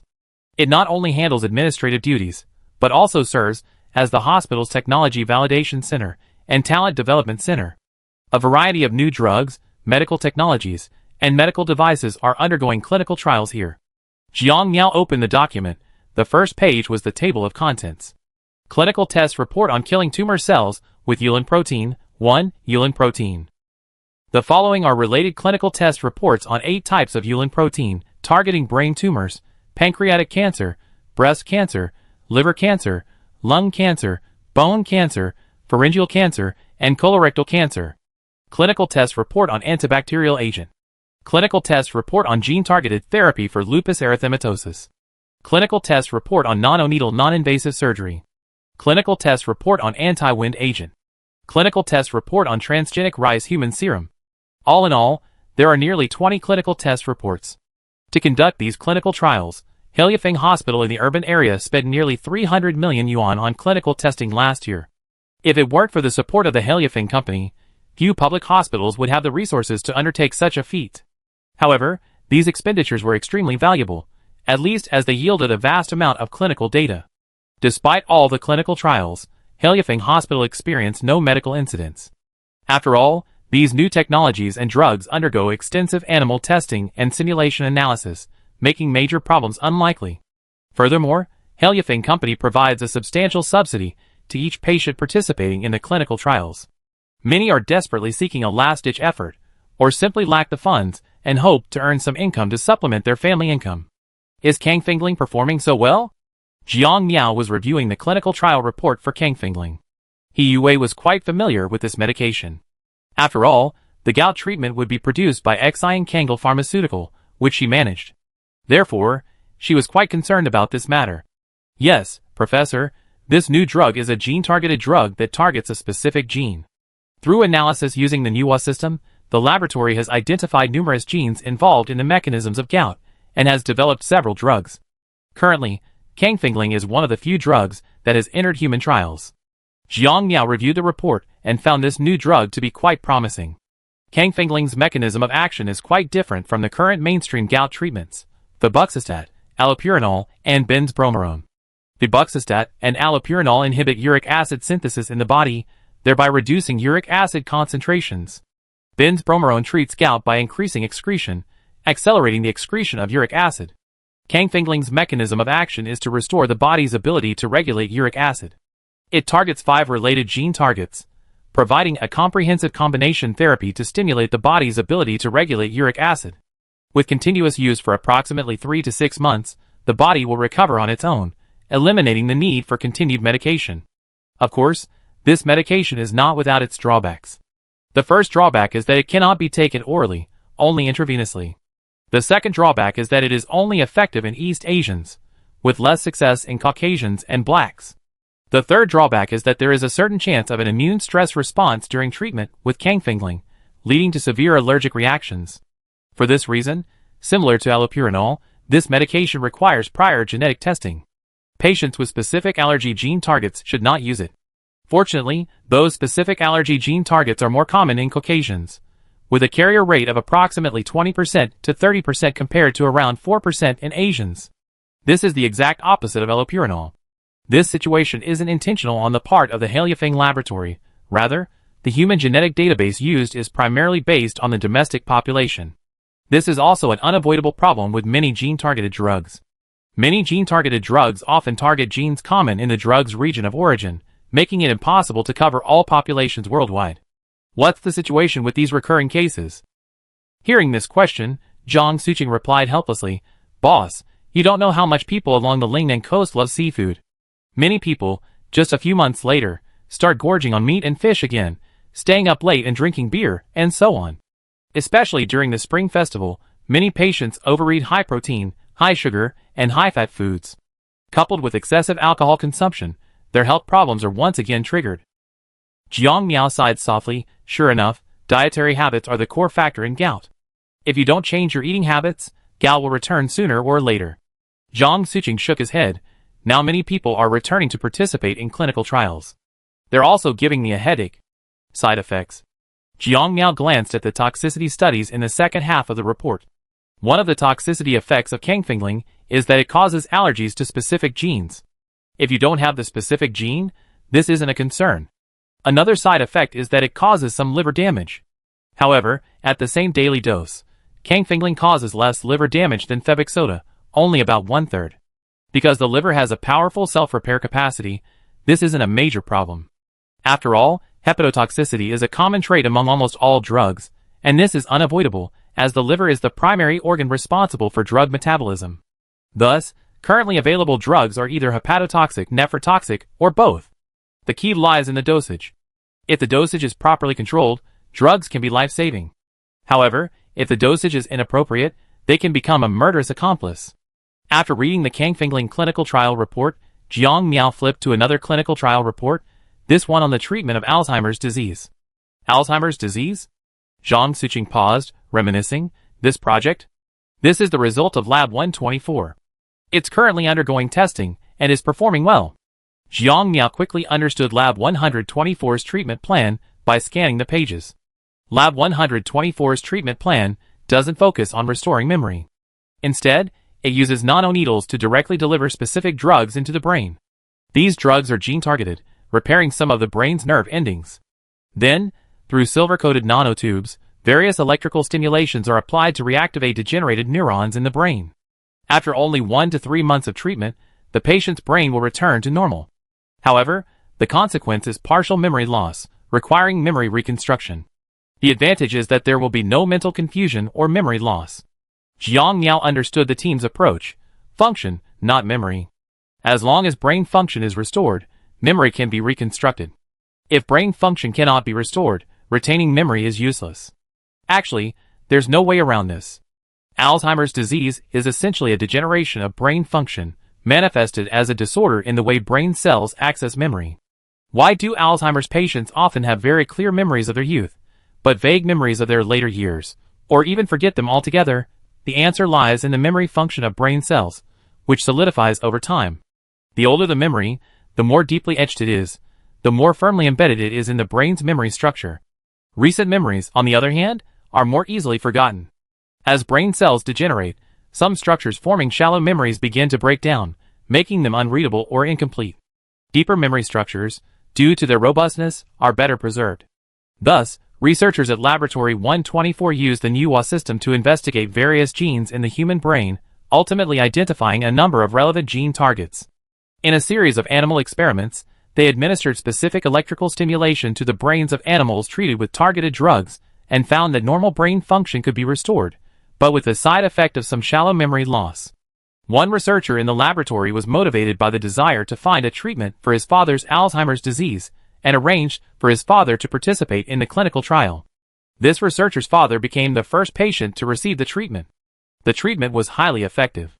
Although the patient lost many memories from the past decade or so, after more than 3 months of memory reconstruction, he was able to resume a normal life, at least without getting lost, mistaking people, or wandering around. Subsequently, 8 more clinical trials were conducted. All of these patients, whose genetic testing revealed relevant targets, received relatively effective treatment. One patient, who had been ill for less than 6 months, experienced only about a year's worth of memory loss.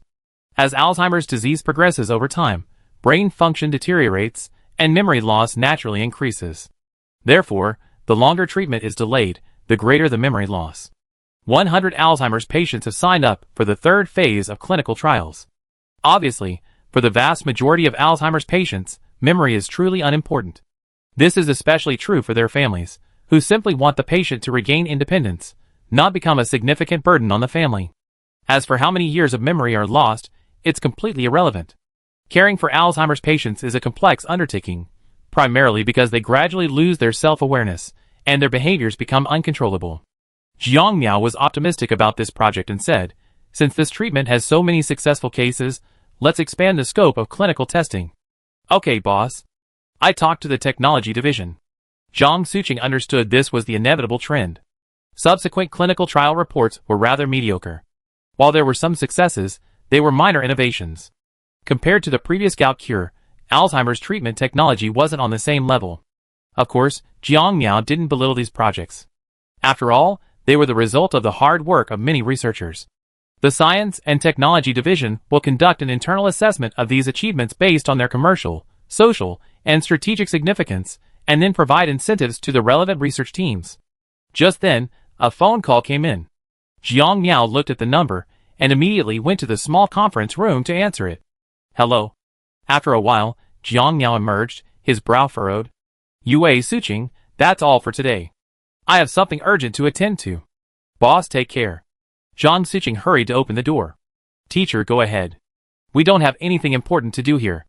Yue knew that Jiang Miao wouldn't suddenly change his schedule unless it was something extremely important. "Yes." Jiang Miao, without further ado, hurriedly left Helyafeng Hospital in the city center with Qiyong, Li Zixuan, and the others. His security convoy, instead of returning to the company headquarters, headed towards the high-speed rail station. Chapter 296. Jiang Miao wasn't the only one who received the news and secretly took the high-speed train to Beijing. The next day, at around 3 a.m., Lin Shuya, escorted by a security team, also boarded another high-speed train, departing for Beijing via a different route. Jiang Miao, who had arrived in Beijing over 10 hours earlier, was meeting with Yue's father, He Jintang.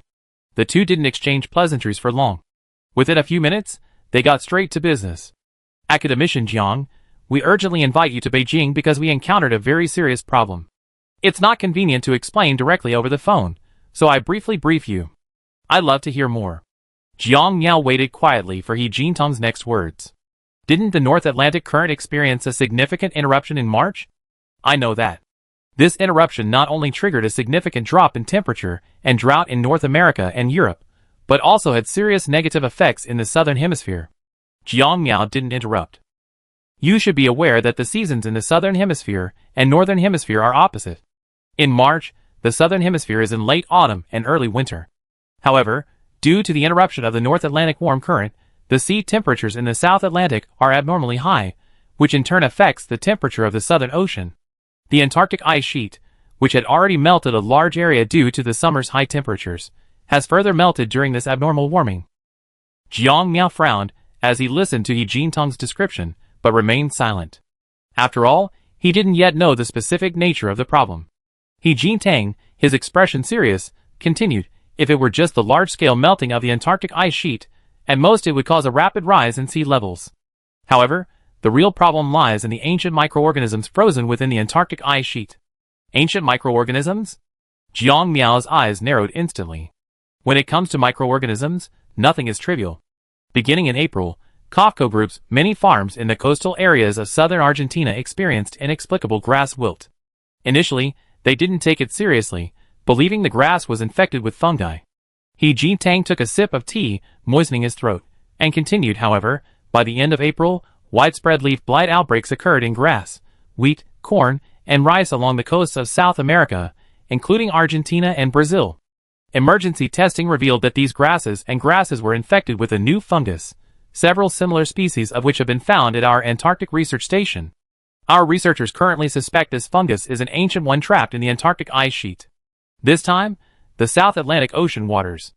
Abnormal warming caused icebergs to break off from the ice sheet and drift to coastal areas, like Argentina, rapidly spreading the fungus to South America." Jiang Miao finally spoke. "What emergency measures are currently in place in China?" He Jintang sighed. "We have currently suspended all agricultural product imports from South America. At the same time, for agricultural products already in transit, shipowners have been asked to return to South America and seal these products. At the same time, we are strictly controlling all ports and conducting comprehensive inspections and disinfection of imported products." Jiang Miao naturally understood the source of He Jintang's gloomy face. Given the current convenient global transportation system, these control measures are only a temporary solution, not a fundamental solution. Sooner or later, the ancient fungus will spread to Asia through various channels. After a while, Jiang Miao made his request. I need some samples. Without them, there's no way to analyze its genes and characteristics. Don't worry, I already contacted Kafko. They already chartered a plane to bring back thousands of grass plants infected with the fungus. We have the relevant samples in our lab in Beijing. Can you take me to the lab now? Won't you wait for Academician Lin to arrive? Jiang Miao nodded immediately. Okay, there's no point in rushing now. He Jintang knew the urgency of the situation, but he wasn't in a rush for the next day or two. You should rest for a while. We need to have some internal meetings in the next few days, and you and Academician Lin will definitely be there to provide some advice. Okay, I take care of my rest and sleep. After a moment's thought, He Jintang picked up his phone and called a few people in. Academician Jiang, these will serve as your liaisons in Beijing. If you and Academician Lin have any questions, please tell them directly or have them call me. He Jintang introduced the names of the 4 liaisons. 2 men and 2 women, clearly a special arrangement by He Jintang, had divided the 4 into 2 groups, one to follow Jiang Miao and the other to follow Lin Shuya.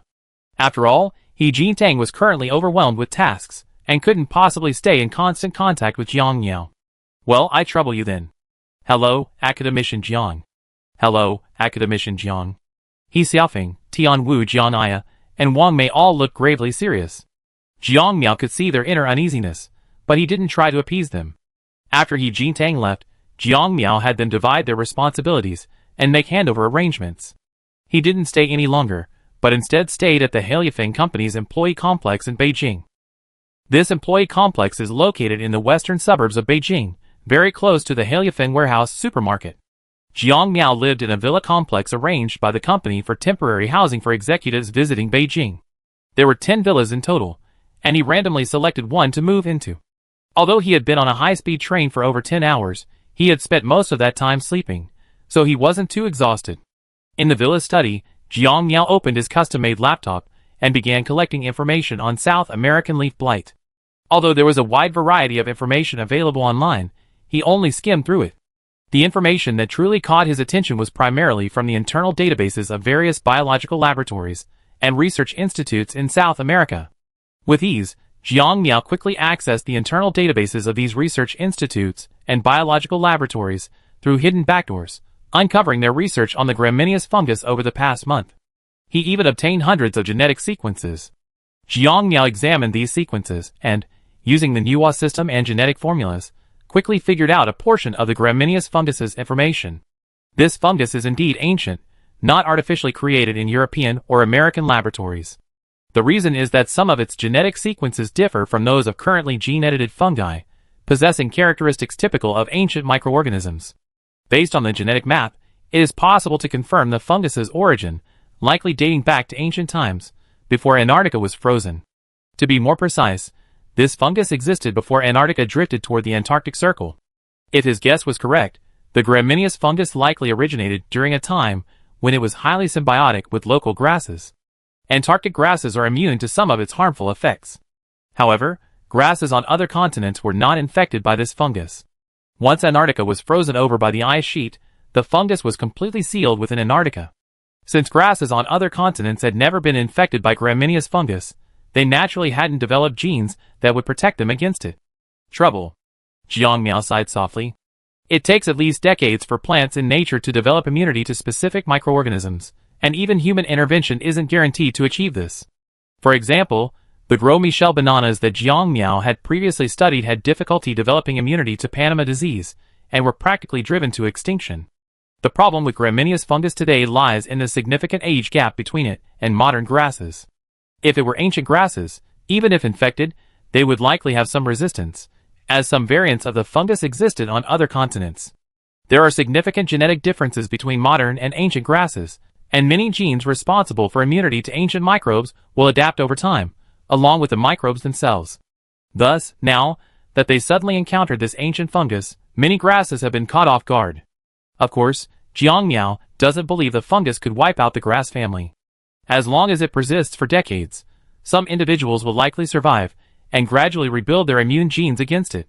The question is, can humanity wait for decades? The answer is self-evident. That's impossible.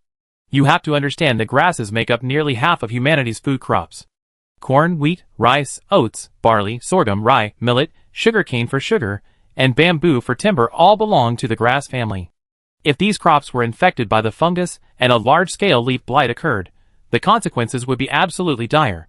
If humanity can't find a way to suppress the fungus within 2 or 3 years, the world would be plunged into a terrible famine. Of course, if that happened, humanity wouldn't be completely helpless. It would just have to endure a few years, or even more than a decade, without wheat, corn, and rice. Humanity currently has other food crops, such as potatoes, cassava, sweet potatoes, soybeans, and chickpeas, which can barely replace them. Sugar can also be replaced by sugar beets. Bamboo is more problematic, but Jiang Miao doubts it will be infected by the fungus. He's found that the grasses currently infected are primarily those with relatively low levels of lignification. Those with higher levels of lignification, such as bamboo and sugarcane, are more resistant. Thus, sugarcane, with its highest level of lignification, is unlikely to be fully infected. Of course, Jiang Miao can't guarantee this. A comprehensive laboratory study is needed to confirm the extent of infection. However, it's a given that global food supply will face significant challenges this year.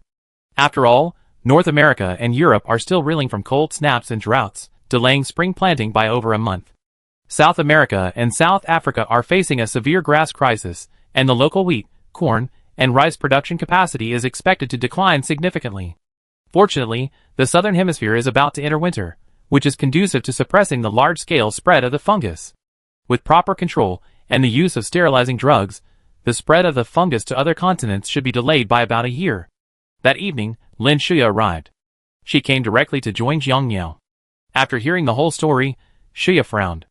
Suddenly appearing fungi are truly difficult to prevent and control. Unless we completely stop importing agricultural products and prohibit anything from South America from landing, it will spread here sooner or later.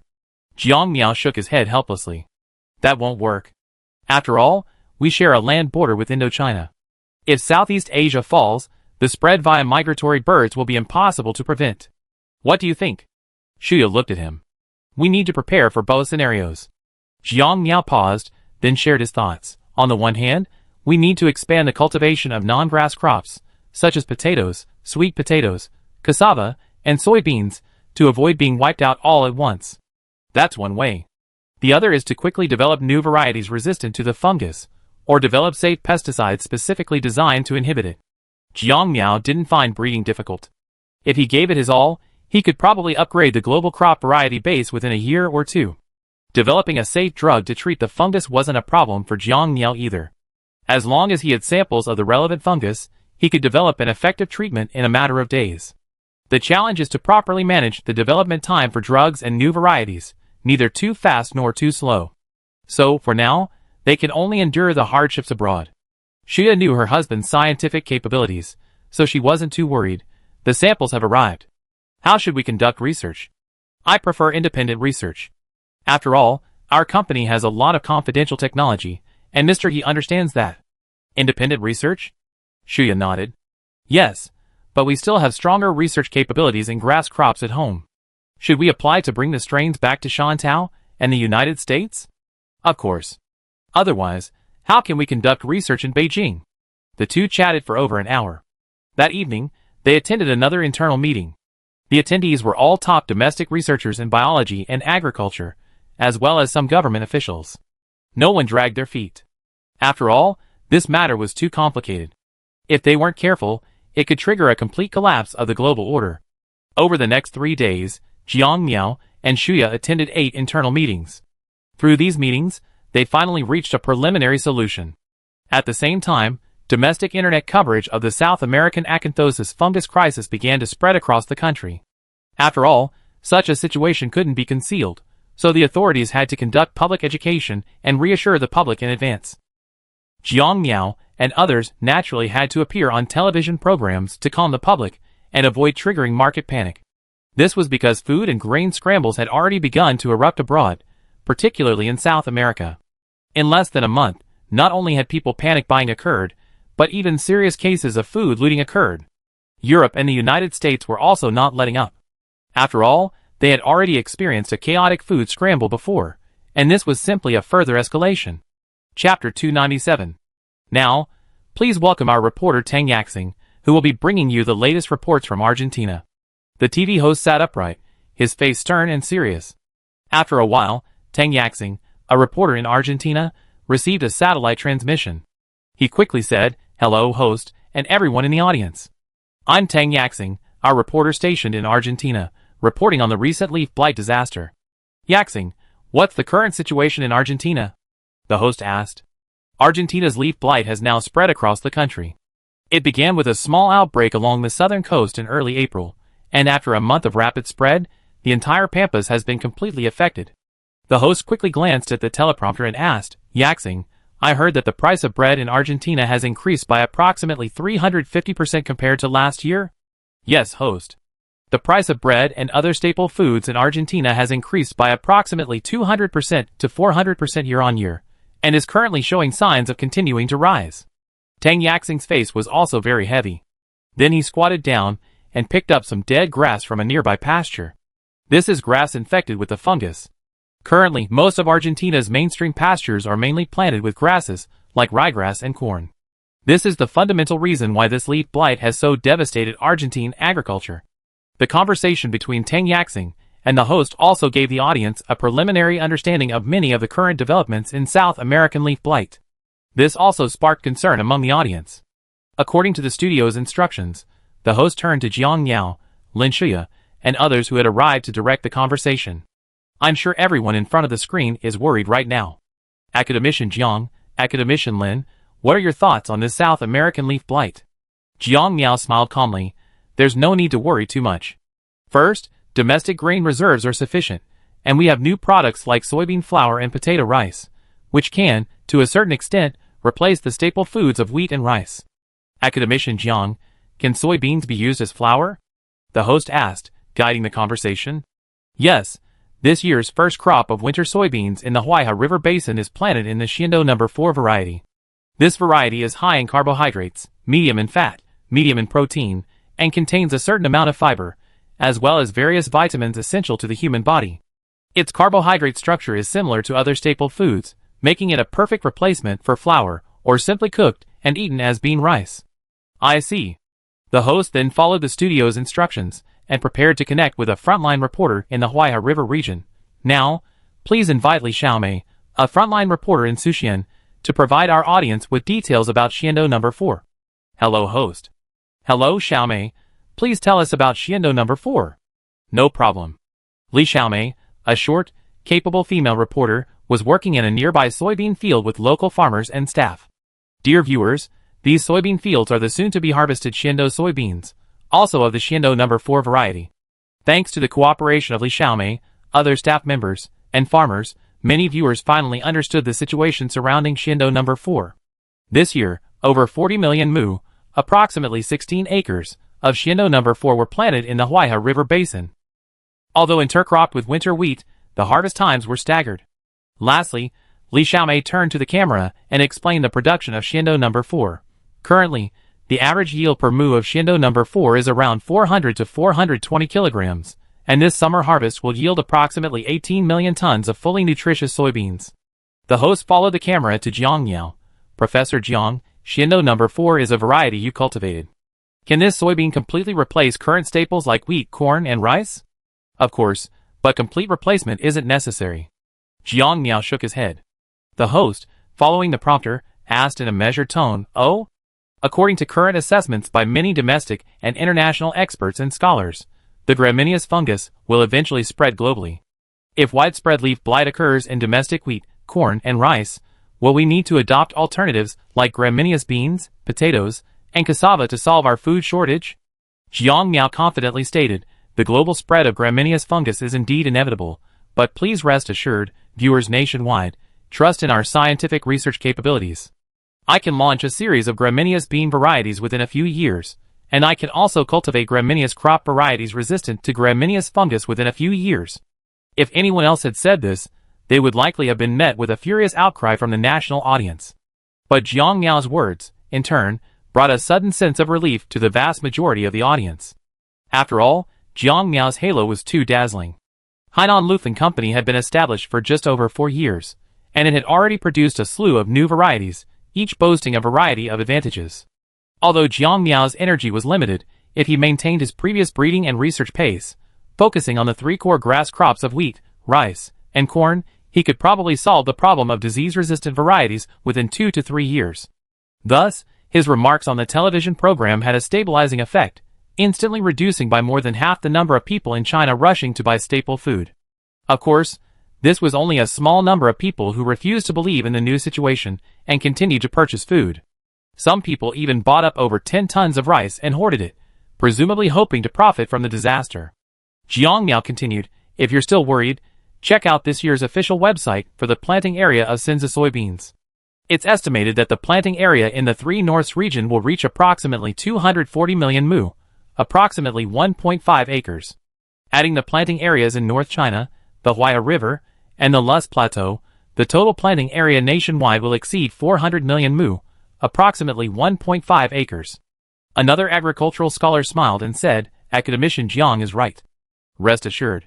Currently, Sinza soybeans can generally be harvested twice a year, with an average annual yield of around 700 kilograms per mu. This year, we expect to produce 200 million tons of Sinza soybeans." The host also took the opportunity to add, "Sinza soybeans are more nutritious than other staple foods, especially Sinza No. 4. Viewers can order a batch of Sinza No. 4 online, or buy soybean flour, and try making various foods." In short, after this interview program, the public's restlessness was instantly suppressed. Jiang Miao and his wife didn't stay in Beijing any longer, but quickly split up and returned to Shanmei headquarters. After all, they had already made their promise on the TV show, and they had to keep their word, otherwise it would cause serious trouble. Originally, He Jintang disagreed with his statement on the show. After all, once such words were spoken, they would be held accountable. If Jiang Miao didn't fulfill his promise on time, his reputation would plummet. But Jiang Miao, on the one hand, was confident in his own abilities, and on the other hand, he was concerned that this leaf blight would impact the country's recovering economy. Therefore, his words could reassure people for at least the next year or two. Therefore, he naturally had no time to waste and had to race against time to develop a new variety. As Jiang Miao and his wife returned to Shanmei, the strains of the fungus that had been airlifted back from abroad were also escorted to the Shanmei laboratory. The couple, along with over 50 researchers, began comprehensive research. The authorities weren't placing all their hopes on Jiang Miao and his wife. After all, to be on the safe side, over a dozen other related project teams sprang up overnight, all using the Nuwa system and the gramineous fungus strains to conduct various research projects. Some were researching new varieties resistant to leaf blight.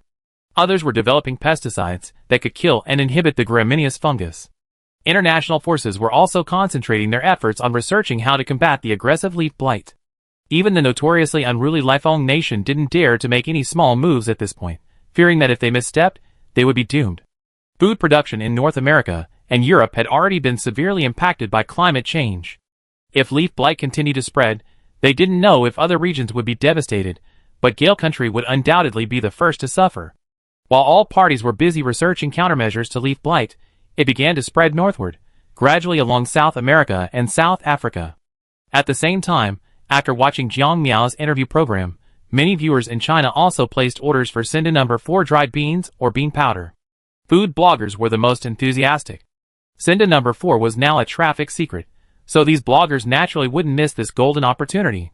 Various tutorials for cooking dried beans and bean powder products quickly appeared on major video websites. Pitowang Food Tutorial, which frequently updates snack tutorials, was the first to post a video. Take all the dried goods, open a shop and make money. Hello everyone, I'm teacher Pitowang. As Pitowang's opening remarks slowly began to play, the video began to move into the actual food preparation process. Since they were experimenting with new ingredients, not only Pitowang made an appearance, but even Audu came along to help out. This is soybean flour. Let's try making jelly similar to pea flour. Audu picked up a package and began explaining it to the audience. There are 3 types of soybean flour available. The one in the yellow bag I have is whole soybean flour. It says it can be used to make bread, porridge, flatbreads, and other baked pastries. He then picked up another bag. The soybean flour in the green bag is de-oiled soybean flour.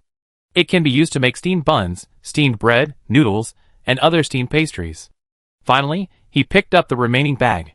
This white packaged soybean flour has had its fat and protein removed.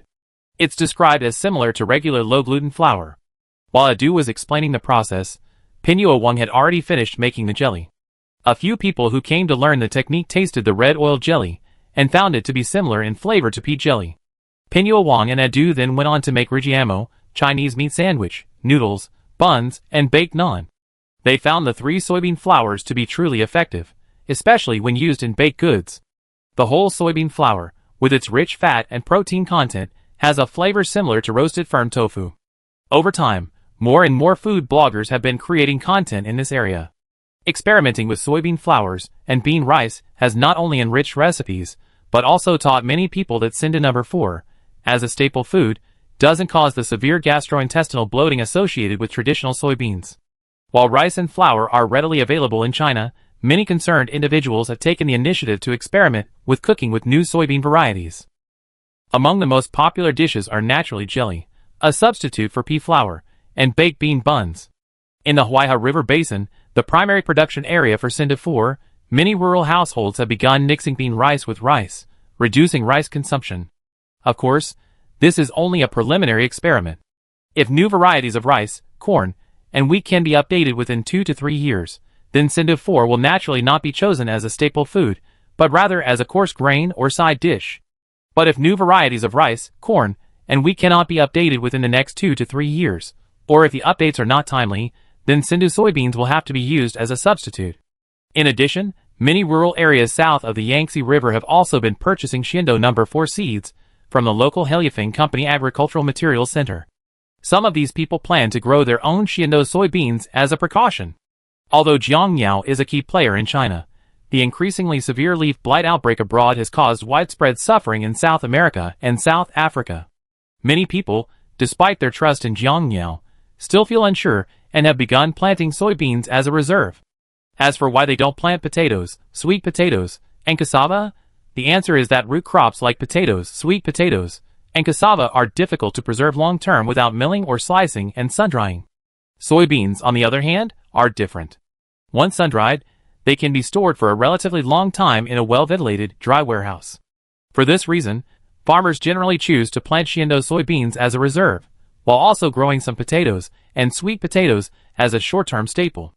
Apparently, the official website statistics that the domestic planting area of Cinda soybeans will exceed 400 million mu this year do not include the area planted by individual farmers south of the Yangtze River. After all, most of these farmers grow their own crops or share them with friends and family, making this area difficult to quantify. However, Heliafeng Company can provide a rough estimate. Since only Heliafeng sells Cinda soybean seeds, simply by counting sales volume and sales regions can determine the approximate number of acres of Cinda soybeans planted in that region. According to internal data, farmers south of the Yangtze River purchased Cinda No. 4 seeds in early May alone, enough to plant nearly 30 million mu. And with leaf blight intensifying globally, sales of Cinda No. 4 seeds are expected to continue to increase. Just as China was experimenting with new grains, Omar, the head of an Egyptian grain trading company, and others, who had come to Shanghai in March to discuss grain purchases, hurried back to the city. They returned to confirm their previously purchased grain quotas, and to consult with companies like COFCO about future price increases. Now international food prices have rebounded again, with the rate of increase even greater than the one at the beginning of the year. As the head of an Egyptian grain trading company, Omar is naturally very concerned about the situation. Chapter 298. Guizhou Province, Huqing. Affected by the South American leaf blight, many sugarcane farmers were deeply concerned. Fortunately, Heliafeng Company responded quickly, contacting companies like COFCO with farm investments in South America. They discovered that while some South American sugarcane varieties could be infected with the fungus, the infection rate was approximately 3% to 5%, and Bordeaux mixture could be used to contain it. Jiangmiao also experimented with using the fungus to infect sugarcane in Shanmei's laboratory, and found an even lower infection rate, approximately 0.71% to 0.86%. Of course, Bordeaux mixture can only initially inhibit the fungus. Farms in South America have already experimented with it, and found that it must be combined with low temperatures to minimize its spread. In hot and humid regions like Brazil, with its perennial high temperatures and heavy rainfall, the effects of Bordeaux mixture spraying are easily washed away by rain. Therefore, in climate zones like tropical rainforests, tropical monsoons, tropical savannas, and subtropical monsoons, the spread of yellow fungus becomes difficult to suppress. The development of new varieties resistant to leaf blight is a top priority. Although low temperatures can suppress the spread of yellow fungus, the problem is that crops simply cannot thrive in low-temperature environments. In particular, in monsoon climate zones around the world, where rain and heat typically occur simultaneously, leaf blight outbreaks can occur on a large scale once high temperatures and heavy rainfall occur.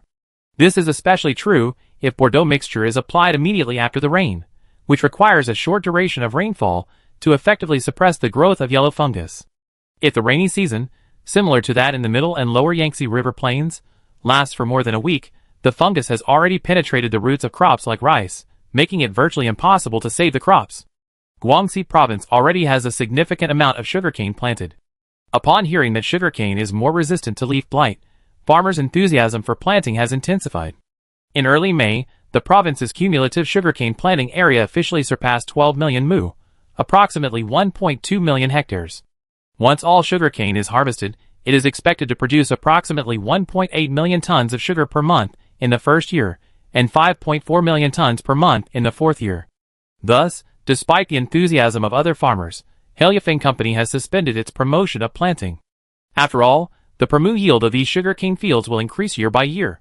At peak production, 12 million mu, approximately 1.2 million hectares, of sugarcane could produce approximately 60 million tons of sugar annually. Regarding the global annual production of white sugar, it currently stands at between 170 million and 190 million tons. This means that Guangxi province alone could produce approximately one-third of the world's white sugar annually.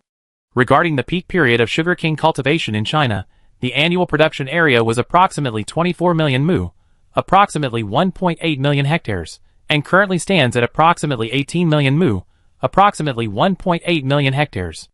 Aside from a small portion of fruit sugarcane, the vast majority of the remaining sugarcane is sugarcane, covering over 17 million mu, approximately 1.7 million hectares, of land, all of which will be converted to sugarcane this year. It's terrifying to think about this. One country produces nearly half of the world's white sugar. Therefore, Helyafing's Guangxi branch has begun to reduce domestic sugarcane plantings while developing polylactic acid plastic materials using syrup as a raw material. After all, domestic annual sugar consumption is capped at 30 million tons. Without expanded uses, this sugar production capacity will become a burden. Huqing Sugar Industries' Sugarcane Cola initiative, launched last year, and the polylactic acid plastic R&D team, borrowed from the Monan branch in March, have developed a relatively effective conversion technology. Currently, they can produce approximately 1 ton of polylactic acid plastic from 1.62 tons of white sugar. The future goal is to produce 1 ton of polylactic acid plastic from 1.5 tons of white sugar. Fellow villagers, we're from the Helyafing Company's project promotion team. Interested in growing cassava?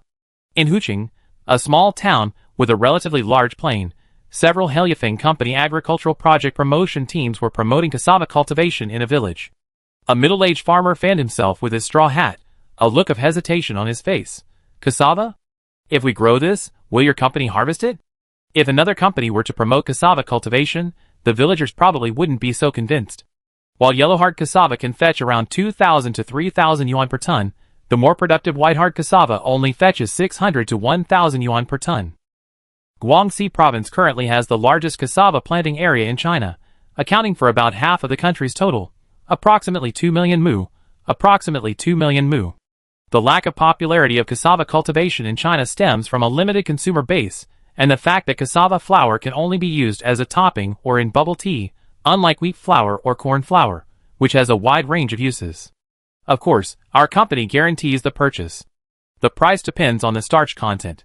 Fresh cassava with a 30% starch content is around 1,000 yuan per ton. Another elderly farmer didn't immediately object, but instead inquired, "Young man, what yield per mu can you expect from the varieties your company promotes on ordinary land?" Team leader Zhang Wentian pulled a stack of pamphlets from his messenger bag and distributed them to the surrounding farmers, explaining, "We currently cultivate 3 varieties: rice cassava, wheat cassava, and flour cassava. You can take a look at the descriptions above. I briefly introduced them to you." The farmers all received the pamphlet. Some glanced down at it. Others looked curiously at Zhang Wentian and the others. Zhang Wentian immediately brought Jiang Miao out to highlight the situation. "Rice cassava is our boss's, and it's a new variety developed by academician Jiang Miao. The characteristic of this variety is that its starch structure is similar to that of rice, with a similarity of around 90%. This means that this cassava can be made into rice flour. Oh, really? Old Lu, does Academician Jiang need to lie to you? No. Since it was developed by Academician Jiang, we can definitely trust it. Jiang Miao's aura was so dazzling that it made people subconsciously believe him, especially these less knowledgeable farmers. They actually believed him. This was why Zhang Wentian brought Jiang Miao out from the start. Many people are superstitious about authority, especially when that authority hasn't yet become a major problem. This can basically suppress a lot of unnecessary trouble. By the way, team leader Zhang, what's the yield of this cassava? Does it need to be soaked? Zhang Wentian shook his head. No, although this rice cassava is poisonous, the toxic components will automatically break down as the cassava matures. And it's very simple to tell when the cassava is ripe. Once you see the leaves start to fall, it proves the toxins in the rice cassava tubers have been broken down. What about the yield? And how long does it take to grow it? As for yield, our experimental fields, which simulate ordinary farmland, yield around 5 tons per mu. The rice cassava growing cycle takes about 9 months, and the starch content is around 33%. Everyone began to discuss it in a low voice. Many people were already tempted. However, they continued to listen to Zhang Wentian introduce other varieties. Wheat cassava is similar to rice cassava, with its starch structure highly similar to wheat, and other properties similar. The last variety, flour cassava, is quite unique. It retains the original cassava starch structure, but the starch content is around 42%, and the yield per acre can reach around 6 tons. Its growing cycle is 12 months. After listening to the brief introduction, everyone was either mentally calculating the returns from planting or discussing it with close friends and family. The crowd was more interested in wheat cassava and rice cassava. Although their yields per acre were lower than flour cassava, the former and the latter could be made into rice and wheat flour, significantly expanding their uses. While these farmers were clearly limited in their knowledge, that didn't mean they were completely ignorant of current affairs. You have to know that even the elderly farmers in China are seasoned political experts, and they can talk endlessly about current affairs for days and nights, never repeating the same thing. Thus, many people knew that the leaf blight in South America would affect the cultivation of wheat, rice, and corn. To continue enjoying their snail noodles, they saw great potential in rice cassava. After all, rice cassava has a starch content of approximately 33%, and with a yield of around 5 tons per mu, this means 1 mu of rice cassava can produce approximately 1.7 tons of rice noodles, far more than rice.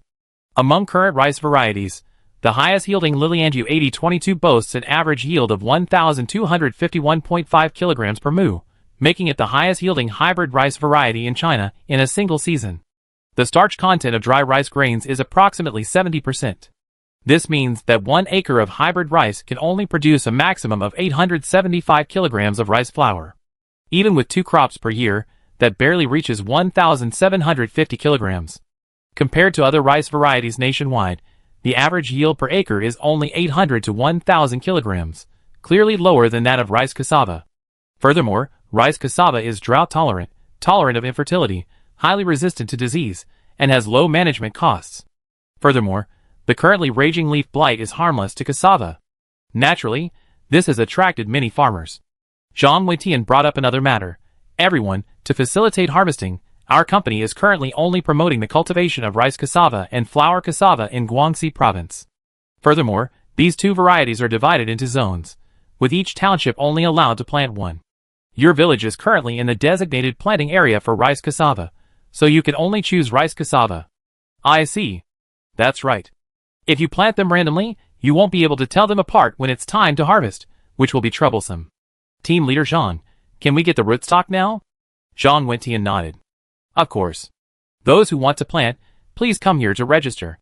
Soon, dozens of farmers signed planting agreements with Zhang Wentian's team.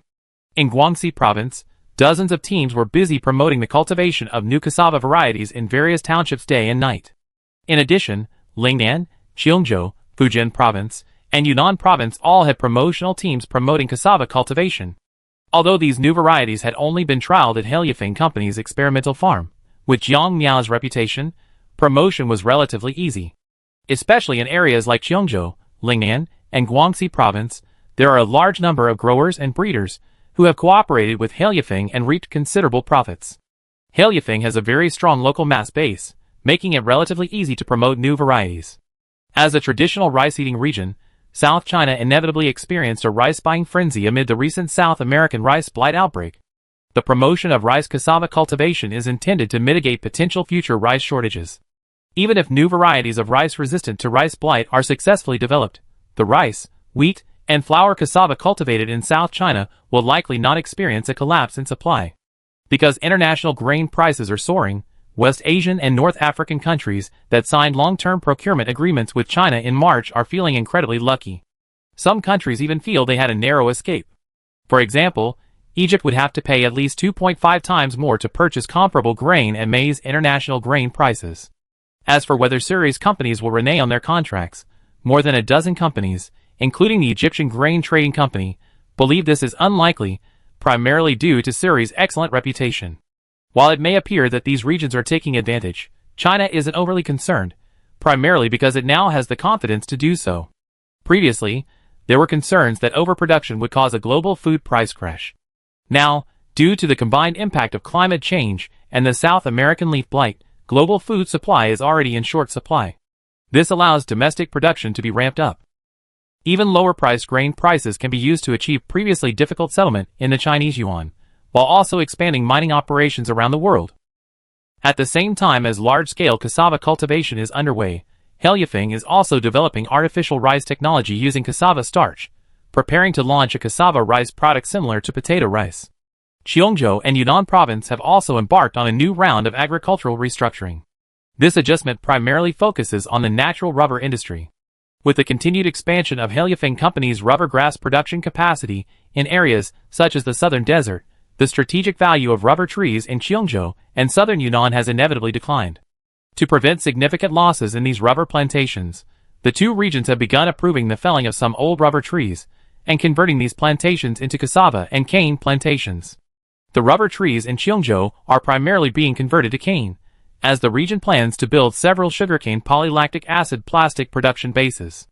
The rubber trees in southern Yunnan are being primarily converted to cocoa and cassava. In South China, large rice fields, where water supply is a concern, are gradually being converted to cassava. This has resulted in the formation of three new staple food systems: cassava in the south, soybeans in the north, and potatoes in the west. If the South American leaf blight continues to spread to China this year, the planting area of these three new staples will be further expanded, preventing food supply problems. In fact, domestic grain reserves are still enormous. To cope with the increased inventory, large quantities of wheat and corn stocks have even been sold to the international market.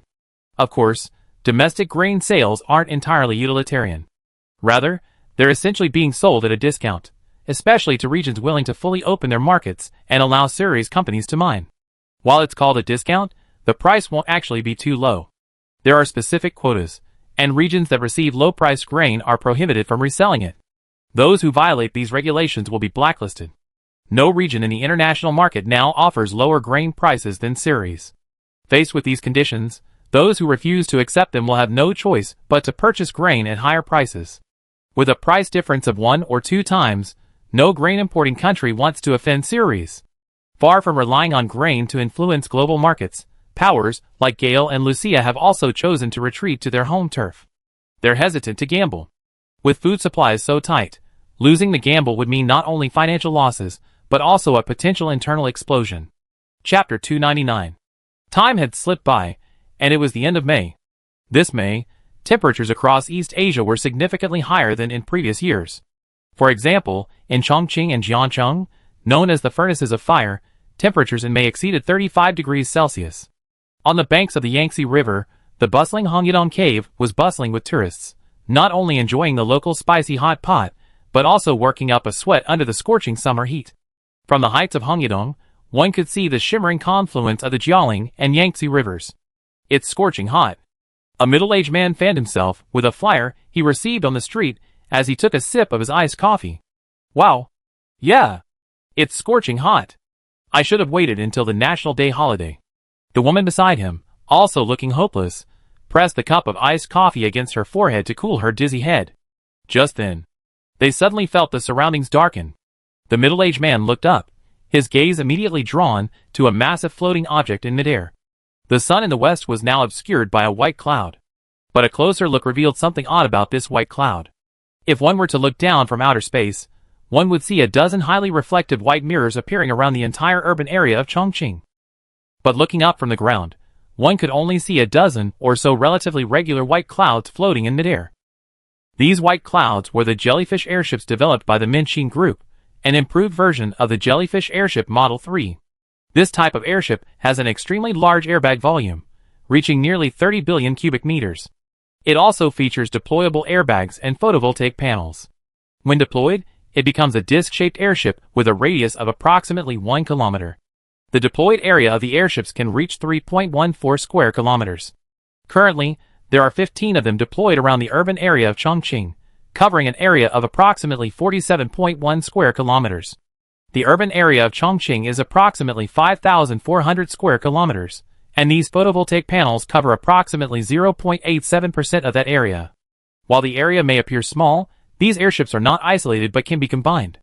Only 4 airships in 4 locations are fixed, while the remaining 11 jellyfish airships are mobile. Together, they can form a vast shelter area of nearly 30 square kilometers. According to a heliostat system installed by the Airship Control Center, these airships can continuously adjust their positions according to the position of the sun. The photovoltaic panels on these jellyfish airships are not the traditional black color, but are specially designed white to reflect sunlight, redirecting some of it back into space.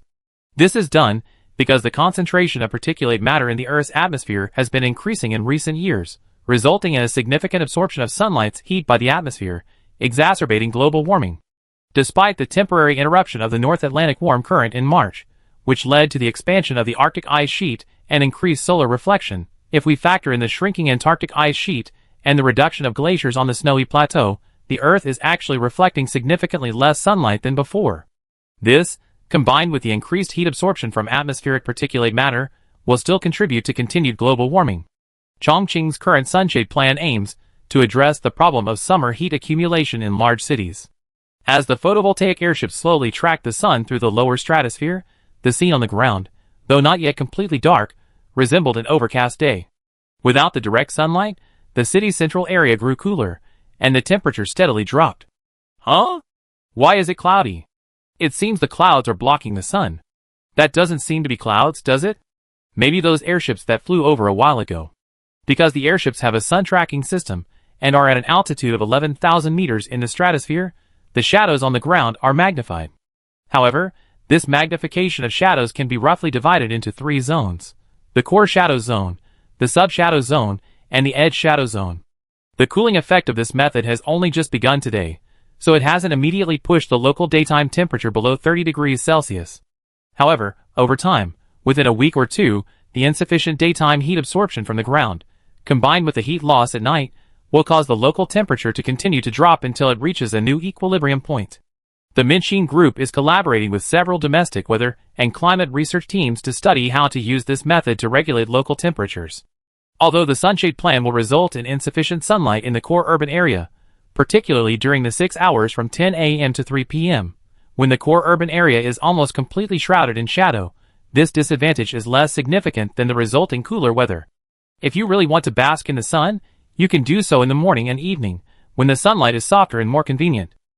Regarding the issue of clothes drying in the core urban area, Chongqing has implemented a temporary support plan for laundries. Opening a laundry in Chongqing offers special subsidies, though these subsidies aren't direct cash payments. Instead, they provide support through electricity and water fee reductions. Supporting the laundry industry also helps create jobs and absorb excess labor. The photovoltaic airships have provided a massive amount of electricity to Chongqing. Using a small portion of this electricity to support the laundry industry can also revitalize some sectors. Meanwhile, inside the temporary office building of the Parasol project, a dozen researchers were poring over various data sets. They had collected a wealth of data from temperature and wind sensors installed throughout the city. Have you compiled the afternoon data? A bespectacled researcher gently turned his ergonomic chair. Yes, team leader. After 3 hours of shade this afternoon, the temperature in the core area has dropped by an average of 3.3 degrees Celsius, the sub-area by 2.1 degrees Celsius, and the peripheral area by 1.3 degrees Celsius. Team leader He Guangming stroked his stubble, then glanced at the next workstation and instructed, monitoring team, keep watching. Roger that. As the sun set outside the window, the temperature throughout the city continued to drop. After all, with 3 hours less sunlight, the ground temperature was certainly not as high as on a sunny day. Sure enough, around 1 in the morning, He Guangming, who had woken up after a nap and checked the data, saw that the temperature in the city had fallen below 30 degrees Celsius, currently around 29.1 degrees Celsius. The experiment continues.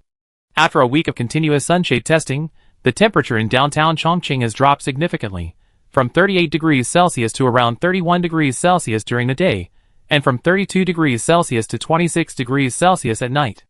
Hello, Professor Li. Climatologist Li Anhua, who had hurriedly flown in from Beijing, nodded to He Guangming and the others. Hello, team leader He. How are things going? He Guangming had already compiled this week's test data and handed it directly to Li Anhua. Professor Li, this is the test report. Taking the document, Li Anhua glanced over it and asked, is there data for the surrounding areas? Yes, in the second half of the report, we installed monitoring equipment in every area within a 100-kilometer radius. The temperature drop in the core area is quite significant. Li Anhua's eyes flashed with thought. The Sunshade project is essentially a derivative application of the photovoltaic power generation system, but it shouldn't be promoted carelessly. Currently, the tests in Chongqing are just that, tests. After all, blocking sunlight over a large area will cause ground temperatures to drop, which will alter local climate. Climate, as it happens, doesn't exist as a completely independent system. It's a global, integrated system. Changing local climates can trigger further global climate anomalies. But there's no way around it. Global climate change has been erratic in recent years, with frequent extreme weather events. China has to consider future issues. During this week's testing, air conditioning was no longer required in downtown Chongqing at night, saving a significant amount of electricity. Not running air conditioning at night further reduces waste heat emissions. Without the added heat from air conditioning at night, the surface warming from sunlight will be less noticeable during the day. Of course, Li Anhua was well aware that this method of temperature regulation was only suitable for summer. In winter, the photovoltaic airships had to be dispersed, and the diurnal system could not be activated to allow sufficient daytime heat to accumulate on the ground. Furthermore, this project required long-term monitoring and could not be rolled out all at once. Currently, it was only being tested in Chongqing. Even if it disrupted the local climate, it would be a minor issue. If adverse side effects did occur, the photovoltaic airships could be removed. If it were rolled out nationwide all at once, the consequences of climate change would be felt worldwide. After reading the second half of the test report, Li Anhua's expression was as expected. Some heat has been absorbed from the surrounding high-temperature areas. The water temperature in the Three Gorges Reservoir, in particular, has dropped significantly in recent days. It seems that the Jiaoling River and the Yangtze River have absorbed some of the heat as they pass through Chongqing. Yes, that's our assessment. He Guangming nodded slightly. Li Anhua pondered for a moment and suggested, the temperature is just right now. There's no need to increase the number of photovoltaic airships. We can only wait and see. He Guangming readily agreed. My colleagues and I agree. After all, the local temperature has already dropped to a relatively comfortable range. Any further drop would be inappropriate. Li Anhua patted the test report in his hand. I have to return to Beijing in a few days. Let's take the next few days to study the data and climate model simulations, okay? No problem. The participants in the Parasol project silently studied the data. The change in temperature in U-City not only allowed locals to enjoy free air conditioning, but also attracted residents of nearby towns and tourists. After all, with June approaching, temperatures across the Yangtze River basin were soaring, and even in northern China, many areas saw record highs for the same period. During this period, U-City, with temperatures maintaining a constant daily range of 26 to 32 degrees Celsius, naturally became a man-made summer resort. Even amidst the raging heat waves, U-City's temperatures remained relatively stable. After all, a significant portion of the local sunlight was reflected into space by the photovoltaic airships, preventing this heat from warming the ground. Heat exchange with surrounding areas via air currents is limited. In particular, U-City, a mountainous city nestled in a river valley surrounded by mountains and plateaus, further limited the influx of heat from surrounding areas. However, given the risks and public pressure associated with altering the local climate, officials did not publicly announce the Sunshade Plan, instead using solar power generation as a cover for the project. In fact, after seeing the success of Chongqing, many hot cities had their own ideas. They sent representatives to Minxin Group and Blue Whale Airship Company to discuss cooperation, but were rejected. It wasn't a complete rejection, but rather a rejection of the idea of deploying large-scale solar photovoltaic airships. After all, it would change the surface climate. The higher authorities also issued a stern warning to those tempted to explore solar energy, urging them to develop solar energy scientifically, and to be mindful of the climate impacts of photovoltaic airships. This finally dissuaded many localities from considering this idea. June had quietly arrived before we knew it. However, June this year was destined to be a restless season. The Pacific Ocean temperatures in the northern hemisphere have soared, especially in East and Southeast Asia. Having just suffered 3 consecutive super typhoons in May, 2 more typhoon embryos have formed near the Mariana Trench as June arrived. Judging from the current sea temperatures, these typhoon embryos will quickly absorb the surrounding heat and become super typhoons. If East and Southeast Asia are experiencing a barrage of typhoons, then southern North America is facing the sweep of super hurricanes, while northern and western North America are experiencing the worst drought and high temperatures in history. Indeed, the cold wave has just subsided, and North America is now experiencing high temperatures and drought, a truly diametrically opposed combination of ice and fire, leaving no time for transition. At the same time, the Arctic ice sheet is rapidly melting, and coupled with the lack of timely expansion of the Antarctic ice sheet, global sea levels are rising rapidly, estimated to be around 1 to 2 meters this year. This poses a devastating threat to most low-lying coastal areas. All we can say is that the climate variables accumulated since the industrial age are now erupting in recent years. Many small islands are already on the verge of being submerged. Various climate shifts are gradually squeezing humanity's living space. Humanity is still too insignificant in the face of nature. Of course, this doesn't mean that humanity is powerless to fight back, but rather that many of its current methods are fraught with uncertainty, and any mishandling could exacerbate the situation. This is also the fundamental reason why the Parasol Project wasn't immediately promoted. Chapter 300. Minchin County, on a farm 50 kilometers west of the western suburbs high-tech industrial park. At this moment, after the summer harvest, a large field of celestial soybeans was uprooted and compacted. A steel structure, dropped from the sky, quickly formed a large base nearby. Blue Whale Airship Company's general manager Won Galfong, technical director Ho Xian, and others were within this base. In the center of the base stood a specially constructed counterweight tower, its appearance highly resembling that of an Egyptian pyramid. Constructed from specialized foam silicon and concrete, each rectangular container could hold approximately 1,900 tons of sand. Together with the container itself, the total weight was approximately 2,000 tons. The entire counterweight tower consisted of 750 stacked rectangular containers, weighing approximately 1 million tons. Several thick cables connected the top of the counterweight tower to the lower stratosphere, approximately 11,000 meters above sea level. At this location, more than a dozen large, specially designed airships were already docked in the stratosphere. Together, these airships resembled a city in the sky. Led by Won Galfong, Ho Xian, and the base's director, Chai Letian, and others, they donned specialized protective suits similar to those used in spacesuits, and took the ramp elevator to the top of the counterweight tower. Among the group were several researchers from China Aerospace Science and Industry Corporation, including the team leader, Dr. Li Hao. Atop the counterweight tower, a cabin resembling an elevator was parked. Exiting the ramp elevator, Dr. Li Hao looked around. The base was surrounded by endless emerald green soybean fields, and looking up, he saw a sea of white clouds. Dr. Li Hao asked curiously, "Mr. Won, how much did you invest in this project?" "Not much, just over $1 billion. "Over $1 billion? So cheap?" Dr. Li Hao was surprised. Won Galfong smiled and explained, "The equipment and materials were provided by our company and other sister companies. While other sister companies also need to make a profit, the prices are significantly lower than the market price." "I see." Dr. Li Hao immediately realized that Heliafeng affiliated companies do have a huge advantage. Many of the companies within the Heliafeng affiliated system possess unique technologies that are difficult for other companies to achieve. "Dr. Li, let's go to the side and grab our safety backpacks," Ho Xian said, pointing to an adjacent room. "Okay." The group arrived at the room, and according to the management manual, the staff equipped each person with a specially designed backpack. These backpacks contained a main, automatic parachute that could quickly deploy. Pressing the visor closing button on the protective suit's helmet, a transparent visor extended from the other side, resembling an astronaut space suit. Everyone immediately activated the internal voice communication channel and tuned to the same channel. "Let's go!" Entering the cabin, there was a row of circular seats, accommodating 10 passengers at a time. These seats resembled roller coaster seats, But unlike roller coaster seats, they had special safety features. To ensure passenger safety, in the event of an emergency, if the cabin's altitude drops below 1,000 meters above the ground, the seats will lock onto the passengers and eject them along with them. These seats are equipped with automatic parachutes and airbags. If the altitude exceeds 1,000 meters, the seat will automatically detach from the passenger after ejection, allowing the parachute in the passenger's backpack to automatically deploy. Secure yourself. After a recheck, the staff instructed the control room to activate the elevator.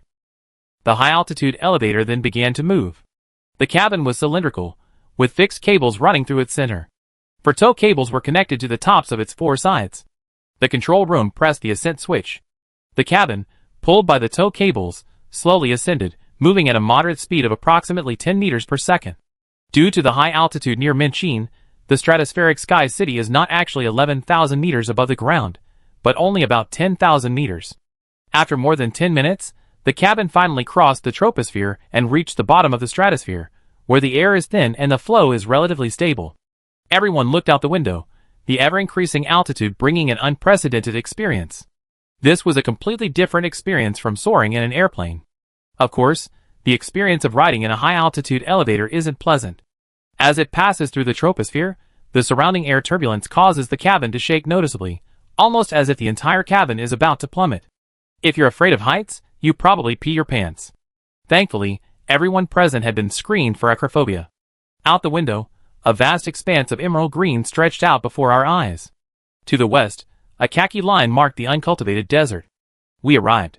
The staff member's reminder brought everyone back from their shock. Arriving at the elevator station at the base of Sky City, everyone stepped out of the cabin, their legs a bit weak. From the observation deck, one could overlook an area with a radius of hundreds of kilometers, including the Minchin West Suburbs High-Tech Industrial Park, Minchin Old County, Minchin New County, and other areas. A researcher removed his mask and took a refreshing candy. This perspective is a bit like looking down at Earth from outer space, but there are some differences. We should be the first foreign tourists to visit Sky City, right? Ho Xian nodded. Yes, you are the first foreign tourists. Dr. Li Hao adjusted his glasses and asked, so, Sky City will be open to the public in the future? Of course, but it certainly won't be open to the public soon. After all, this project is only in the testing phase, and will require modifications later. Wang Gaofeng did want to develop a tourism project, but it was clearly not that simple. Besides, there wasn't much to do in Sky City right now. You couldn't possibly come all this way just to ride the Sky City elevator, right? Plus, the Sky City project involves some confidentiality, so even if it were open to the public, visitors would still be strictly screened. At the Sky City's base elevator station, everyone rested for over 10 minutes before taking another elevator inside to the upper section. Exiting the elevator, they entered a translucent hemispherical area, primarily an observation deck. Looking up, they could see the bright sun and the pristine pale blue sky, a sky virtually unobstructed. It's vast, boundless. Yes, the vast, boundless sky. Because the hemispherical observation deck has a specialized system for controlling air pressure, temperature, and gas, and also blocks some cosmic rays and ultraviolet rays, everyone can chat and laugh here. Otherwise, at this altitude, the altitude sickness alone would be enough to overwhelm them. Above the Sky City, there are no skyscrapers as one might imagine, but rather an endless expanse of solar photovoltaic panels. There are only about 6 or 7 structures protruding from the surface. One of these is the hemispherical observation deck, where they are standing. Li Hao looked to the north. There was a building about 600 or 700 meters away. Is that the high-altitude telescope over there? Ho Xian smiled slightly. Yes, that's our high-altitude telescope project, a collaboration with Purple Mountain Observatory. Since our company doesn't have any astronomical research projects, we leased some of our excess payload to Purple Mountain Observatory. They installed several high-performance telescopes here. Li Hao was filled with envy. The Haliafeng Group is indeed wealthy, and a project like Sky City is unlikely to generate a profit, yet they chose to invest anyway. Even if they later develop a tourism project, selling tickets for 1,000 yuan, it's unlikely to make a profit. Thankfully, Sky City generates electricity daily through photovoltaics, and this income can barely break even. As for making money, there's no need to dream of it. Although Wang Gaofeng claims the Sky City project only cost over 1 billion yuan, this doesn't include the purchase and maintenance of various scientific research equipment. That's why Wang Gaofeng invited representatives from companies and research institutions like China Aerospace Science and Industry Corporation, to come and see if he could coax a few unsuspecting individuals into sharing the costs.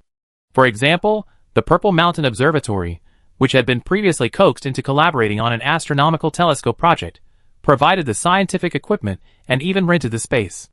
Ho Xian began to coax him. Dr. Lee, we currently have approximately 3,000 tons of excess payload in Sky City. If you're interested, we could collaborate on developing a high-altitude launch vehicle or a high-altitude space shuttle. Director Ho, we need to study this matter further. You know, I can't make decisions on this kind of thing. Li Hao shook his head, a helpless expression on his face. Haha, Dr. Lee is too modest, Wan Gaofeng suggested. How about this? Dr. Lee can visit us soon. We understand Dr. Lee's predicament.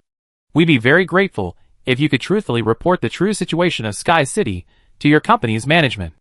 Li Hao didn't refuse. After all, he had to consider the Buddha's favor. He could ignore Wan Gaofeng and Ho Xian, but he couldn't ignore Jiang Miao, the man behind the Blue Whale airship. Furthermore, CASIC and the Haliafeng Group have extensive collaborations. The various new materials developed and produced by Haliafeng have become a new frontier in the aerospace industry. Foreign aerospace departments struggle to obtain these new materials, while CASIC, as a domestic company, can easily secure them. And now, it's not just CASIC researching the applications of new materials, other domestic aerospace sectors are also taking action. While they remain a major player in the domestic aerospace industry, they still face potential setbacks if they don't prioritize new technologies and materials. No problem. That's one of the reasons I came here to investigate. The group wandered around the Sky City for several hours. Li Hao and the others had already gained a preliminary understanding of the entire Sky City. Back at the hemispheric observation deck, Li Hao, already filled with questions, sat down and asked, Mr. Wan, if we're going to launch a carrier rocket from the Sky City, I have a few questions. Dr. Lee, please feel free to ask, Wan Gaofeng said, turning to the staff and instructing Xiao Lin, arrange lunch. Okay, Mr. Wan. Li Hao didn't care much about food or drinks and went straight to the point. The first question is how to transport the carrier rocket to the Sky City. This problem is easy to solve. Although a large airship will only have a few hundred tons of payload left when it reaches the stratosphere, that's enough to lift the unfueled carrier rocket up. After hearing this answer, Dr. Li Hao thought for a moment and asked, in other words, the carrier rocket will need to be refueled above the Sky City. Yes, that's not a big problem. Our Sky City currently has a payload capacity of approximately 3,200 tons, so we can stockpile a batch of liquid oxygen and liquid hydrogen here in advance. Li Hao pondered for a moment and found this solution acceptable. He then asked another question. If a carrier rocket is to be launched from the Sky City, the engine exhaust will generate high temperatures. The Sky City is a hydrogen airship. How does Mr. Wan plan to mitigate this risk? We have certainly studied this, Ho Xian continued.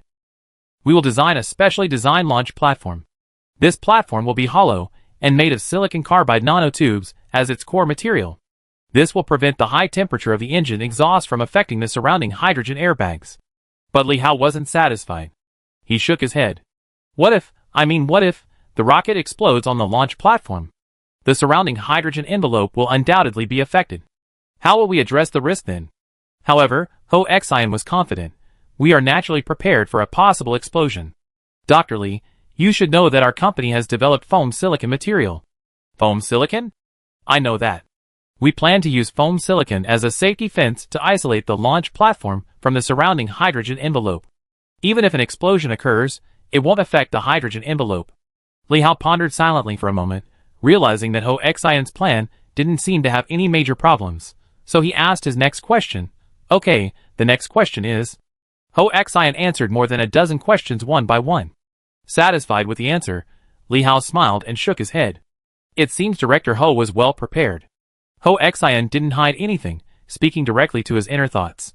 I'm also a technical person, so I naturally understand many issues. To ensure this collaboration goes smoothly, I need to be prepared and not let Dr. Lee make a wasted trip. I've seen your company's sincerity and determination. I will be truthful in this report. I hope we can continue to work together in the future. Then I wish you a happy cooperation. Both parties stood up and shook hands with smiles. Kobayashi, who had just gone downstairs to prepare lunch, now wheeled a cart and handed out lunch boxes to everyone.